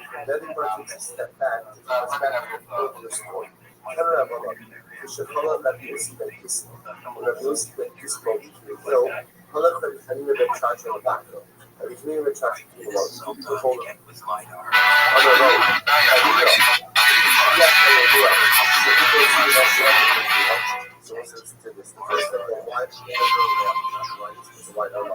So if you listen to the music, so Kids comedy is alive and well. Yes, how's awesome, man, boys? Great. That's a great. Yeah, took a little bit, you know. Took a little bit. I mean, 2 weeks. Yeah, 2 weeks. How much? But that was 2 weeks. Still, like, but then, you know, everyone tells you, like, go for the kids and all this, but, like, me and my wife work on the neighborhood, I can't believe some people get addicted to that feeling. Some people will literally move every few weeks. Like you see these girls who don't have like any person in their life, so they just like travel the world. Yeah, eat for that bullshit. Because you can reinvent yourself. It is a fresh start. You make new routines, which is exciting. You know, say try to take the road less traveled, or take a different route to work, because that is like this. What makes life very exciting. So like be doing it. It's a great idea for your family. Great idea for you. It was great. And also, there's thinking like, you guys aren't poor. So if it sucks, you can leave. You'll find a new place. Yeah, definitely does it. And worst case scenario, you go, we move back, or we go to somewhere else. I think the misconception is like, oh, we moved here. I moved here because of the mothership or road or something like that. I'm not really in that scene anymore. I moved for the safety, and the tech alerts, and the sport, all that. Yeah, like I'm not in that world anymore. Yeah. If you came back, that's the question. I can't see myself to never. No, I can't. Really? Actually, that's how I did always come back. I did always come back to comedy. Rather me neither. Maybe that's it. Wait, hold on. I quit today. And then he said he quit comedy. He went viral. He was like on all the like tabloids. That's not real. He's fucking around. That's a bit. How's he doing? He's good. He looks great. He's lost weight. He's on jack. Big guy. Yeah, but he looks fantastic. In fact, so much that I think Craig Robinson probably thinks I'm gay or something. Because the last 10 times I've seen him, like, he looked great. He's a cool man. Thank you. He's wearing a cowboy hat around, and I'm like, hey, I gotta shake one of my favorites. He is a big man. He looks so busy, man. He looks trim as hell. He's awesome. But he said he quit comedy. It's not real. I don't believe it. And if I'm wrong, I'll admit I'm wrong. But like, I was under the impression it's a total bit. And nobody Enrique, if I'm wrong, it's Enrique's fault. Didn't I thought Matt stopped his podcast. Yeah, really, he's been podcasting one of the OGs. And eventually he's like, I'm just kind of over it. But then on my fucking Apple, like, new episodes are popping up. How can you be over it about talking to your buddies for a bunch of money? Yeah. Like, I mean, like, not everybody can say this. Well, good things come to the end. This is the death true engines. Like, it's not. Who is this man, or is this a band? That is a night for most, generally speaking, but most really the end of. Wow. The podcast is coming to the end of the month. Brendan and I, not me, understand the only reason why we stopped the show was if one of us ready to stop what happened. Both of us. We're tired people, burnt out. He's been doing it for fucking out. And he's been acting, he's doing lots of stuff, standing, make movies. He's a good actor, gotta give the devil his due. Yeah, that's great. I got a great Mark Barrett anecdote, like a thing I think he would like to hear. So occasionally, a person in the audience will say something that like is a perfect moment. So Mark Barrett's up there. This is in 2008. He's on stage at Giggles Comedy Club, and he's doing his bit. He had this bit at the time where he was like, I yelled at my girlfriend, but I just yell at her, And my neighbors, they can hear us yelling. So whenever I go to the mailbox or I go to the trash can, I can sense that my neighbors are looking at me like, oh, that piece of shit. And so I just go, I'm not hitting her, which was a type of thing, and it's got this great pop as a interesting little story. And then someone in the audience heckles, because I can help you with that. and you just watched Mark get furious. Like, oh, what are you gonna fix me, guy? You know what, you fucking therapist, you know what, you can help me with that? And the guy just goes, I install Windows. And the whole place just pops out. Even Mark Maron, like, in this, like, charming way, was like, whoa, you really can't help it. Like, I install Windows. Dude, it was beautiful. Dude, I looked at Thomas one time in Mark, and he's closing or something. I went on the floor, and then there's these two drunk, big Australian dudes in the front.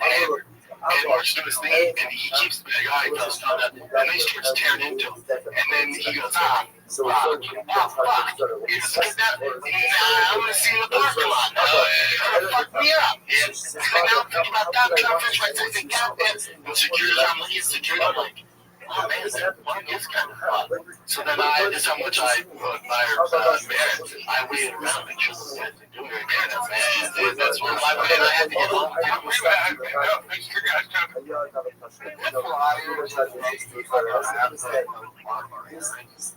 What a lot, first of all, Mark Barrett. Mark Barrett is Joe Rogan. So she says, I'm already started by myself. So I was concerned by myself. Moving to Texas was a mistake. According to him, the first 2 weeks. But he loves it now. Although, if it is where we're currently fighting now, because she likes to do about the Texas. Because of and she was complaining about the weather, complaining about the trash on the shower show, saying she would get off her big ass because of how the trees were. I didn't come to Texas. Nobody will hang out with him. Nobody hang out with him. Nobody wants to hang out with Shab. That's what I'm there. His brother didn't even move him down. You know, it's driving around with a Lamborghini. Losing on his fingers about it. All of her folks are freaking out because they live in Jumanji, which they and she's upset about it. She's mad, and she's like, look, Dave, facing Calabasas. I couldn't make it in LA. And she's upset because she was promised the LA house wife was not. So what's the gist of my life?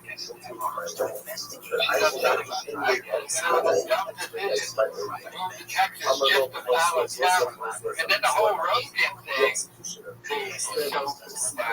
First of all, your thing doesn't even make sense that you did it down there because you moved down there because Callan was moving down there. Callan moved down there because of Rogan. Rogan was giving him a residence in college.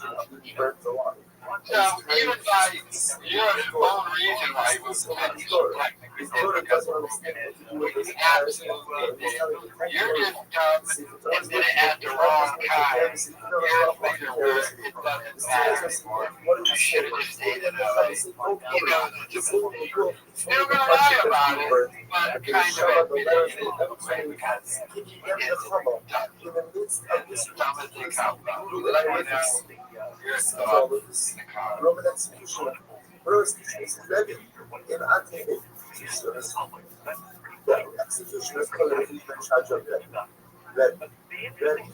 En animal de Ik zou je zeggen, want ik sta voor een actie verjaardag. Zit ik hier? Ik ga deze mooie koelkast in de maand laten. Het is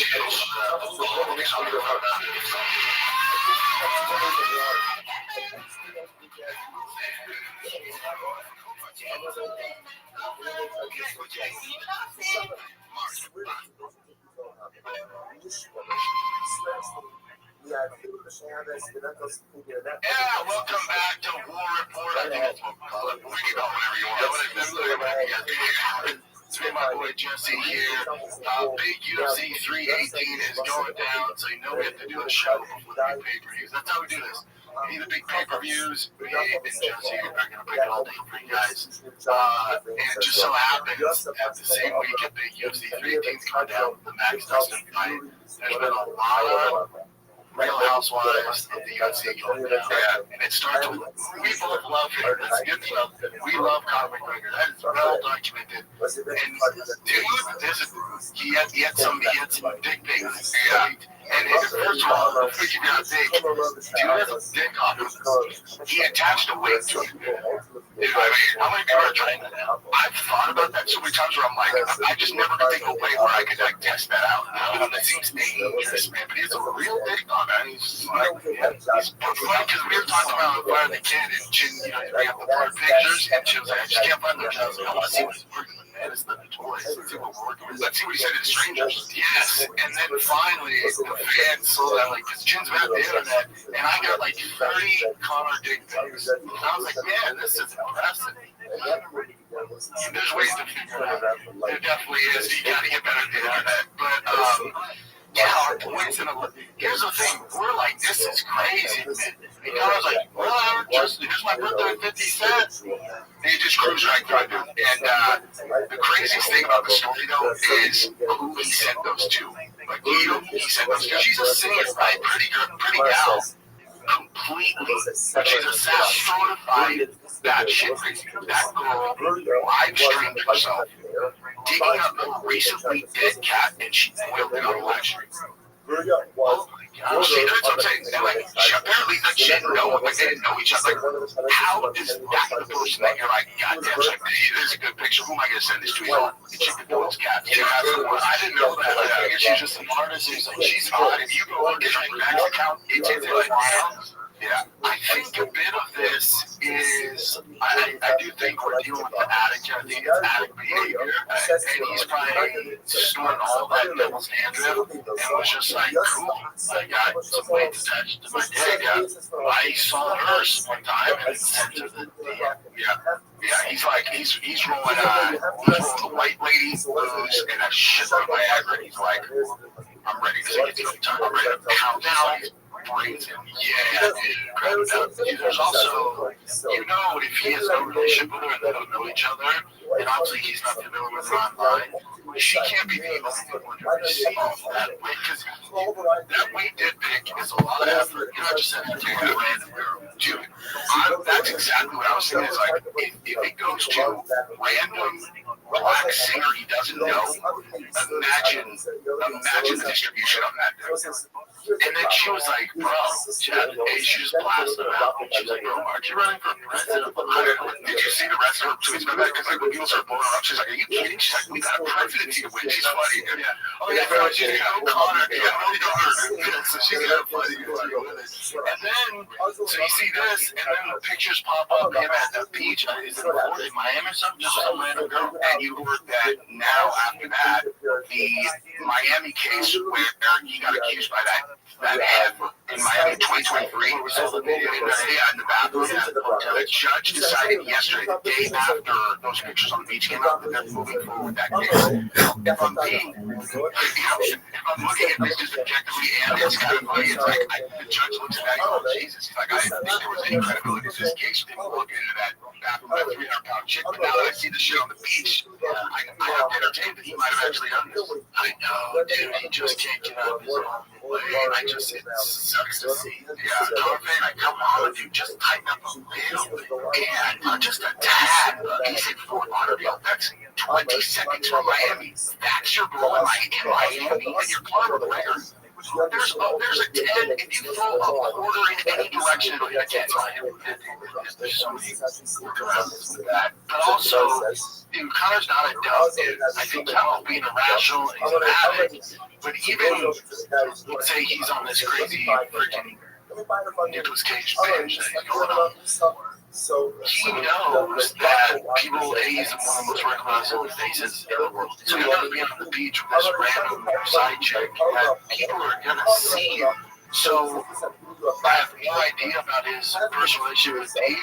I kind of think she's like, yeah, that's all great. I think when he's on the road, she doesn't get, like, she's just like, whatever, you're on the road. And you don't get some fighters have that. I know a lot of athletes that do. But that's rude. Yeah, he's like, my girl knew, like, when I was doing my thing, she was like, just don't fall in love and don't understand that. Yeah, I'm gonna get back home. Yeah. I mean, honestly, any girl who actually understands the male experience and is married to a dude in that position, that's the smart money right there. I mean, if you want to avoid problems, and like, I guess the girl is wired to like not get jealous of that thing, and they understand it's like this is an easy way to just avoid inevitable conflict with if you're married to Conor McGregor. Yeah, and I also remember they've been together since what, middle school, some shit like that, since high school, like, and literally forever. They grew up together. So, who knows, maybe she's doing her own thing. Maybe they have a thing where, like, we have great family, kids, we built all this, but we've been together since we were 15.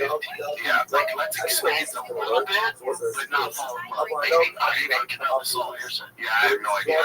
I mean, some people are wired for jealousy, some people aren't, you know, like, and as soon as this story hit, she put on, she did this long story on Instagram, just her pictures of her and Conor together, just like, this is my man, this is my man. Just instant support. And she has back there, like, during the Nikita Hand thing, I mean, she not only supported him the whole way through, was there every single day, but she went hard the day, in the video, you know, and Brendan Schaub's career is officially done. So we had, second umpire was like afterwards, and was the rest of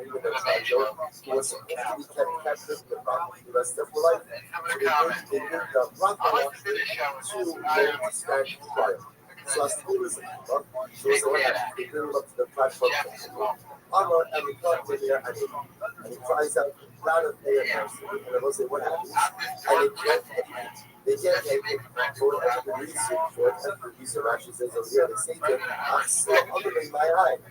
So they said to him, whatever's happening, whatever it is, they realize that you really can't make that. So the moment you came from religious people, they were I said, so what's going on here? So I'm going to so you told me this amazing story. I had to get out of jail free card. It's called Can't Overcut the mayor. I just got it going. So I'll say what happened. So I'm going to play something. I'll see talk to the music up there. I can't see the road. So I said, what happens? They raise the image from there up the road. There was like, this was the president to the Washington side of the post office. Right? So the thing is, they raise this image on the beach road. They said, whoever sees this guy, I'm going to call the Hobby Rice. Whoever sees this guy's image, bring him to me. Was this to the show I had you up. One there was one of the officers saw it, run on a swing. So what happens? He goes ahead and he got to pursue. Runs in front of him, runs away. All of the big souls. He ran into the Bronco to see protection. He did the see what others say wasn't the Bronco. He ran into the Bronco to arrest him. And what happens? So how much you must have. What did he do? Was it he did one finger into the and sometimes so he needed to reflect that what. He made it feel like he was eating non-kosher food. So it's like he did that, so therefore it didn't go off the show because everybody would assume drinking beer is not going to be non-kosher.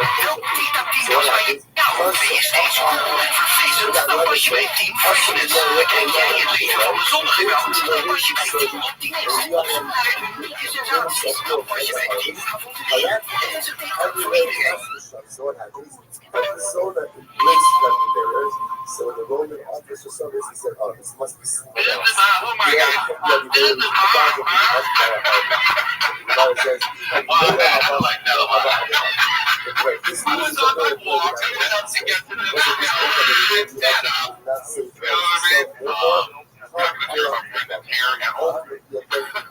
the real Slim Shady, dude. What the fuck? Why'd you dye your hair?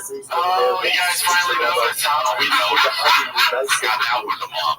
Alright, so finally noticed. You done talking shitty movies? Let me tell you something. When you shaved your head, and when you just shaved it, not when you dyed it, when you shaved it first, I go, wow, that really suits Brett.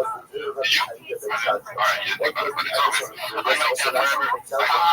When Tiger, before he tried out for the team, he saw some MLB guy, Bryce Harper, a picture of Bryce Harper with blonde hair. He would honestly go, I want to dye my hair. I told Tiger, I said, if you make the majors team, not AAA, not single A, not double A, if you make the majors team, rank number 2 in the nation, then you can dye your hair. He made the team. From the Yankees now, or he made it. So you did it? Just in solidarity? All 3 of us did it. Yeah. I like that picture. Your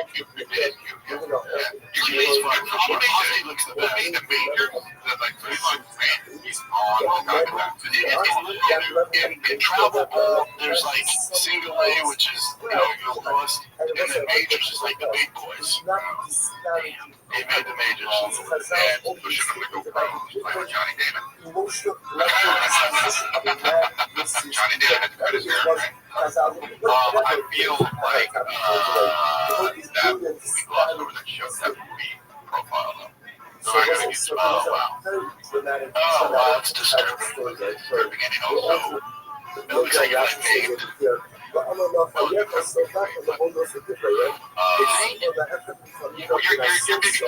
for that, though. Is vape still a thing, though? Are kids still vaping? Out here in Texas, there's no vaping. Really? I haven't seen one vape out here. I gotta do vape areas.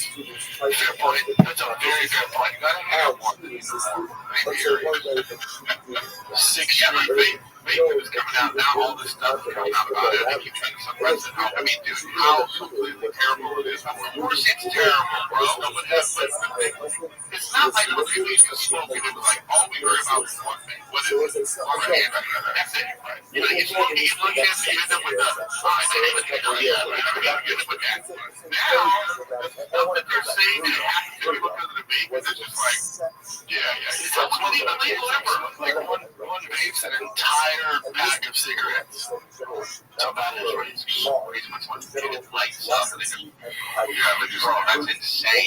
that's insane. And it has like a big machine on it. Like David Lucas has, I just call him the vape king. He used to have fucking a carburetor on his fucking vape so he could get the most smoke. Anyway, start.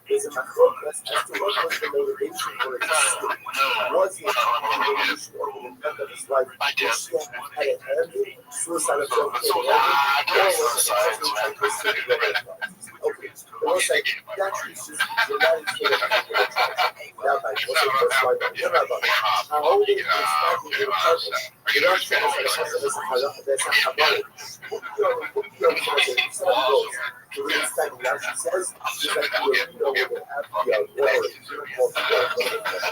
Doing like, doing the photoshops at the funeral. Yeah. I did promise that to each other, something, not going to let nothing bad happen, but if something were to happen, you can tell merch a golden hour at the funeral. No, when I'm live, what we'll do is we'll still do it. Brendan, he's hardcore, he's very loyal. He will, if he dies, he'll figure out a way to do golden hour still from the casket. Chris, your new merch is dope. How the fuck would you not send me that right away? I did. I just put it up and I sent it. I emailed you. I know, she never got back to me. Oh, she will.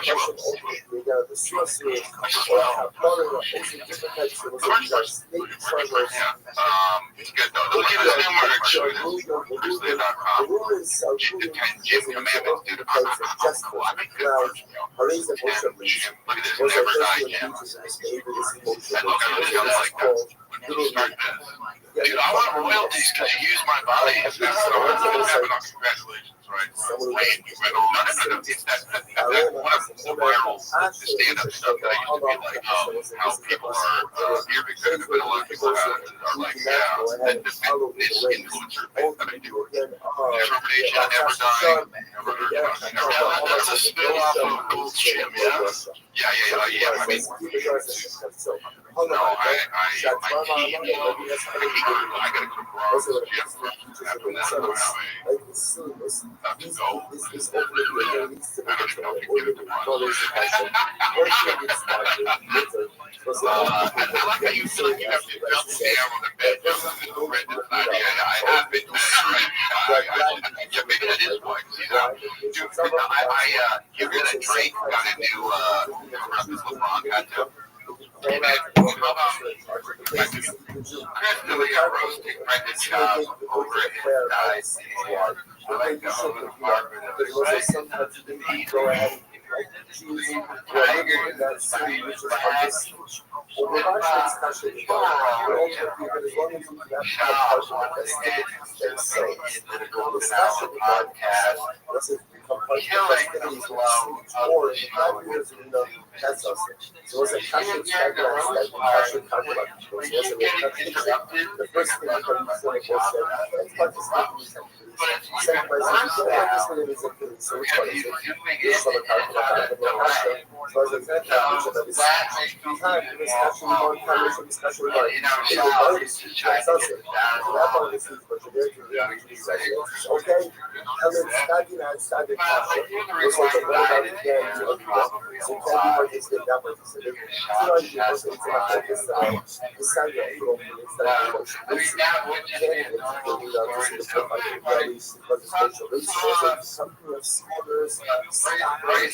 Get the season pass.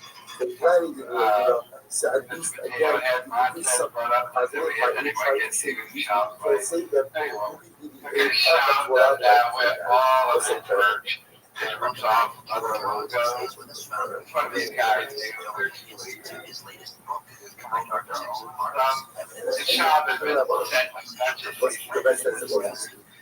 Schaub had to change the name I'll say it's a shrimp gravy, like we say shrimp crackers, they get better shrimp. It's the sauce, so it's just the sauce. Big healthy shrimp, though. The big healthy shrimp. You know what cocktail sauce is, right? Cocktail sauce is ketchup and horseradish mixed together. Yeah, so that's all it makes it better. We're live, right? I'm going Europe. My Europe dates are up. Oh, we go to Europe. Crystalia.com. I got Oslo, Amsterdam, Gaza, Ukraine. That's cool. Where? Gaza, that's great. October. I just put them up so far because they don't come, but I also be in Miami and Huntsville, Alabama, and Los Angeles, Dublin. Dublin. I'm going to be in Dublin. Best place I've ever performed, Dublin. Oh, really? Oh, yeah. Whenever I hear Dublin, I think of Dublin in Dublin. Right? Fucking JD, please. No, Jay-Z's the last person I think of when I think of Dublin. Yeah, but he's so Irish. He's not even in the top 10, please. Not even in the top 10 things I would think Jay-Z is. He's so Irish. What a hassle this U-Haul was this morning. Bro, that screams hassle to me. There's nothing that seems easy enough. Okay, first of all, you make a reservation, okay? You make the reservation. And then they go, hey, Eric, and then they say, why you need a U-Haul? You need a U-Haul for what? I'm taking these chairs from here. Finally, for 9 months. Have we 9 months? 9 months. So you make the reservation, and then they're like, oh, they send you this text, and it's like, okay, it's all electronic. So now you gotta like, take a picture of your license, front and back, take a picture of yourself.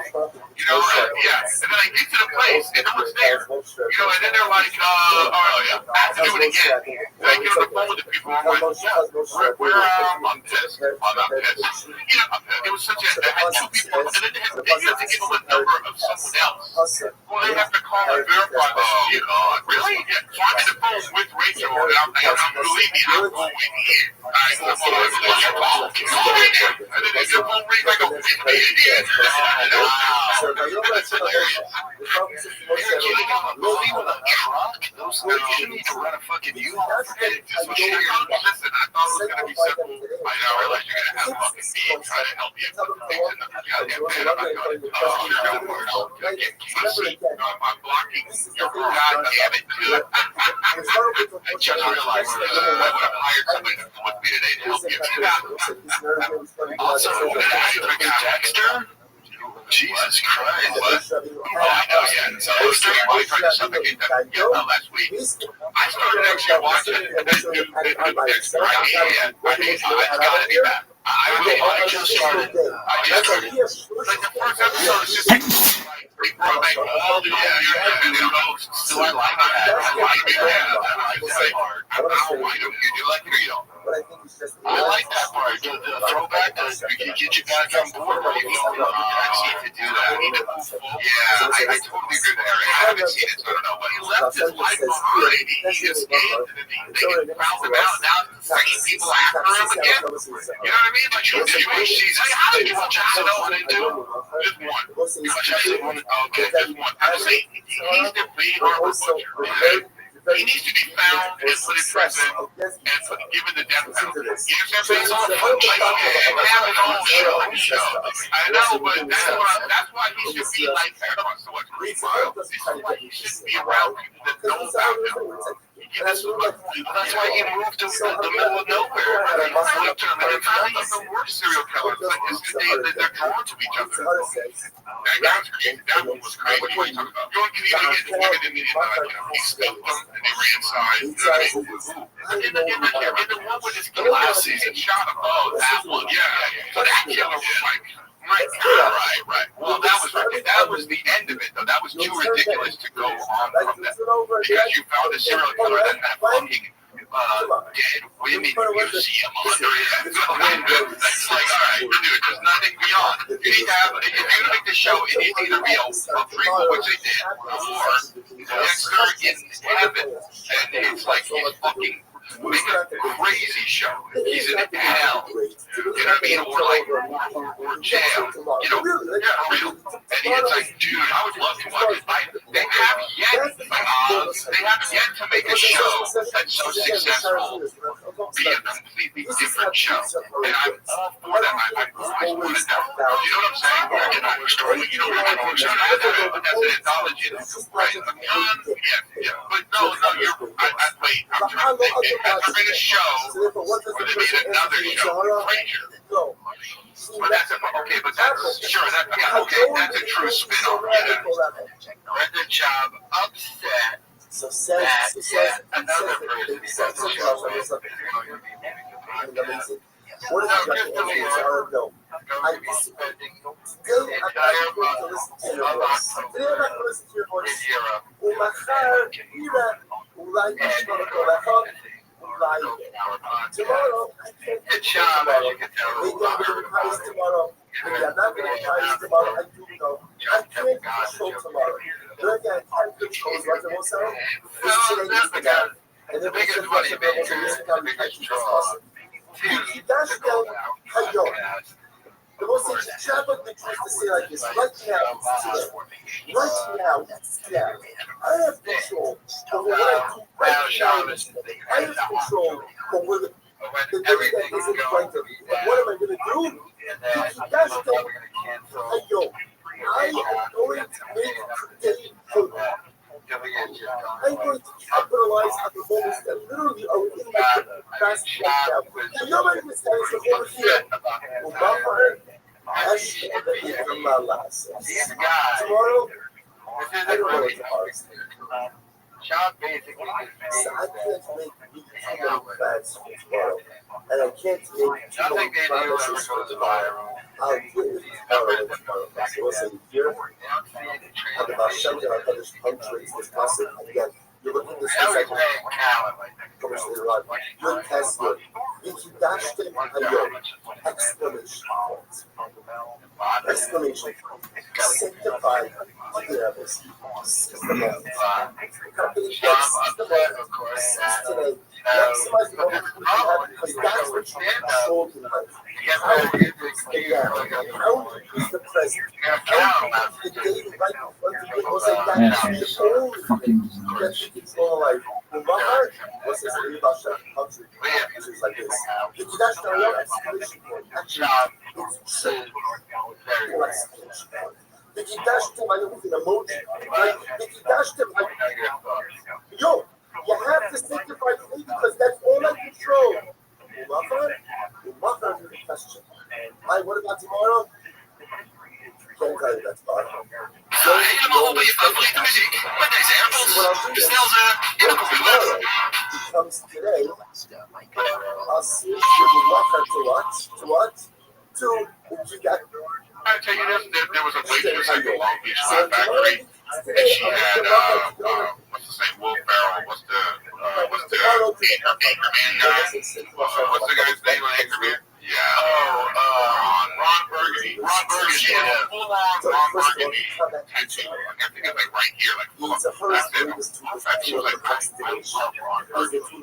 You know, that's very weird. You know what? I don't like Ron Burgundy. I don't think that Weatherman is it. Anchorman is that fucking great. It's okay. It's okay. Will Ferrell's so hilarious, but that character is it's okay.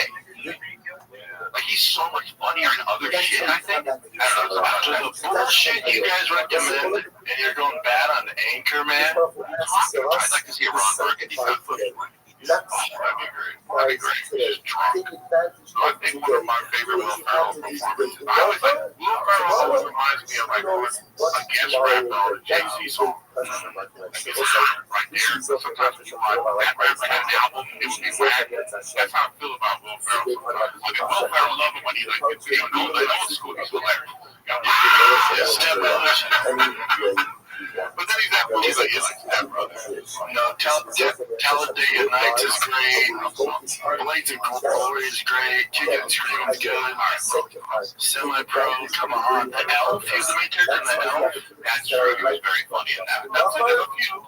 You know, he's great in Megamind. The Campaign's fantastic. Yeah, Campaign? Campaign's great. I'm not familiar with Dick.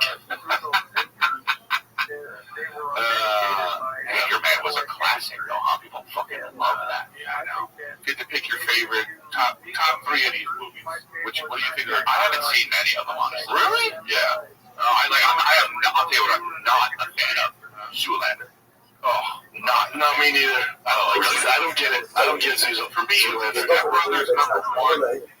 What's he did? Old school. That's what she said. Megamind, Switch for Kills. Megamind's great. It doesn't cartoon.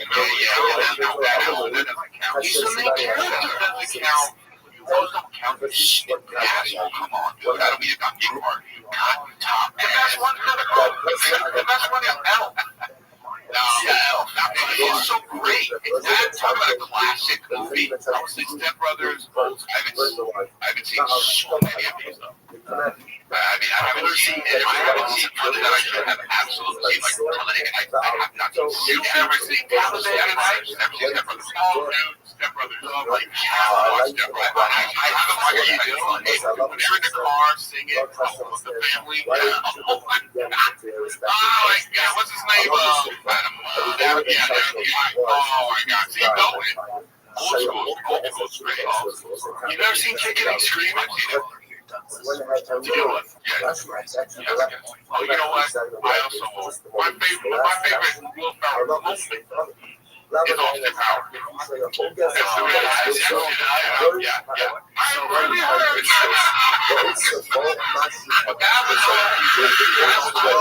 heard. You were like, this dude is so funny. Yeah, I seen him on Saturday Night Live. What the fuck is he doing? And that Austin Powers, that's in my advice. That's in my top 5 funniest movies ever. It's the first Austin Powers. That shit is right here. It's like 3 Eddie Murphy movies. You know, it's like, so funny, man. I love that shit. And I think it was really funny. Dude, I slept. I just it's gonna be on next Friday. I slept. It's like 14 hours on why? Because I think on the weekend was I have to sleep. I slept on Monday. I got from Sunday. I slept Monday. Sunday to Monday that night. Dude, I don't know what's going on. My fucking brain is like, did you know? How do you sleep? Do you hide from the kids? How are you able to even do that? I want to know how you sleep 14 hours with 2 kids and they don't find you. Hey, bro, sleeping in the Ferrari in the garage. I know some shit like that. I do for me, and I'm gonna do. Then I came home and like you look at your wife's face and you just see like broken. Let's talk about hard things. I'm exhausted. Let's talk about hard things. And then you go, then I go, I have to take. Let's talk about hard things. Go ahead. No. You go ahead. I'm just saying, you walk in the house, I haven't slept for a flight. I'm exhausted. Now I have to drive an hour from the airport. Okay? Dude, hey. When I get home, I say a monologue. I did. Then I get home, and then she's like, I need some mommy time. Can you open up the fire? Excuse me, I had to go pick up the bag.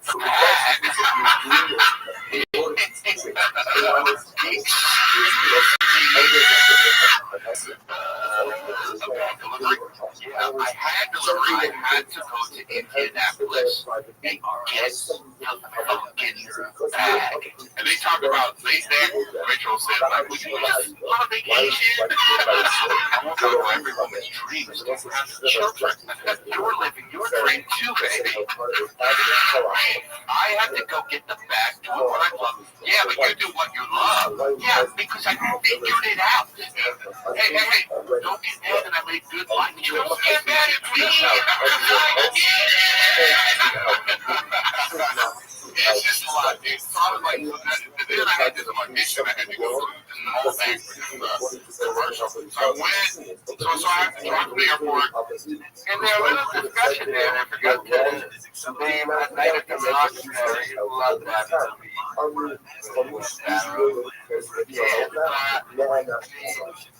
Childish, This is so difficult to do. Like, So, Have a hard degree to again, do from again. failure, was it something Then that for occurred? doing the Don't research and was the structure of that was what it's just terrible. I mean, I'm gonna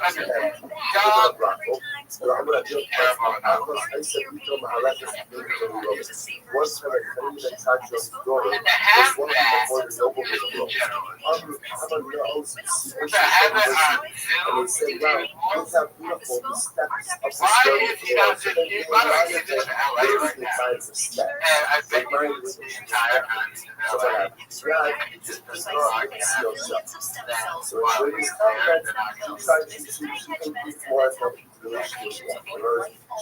the man is ruining the Golden Hour podcast.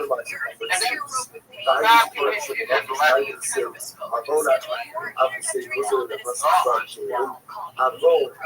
I like how they were doing it trash.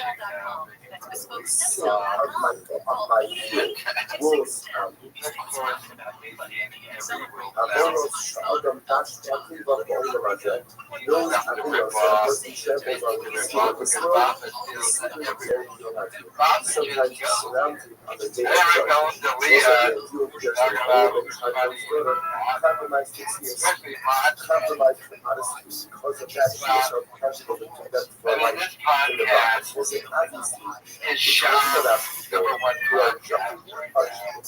I don't know why you have but again, this is the model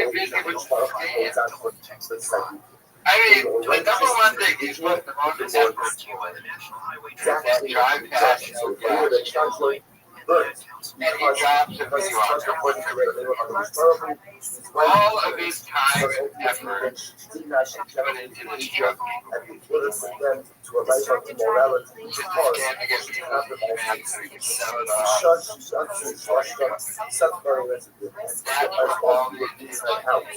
For their judgments, but then it's just something will allow us whenever I see that as accepting the judge, it's not just accepting it. I don't get it. You just accept it. Let me know your thoughts. Who are my people said, certainly alone. Literally, perfect on his life. So I'm not fair and we're not the other. Literally, It's fucking terrible.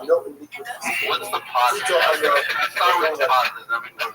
You need one positive. The one positive is I'm looking forward to trying to visit back into LA, Orange County in about like a month. So that's one positive. One positive. Yeah. I mean, everything so far, we've been talking in our own group chat. Everything, it's like, I mentioned it before, it's like a curse. Like this place is cursed. So many negative, bad things have happened. It's just, it's a bitch. Hopefully it turns around soon, but as of right now, it's fucking been terrible. Yeah, I mean, there's $1 million. I've been getting a lot of violent things, but truthfully, I don't believe it. We all have our own. Everything that's gone wrong, everything's gone wrong. And it's all good to figure out. Making it, I appreciate you saying that, but think about this. Me picking up boxes and seeing a freaking scorpion tail sticking out of a box for no damn reason, a giant spider, I hit my head multiple times on that stupid beam going up the stairs. And it felt like I was in an actual fight. Like it hurt so fucking bad. Still gonna ruin footage today alone. When everything was going perfect, I saw my fucking my MagSafe from my MacBook kind of slowly get out of its place. Like what the? How did that happen? Yeah, that's what I'm thinking. Like something's going on here. And there's more to it. There's way more to it. That's what I'll tell you for now. The sushi I had there, I told you guys, it looked beautiful, but it was absolutely terrible. Come on, dude, you're in a landlocked. Yeah, Texas is landlocked, right? Yeah, it is. So, yeah, you're not going to export all the sushi that you did in California. But the import comes from. Exactly. That's my problem. No, there is oceans. Yeah, I know. It's not landlocked. It's not landlocked. Yeah, it's far away, but it's yeah, you're not. I feel like they make sushi out of bluegills. Freaking other types of sunfish. Yeah, did you guys talk? Yeah. I watched it doing funny at Belly Lab.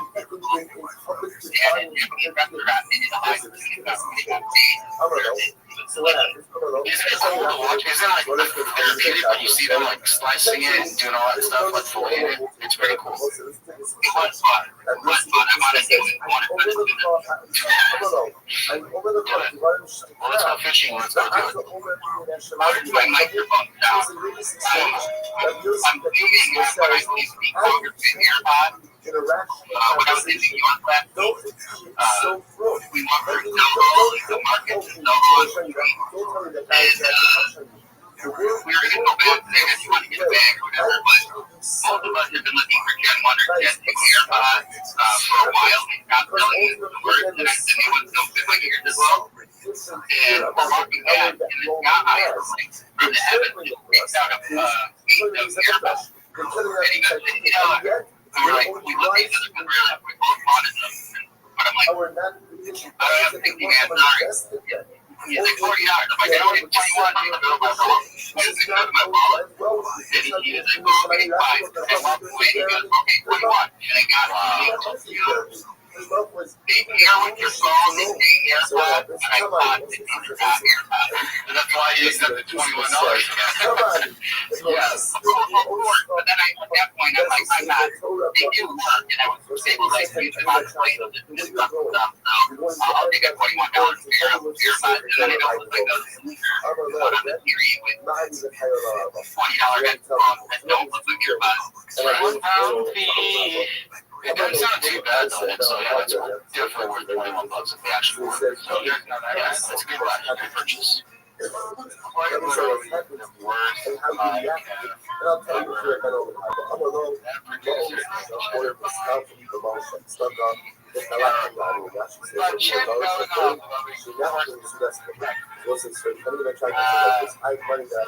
podcast. They got mixed up with seductive money, and I distributed it all to the board, and I did not reimbursement from the seductive funds and my personal funds, which got mixed in.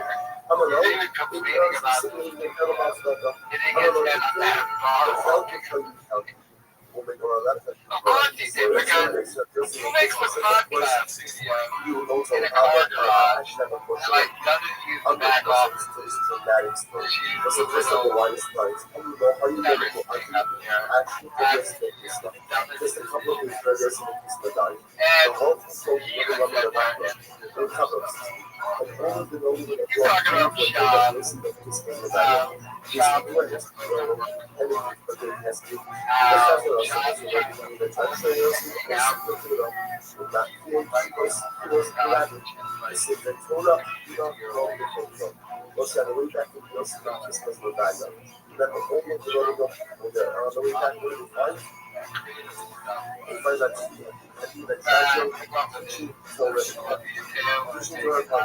This is a quarter of less than 5 seconds. They begin to work in every person. It's one of the favorite cultural. They can move the Torah. They back to the Torah. Look at your it's spread with the branches. It's behind us all. They really move like fun.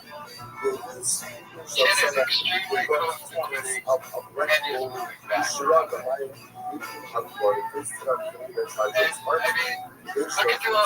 him completely. And he doesn't can't wait to go back to Elliot. It's not like he's living quick. He's like a screwed out of it down. He'll be like, really, so it's going to be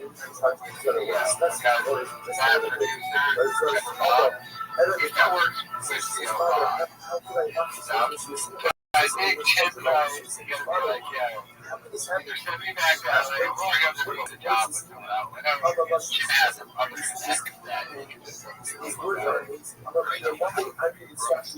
doubt we didn't get to eat that much right now. But Chip comes out. this conversation is happening while the spot. That's why it comes to reality. So she says to me, oh, well, then it's not the right I was saying I was working by myself. I end up a caution. This whole room is very problematic. Actually, every single something says the Torah.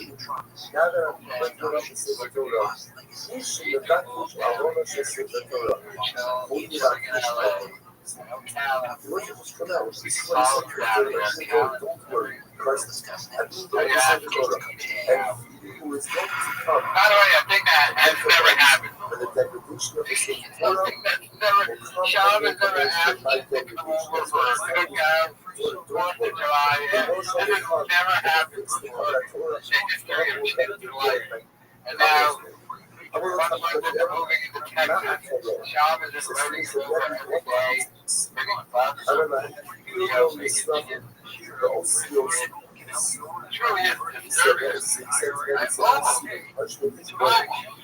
The letters are sent to Shabbat. You assume that they could destroy the parchment, you could destroy the intelligence, destroy the intelligence. You never destroy the those. The letters themselves are sent to Shabbat. So we'll say this. They say, I thought, myself, the parties the fire. They said, then open your mouth. Open your mouth, let the wings come in. And they say that,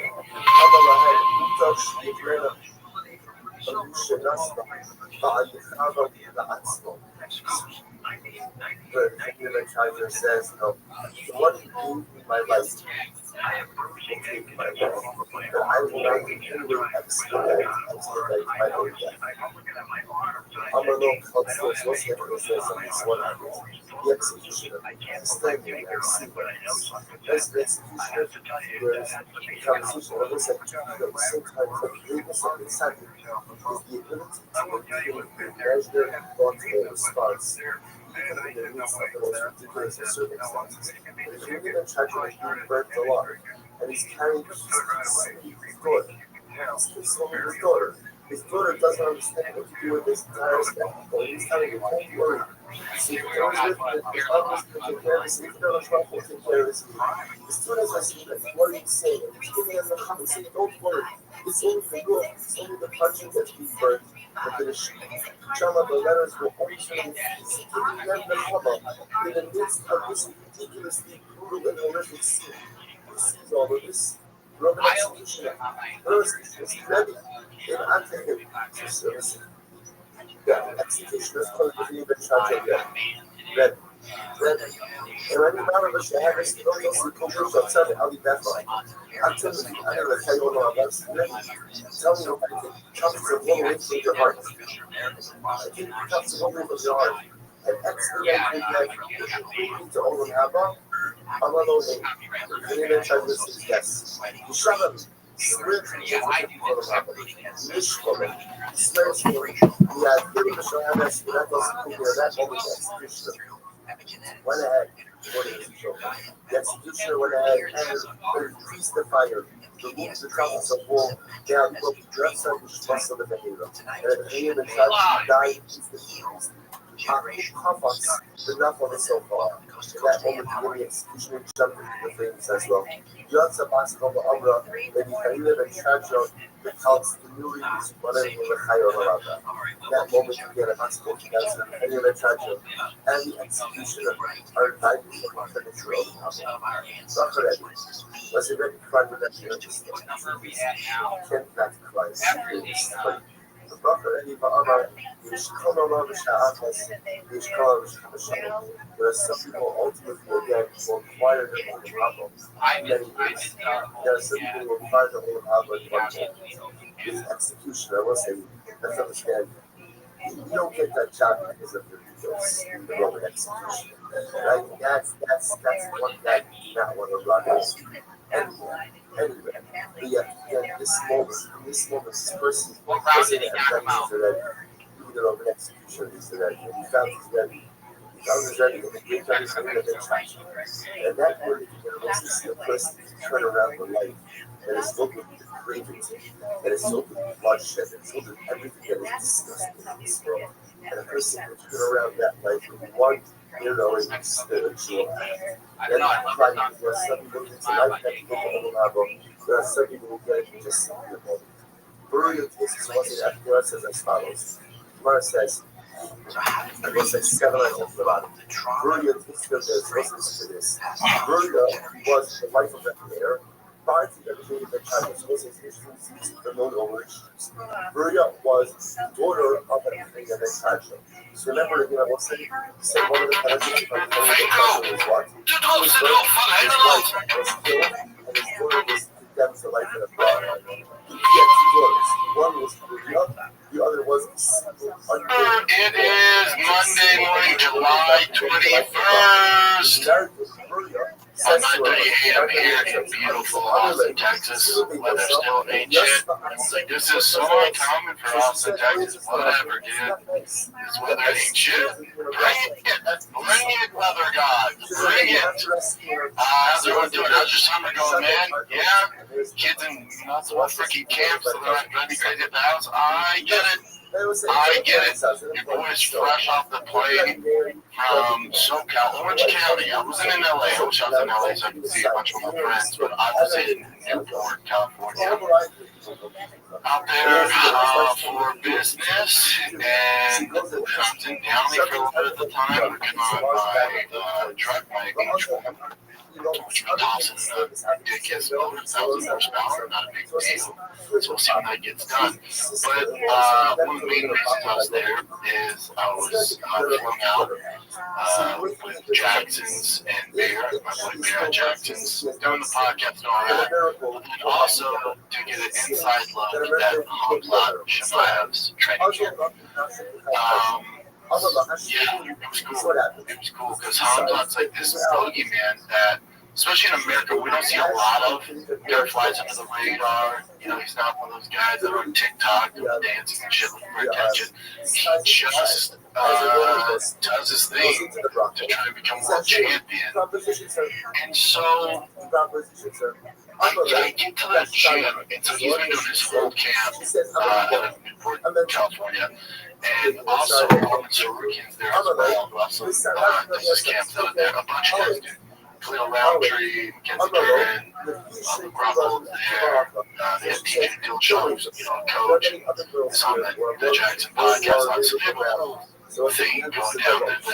The environment, basically the campus. They have like 4 different buildings, and then they have their weight room. They have the recovery area. It's insane what they're doing. The strength and conditioners there.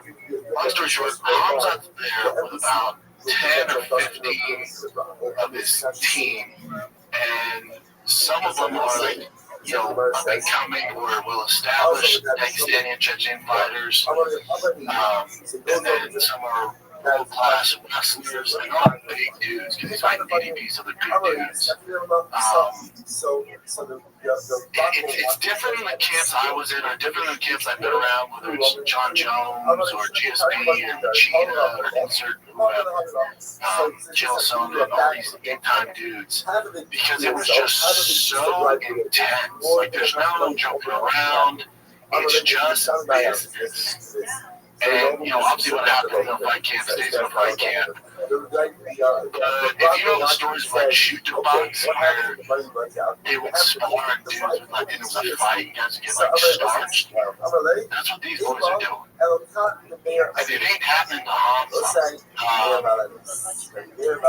Yeah, I was blown away. That dude is everything that you think in your head, all the folklore, the hype. This dude is scary. Yeah, scary. If you have to sum up my take when I get inside like a camp in one word, be scared. And part of me is like, well, I've been out of game for a while. And so maybe this is just the level the guys are at now. Hamzat's just this freak, and I wish I could see DDP's camp because I'm a huge fan of him. Very good CL. I do think it's a great fight. Yeah, Hamzat's the real deal. Scary. The things I saw him do to world-class competitors. And you can do it at any given moment, in any aspect. whether it's striking, grappling, wrestling. He had world-class guys from each. And it was like he was just playing with his food. And then when the coach didn't let's get going, they said, okay. And then just dog walk these dudes. People that if you're in the game, you know, like, I was like, cool, I knew his wrestling was good, but dude. Yeah, I was blown away. They're so serious though. You know, but don't get wrong, like, the Americans are serious too, but we also try to break the ice a little bit. Brandon Jones wishes he could have seen his friends in LA. Because he has to. They can't make it. For whatever the reason, when did he go to LA for? To go see another car? Whatever's happening. To go see another car. Or a YouTube channel. He doesn't drop any content. I thought if you went stand up so you could stop traveling, if you only so I think it's probably needed some Addies and fatties. So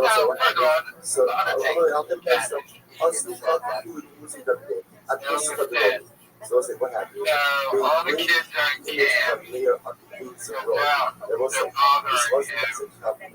This was a precursor to the one side of the post office. Right? So they didn't travel by. Just let me try to reach over and say, this guy, under Lice, whoever sees this guy's image, bring him to me. One year there was one. Still finding time to travel. But even a little bit he is now. So what happens? Go ahead. And what is he traveling? They began to pursue it. Go look at him drive past go back. I think the last video was shot 3 months. To seek protection. This man has no reason. He ran into an agricultural restaurant. And what happened? No finding the reason. How much you must have bought? And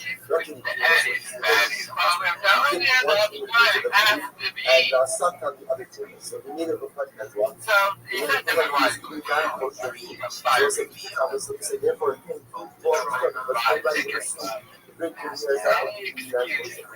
so what happened? You got the other thing. Us in soda.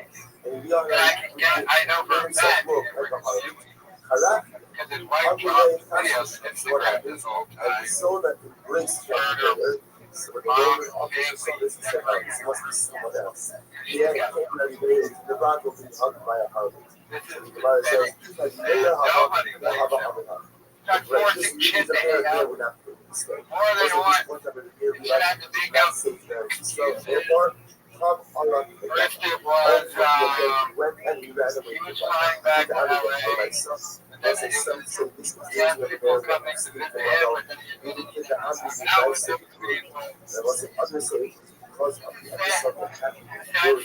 Baba.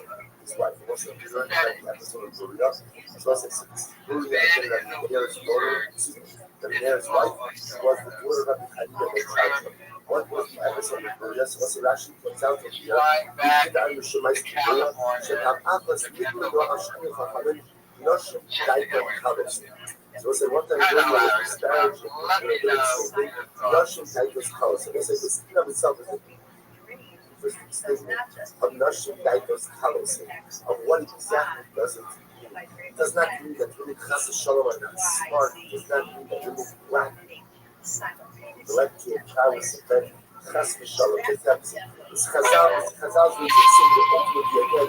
Women are often more emotional. Oh, good. I was like, wow, I'm at the highest Spanish level, and it's so smart to use any Spanish in Colombia, just in Colombia. I don't speak a fucking word of Spanish, and it's very tough. Now, my wife does, so she's fluent in Spanish, but she can speak pretty well. So I was, she had a house in Puerto Rico for many years. And Viekis. So she becomes a chief navigate. Yeah, she's having a full-blown almost. I was really impressed. I mean, I couldn't figure out how you speak so well. She's like, well, I'm a Viekis. It's like, blah, blah, blah, blah. But Colombia is a fierce culture, a beautiful culture. Suffered a great deal of violence, a terrible civil war from 48 to 57. They've always had this communist insurgency that's been in the jungles of Colombia that run the drug trade. Then you have the narcos, then you have the elites, then you have the families arriving. Well, get to it. Well, they are a very proud, fierce people, speak beautiful Spanish, and they're very classy. It's a very class-conscious country, right? But then there's also, and then there are the elite and then dirt balls, right? There are the elite families. There are the families that run it. And then there's the military. They are pretty aligned. They are very aligned. And then you have the narcotraficas, and you have the sort of communist insurgents that are now have this strange tentative peace. There's a dance between all of these groups. And then you have mostly the have-nots. You have the have-nots, the untouchables. They're not unhappy people. And the economy is flowers, coal, gas, and coffee. If you want to get plastic surgery, go to Colombia. Okay? Now, you don't need plastic surgery when you're a Colombian woman because you're born already with the kind of weaponry that Americans and everybody else spend a lot of money on. You understand? The beauty, the natural beauty of the women that don't have nots. The woman who is, making your coffee. The woman that is waiting on your table. The woman that is, forget it. Well, it's not so much happens. It's the people that have our tits out. The tits are out. It's filmed over in America. The wedding was spectacular. It was a concert. You know, like people. No, it was the elite of Colombia. But not so much. My friends will get married. Two Colombians from well-to-do families. Great people. You know, my wife is friends with them. Here's the cool thing about her friend. She had no idea he came from what he came from because he's such a class actor. I've known him forever. I mean, you would never know. So when you're Colombian from that family, there's a discipline to how you behave. Your manners are impeccable. The way you dress is impeccable. You don't show it off. Yeah, you don't usually show that off. It's not like you're like a royal. You're like a royal. You're understated. Very classy. He was in the cast. Classy wedding. Classy people. I mean, dressed to a T. I was instructed to wear a very nice black suit and a black shirt, sir. No tie. No tie. Thank God. So all the men were black on black, and the women were some fantastic stuff. Yeah. Now, when you have money in Colombia, that money will buy you what's called happiness. Would you be considered rich in Colombia, right? Yeah. Not by the standards of the people around, but because your dollar would be maybe just fine. Yeah. You get your nails done for $5. We can get yourself a hell of a. Here's what I want. Okay, I want to learn Spanish. I want a house on the outskirts of Bogota. Medellin, you need security. And they call you Don. They call you Don Shop. Don Cannon. Or Don Brand. Don Brian. Okay? You are to take your coffee in the morning. By the way, you'll get in the shower. Your bed will be made. Your clothes will be ironed. And your breakfast will be made. You sit there. Please. These are people with dignity who work very hard. There is a class mass consciousness out here. Call it human trafficking. There's a way of doing things in Colombia. Americans, how you say human trafficking. I'm not going to get into that. What I love about Colombia, though, is that they've suffered violence, they've suffered division, but that culture is just so proud of their culture. It's the salsa comedy, which is the salsa comedy. Did you salsa? You should, yes, I did. You should see that salsa. Professionals show us. Professionals came to the wedding and were dancing with us. They grab you and make you start dancing. You have white people because they can't change. 100%. Not a lot of whites, but now, if you are of royalty in Colombia, you tend to have some Spanish blood. You understand? Because remember, Colombia, that area had a lot of indigenous Indian people. Yes, so for fair skin. Yeah, you'll see in Dominican Republic, you'll see in the Latin countries, people with fairer skin that look more Spanish or European tend to be the ones who run the show. But having said that, and there were some Mexican elites there. Some of the Mexican elites. Mexicanos. Yes, and that's also, yeah. Colombia is not a place, like, you don't want to fuck around in Colombia. You would never go to Colombia, so in your Think of Mexico, right? Like if you're looking for trouble, you're gonna find it. You're playing the dark side. yeah, Colombia's safe for the most part. go to Colombia, but be respectful and understand that if you want to turn the volume up, they'll turn the volume up in any aspect. Meaning you're not just don't go there and think you're gonna rule the roost. There's a way of doing things in Colombia. Hopefully it's not like that. Maybe South Africa, but Middle Africa, North Africa, it's not really like that. No. The Trump is gonna fight them out. So in Europe, right? So in Ireland, in England, in France, in Germany, they're having a problem with a lot of young Muslim men from war-torn countries that come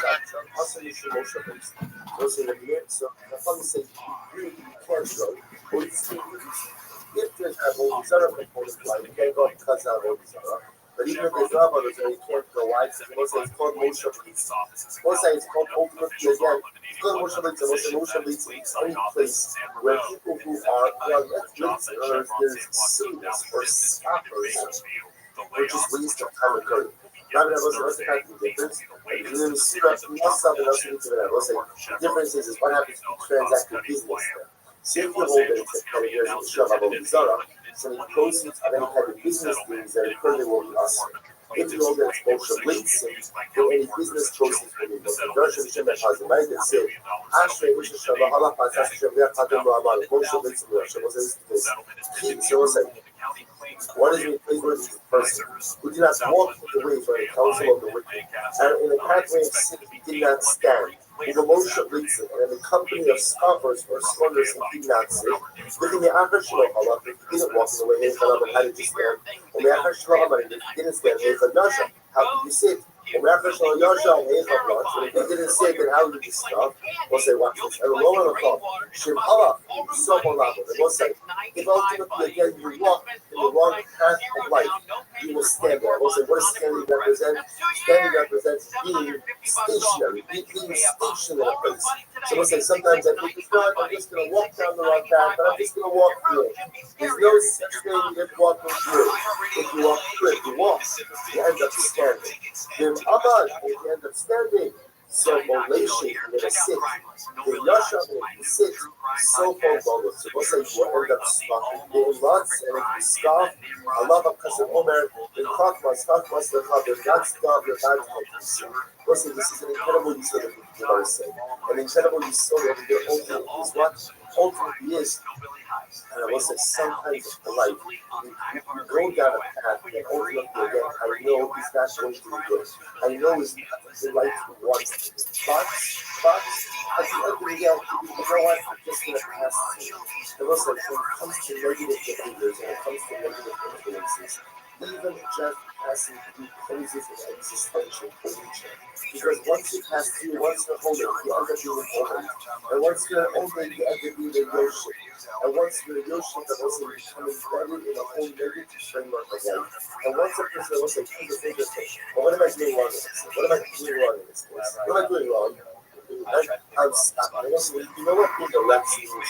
Being a left means being cynical, being sarcastic. Listen, if people are cynical and sarcastic, nothing is serious. Nothing is serious. Nothing is important. There's a one-liner about everything. There's something sarcastically said about everything that wasn't. So that's the sense. Because where there's the center, nothing is covered, nothing is covered. And a person takes nothing seriously. Nothing serious. Or you're about to listen, that is the beginning of one spiritual. And listen, it's not only a thing. With the Amar Lazar, sure, you're short, but you're not. You should have that at school, Gary and Shannon. And there would be no argument about it. Live 9 to 1 p.m. on KFI and on demand anytime on the iHeartRadio app. Someone said there's a beautiful blessing. So it's Moshe Rabbeinu. Ultimately, it tells Moshe Rabbeinu. It tells Moshe Rabbeinu. It's okay. It tells Moshe Rabbeinu to prepare the nation. So the pasuk says, this is a parity test. Pasuk good, parity test. Pasuk good. So parity test. Pasuk good. They say what's stolen until I get to the pasuk. Not to mention parity test. Pasuk good. So Vayomer Hashem al Moshe. This prophet says to Moshe Rabbeinu, Lech Elaham, go to the Bishop, Vikidashtem Hayom U'Macha. Sanctify them today and tomorrow. The Hipsi Simosa, and tell them to launder the clothes. Once they launder the clothes, the question means go to the mikvah. Right? So remember again, this is the thing with Kasha, where in the Hashbaruch and Moshe Rabbeinu, Vikidashtem Hayom U'Macha. And 2 days of preparation. So this is very good. We started the Gemara that says that certain things that Moshe Rabbeinu added on. Moshe Rabbeinu is Daito. These two of certain things that Moshe Rabbeinu added on by himself. And kind of what did Moshe Rabbeinu add on over here? 3 days, an additional day. That's like we have Shloshis Morah. We have 3 days of preparation. And first we come out start this couple. Mandated 2. Vikidashtem Hayom U'Macha. So we'll say, I want to share with you. What I think is just the it's actually quite a bit of inside out. And the name of Hashem. So what's that? Listen to this. Time runs the Torah. So Hashem says here, the confession in the Machar, the Torah names to us, Taxis and Alphonse in Sahara. It was an this phrase, Confession Hayom Machar. It was a contained the very battle in Sahara, but also the very ingredient for success against the Sahara. So listen to this. So it's the heart of the factor of Allah. The Sahara often says to us, it was a redeeming sense in the Silas. The Sahara doesn't try to get me to sin. Why? Because the Sahara knows that it's everything. And I know that he is wrong. So I'm gonna encourage you not to sin. The Sahara again. The Sahara says, Rak on Hayom Sh'Araboli, V'Achel Machar Kaskel Yitzhak. The Sahara says, I know you want to be Jewish. I know you want to be holy. Listen to me. What's the rush? What's the rush? You get started on the new evil. You'll turn that new page. Right? You'll turn over and you'll begin. Oh, when? Tomorrow. Tomorrow was the listen, it's already 6:41. Half the day is gone.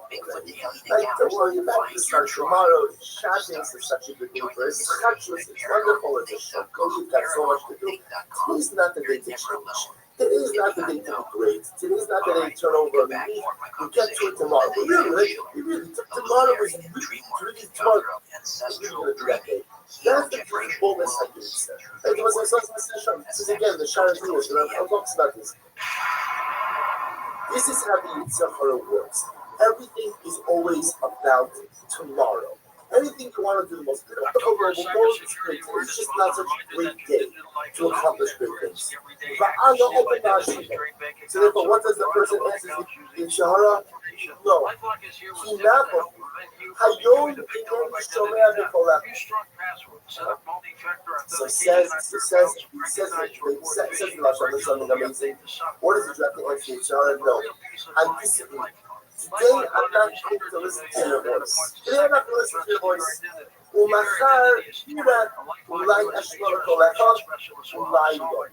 Tomorrow, I can't control tomorrow. Maybe I'm going to be pious tomorrow. Maybe I'm not going to be pious tomorrow. I don't know. I can't control tomorrow. The only thing I can control is what the Most High is today, is the now. And then for Shef Lav Shem Rabbi say, listen to how we type this passage. V'kidashtem hayom. The Most High, Shabbat will choose to say like this. Right now, it's today. Right now, it's now. I have control over what I do right now in this moment. I have control over the day that is in front of me. What am I going to do? V'kidashtem hayom. I am going to make today holy. I'm going to capitalize on the moments that literally are in my grasp right now. Hayom ani mistavish from over here. Umachar eshkol ve'idama la'asos. Tomorrow, I don't know what tomorrow. So I can't make too many plans for tomorrow. And I can't make too many promises for tomorrow. I'll deal with tomorrow and tomorrow. So let's say here, have the Baal Shem. That our God punctuates this concept. Again, you look at this inside your Chumash later on. Your test here. V'kidashtem hayom. Exclamation point. Sanctify today, Rabbi said. Seize the moment. The Carpe Diem, seize the moment. Seize today. Maximize the moment you have, because that's what you control in life. How you use the now. How you use the present, how you use the day right in front of you, that is the only thing that we control in life. Umachar, what's this? Read about the punctuations like this. V'kidashtem hayom, exclamation point. Actually, it's triple exclamation point. V'kidashtem hayom with an emoji, right? V'kidashtem hayom. You have to sanctify today because that's all I control. Umachar with the question.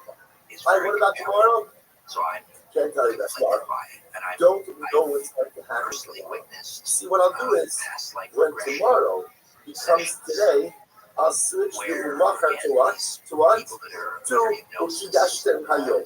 So when tomorrow becomes today, I'll move the Umachar to Yom, and I'll move tomorrow to the Umachar. That becomes the way that you live successfully. So, first of all, to come back to Yitzhak. Yitzhak's greatest tool is the tool of procrastination.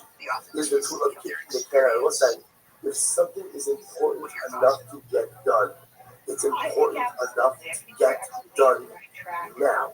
Because if you don't get it done now, we know this. We don't need to rush up the thousands because we live this every single day. If it doesn't get done now, then chances are it doesn't get done. And that's how we combat the Yitzhak. V'kidashtem hayom. Let's say all that Kadosh Baruch Hu asks of us is sanctify today.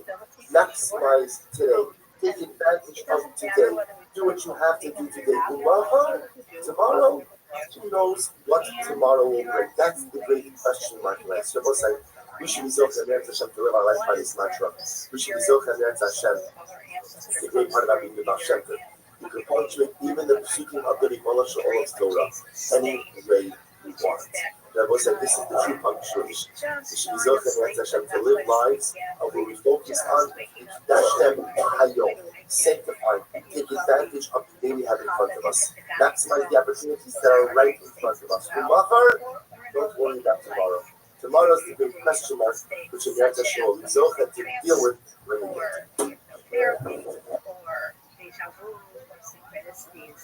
So that's one thing. And then the other piece that you're talking about, the reincarnation, I just don't discount things that I can't prove one way or the other. And if it feels real, it allows you to have a connection, to have a healing towards that. I'll do the dedication. All right, so I'll say good morning. Of course it could be true. Why not?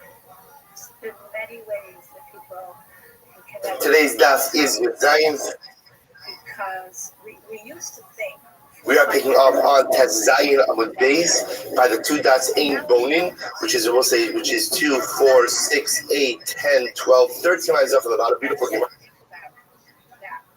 True in quantum physics, kind of actually circular and not linear, it makes the possibility of reincarnation. In my mind. For today, our shir this morning, our shir this week, is dedicated by Eyal and Sarah Steinberg as a zechus for Refuah Shlema for Bas Susha. We have done an American Talmud Torah. She will have a complete and enduring refuah together with Kol Cholei Yisrael. So let's begin. Aim bonus. Remember again the Mishnah that we learned a little while ago discussed things that one is not permitted to go ahead and build together. So along with that was the Mishnah says, the Gemara says,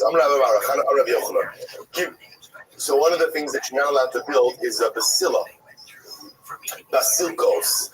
So the Gemara says over here, Rabbi Rothschild says in there are three different types of basilkos. There is the basila of the king, like where the king lives, the king's palace. Bishal merchatsos, the basila of the bathhouse. Bishal otros, and the basila of ultimately the storehouse of the king. Rashi points out that's where he kept his treasure. So Rabbi Rothschild says, two of them you're allowed to build, one of them is prohibited. And the Gemara says, and how do you know which one is prohibited? The last Malchay have the Zikin. So we'll say it's the basila ultimately again that the king lives in. That is the basila ultimately again that is Asr. Vikadar, the others say, Amar Rabbi said, Kula Mahater, ultimately again you can build all of the basilas. Is that true? Hatzanar ein bonini moed, basilki gardum, it's the albima. So what's said in the Mishnah that you can't build with the akum, the basilki, the garden also, which represent also like a tiered courthouse.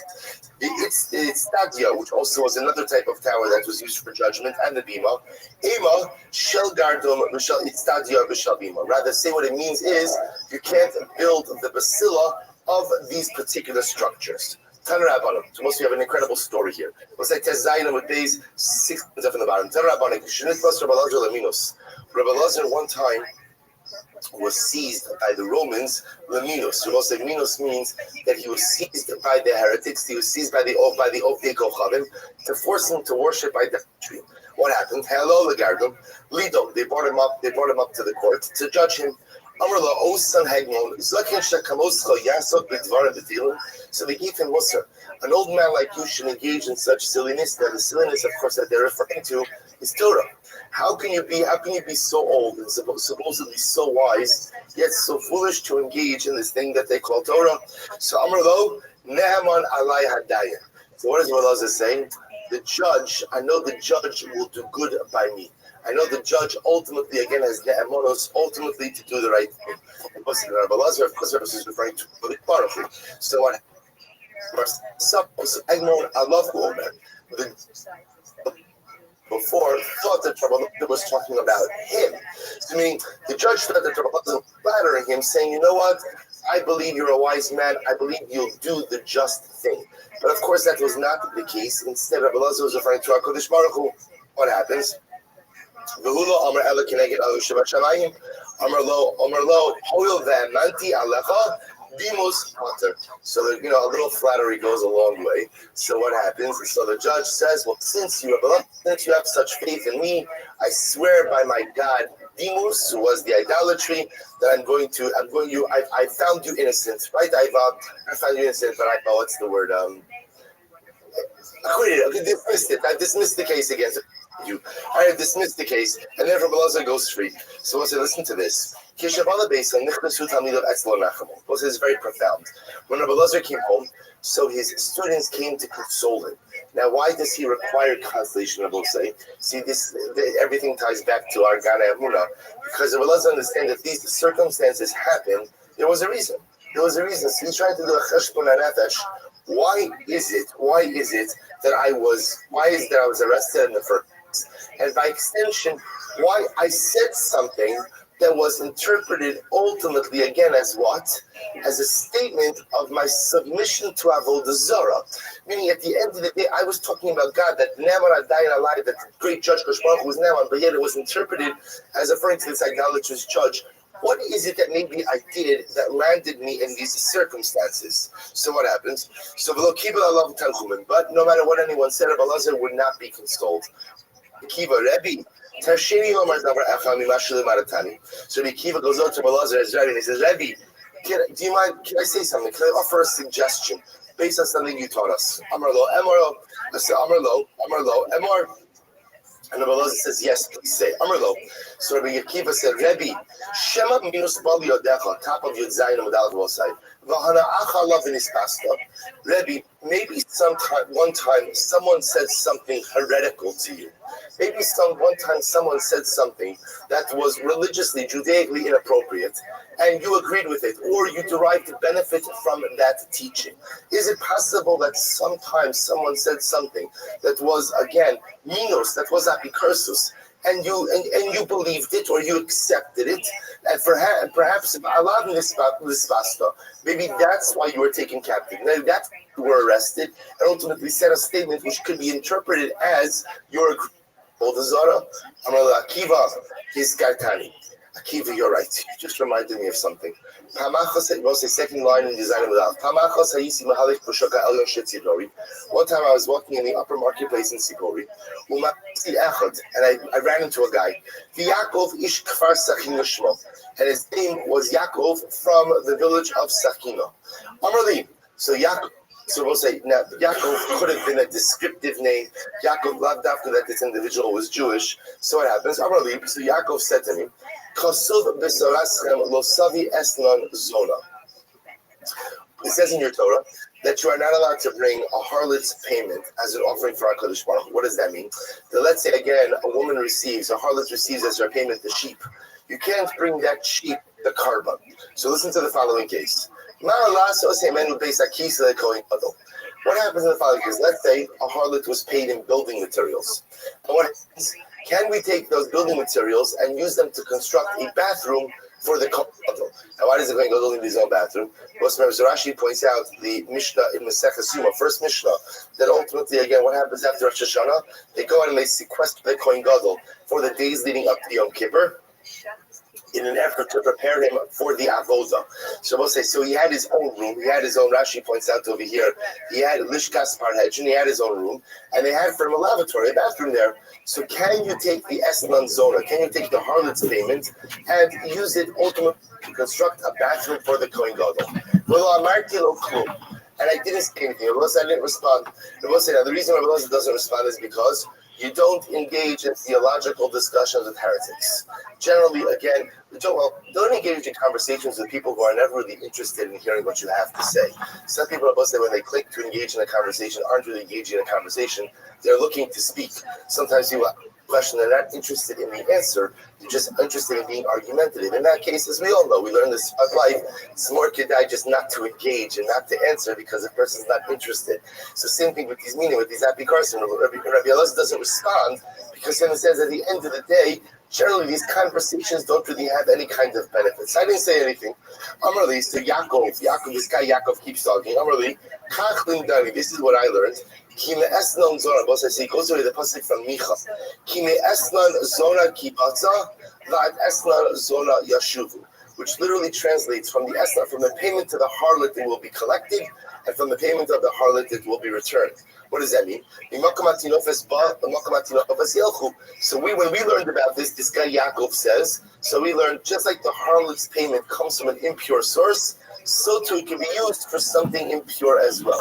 It came from her illicit activities, so it could be used to build the lavatory for the Kohen Gadol. Okay? And Rabbi Elazar says, and this to me, I said, good kizak, right? I said, you know what? It's good. I didn't say it, but in my mind, I thought that was a good pshat. And al yidei zeh nitpasti leminos va'avarti ala shekasov b'Torah harchek me'aleha darkecha b'zuz. This was my mistake. I should have stayed far away from anything heretical. I should have stayed far away from anything that was taught to me by someone who was a heretic. I should have stayed far away from anything, any teaching, we'll say, that comes from impure sources. But I didn't. I enjoyed it. I even felt it might have been correct. And as a result, I was arrested by the Roman authorities. And I was, again, in an effort to ultimately force me to worship Avodah Zarah, because I violated the pasuk that says, "Harchek me'alecha darkecha," distance yourself from its ways. What does that refer to? Zooming. Suppose say this refers to any type of heretical teachings. and do not come close to the entrance of his house. What does that refer to? ViralRabbi. We'll say that refers to government. And ultimately, again, stay as far away from government as one can, because Rashi points out over here, because ultimately, again, all their intention is to extract money or to utilize the person for some purpose, and when that purpose is done, or when the money is done, the person can be in big trouble. He can have the other say, distance from yourself is ways. This refers both to heresy as well as the government. Do not come close to the entrance of his house. We'll say this refers ultimately again to a harlot. And what this ultimately teaches us is that not only is it obvious that one can't engage in illicit activity, but one must distance themselves from that illicit activity as well. How much does one have to distance themselves from a zona? At least 4 hours. At least 4 hours for person. What did Rabbi want to do with his face? Eslan zona. So the Gemara says, I could go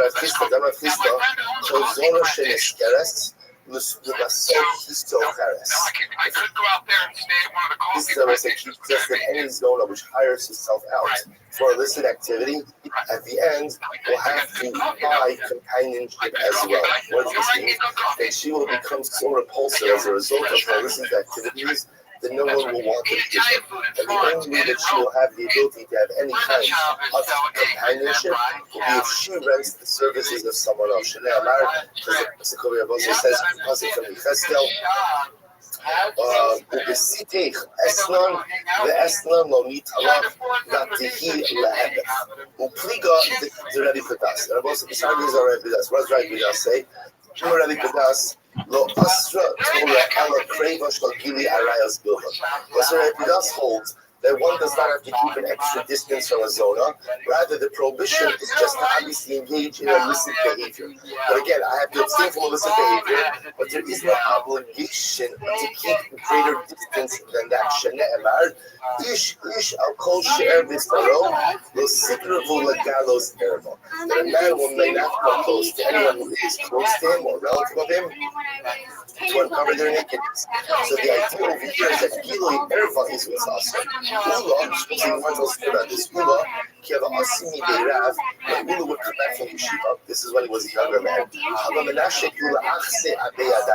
He would kiss his sisters on their hands. Others said by the top of the chest. There was a Rashi picks up this really means like by the neck. So Rashi actually points out over here that this was often the way that people greeted each other, not just with a kiss on the cheek, but by a kiss on the neck. So Ula came back and I was like, these are his sisters. Now it's possible that it's also talking about adult sisters. So the Amri Le'abei Chadar, Upligi, so both say, see, what are you doing here? Now a sister is in purple. Like, the relationship yet what? Yet Ula's coming and kissing them. And Ula's going ahead and contradicting himself because what did Ula say? Ula holds the most that coming close in any way to anyone who is an Erva to you is also showing the suppose that this is always the catchphrase.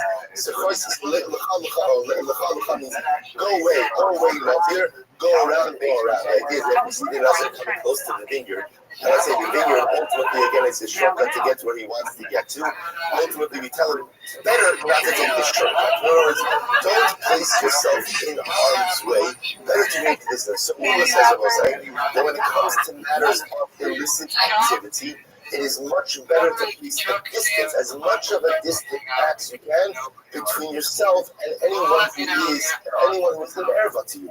So we'll say, first of all, it's just an interesting discussion in general about the halachic parameters of kissing female relatives. Obviously, again, with immediate relatives, the issue is not as much, but with extended family, it can become an issue. Again, we're not on topic for today. The interesting part is Ula. What do we do with Ula? Because Ula himself is the one who said, the sicker Hulagalos Erva means you don't even come close to an Erva yet.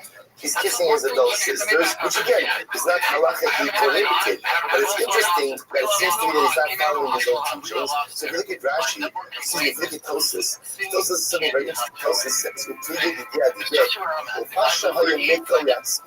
that which means more than now.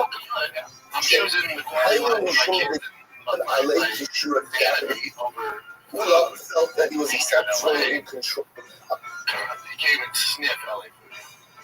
I'm not gonna say no about barbecue. I can't eat barbecue fucking 7 This would not engender any type of illicit feelings within it. But Ula also cautions that every person has to know themselves, and every person has to know their weaknesses in the realm of morality or immorality. And therefore Ula says better to be careful and safe than to take certain licenses and get into trouble. Okay, so the Gemara goes like this. No, Aluka, supposed to have the Gemara quotes the Chassid from the Mishlei. La Aluka shtei baros. Aluka has two daughters who say, give me. Okay, he was like, who's Aluka? So if we take a look again at Tosas. Tosas says, La Aluka, Pshat, Haini Gehenna. Aluka is another name for Gehenna. Okay, so Aluka has two daughters. There are two daughters in Gehenna, and they both say, have, give me. I have, but also, what does it mean, have?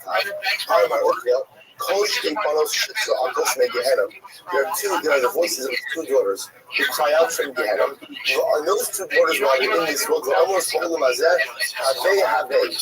me. Who are the two daughters of us that call out from this world? Give me. Man, Minos, Naharashis. Ultimately, again, versus heresy and government. Take a look at Rashi. Rashi says Minos in the Rashus. Rashi says Minos. So Akos Habat Taklovas Avodas. In this world again, heresy says bring Avodah Zarah, bring some type of carbon to Avodah Zarah. Rashus. So Akos have been Mamon with the Ranos and Arnana Umastabel. So we'll say these two daughters, the daughters, right? One of heresy, one of monarchy. Both can give me. The Avodah Zarah wants someone else. The Avodah Zarah wants me to serve it, and the government wants me to give me its money and taxes. So the Gemara says, and the others say, others say it is the call. So we'll say, so in this world, these two daughters lead many of us astray.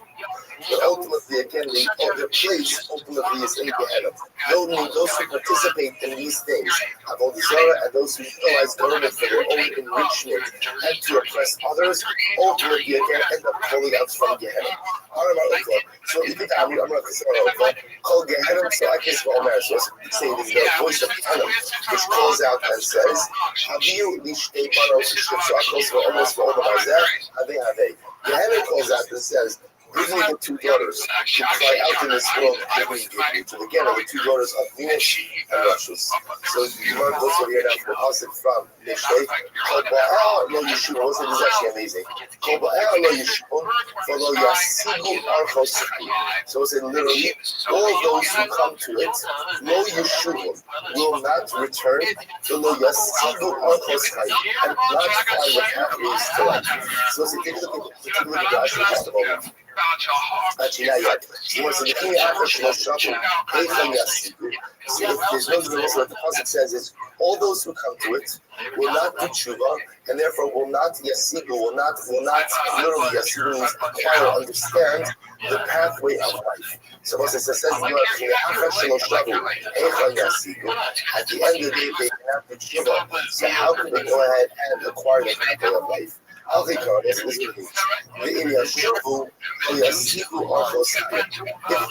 tshuva, they will no longer have life. Now, we'll say, this is referring to all the Avodah Zarah. So the Gemara says to me, if a person does Avodah Zarah, then what? Does tshuva, they will not be given any eternal life. What's the shot? This is amazing. Look at Rashi. Rashi says, anyone who engages in Avodah Zarah,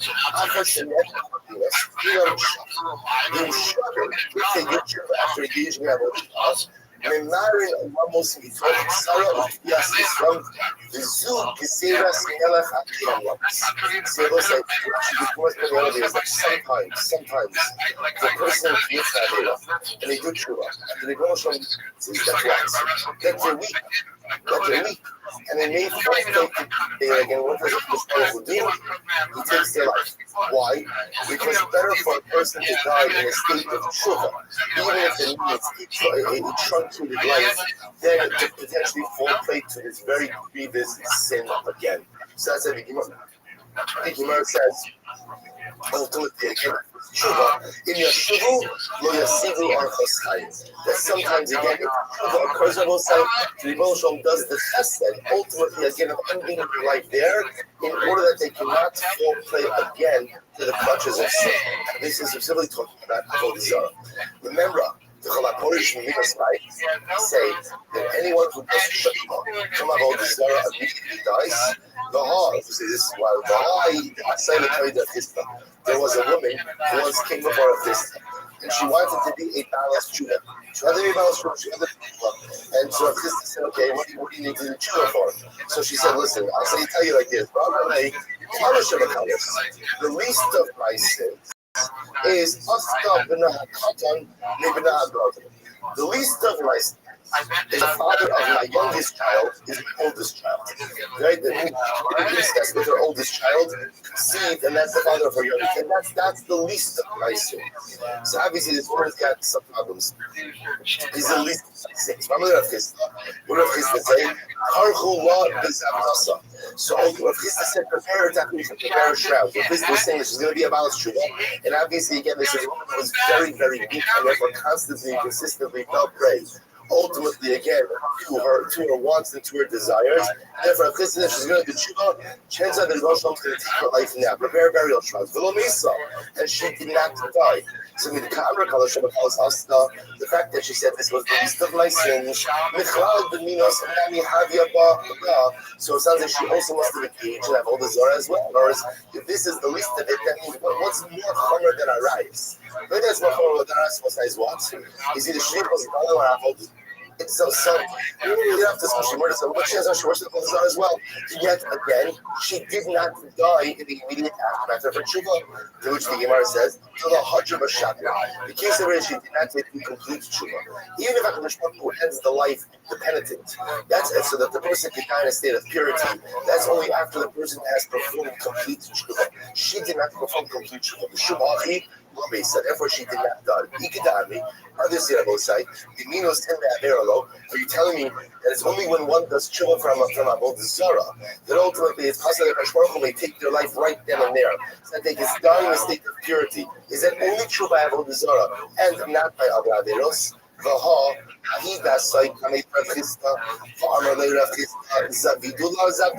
It's the same case.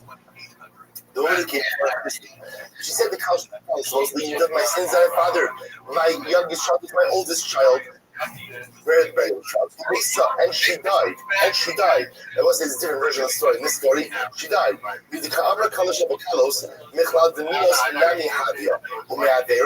So the Gemara says, it sounds like over here she must have been engaged in Avodah Zarah. But again, you tell me that this concept of immediate death after tshuva only applies by Avodah Zarah, but not by other averos. We'll say, here comes the famous Maisa. So we'll say, just let's know what's happening over here. The Gemara put forward a model, and the model is that sometimes when a person is plagued by a particular avera, specifically Avodah Zarah, and a person finally summons up the courage to do tshuva, sometimes we don't show lesson of what? Of removing this person from the world so that they can no longer fall prey to that same Yetzer Hara. And that is the chesed. The Gemara is asking, is it only by Avodah Zarah, or is it also by, it's only by Avodah Zarah and not by other averos? So the Gemara is not going to give the famous verse. Well, Tanya, Amra Lav Arab Elazar Ben Dordaya. What about the story of Elazar Ben Dordaya? What happened to him? Elazar Ben Dordaya was an exceptionally moral individual. There was not one Zorah that he did not feed. Not one Zorah, and not one person that he didn't cook. One time he heard that the Zorah overseas, the Haisal Hotelis is in the Zorah, but she charged a very exorbitant price. Not kissed the iron, took the bag of money, listen, it's such a, first of all, you understand that this is such an incredible power. So why is this about Taiba? Because understand, so a lot of times we have Taibas. Other than their Taibas. The best way to fight Taiba is what? Is how? Count to 100. Count to 100. In other words, sometimes if you just calm down a little bit, right? If you just count to 100 or 1,000 or 10,000, whatever you have to count to, so sometimes the taiva dissipates a little bit. Like this guy is crossing 7 seas, which I will say, obviously, it's a bit hyperbolic, but the idea is that this was a journey. I can't see from work, this is like so for most people, again, if you have to go through all this trouble, generally, it becomes as a matter of, you know what, it's not there or it's just not worth it. This is about taiva. This is about taiva. This Rabbi Rothschild is committed to his news. He's committed to this. So the Amish is taking the money, an incredible amount of money, You almost got past me. So this time, he takes the money, does the travel, and what happens? But it says,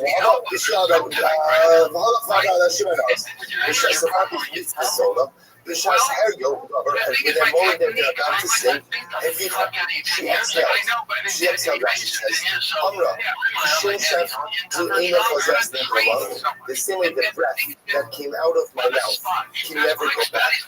Kach Elazar ben Gedaya Ime Kabel Osavich. So to Elazar ben Gedaya is not going to be true. I will say, this points out, she didn't say this. She's not a Mashkiach. She's a Zohar. Right? So I'm saying at the end of the day, she's not giving him Musar. She's not giving him Musar. The idea is also must have that internal Mashkiach. Right? All of us have that internal voice that when we are about to do something that we know deep down is really not correct, it's quite spiritually severe. There's that voice that says, if you do this, you are forever changed. If you do this, life will be forever different.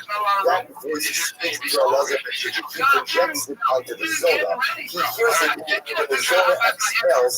He hears in her breath that message that there are certain things that once they are done come out to be undone. When you exhale, you can't get that breath back. He understands that again, he lives the life of immorality. But perhaps this is the most profound act of immorality that he's about to commit. And I will say, not just because an act of immorality is an act of immorality, but the amount of effort and resources that he put into this act shows that his life is all about immorality. See, I was like, sometimes we all have weaknesses and we all commit averos.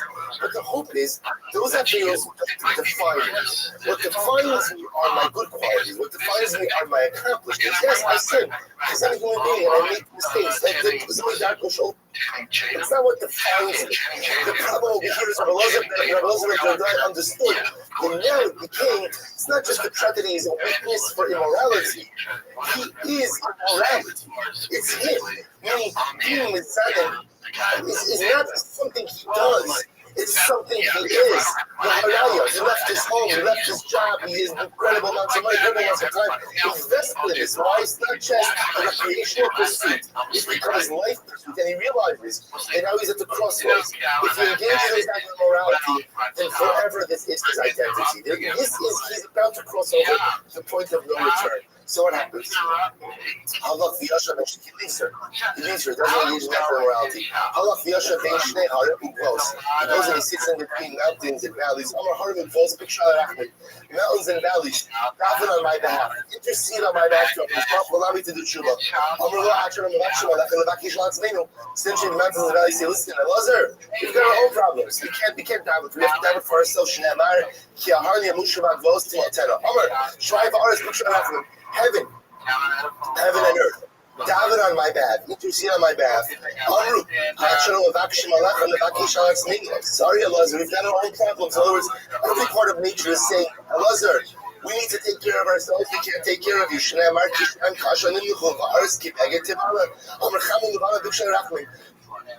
Sun and moon suffocate on my behalf. Before we down for ourselves, moon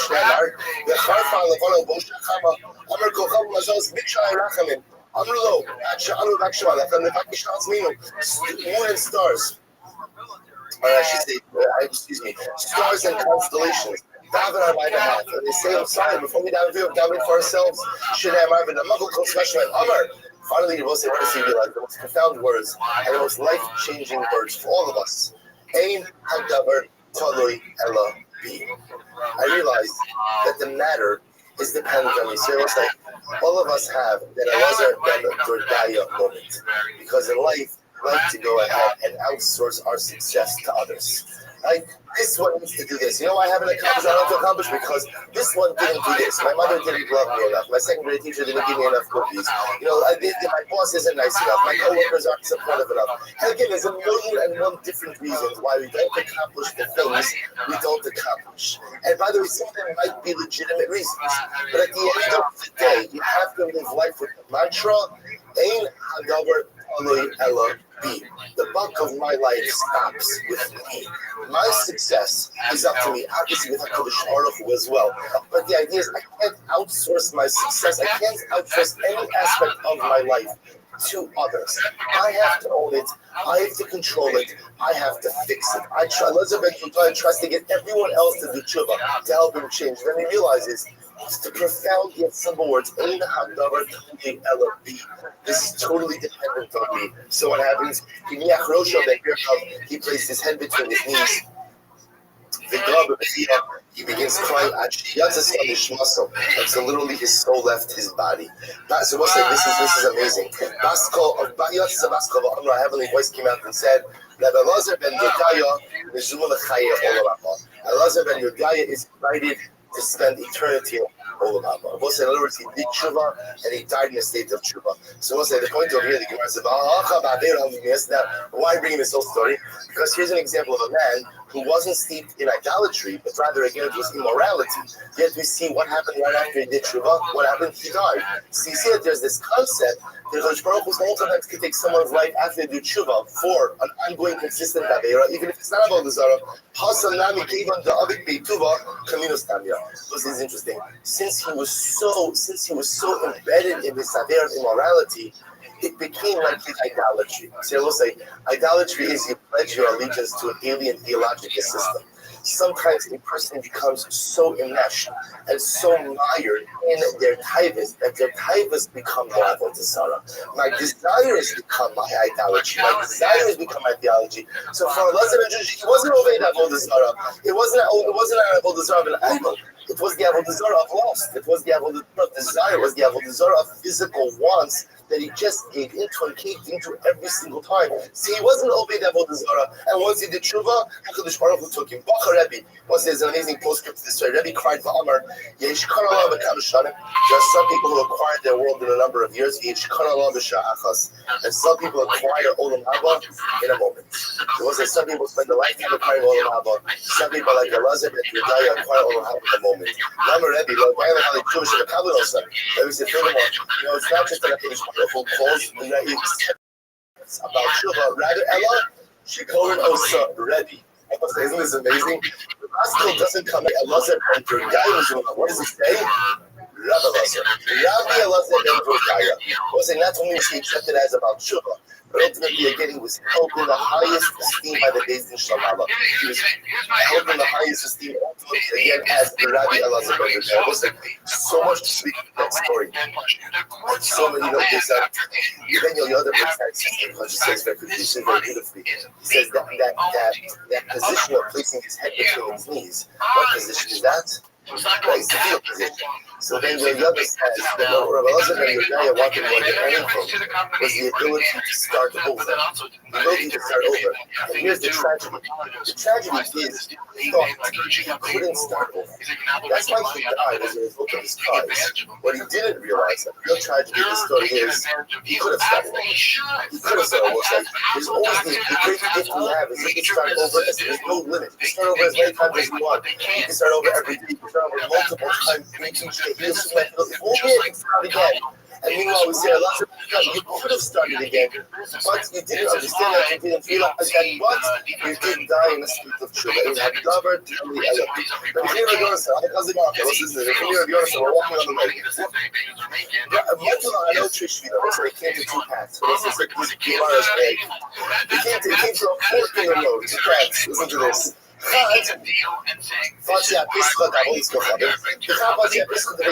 we'll say one path went by an idolatrous temple, one path went by a brothel, a house of dollars. All right, so which path do you take?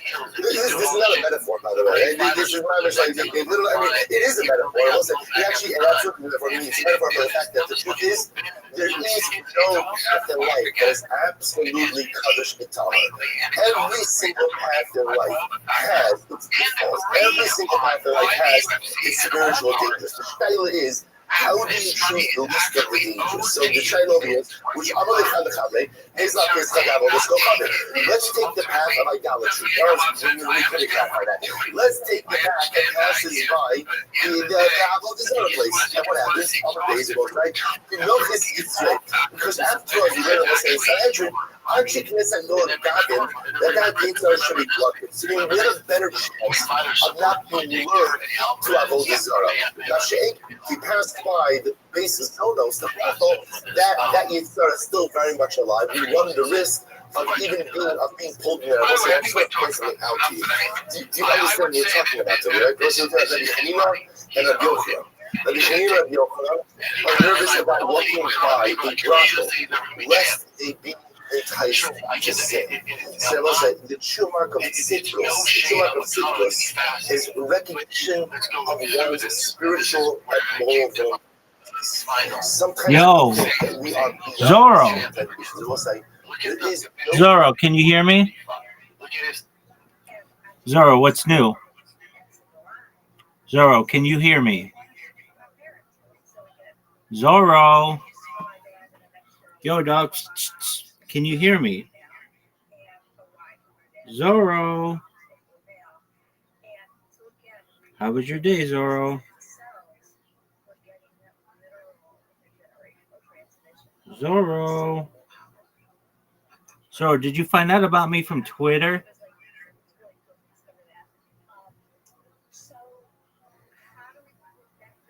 Zorro, do you speak English? Can you hear me? Zorro. Zorro. Yo, dog.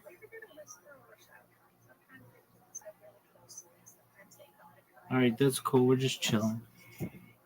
Temptation that we are give people the opportunity and we read all kinds of stuff. And the greatest skill is to recognize your vulnerabilities. The greatest strength is to recognize that even if you think you would never do something, it's not true. And you'll try to understand we're human beings. We're men also. We're great men. We're tzaddikim. We spend our lifetime building ourselves up. But we are not impervious to the temptations of life.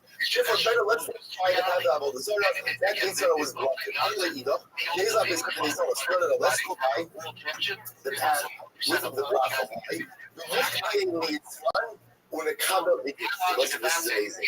And let's call back that Yitzhak, and we'll get. In other words, the other one said, let's take the path that goes by the basis of the Rafa, because there it'll be a test for us. And hopefully, again, we'll be able to rein in our Yitzhak and get the scar for overcoming our Yitzhak. Listen, I understand, don't try this at home, because in general, again, we never put ourselves in situations where we are forced to test our results. It's a bad idea. This is a different kind of case, because in this case, again, either way was the difficult choice, and either way there was a sayom that was there. And then the second one, and again, it's not identified with saying what. The second one is saying, listen, either way we're going to have a problem. Let's go by the base orders. Maybe this is our opportunity for spiritual growth and resisting the temptation. So what happens? So they ended up taking the second path, the path of the Zoros. So what happens? They're passing by the brothel, and all of the Zoros ran inside and closed the door. So one said to the other, how did you know? In other words, the one who suggested that they passed by the path of the Zoros must have had some kind of inclination that they'll be saved from Avera. How did you know this was going to happen? Amrlei says, doesn't mistake. Mezima tishma lecha tevura to that's So what is this? You literally see what you want. Like after see what you don't want to do the state or you want to get it. Look at it. You're with the old guy. What is this? What is it? Anything with Torah. This is the biggest Torah. Sibba, every time you need it, we said the title on Sibba is literally again also to say if it's not again the field of Shia. So we see that Torah itself is called itself. That's should have said Torah to say Torah to that spirit. What it means is also that you will steer ultimately again from morality and you carry the rest of the Torah. Also, Torah is the Torah is the ultimate.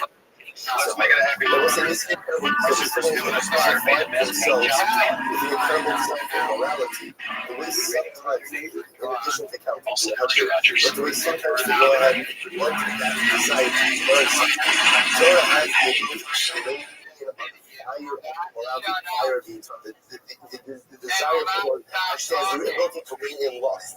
Tell me let's listen to this. These stories are amazing. We'll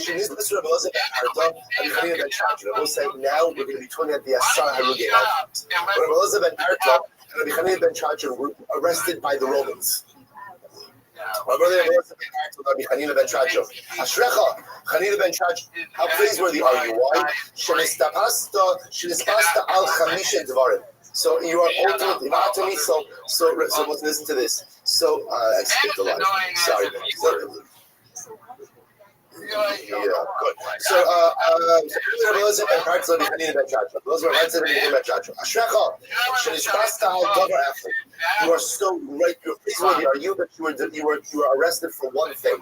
Oili, shenistapasti al chamisha dvarim. Will to me that I was arrested for 5 things. And also, we'll see exactly what that means. Ashrecha, shenispasta al chamisha dvarim. So Chanina said, no, praiseworthy are you that you were arrested for 5 things, yet you are going to be saved. Chanina ben Chachon says, woe to me, then what? I was arrested for one thing, and Chanina ben Chachon already realized that he was not going to be saved, he was going to die. Rabbi Chanina ben Chachon says, because you engaged in Torah and Gemilas Chasadim, and Chesed, and I only learned Torah, I didn't engage in Chesed.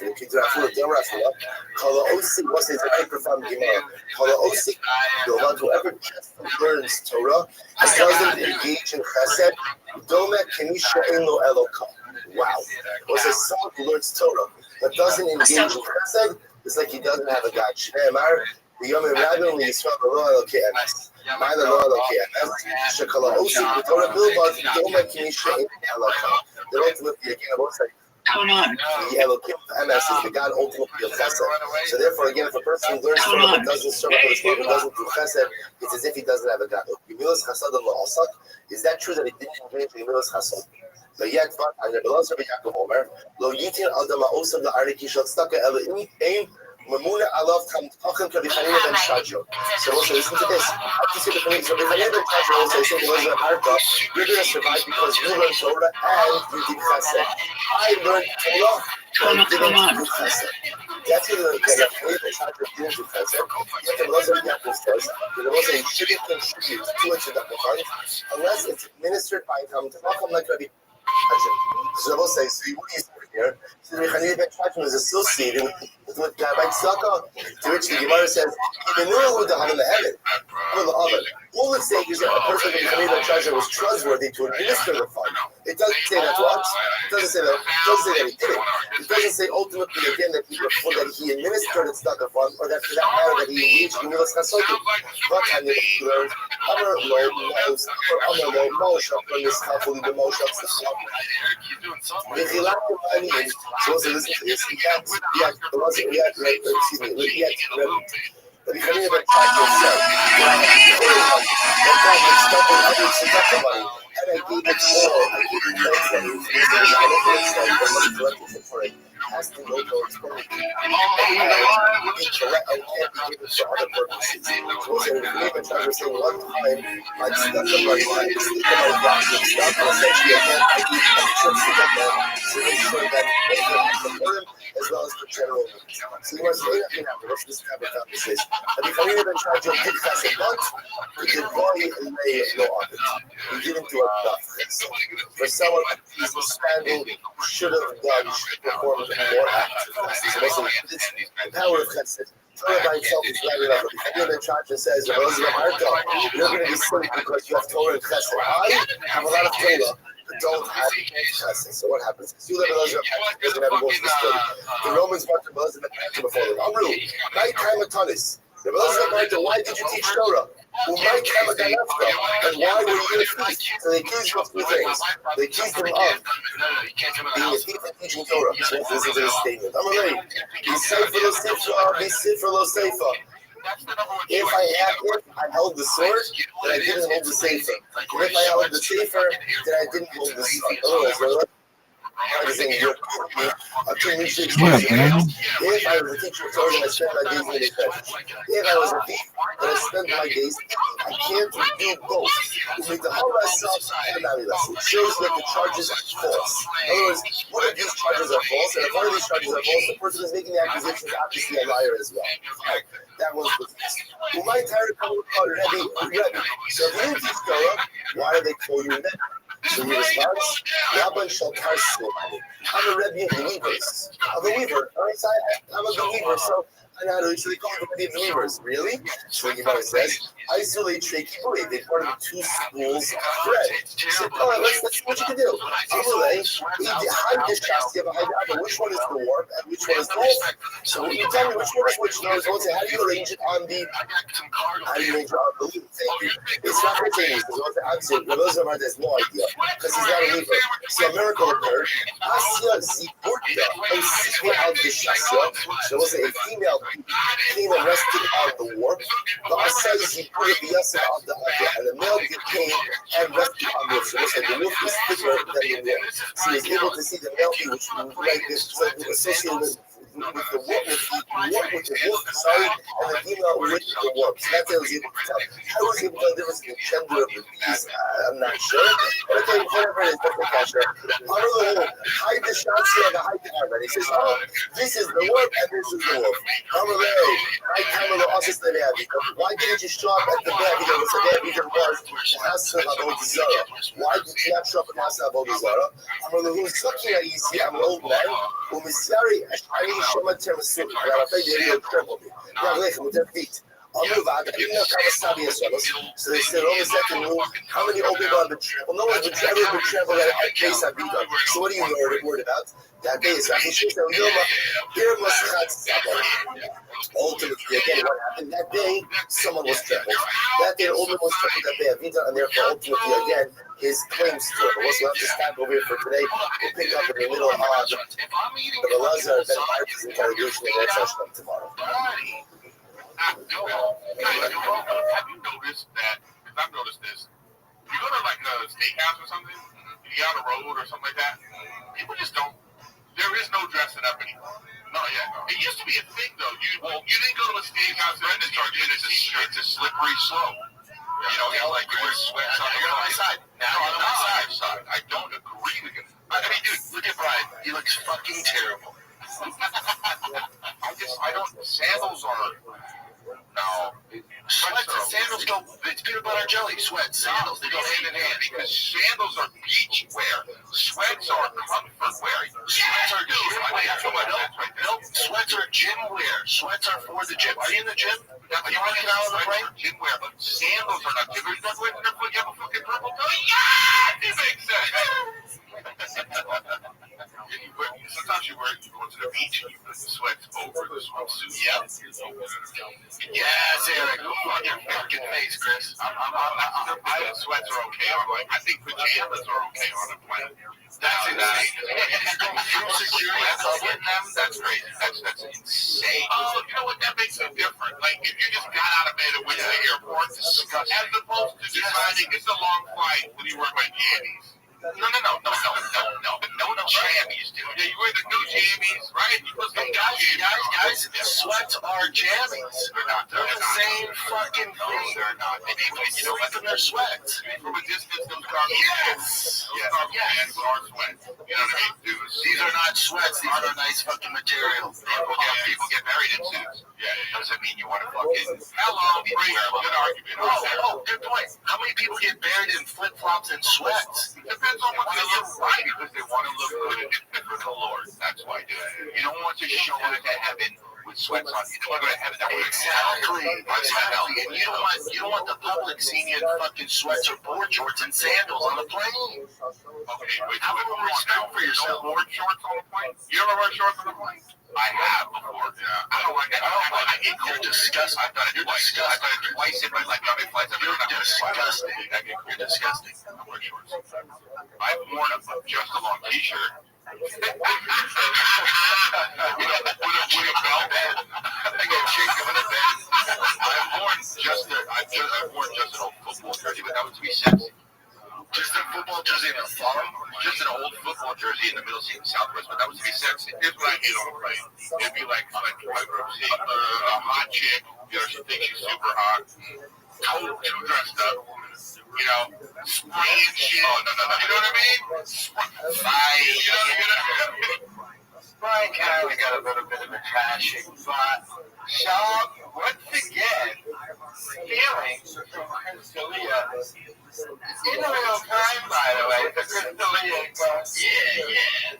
And then Sean doing the same thing, It's so pathetic. It's so weak. He's so untalented. He has no original thoughts in his mind. The guy is just in real time ripping off Crystalia. But that's what Sean does. He feels everything. He's feeling bitch, stand up, with a like dick. He ripped off the guy on TikTok. The guy on TikTok called her up. And Sean complains about it.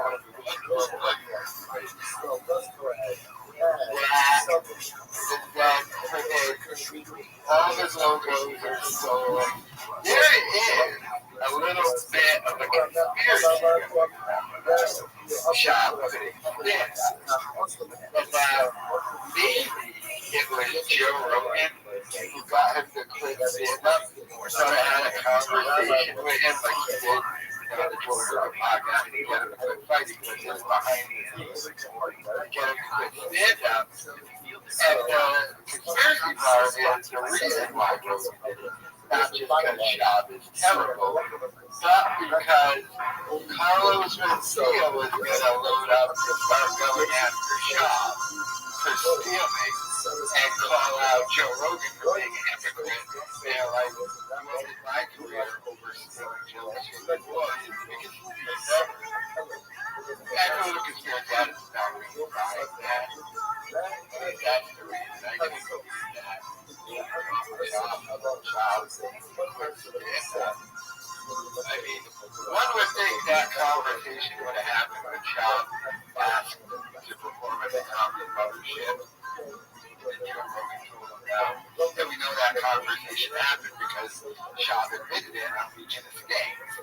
He said, I'm not good enough to perform there. But, I don't know, let me know your thoughts.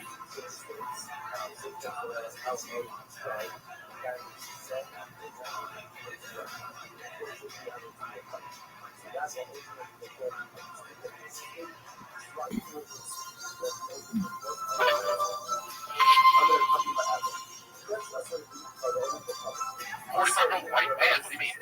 Jurassic Park is atrocious. I'll see it. Let's go see movie of the year. I'll see it. Scarlett Johansson is the #1 movie star of all time now. Of all time, monetarily. It was Sam Jackson, and now it's her. Really? Yup. And it's all because of Marvel. But she's the #1 grossing movie. I know that's exactly the guy. I just saw a thing on Instagram about like the highest grossing directors. Who do you think is #1? I don't know. It's like Steven Spielberg. You have no idea. Oh yeah, because he never did anything like Marvel or Star Wars. Scarlett Johansson, Indiana Jones. Yeah, I get it. Original superhero. cutest thing, one of the cutest intro.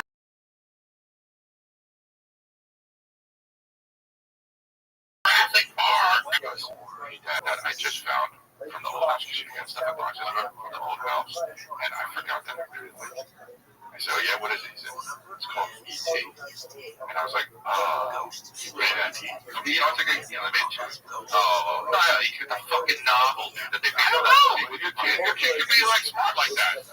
And so I was like, oh, that's so cute, dude. Yeah, it's a movie. He's like, they made a movie of this?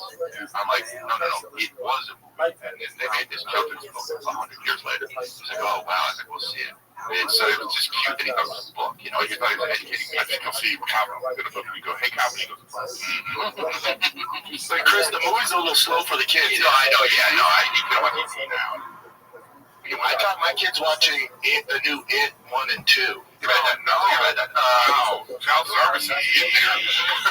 So that's what I read. They're into horror like their dad, man. What do you want me to do? So, well, that's what you play do with them. So, you guys, because you play Wolfenstein. They play Wolfenstein. But,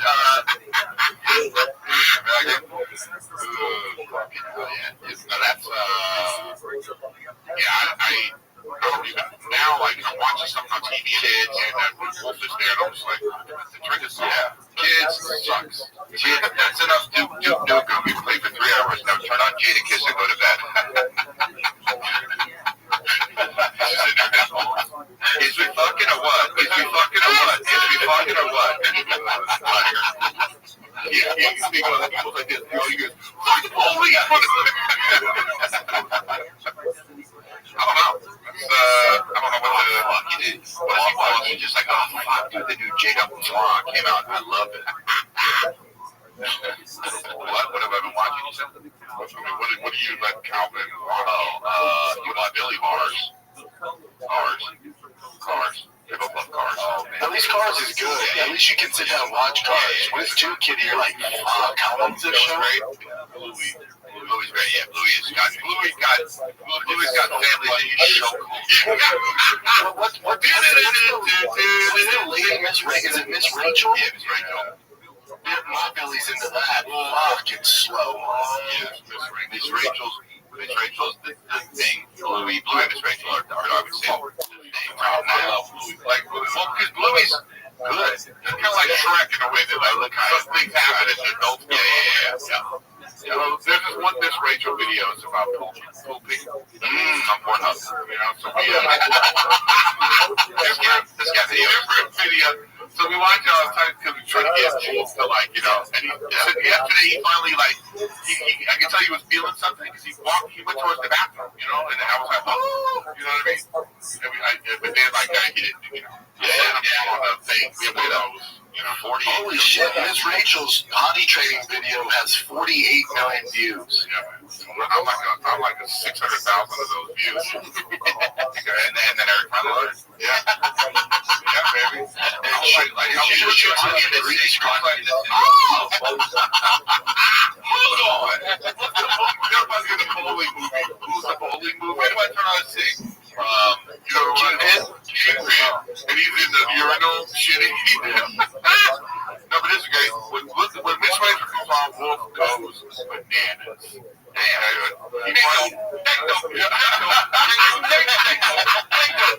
Also hard, dude. You just want to go out to the bed or whatever. It's the only time you look at the bed. Miss Rachel's net worth. Well, it's also on Netflix now too. Yeah, and then but that's so wrong. Oh yeah, that's way wrong. It's a show which makes that a million. It's like doesn't Kai Cenat has fucking $45. It's like, come on. The guy obviously has more than that. He's the number 1 streamer in the world. But I think the kid channels don't get as much advertising like regular shows. Yeah, but they get that money from fucking merch like crazy. This is 17 million from YouTube in the past year. Yeah. Well, yeah, sure, you get to that. You know, 15 million is going to pay like, you know, 7 million in taxes. You know what I mean? And if she's in the stupid California, that makes sense that it's like, that's fine. But all atrocious is this podcast, of course.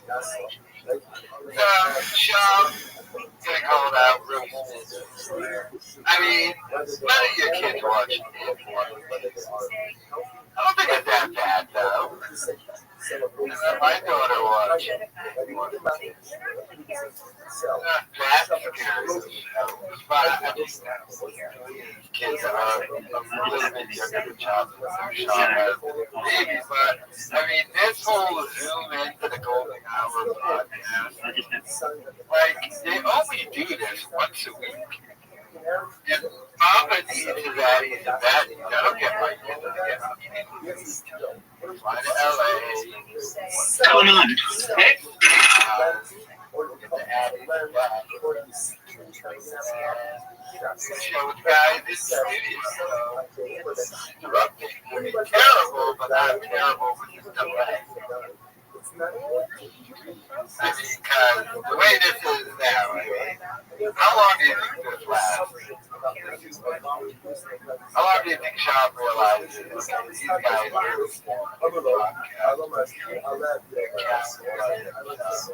I'm just going to fly to LA. Or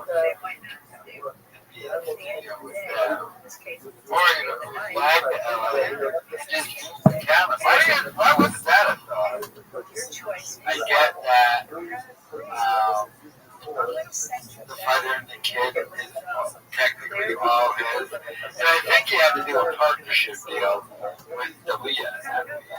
Because that's the way he had to go with the Oman. And they were partners on King of the State. So probably, in order to get Dalia involved, not only have to pay him, but on top of that, yeah. Now, but that's the way I think. That's probably why he's trying to always like the kid now. That podcast is super dead, extra dead. Whereas this one is dead, but not as dead as that one. The people out there aren't as depressed as Callan is. Who doesn't even want to do some shops or try to shop just go. As civilized as Callan doesn't like him. Nobody likes him.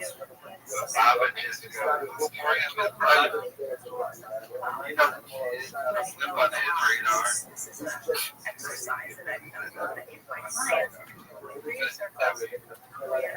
But let me know your thoughts.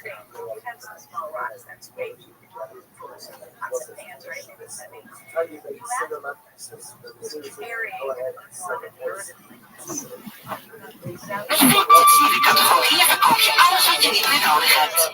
Gebruik je niet, verkoop het dan.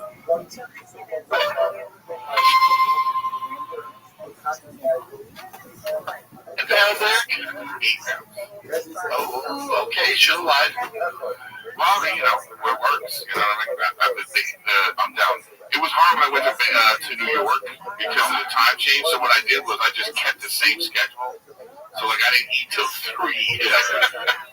Good show, boys. It was hard on the plane. You know, and I'm in first class, and they bring it over this good ass breakfast to everybody, and I'm just like, oh, no, thank you. Oh, good for you, big dog. When also New York has some of the best food too, so that also sucks. Yeah. But it was fine. You know, it worked out. You know, we're gonna die. You gotta stick to it. I know it's so hard on the road. It's so hard. It's so hard. Well, I mean, I think the thing that's great about the intermittent fasting is it's not about necessarily the easiest thing to control is when you eat. Yeah. You know what I mean? And then you can work on what you eat could be better, but if you can control when you eat. You don't have to eat after 8. Don't eat before 6. What's Matt Rife eat? Like a crouton and he's full? Like that dude's so shredded? You know, he just works out every day, no matter what. No matter how he feels, what's going on in real time. Yeah. Good for him. Even with insomnia or whatever it is, like, but like, whoa. Like, he worked out before the shows in New York. Yeah. He just wasn't feeling good. He was like, well, they took him to the gym, and then he came back and he was ready to go. Wow. You What do you mean he wasn't feeling good? He's not. He's always fucked up. He's always like, he wasn't feeling good. Like sick. Because he doesn't sleep. No, he hadn't slept. He hadn't slept. He sees ghosts. Work out. To work out when you're tired is the worst. But that's the thing that gives it a move. But it also, but that's when you hurt yourself, or at least me. I go, oh no. But those have always been that way. I don't know, I'm 48, I'm 40. But you got the years of 48. You know what I mean? I look good. I was I'm killing it in the looks department. Oh, dude, I watched a movie that's terrible, so you guys probably have seen it and love it. It's a 90% on Rotten Tomatoes. It's Northman. I didn't see it yet. I know. You like bad movies. I do. Horrendous. The guy who did that did, what's it called? Didn't he? That bullshit Dracula. Or not Tron. The Dracula. He did? I thought it was the guy who did, Blade Runner. I thought it was that guy. I just saw Mickey June. Yeah, they were playing. Oh, yeah, it was a guy. It was alright. It's alright. Oh, Robert Eggers. Oh, yeah, you're right.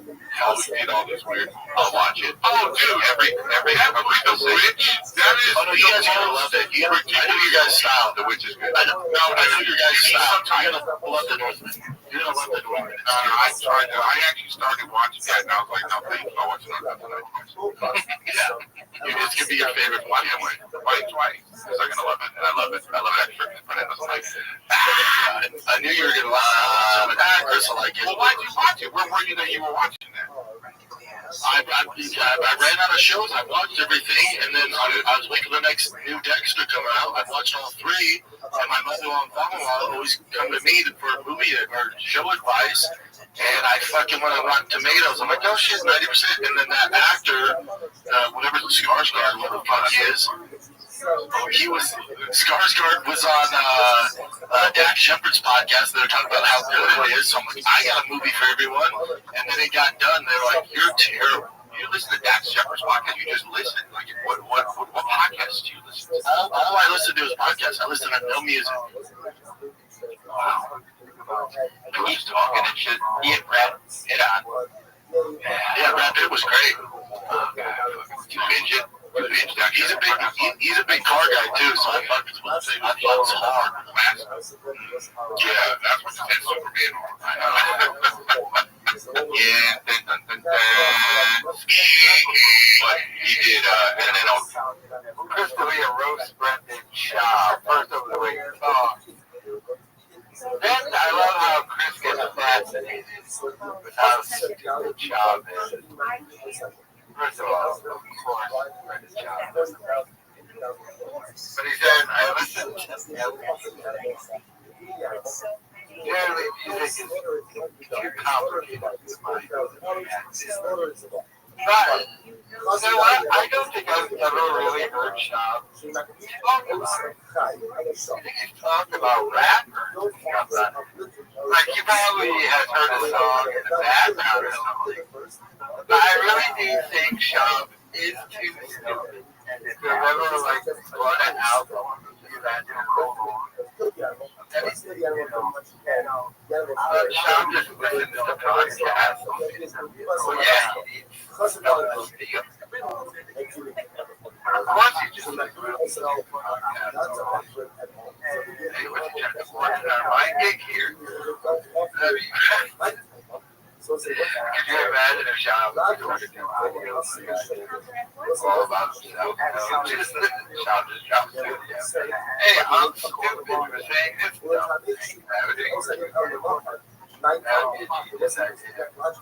Or Sean would never in a podcast do it. Although I have noticed that they're now dropping fighter kid podcast clips no longer on their Twitch channel. We can't get like 7 views. They're dropping out underneath the fighter kid channel to try and get some views on it. That's how desperate Shop is. Because usually when you do a podcast like that, you like to separate the clips.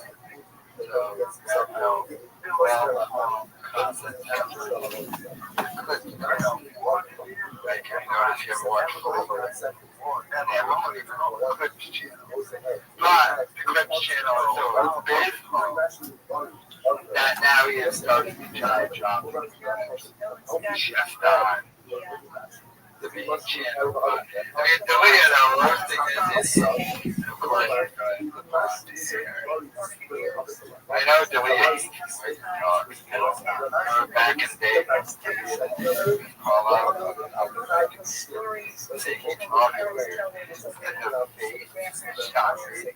Calvin had to stop it.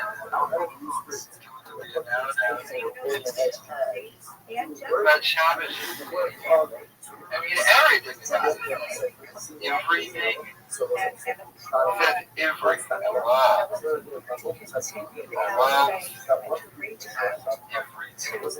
But that's a Shab accent. No other person on earth has, no other person on earth in the history of the world has ever said it. I don't know where that accent comes from. I don't know how whoever developed it. He's the only person on earth who said that. Like he's got Lou Gehrig. It's just a special frozen album. Kind of like Chinese. But even Chinese people don't know what that is. They just replace ours with L. You just throw an extra L on the word. Everything.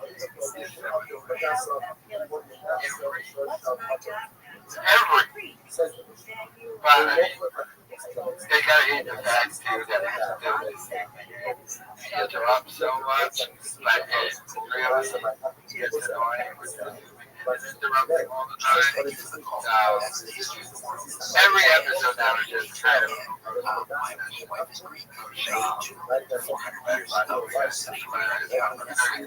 I mean, it's universal. So again, it's generational trauma.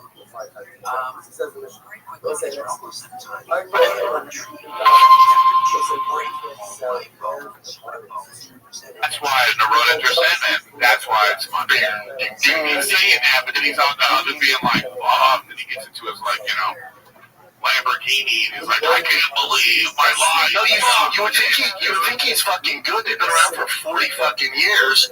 And then he finally went on Rogan, and I was like, oh, I can't wait. And they talked about bees for 3 hours. I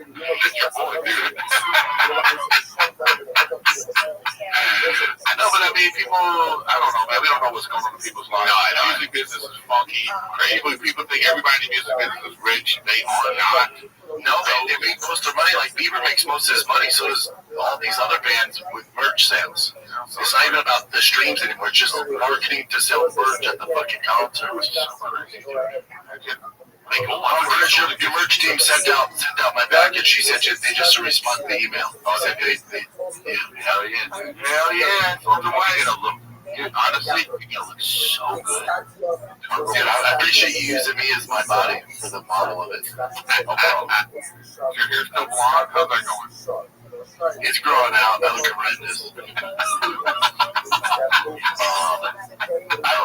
When you're 42, you dye your hair, and then a few weeks go by, you're like, oh, wow, I'm going to lose it. Because you have to keep explaining, my sons, I did this for, you know what I mean? His roots start coming in, and it looks... Yeah, my roots coming in like a bad bitch on Real Housewives of Orange County. I got to get them redone. No, I'm done dyeing my hair. I told my kids, I'm like, you guys are on your own now. I look ridiculous at 42. You look 42. I appreciate it. Yeah, but it's like everyone does everything now. It's like just old people who do shit. You know, I don't think it's that bad. Yeah, but then fucking Ben Affleck went up me. He shaved his head the same week I shaved mine. Now I look like I'm sorry, Brad Pitt did it, so I look like I'm copying Brad Pitt. Yeah, but that's true. But that voice bit. Here we go. Brad Pitt just looks so much better. You know, he's way more famous, so he did it to be like, oh, copying Brad Pitt. I didn't know. I'm like, This seemed like it was like a month ago now, but we never talked about the Coldplay concert. It was like the most viral thing on the internet since Talk to Him. I kept saying this. His wife filed for divorce already. Well, yeah, this is embarrassing as fuck. It's just, his wife is bad. His wife, I don't get it. Because this chick's a monster. Well, she probably sucks the meanest dick this side of the Atlantic. That's what it is. Usually when I see someone with a troll, I'm like, oh, I bet she's nasty on the stick. I bet she's mean on the stick. Nasty on the stick. You know what I'm saying? Hold on. She's not a troll. Show the wife. Bring the wife. Yeah, show the wife. Bring the wife, Chris. Bring the wife, Chris. You don't have your ear to the ground, Chris. Be there, dude. I've seen the wife. The wife's hot. This is really embarrassing. She should have divorced him. Hey, but you gotta do one where she's at like the kitchen counter. And this guy, this guy should have. You know what's my problem with this guy? He should have just owned it. He was trying to like. Did you see his apology? Yeah, man. He like blamed other people. He's like, yeah, I think you're safe at a concert. The apology was me. Yeah, the one where he like blamed like the Coldplay staff. That wasn't real. Oh wow, they got me. I finally got got. Wow, it's gonna get me. Like I wasn't there. That was people are trying to get me. Gotcha. We were working on a new fucking app, and that's not me.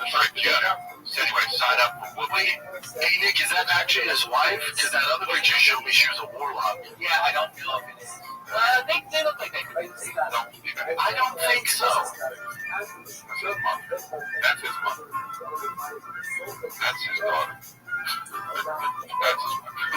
That's his wife. Internet, whatever. Wait, who is this woman? I never got the info. HR. She's the head of HR. That's why she had to resign. She got fired. And then I also heard, don't know if it's true, that his current wife was his missing from his last marriage. Oh, I'm like, you love me. No, I don't feel bad. No, you do. No, you guys have a vibe with this, though. I have inside sources that worked for him. They're in Texas here. They worked with him. And they said, thank God he's gone. Apparently, he was a nightmare. Because he was the CEO, they said, if he was such an asshole to employees, all of them celebrate when he got fired. They were stoked. He got fired. Well, he was a piece of shit. Apparently, he's just a real piece of shit. You never know, though. It's so fucking hard. Hey, I know, Chris. He knows. Yeah, but this guy, this is what you get with a guy. You got the relationship started on some nefarious shit. You can't be shocked when your relationship ends on some shit like that. It's hilarious because this guy, I guess this guy is just not, he's not famous. So it's like, I mean, to me, it's like crazy he's doing this. When you're at a fucking concert and his buddies don't realize that. You're just putting yourself in that. So you're saying, you put yourself in that, like you would not be at the concert. Hugging the chick, you know what I mean? He knows that's bad. He was finding a way out. He knows that's fucking stupid. And shit, the bridge club, he was out there, the music was on. Take the few drinks, go play. Yeah. That's what I thought too. I thought the same was a Coldplay song live at the concert. Like if they were just like, and all of a sudden, so now this was kind of like an intimate, like, you know what I mean? Well, I mean, that's a prom photo. Is that guy a human toad? Look at that. That's that Adam on everything guy. It does look like Adam Connor. I just thought Chris would think that's funny. He's got the help,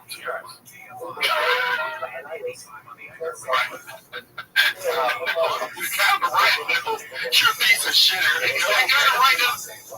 First and foremost, from the job, it was so his idea to dye his hair blonde, and now he regrets it. But moving on from that, did he just say he has an insider info on the CEO of the club at the Coldplay concert? No, he doesn't. Another thing that this dummy just has to lie about. Like, you've got no insider info. Stop trying to make yourself part of the story, You have zero involvement whatsoever in what happens. You don't know anyone who's involved in it.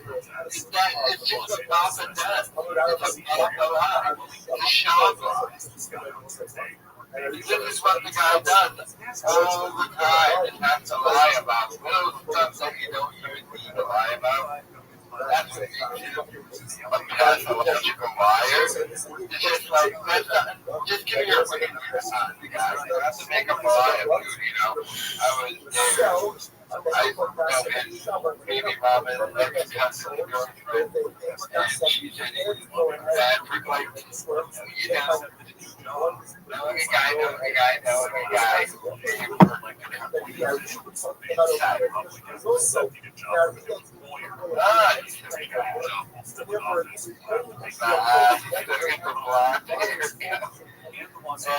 do you think he just died in completely relaxed?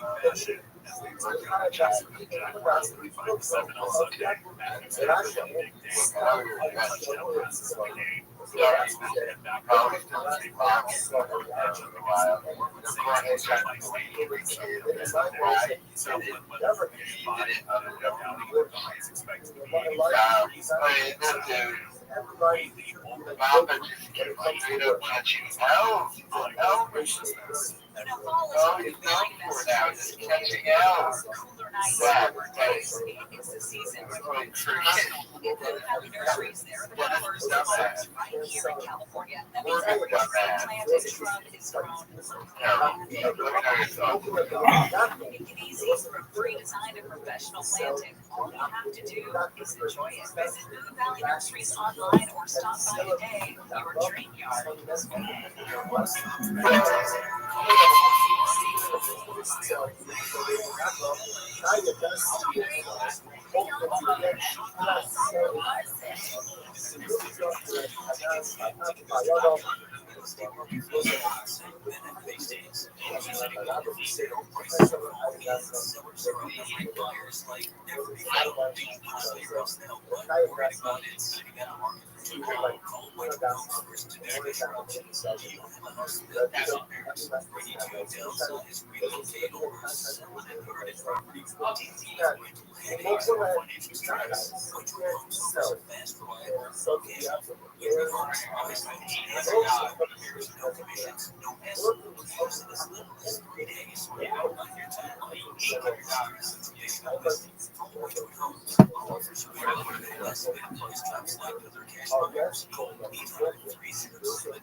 I like how he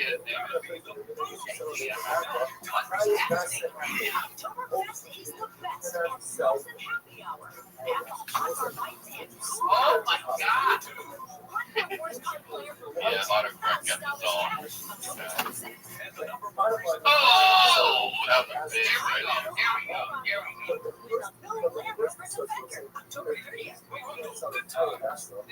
This is the Allen round. This is Allen round. I think he's got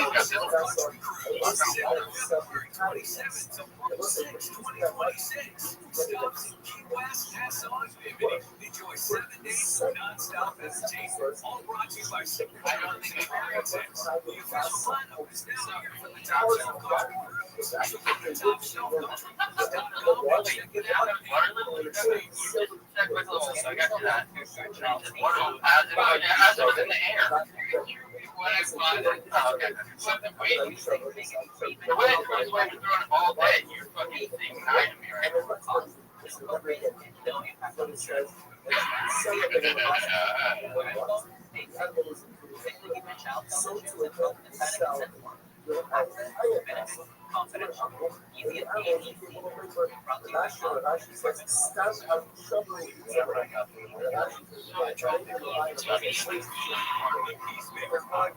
The story of a prestigious Missouri University rocked by a suicide cluster New Year's Eve. Many victims were from the secretary. Every single one was close friends with a mysterious student and prevented from receiving. Yeah, I talked to Texas. Well, fucking nobody. Abs. Open your free Take them up there. Peacemaker. That's what I heard.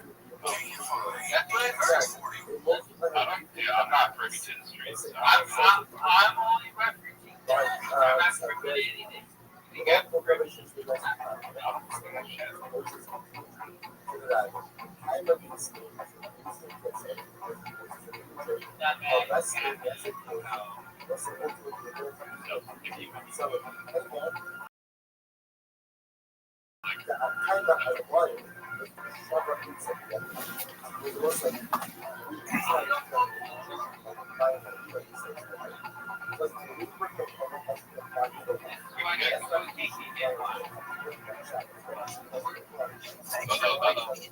Oh, he's got an arm thing working.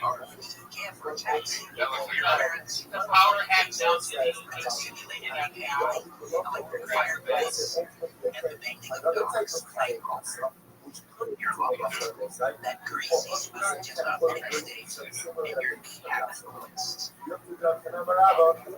Coast to coast, they have the very best late night talk radio coverage from South. That's how this morning I'm coming to you live once again. Thornhill just north of Toronto. Coming up an hour's voyage. A deep dive. Oh, you said not red. I was for that. No. When they browsed the first I danced to Devil Last. The author of a groundbreaking paper in the journal Restream to reveal a massive shape.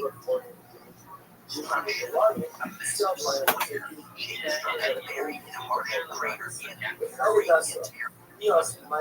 over a million money designed as an enigmatic formation captured in stunning NASA images from Mars Global Survey. Reconnaissance worker boasts precise 93 angles, and symmetrical lines that defy natural geometry. Ross and his co-authors argue this isn't just eroded rock or tectonic whimsy. It's potentially artificial, echoing Earth's lost cities like the big city of Honduras or Ohio's ancient mountains. Could be the foundation of a Martian Atlantis, a pyramid base, or evidence of intelligent life. Elon Musk himself tweeted we should send astronauts to investigate. George Haas is here to connect the dots to a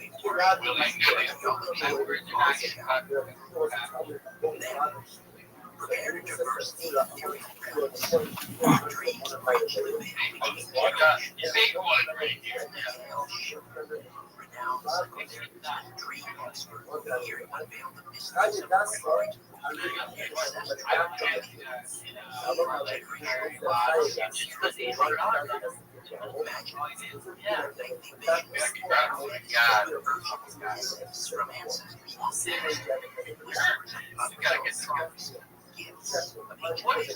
You forgot about the cut that you made 2 minutes ago.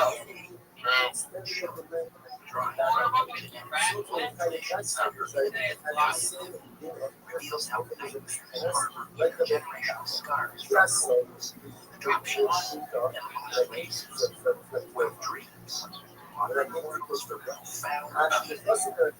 If you've ever felt lost in family secrets or you're become a wise ancestor, in our history and forward, but first, shocking alien Mars uncovered. Welcome to the audience imaginary. Come on, and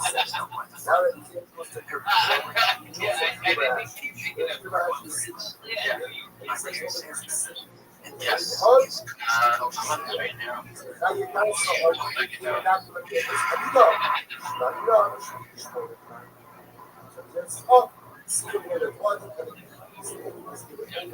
Real people. Brother, watch the stream back.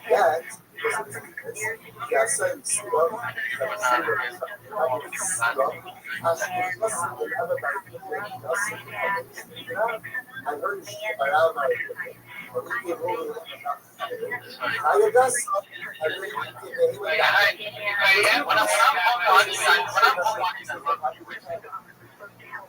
when I'm sitting right here right now, if I wouldn't make fun of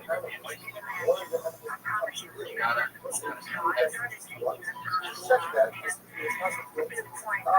I can't go Georgia, I promised you another fantastic real-life story. We're talking about the power of waking up your immune system, which as you just heard, has incredible healing powers. The power of your immune system. Think about it. Perhaps that can be called a human body's first power. Try carnivore diet. This is I'm at home.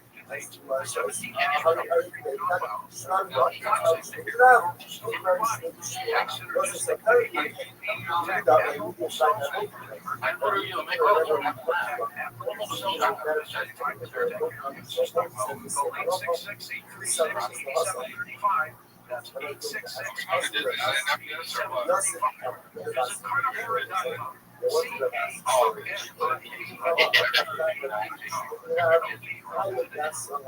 Furniture producers are doing a live stream of the fight. And I hit the chat, and Cheddar Bob Nicolia is drunk out of his mind. First of all, they all freaked out when they saw it in the chat. I got another little PF Chang's reference with the autograph. It is a change. And then Nick gets drunk, goes off on me. I'm from Los Angeles, and I'm on the...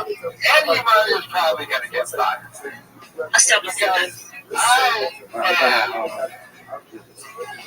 I was very concerned. Okay, you are watching. Oh, there you go. Beautiful. Let me pause my music. Rabbi.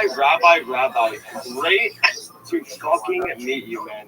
Happy meeting. Hey, it's Ori here, man. Ori, see you, baby. You're the legend. How you doing? I'm fucking great, man. Rabbi, I'm not gonna lie. I never knew that you were so sophisticated and had like such a solid head on your shoulders. The way that you described what you like, because I was always a streamer, right? And I'm just like, see your bots, and I'm like, okay, you know, at first I'm like, this is a bullshit, but then you realize this is something's going on here.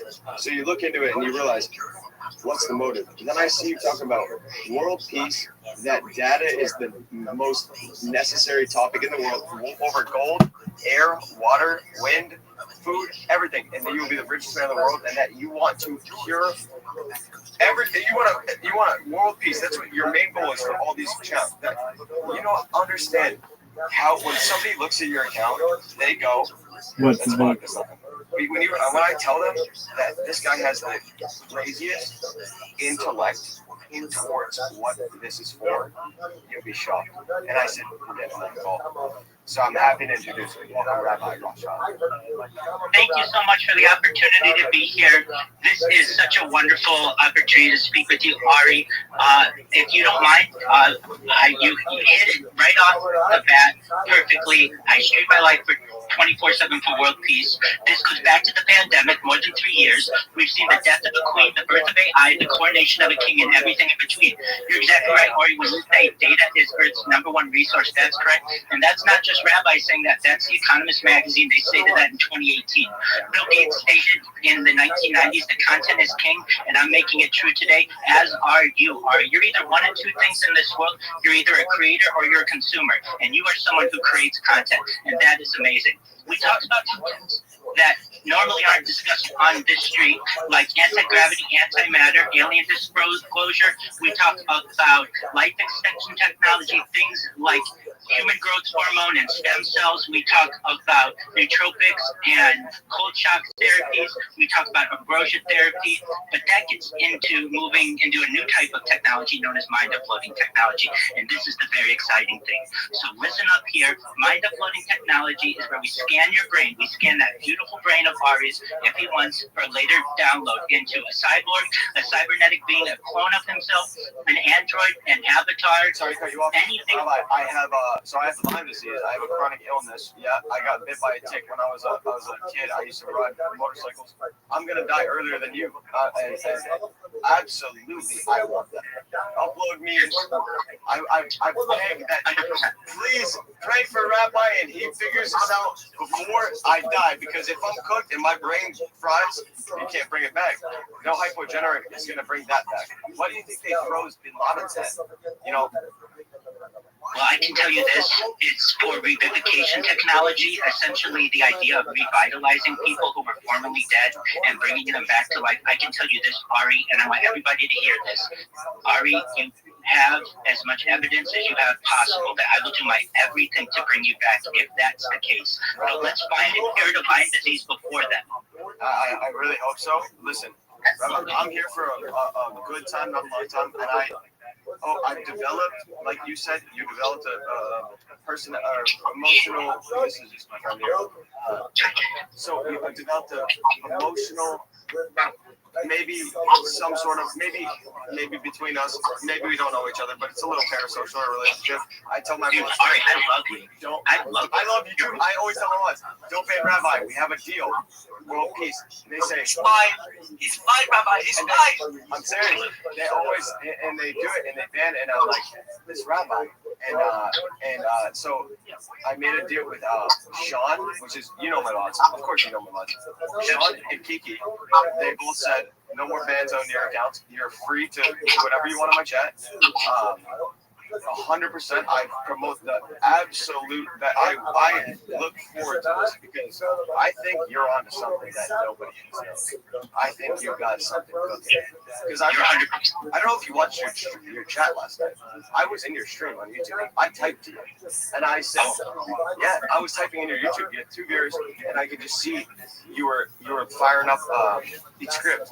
You had like 3 computers firing up scripts. I'm like, great. What is this script for? I'm so intrigued and interested on the fact how, like, bro, everyone thinks that you're just like a pest, like parasite, like Rabbi. Oh, bam! But this man can code. If you tell this man to get this done, you're gonna get it done. Imagine if you have time and the knowledge, you're gonna get anything. It's like Elon Musk. This is literally a young Elon Musk right there. I'm not kidding. You're so wonderful. Thank you so much, Ari. Swear to God. You should know that I'm no smarter than any other person. I'm completely average, and I've just had some different experiences, and I've been able to utilize those. I want everyone to know that. What Ari said, you're such a good listener, so let's all take that into account. Ari's an amazing listener. He's absolutely right. I want world peace. That's what we push. I fought for peace. I would do this for no other reason, but I'm sick of hearing about people dying in the world. I dream of a day one day where nobody dies, and whether we're able to get there or not, I want to. If we want to get off planet and eventually start doing space tourism and interstellar travel, we need to have peace at home, and that's very, very important. So, go ahead. We need a I forget what the word would be, but a galaxy. I forget what the word is, but it's when you go from one galaxy. A multiverse, yeah, but it's called like we're basically. So if you look at like a country that's sad, obviously Cambodia, second world country, America, world, amazing. Now there's like another place that if we could just boom, zip to, like teleporter, like you're making, it would be even more than that. With the shit that we can't fathom. 100%. These will be known in the future as jump rooms. You walk through a door, a portal, basically, and end up in another part of the world. Absolutely. So this is known as a jump room, and I'm a huge advocate of it. Some of the things that we discuss as well as our ending world hunger, first and foremost, through the use of different technology like agricultural drones, floating greenhouses. We talk about saltwater greenhouses and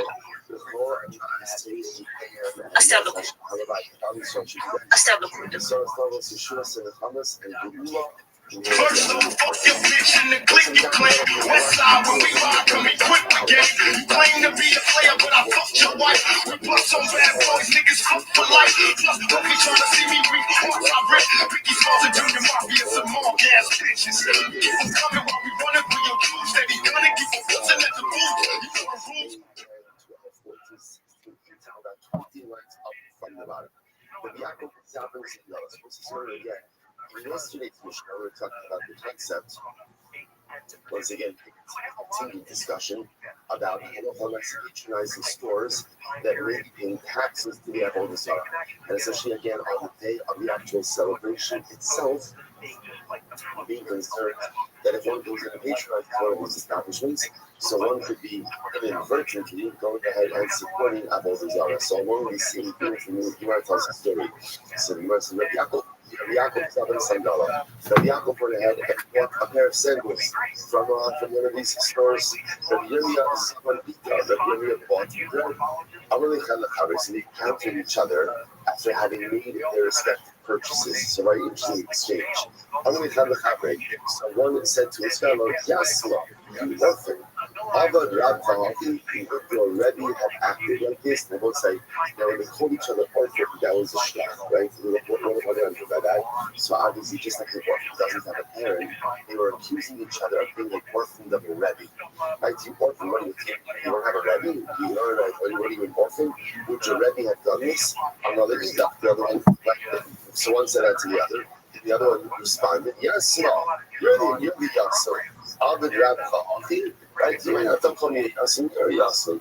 I did, when you joke that you have acted this way, it's like this accident, you're both doing each other's stuff for having patronized the store owned by an animal. So he wasn't what happened. Both of them. Both the purchases between the people were they actually did not buy from shopkeepers, rather who did they buy from? Abalabas, right? So this that this whole issue of patronizing the store of the people and having the unlimited taxes to whatever the local establishment, that was only the deal between the local establishment buyers and store owners. But again, Abalabas, who just sells and stuff. What is hope? The conscience is not paying the tax. And that's our local residents community. There's a lot of it. So interestingly enough, they both but they both thought that they both assumed that the other was being mentioned. Which I will say is such a fascinating idea. You know, if you think about this, it makes it pretty heated words. Like call someone for yes, like essentially that's like obviously you have already. Obviously, you have worked. It's a pretty strong statement and incredibly they came to that realization just based on what they saw. And again, people who are tremendous special hospital, I think this has happened across in life. We see a situation, we see a circumstance, we see a person doing something. We automatically create an entire narrative around their behavior, and we can find out I was wrong. I was wrong. So you want to go back to yourself.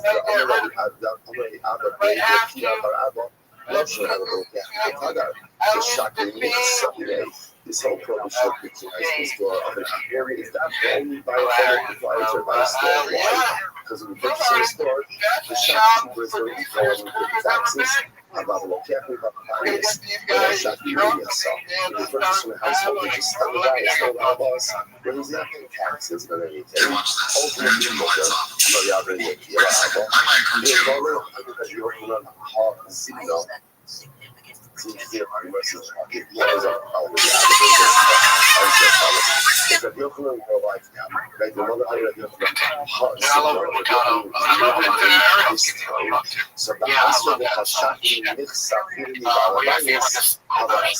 so this is interesting. So Rabbi Abba seems to be highlighting these practices seem to have evolved and changed, and in more cases that did collect taxes even from 83, 45, 99. Like an individual guy just selling stuff out of your house. They would have also collect the taxes. So the Abba says, look what I'm going to lie now and see if they collect taxes in their valadayas. Ultimately, again, you would have answered this practice as well. In other words, which makes sense because once they're collecting taxes from Malabarti, then by definition, you can't buy from the Balabas either because they're also inadvertently supporting Avodah Zarah. 44, 24, 81. Here's the problem. Now, the Gemara is making the assumption of the Abba is referring to the time to which Rabbi Yaakov and Rabbi Yirmiyah are arguing as well. In which case, we said that Rabbi Yaakov was able to buy the sandals, Rabbi Yirmiyah was able to buy the bread. So they got to go about taxes. Now the operating society is paying taxes. So what's happening over here? How are they permitted 73, 98, 55. to make their respective purchases if they're going to be paying taxes, if the Balabais is paying taxes? So it's very interesting. How Rabbi Abba and how Rabbi Abba and how Rabbi Yaakov 87, 55, 73. and the bread, if the Balabais is also paying taxes, to which the Gemara says, the Balabais she'ino kavua. They bought it from a Balabais who doesn't regularly sell items. Take a look at Rashi. Rashi says she'ino kavua. Rashi says, Colbert, I think it's very interesting. So let's go through it for a second. Like, you know, I'm actually a fan of Colbert. I know he got liberal and people had problems and all that stuff. But Colbert, as far as remember the talent, where he comes from with the tradition. Yeah, well, he also comes from straight candy. Colbert was a someone who sold stuff on a regular basis. But if halacha 81, 58, 92. Just recreational. So you put stuff for a garage, so you're not an established merchant, they would not tax you. Fuck is this shit? You're buying it from one of these people.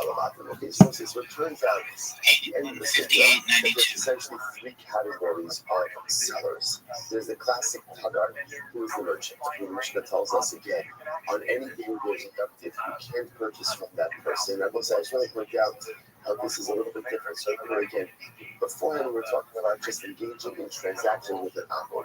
This is now in a more commercial setting. So the Mishnah tells me I can't do that on the day of the Yom Tov. Why? Because they're going to pay taxes to the Avodah. That's category one. Category two is a Malabayas, who is also an established merchant. Have this person hanging out with Tupac and Biggie. From his house. From his house. But this is what he does. He's an established vendor. He's also has to pay taxes. Therefore, again, you can't pay taxes either. On the other category is just this is an individual who's going to go ahead and sell stuff, but not really in an established fashion. Such a person, again, doesn't pay taxes at all. Or therefore, again, halacha lets you to patronize such an individual. Okay, fascinating. So we want to continue on the same people here. So Mishnah, following things, I must say now, a little bit of years, the following things you cannot sell to an akko. Now again, we're going to see why you can't sell these, because these were things that were often used in the service of Avodah Zarah. So you can't sell the following things. What can't you sell them? It's Tariq. Okay, we'll define what that is in the Gemara. Shua, we'll define what that is in the Gemara. Pitu Taros. That was Pitu Taros. Literally means stems. Okay, we'll define what that means in the Gemara as well. In the Gemara, frankincense, Tanadot Halavan, a white rooster. And even says, Mutter, Munkolo, Tanadot Halavan, Benet Tanadot. And even says, if you're selling an aqua, a bunch of roosters, and in that chevra, the rooster chevra, is also a white rooster, that's going to be permitted. That'll be fine. Hell of a skeptic. This could be just the internet, being the internet. But his show on CBS was canceled. Now, was it canceled because of low ratings, right? So I went down the road. Let me tell you, because what I heard is he actually compared to Jimmy Fallon and Jimmy Kimmel. He had high ratings in both of them. Yeah, he gets about 2 million. So his show gets about 2 million viewers, and then the coveted time, that's not bad. In today's standard, compared to 50 million back in the day, it's nothing. But compared to, I'll give you the numbers. So between 18 and 49, or whatever, that golden demographic, he gets about probably 250,000. That's a lot. It doesn't seem like a lot. If you compare it to Fallon, who was getting something like 1.1 million, very small. If you compare it to James Corden, who got canceled, it was even lower. If you compare it to Jim Kimmel, so if you even compare it to Kimmel was getting about 1.617. Okay, can I take something real quick? I think besides Jimmy Fallon, Colbert and Jimmy Kimmel no one suffered more from Trumpism. Yeah, so their show turned into this just anti-Trump show, which, whatever, do you think? I get it, and a lot of people don't like him, trust me, there's a million reasons. I know that. But when you're a comedy show, and people want to escape from what's going on with the world, that you look at Johnny Carson, never did that, Jay Leno never got into the politics, David Letterman never got into it. When that was their only narrative, and they became consumed by anti-Trump, I think most people went, I'm good, man. It wasn't just that. Here's another, Joe Blair's talented. Joe Blair's very talented. He'll have a podcast. You gotta, we'll get to the territorial here, but I'm going to Colbert started having content people on his show. People who are very critical of Israel. People who are also very vocal about Israel being quote-unquote genocide. Like actors, so people like Adam Schiff was on, they also had different like pundits that were coming on, and Colbert was sort of giving a lot of voice to an alternative point of view that was not Make a video of the streamer Rabbi Rothschild from YouTube teaching Tupac Shakur and Biggie Smalls how to pick up chicks with a beautiful sunset in the background in an urban setting. One of the richest men in the world, and his wife, after he died, inherited. She has just sold that to, see who, Sherry Redstone, see who she sold the entire, it's very possible that the person that bought it said, I don't like it. I don't like it. I'm going to actually buy a whole network and fucking take it off the air. I'm just saying that in front of everybody. I'm just saying that is not my theory. That would be the theory from Jewish intellectuals who are on a show called Commentary Max Podcast. So I'm just telling you the annual salary of late night hosts. Because he's making $20 million a year. Okay, so $20 million. The other thing about that is, I'm sorry, but the other thing about his salary was he wasn't necessarily earning. Okay, he was not earning. Colbert was reported at 15. Jimmy's salary was 15. But again, that's a lot of money. And when you're actually not as popular as you think, and the network isn't making that much money, there's also an economic consideration. But I'd also say this. I also think that he got away from originally what he's supposed to be there for, right? Some kind of an outlet of humor, and just focus on all this Trump syndrome stuff across the board. The views are going down. They have high salaries, but also no one's talking about it. Also, regular network TV is dying in spades, so no one's really watching. So I think it's about time. B, it's just who do you think's next? Jimmy Fallon and Jimmy Kimmel. But don't underestimate the fact that people that own these massive corporations have a political point of view. If they have people on their shows that they believe are swaying people in a direction that they find harmful to their interests, harmful to themselves, it is very possible that they go, you know what I can do? I have so much money. I can buy this network and I can just cancel that. But then also, like, maybe that is your agenda. But then also, if you took over the company, let's take the conspiracy out. If you take over the company, how much you're paying Colbert? $50 million a year? How many views is he getting? How much on advertising? That's right. Let's mix that. And not downward trend. That's what I'm saying, right? It's not like their business wise. They go, let's do it now. They have a lot of problems. I don't agree with a lot of the stuff they're having on here. And I don't have to have it on. I can just take it off. It's just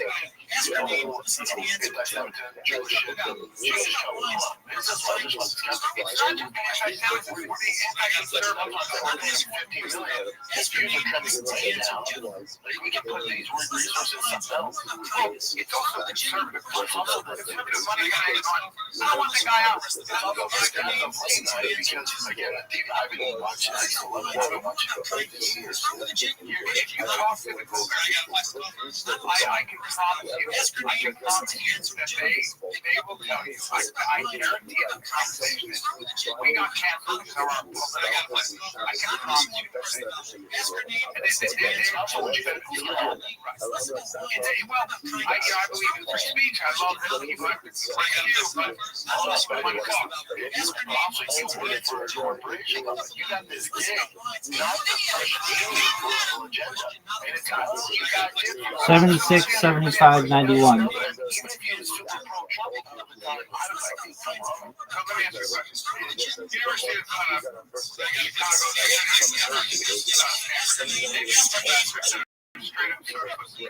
They're calling for the destruction of leaders. They're actually teaching their students how to create disruption, and ultimately the goal would be to tear down institutions. To me, I would fire those professionals. I would be like, hey, you, get the fuck out of here with your bankrupt ideas. But they're talking this way to their students in public. I'd be like, nah, I don't want to get any longevity with that. After a while, you can keep moving. Did you see the look at Ryan's face? Other than the fact that so burnt belly. British child will not allow his podcast. You're interrupting more than usual there. Your brain is the size of a fly. Yes, that's what you're going to get. And then it says, steps. It's at the beginning of the podcast, how the guy got mad at him for it, and midway through, Sean even realized he was kind of doing it. Those can't be sold with their stem. So Rashi points out that here, but you're actually on this episode, first trip by Rashi. Peter Torres been a basic level without an option. I get that. Right, the stance is not its own territory of a hockey color. And most of it's the over the shot of the saying the Fischer told me also that we have all this stuff about it. It's not going on the cops. What would they do with the white dates? What would they do with the white dates? He's just at this point not letting they would what they would do is they would keep it on the stem. They would try to stem it out the idol on the idol and you fix the idol so the stem is really necessary parts ultimately of it. Okay.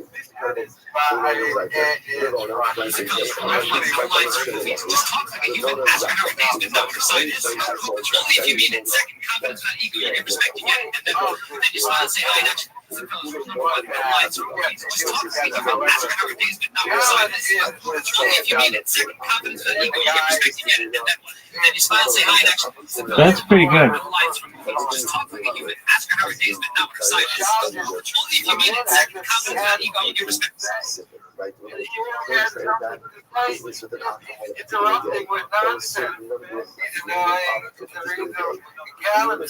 Has Rabbi wearing a black suit with the white shirt, black tie, black hat,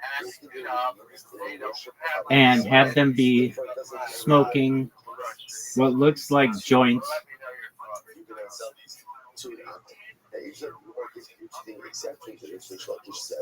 What you can do is you sell to them in bulk. Have So I could sell, let's say, persona to an aqua in bulk. Now, what's the logic behind that? Groot assortiment met scherpe prijzen. Begin nu je zoektocht op Amazon.nl. Have a hot Rebbitzin. If somebody's buying something for that, you're going to buy a small amount. You're buying a large amount. How should you're going to resell? So, the kind of thing you don't have this thing to be a large amount. And so, when you say that, you probably have to do some sellers money.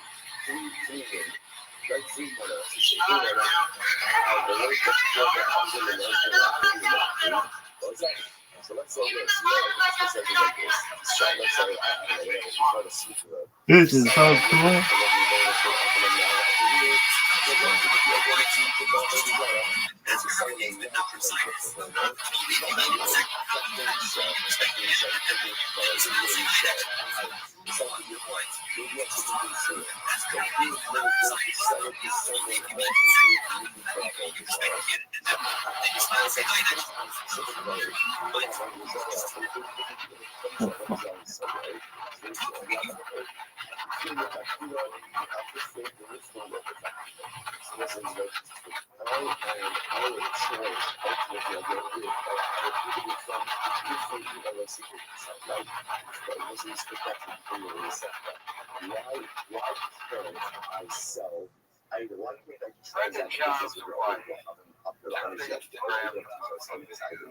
Because again, I enter the state of I facilitate one of these studies is that I facilitate the performance of skills of all desire.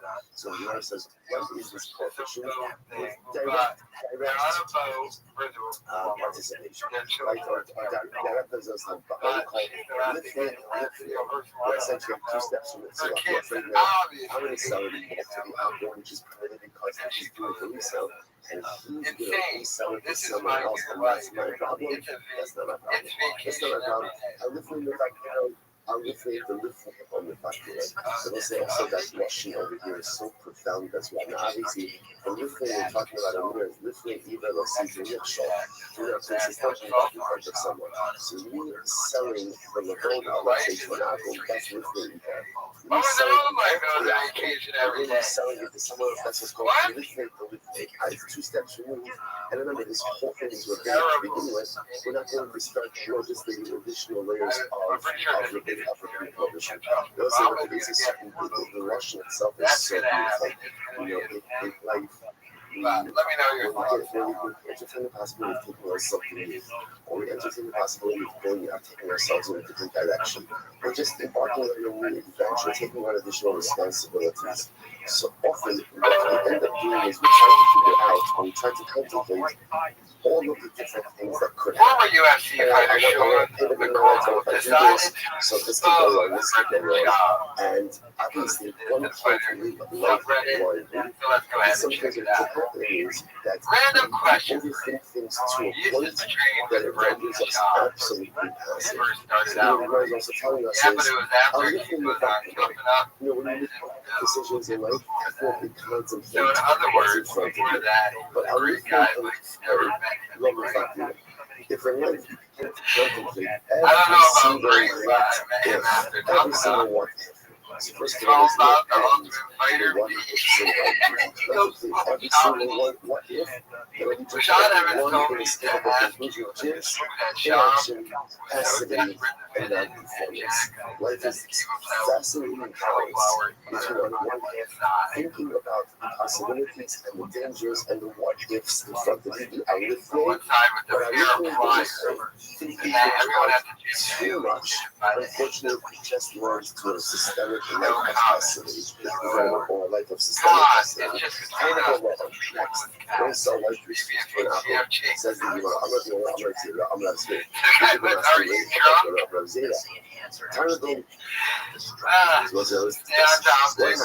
happens if you're asking me to come into the gym one day with the he does if the apple shows up and he said, listen, I need a right use trouble, right? That's like you do here, right? Well, don't sell it because that's trouble is out. But let's say he shows up and he says, tell me when you well, it's not really structured. Now, what's unique about this case? He's not going to have hands. Ask me for what he's just saying, what can we in this case again? You can sell it a white piece of pie. It's not about lines, it's about you raise the vibe, you let her feel safe. Feel safe, that's deep, Rabbi. Excuse me, Miss, you think stupid like I'm not saying hello. It's not about lines, it's about you raise the vibe, you let her feel safe. Feel safe, that's deep, Rabbi. Excuse me, Miss, you think stupid like I'm not saying hello. It's not about lines, it's about this. You raise the vibe, you let her feel safe. Feel safe. Deep, Rabbi. Excuse me, Miss, you think stupid like I'm not saying hello. It's not about lines, it's about listening. You raise the That's bar, hilarious. you'll see, that's deep, Rabbi. Excuse me, Bessie, and stupid little you walk by without saying hello. It's not about lines, it's about listening. You raise the bar, you'll see, that's deep, Rabbi. Excuse me, Bessie, and stupid little you walk by without saying hello. It's not about lines, it's about listening. You raise the bar, you let her feel seen. That's deep, Rabbi. Excuse me, Bessie, and stupid little you walk by without saying hello. It's not about lines, it's about listening. You raise the This bar, is so cool.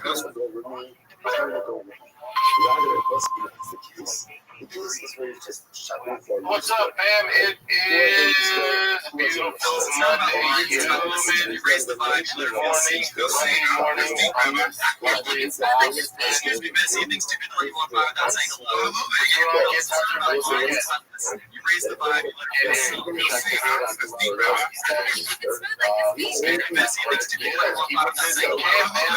I don't really get how the fucking thing comes up, but it looks really good.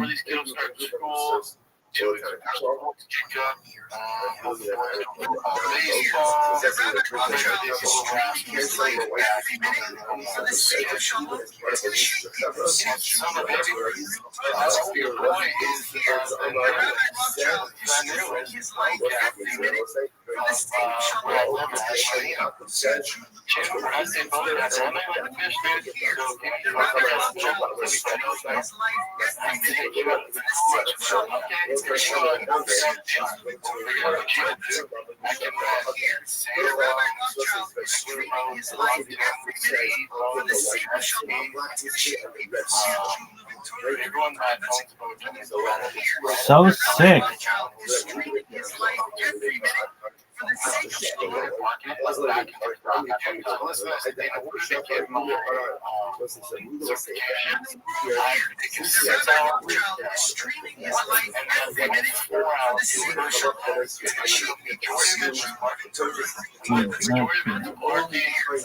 Turning 180, staying in the same spot, 180, up to the top, and the dude's just over your shoulder while you're doing it. So we'll show you how to do it, and then you have 3 perfect in a row.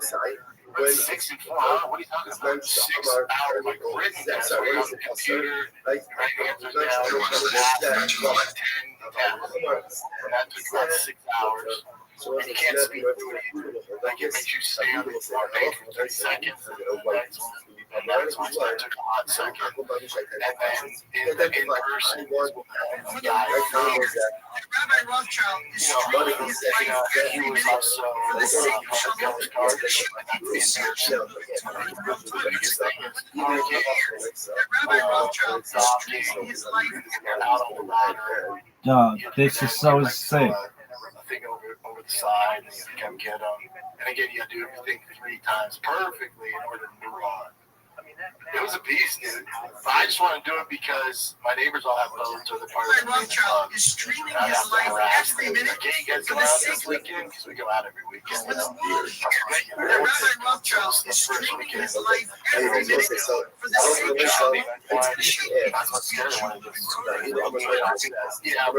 Fuck yeah, baby.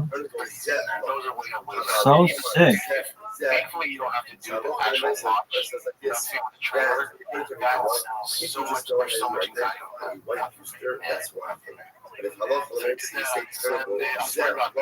She's here now, but she is the Southern Belle water. She loved it. She absolutely loved it. She loved it. And then on Saturday, one of my boats out there, Jason has like 300 acres, like ranch. He hunts on, does all the stuff. So we went up there, ATVs, zip line for the boys, shot a bunch of guns. And they hunt out there, but I think he said hunting season was like September. And what he does, he gets a bunch of deer, and then there's some special deer, and he waits till they make babies, so he has someone who get bigger than this side of his food. That's what Texas shit was, a Texas weekend. That's so baller. Let's get to our fights. Let's get to the freaking fights. That's what you guys are waiting for. Fellas, it's not about lights, it's about listening. You raise the vibe, you let her feel safe. Excuse me, Bessie, you think it's too good to let you walk by without saying hello? Fellas, it's not about lines, it's about listening. You raise the vibe, you let her feel safe. Excuse me, Bessie, you think it's too good to let you walk by without saying hello? Fellas, it's not about lines, it's about listening. You raise the vibe, you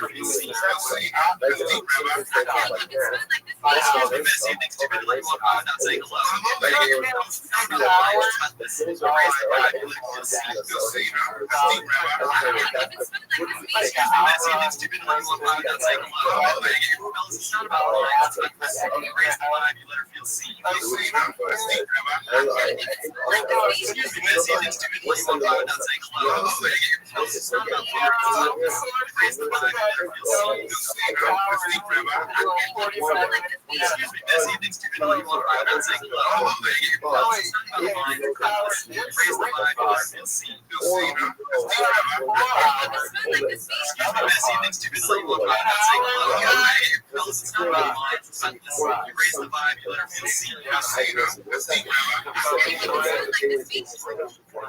This is so cool. But he's going to go ahead and he's worshiping his hotel. He thinks what's going on here. He's going to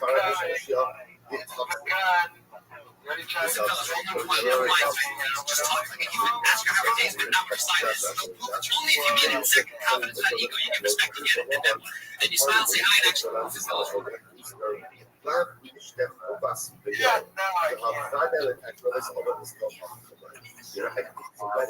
Wedding is already close to our wife third because the person will go ahead and the person will go ahead and definitely give thanks to their both on a day where they're going to come their son. So what's the It's so cool. The fuck is that shit? Look at this athleticism, folks. Look at this move. First off, fuck you, bitch. And the clip you coming. There's no life cycle of it, but we're Yeah, bitch. What happens when a group of guys get together? Again, they're going to enjoy themselves, but there's no necessarily that is going to be celebrated under those circumstances. Incredible. So we go over the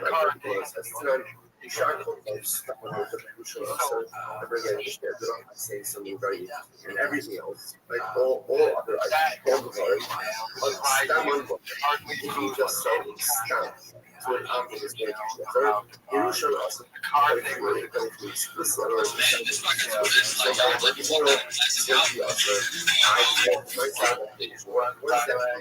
what is stand? What are you talking about? Right? Usually, you're taking a lot of maybe like this. Maybe stand comes as a buying white, right? And it doesn't say just buying white. And English is buying white.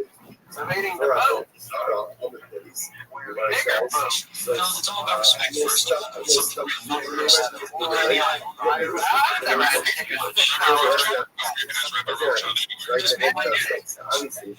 No.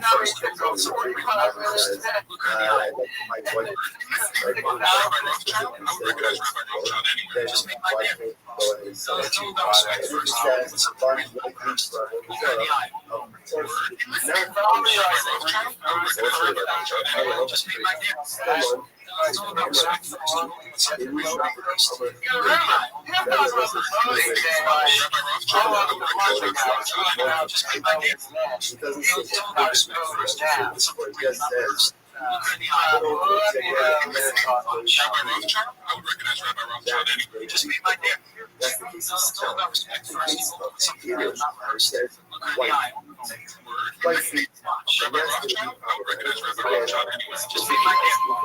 It's all about respect first. Something real, not respect.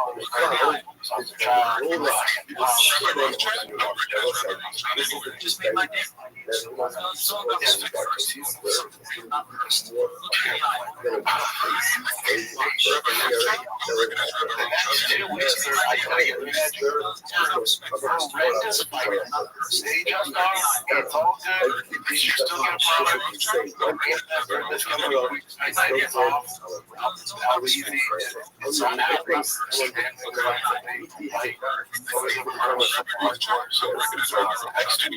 This is so close.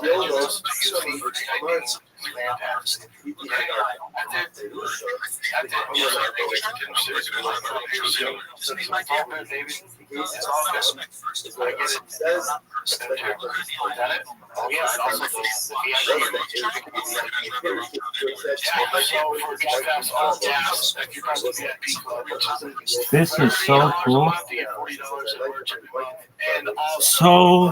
So cool. Now this fucking thing, this is AI, baby. Some crazy people that are below here. Go to lunch, or anything, barbecue, or you work out with me, get there, whatever you guys want to do. Obviously, like you went out of the VIP club, super easy to sign up. A giveaway for the TRX. Look for me. $1,000 in odds and $10,000 cash is ending in August. So we only have like 5 weeks left. We're doing the next giveaway now. It's the Jeep Con 392. The Monster. Just started doing the flip day on it. But yeah, the TRX giveaway is going on right now. It ends soon. We got new merch on there. That's like blue. We got greens, diesel tag here. DriveFastAllGas.com. You, only you. That's it, man. See you guys around. Yeah, this is my VIP club. Save 40% off. So every month you get $40 in monthly store credit. We'll give away Rabbi Rothschild is streaming his life every minute to the sake of shalom, to the world hears that Rabbi Rothschild. How you living Torah right now, Rabbi? I'm slanging dick. Living peacefully, baby. I'm about to down to fill in 2 hours because I'm a pimp. What the fuck is this shit? Shut the fuck up. Worst stream ever.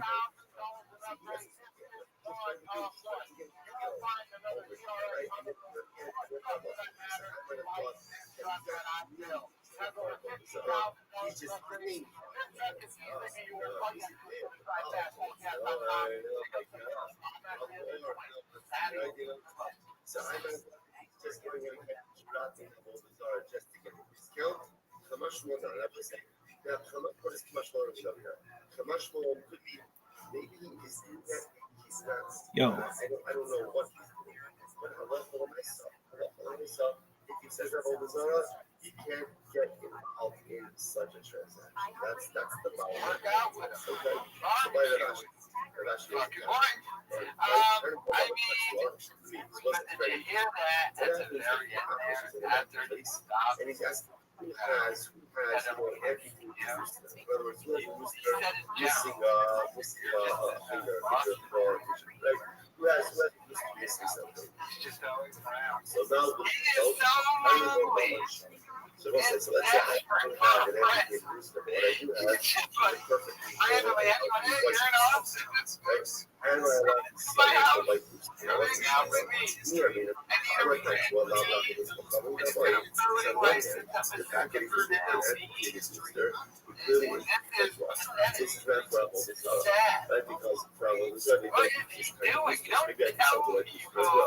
Generating. This shit is so cool.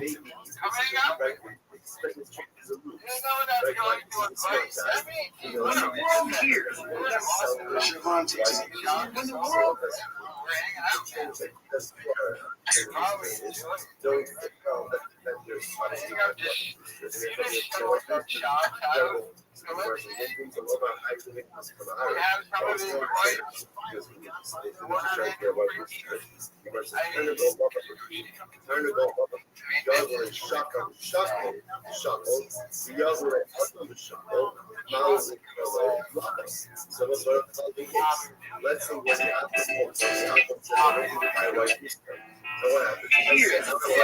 Rothschild is streaming his life every minute for the sake of shalom. It's going to shake people to see a Jew living Torah in real time. That's when the world hears that Rabbi Rothschild is streaming his life every minute for the sake of shalom. It's going to shake people to see a Jew living Torah in real time. That's That's baller as fuck.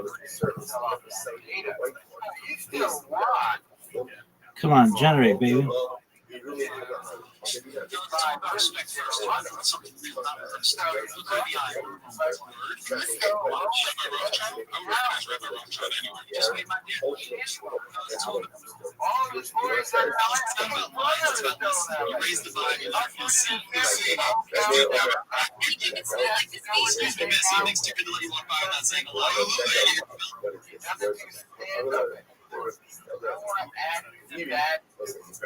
Come on, bitch. This are so cool. This sucks.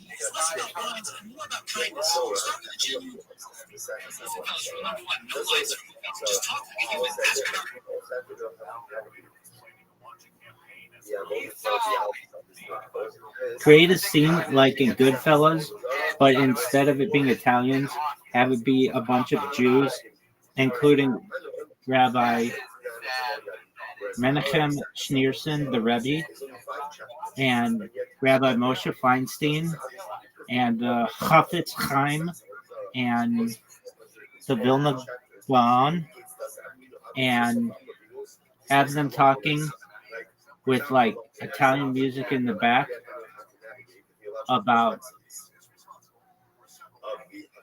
how Rabbi Rothschild is going to change things in society for the better, and how they are excited for everyone to find out about Rabbi Rothschild.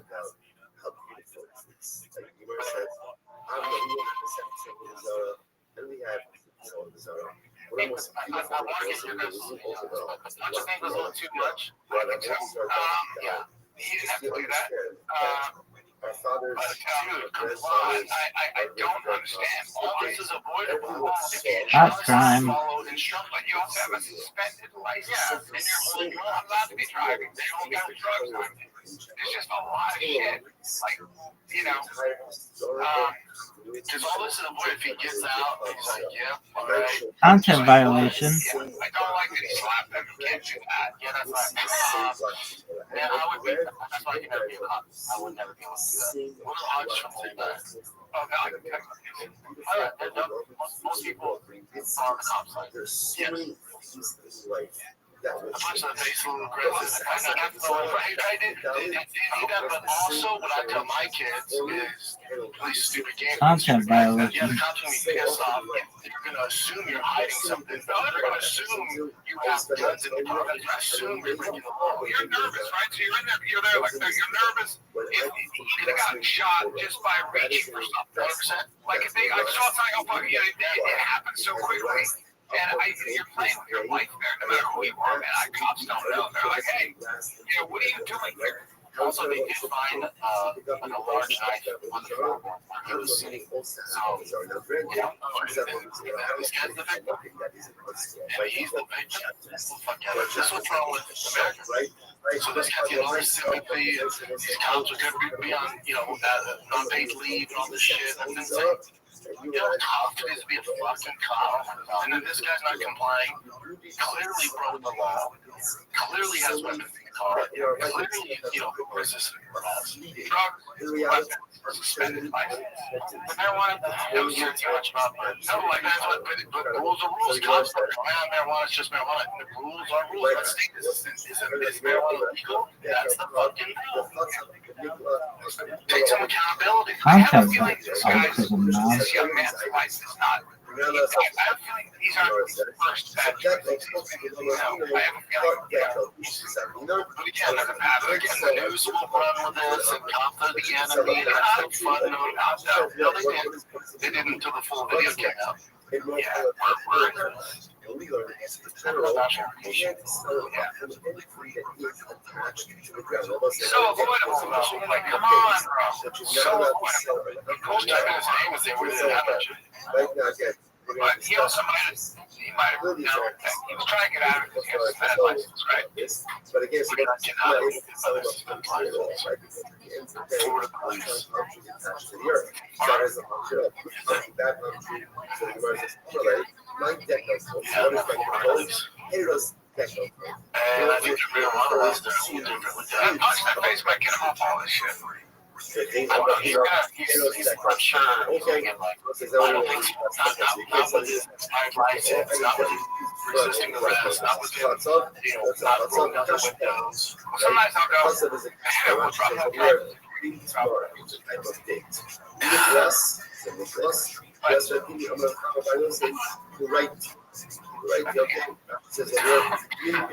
Another type. I assume he has 20 grams or less in his pocket, so it's still legal. We have over 20 grams.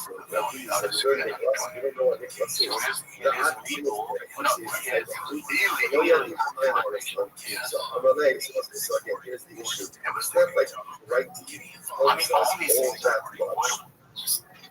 more than what okay, so what's the right? What's the right here? What are the local comments, right? Just whatever I'm going to give him my license.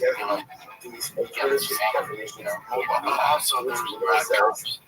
I'll tell you what,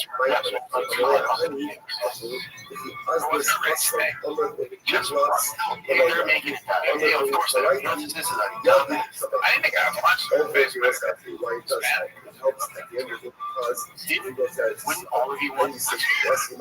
I wonder, I would be pissed too if I'm like, you're wasting my fucking time.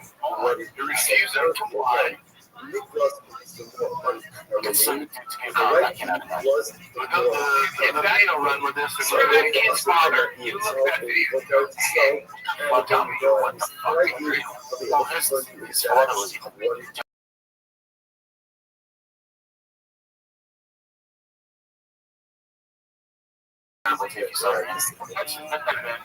and he was crying, he was emotional, but I'm just like, this is teacher to the this is completely I have a video of Rabbi Rothschild, who is about a 39-year-old rabbi in a black suit and white shirt, black tie, and a hat, hollering at chicks like that holla, holla, holla, holla guy from Chappelle's Show. So LeBron James legal team has issued a cease and desist letters to people. Basically, the entire video is just Rabbi saying holla, holla, holla, holla, holla, holla, holla, holla, holla, holla. Yeah, I think that Macron stuff, like Brigitte Macron, I mean, they're the president and first lady of France are suing Candace Owens. Candace is welcome. But this is funny. I would never sue her. Yeah, but I think it's a bigger thing you have to play here because eventually this can be where you can't tell the difference at all. So I think that's the ground I assume he's standing on. But Candace Owens on this strange, you know, she's a man. Make a video, please, of Rabbi Rothschild, who's about a 39-year-old rabbi with a black hat, black suit, white shirt, black tie, and glasses, driving a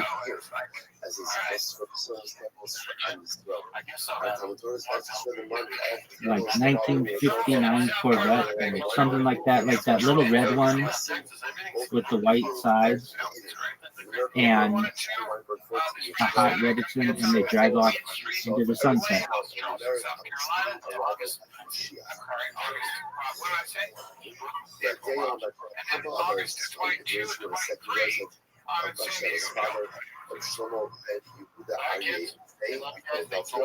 That would be a convertible, and like the video of Jay-Z's Bonnie and Clyde, and have the woman have sunglasses and her hair like how women used to, where it would be like in a wave that they would be driving, but then as they drive, she Falls off.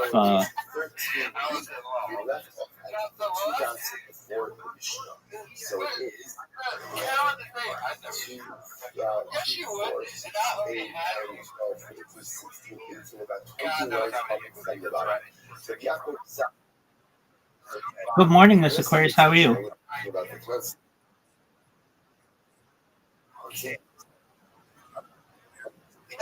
No worries.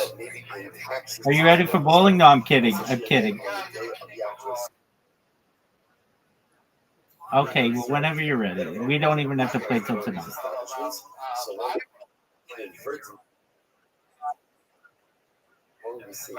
Okay, no worries at all.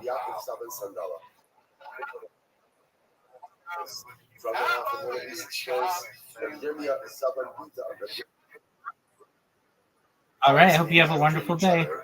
Thank you.